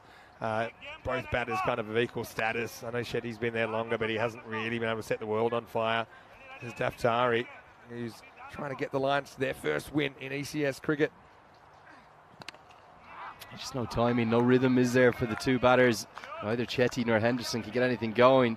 And now the task that looked a big one, it's moving towards a very difficult one. Before we go back to that, I know you love the clock. It's amazing how a big clock on the screen can actually make the players move. And they're going to do it by a couple of minutes, no problem. Down the ground, long on in place, over his head. It's a Maximo. Okay. Do they kick with a little bit of life, a bit of air, a bit of hope? Can they pull this one out of the fire from the depths of hell? All right. Well, it's an extreme metaphor you're using there, but I don't mind it. It will be hot if this goes for 6. I'll tell you that much. 26 required off 7. There was a great piece of athletics commentary I'm going to tell you about after this ball. 26 off 7. Oh, don't think it's going to be a maximum, and it won't go to the boundary. See, that ball on some fields, that's a very hard stop, but on this field, easy enough. actually, you can do it with your eyes closed. 98 for 6 after 9. All right, talk to me. Yeah, there was just this iconic. It was from what was a very basic broadcast one camera in, I think it was a 4x400 meter race in the Irish intervarsities, and it was a clip that, usually I'd say the live stream would have attracted 1,000 viewers in total, and it ended up having, I think, something like 5 or 6 million views. Yeah. I'm going to have to find it for you, video. I won't be able to find it immediately, but I will find it for you. And this runner who ran the 4th leg, in essence, came from almost the entire track back. And it was so extreme that she wasn't even in the camera shot when they're rounding the home bend, and somehow the commentator just loses his mind. He goes, from the depths of hell, she comes from nowhere. That's back to get up. So sorry, I don't know where that came from, but it's the end of the day. It's random. It's a long time. day. Nick Salonen, of course, playing for the Lions in this series, unavailable today, but remember, Salonen had a pretty good day. They should hold on here, 25 to win off the last over. Nicely played and well judged, just right in the deep by Snehal Joshi. Walking the tightrope, but then avoiding the tightrope. So finishing, what I was going to say was that the other match I may would like to play would be like one of these matches in the 1880s, because I'd like to see what it's actually like. What, the smokers v non-smokers game? Or something like that, yeah. Something Classic like that. first-class match, that one. This one is going to be a Maximo. They're still kicking. They're still screaming. They're still staying alive. 18 off 4. There's bigger tasks to have been done than this. Can the Crickets get there? Yeah, that's kind of into the hit and swung away fairly easily. Anderson showing that he's a good bat. He is the captain, don't forget. Also does the job behind the stumps for the Crickets. Could they have a miracle finish here? Well, they're plotting something, aren't they? I think what they're saying is do it again. But also, I think at this time, you're thinking, okay, I just hit a 6. Let's try and get me back on strike. Maybe now's the time we try and get a 2 if it's a ball that doesn't go for 4, and let's just test an outfielder. That might be what that's about. Well, could you imagine the Lions can't close this out? They played 4, lost 4, and now they might be the ones who are feeling nervous. 3 men in the deep on the leg side. I'll come back to that in a second. Here's the next ball, 18 off 4. Oh, it's going to be 6 more. It's not a good delivery. It's gone over the rope. It's another Maximo. All of a sudden, it becomes 12 off 3. How, Vinny, has this game changed again? Well, I mean, it's Gundy ball. It's an attempted slower ball, rolling leg cutter, and it's almost on its way. It's down again by the time it reaches him. But what I was going to say is you can see how this format of the game hones your decision-making under pressure, because you're just having to do it so often. Remember Amadi refusing the single earlier. That kind of paid off a bit. Even now, what's our running strategy? And it's all situational. You only learn by experiencing, really. All right, so they could win this game now, the Crickets, with 2 swings of the bat. I really don't know how, Vinny, but you're spot on the money. They could win it with a ball to spare as well. If Henderson can go bang, bang. 2 more Maximos, 12 to win off 3. Oh, it was into the block hole. Run 2. Got to think about a second. Oh, yeah, you got to do it. Going to be gone. Yeah, by a mile, but at least Henderson gets back on strike. Here's the thing, I'm not so sure they even crossed there. I'm actually serious, because there was hesitation from Chetty. Look at this, comes in and... Ooh. So the rule here is whoever... I don't think they have crossed. So whoever... I honestly don't think they have crossed, Vinny. Whoever's closer to the... has their body closer to that end that's broken is out. So to be honest, what it was, Chetty just took too long to get moving. And now I think they've spotted it, and it actually is run out on strikers end. And that is huge, because he's not going to get back on strike. In fact, he's out. He's gone, and it means the new man is on strike. The only way you can be on strike. Well, this is the thing. Actually, he's not, because he's run out on strikers end. Oh, sorry. Yeah, I know. Don't worry, Lenny. It's hard to keep up, right? But I know what you're saying. So, but the thing there, I'm with you, Vin. Just took I'm too losing long. my mind. It's the 10th error, 11th error. 100%. So Spot on. It'll be Chetty. Just wrapping up a few loose ends. Do you have a game you'd like to have played in from the history? Oh, Ireland, Scotland, 1997 ICC Trophy. We lost the third place playoff. Should have qualified. Oh, nice one. I thought you might have gone Ireland beating England. The old KOB. Well, actually, I wouldn't have wanted to play in that one because if I played, we might have lost. I want to play the game we lost. You got magic powers. I want to go back and turn the result around. I love it that we're ruining the game that we're trying to go back in. Anyway, look. 11 to win off 2, 6 and 4 for the Super. Over the golden ball. Apologies. Game over. I'll tell you what, if Chetty could have the last 2 minutes of his life back, he's hoping for a wide here. I don't think it is one. It isn't one. Good decision. He gets locked up. Having said that, it was 12 to win last ball, and we still almost had a finish on Monday night. So here we go. Just need to bowl a straight one. Lyle, after a shaky start, he's come good. And the Lions within one ball of their first ever victory on ECN. And that's going to be that, as long as no ball is signalled, which it isn't. And here come the Lions celebrations. 2 runs will go in the book, but they will not matter a jot because it's going to be an 8-run victory for the Lions. They've played 4, lost 4 up to this point, but great celebrations, great joy. They have turned it around, Vin, in a game that had a bit of everything. It had a bit of everything, and you know what it had? The first points for the Zurich Lions. I said they're a team that are too good to be 0-4, who are definitely too good to be 0-5, so congratulations to the Lions. Look, commiserations to the Crickets. Just a few little periods of the game let them down, I think, there in the last game of the day. But, you know, credit to the Crickets. They also get their first win on ECN, so I know that they're disappointed. Look, that's the way it goes. There's ups, there's downs. You've got to try and keep a level head through it all. Not easy, is it, Lenny? But, you know, you certainly, I said I wondered if you'd make it through 2 days. You have, and guess what? You'll be back tomorrow. I will. On the way. Will I be in one sane state of mind? Who knows? But there's the action tomorrow. 5 games incoming. My favourites, the Winterworth North side, are going to be in action in Game 2. Vettigan have been really impressive. The Nomads too, and the Paktoon Zalmi. Lots of good cricketing action tomorrow. And if you're a Winterthur player, maybe bring an extra shirt for Lenny because he's a card-carrying Winterthur fan. He's already said it. I've got involved. He liked what he saw the other day, so join us 6:45 AM GMT, which is 8:45 in Central Europe and 12:15 in India. Once again, congratulations both those teams. I know the Crickets finished disappointed there in what turned out to be a fairly close one, but both teams that you see there, they get their first wins on ECN. So a very special, a red letter day for Vinny, those. I so nearly got there. It was the 99.5th ball that got me. Yeah. 9.5 of the second innings. Let's take a look at the highlights. Don't worry. I lost my mind completely. Here it is, the best of the chase. It was all really about one man, Norkan Amadi. He hit 4 4s and 4 6s, but the problem was the wickets tumbled at the other end. Tarakil, he was gone for 4. Khalid Niazi, he was gone for 2. And Akibullah Shirzad gone for 6. And the wickets, they just kept coming. Subramani picked one up too after he was dismissed for a few boundaries, or dispatched for a few boundaries even. And that one was a big one. It was a banker. Went all the way up there. Some catches were held, and certainly you have to say it was a contest that ebbed and flowed. It had a little bit of everything. It really did. But from the depths of 45 for 4, thanks to that man there who hit those 4 Maximos, Norkan Amadi, they kept themselves alive, and it went all the way down. They sure did. I was just doing my numbers. Do you know if you make 2 mistakes a day, you've still been right about 99.7% of the time? So I don't want you to beat yourself up. No, This was a big moment, though, wasn't it? Because, yeah, it just didn't quite get it right. Amadi, who looked like he might get them to an unlikely victory. To be fair, though, they still battled hard. They took it to the last over. I think maybe one of the big differences for me in this game was the catching. I think that the Nomads, they just, not the Nomads, the Lions, they held on to more of their chances. See, there's one of mine for the day. But, you know, when it came down to it, this was a big moment. I think you've got to be strategic. I think that it just took Chetty a little bit of time to realise what he had to do, and then looked like he was out. On the review, saw that actually Henderson was out, and he was the hot hitter, as I say. He was. Not necessarily who's batting longer, but who is hitting him better Much better. that moment. Anyway, let's have a look at the scorecard. They fall just short in the end. They make 114 for 7. One thing as well, only the 3 extras in that innings. I know extras have plagued some teams, partly because of the pitch and I suppose the target not being quite as big.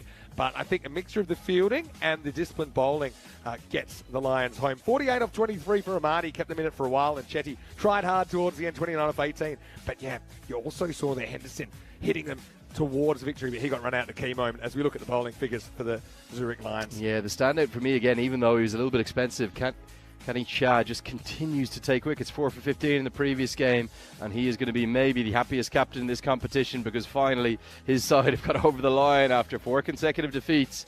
It's a magic final 5th game for them. They are now 1 and 4, and plenty of time for them to get back into the competition, to get into the top 4, as that's going to wrap up the coverage from this match, the 5th and final game, as well, maybe we'll just come up and say a nice farewell. Time to get the jacket on, just Finn. There it is. You put your jacket on, I'll put my microphone. I love it. I've made 3 mistakes since I said if you make 2 mistakes today. I put it in your head. Not I put it in your head, on. Vinny. That's what But I look, I want to say big thank you to everyone and everywhere around the world that has been tuning in. We had some great visitors today as well. I know we're going to be on Swiss TV tonight. The fact that this is on I've got to see that. I want to see that. We will see it. Okay, we will find it. Maybe we can fantastic. show some highlights tomorrow as well. It'll have some highlights of the day as well. Got to say big well done to the teams that did win their first matches today on the European Cricket Network. So you can see them down there. They're enjoying it. We're enjoying it as well. Before we go, I just want to give a quick shout out to everybody out there. If you are watching on YouTube, if you're enjoying it, not only like the video, not only subscribe, but tell your friends, tell your family about the magic of European We're here cricket. every day. I think already you've seen it is quite a magical and unique experience, right? It's one of a kind here in the European Cricket Network. I've loved every second so far. I'm going to sleep well again tonight. Every night I'm here, I think. You and me both. In fact, I woke up so excited at 4:30. That I haven't. Vinny, I'm not going to be getting to that level. I think I might crash as well. But just also go to our website, EuropeanCricket.com. It's the home of European cricket. You can also have a look at tournaments to come as well. And also, don't forget our social media at European Cricket for some of the best bits. And that's always worth checking out because every day there's more highlights, clips uploaded. Okay, so we know what you're going to do. Nothing. Winter Tour, are you nervous? Your boys, they're out there tomorrow. Big day tomorrow. Yeah. Turn it round, boys. Come on, Winter Tour. We're going to be supporting you. Big crew, big thanks to our crew from Spring Productions as well. They put together some of the best bits of the day. So from here in St. Gallen, Switzerland, on behalf of the European Cricket Network and the European Cricket family, hope you have a safe evening. And we'll see you tomorrow for more European Cricket Series. Hasta mañana.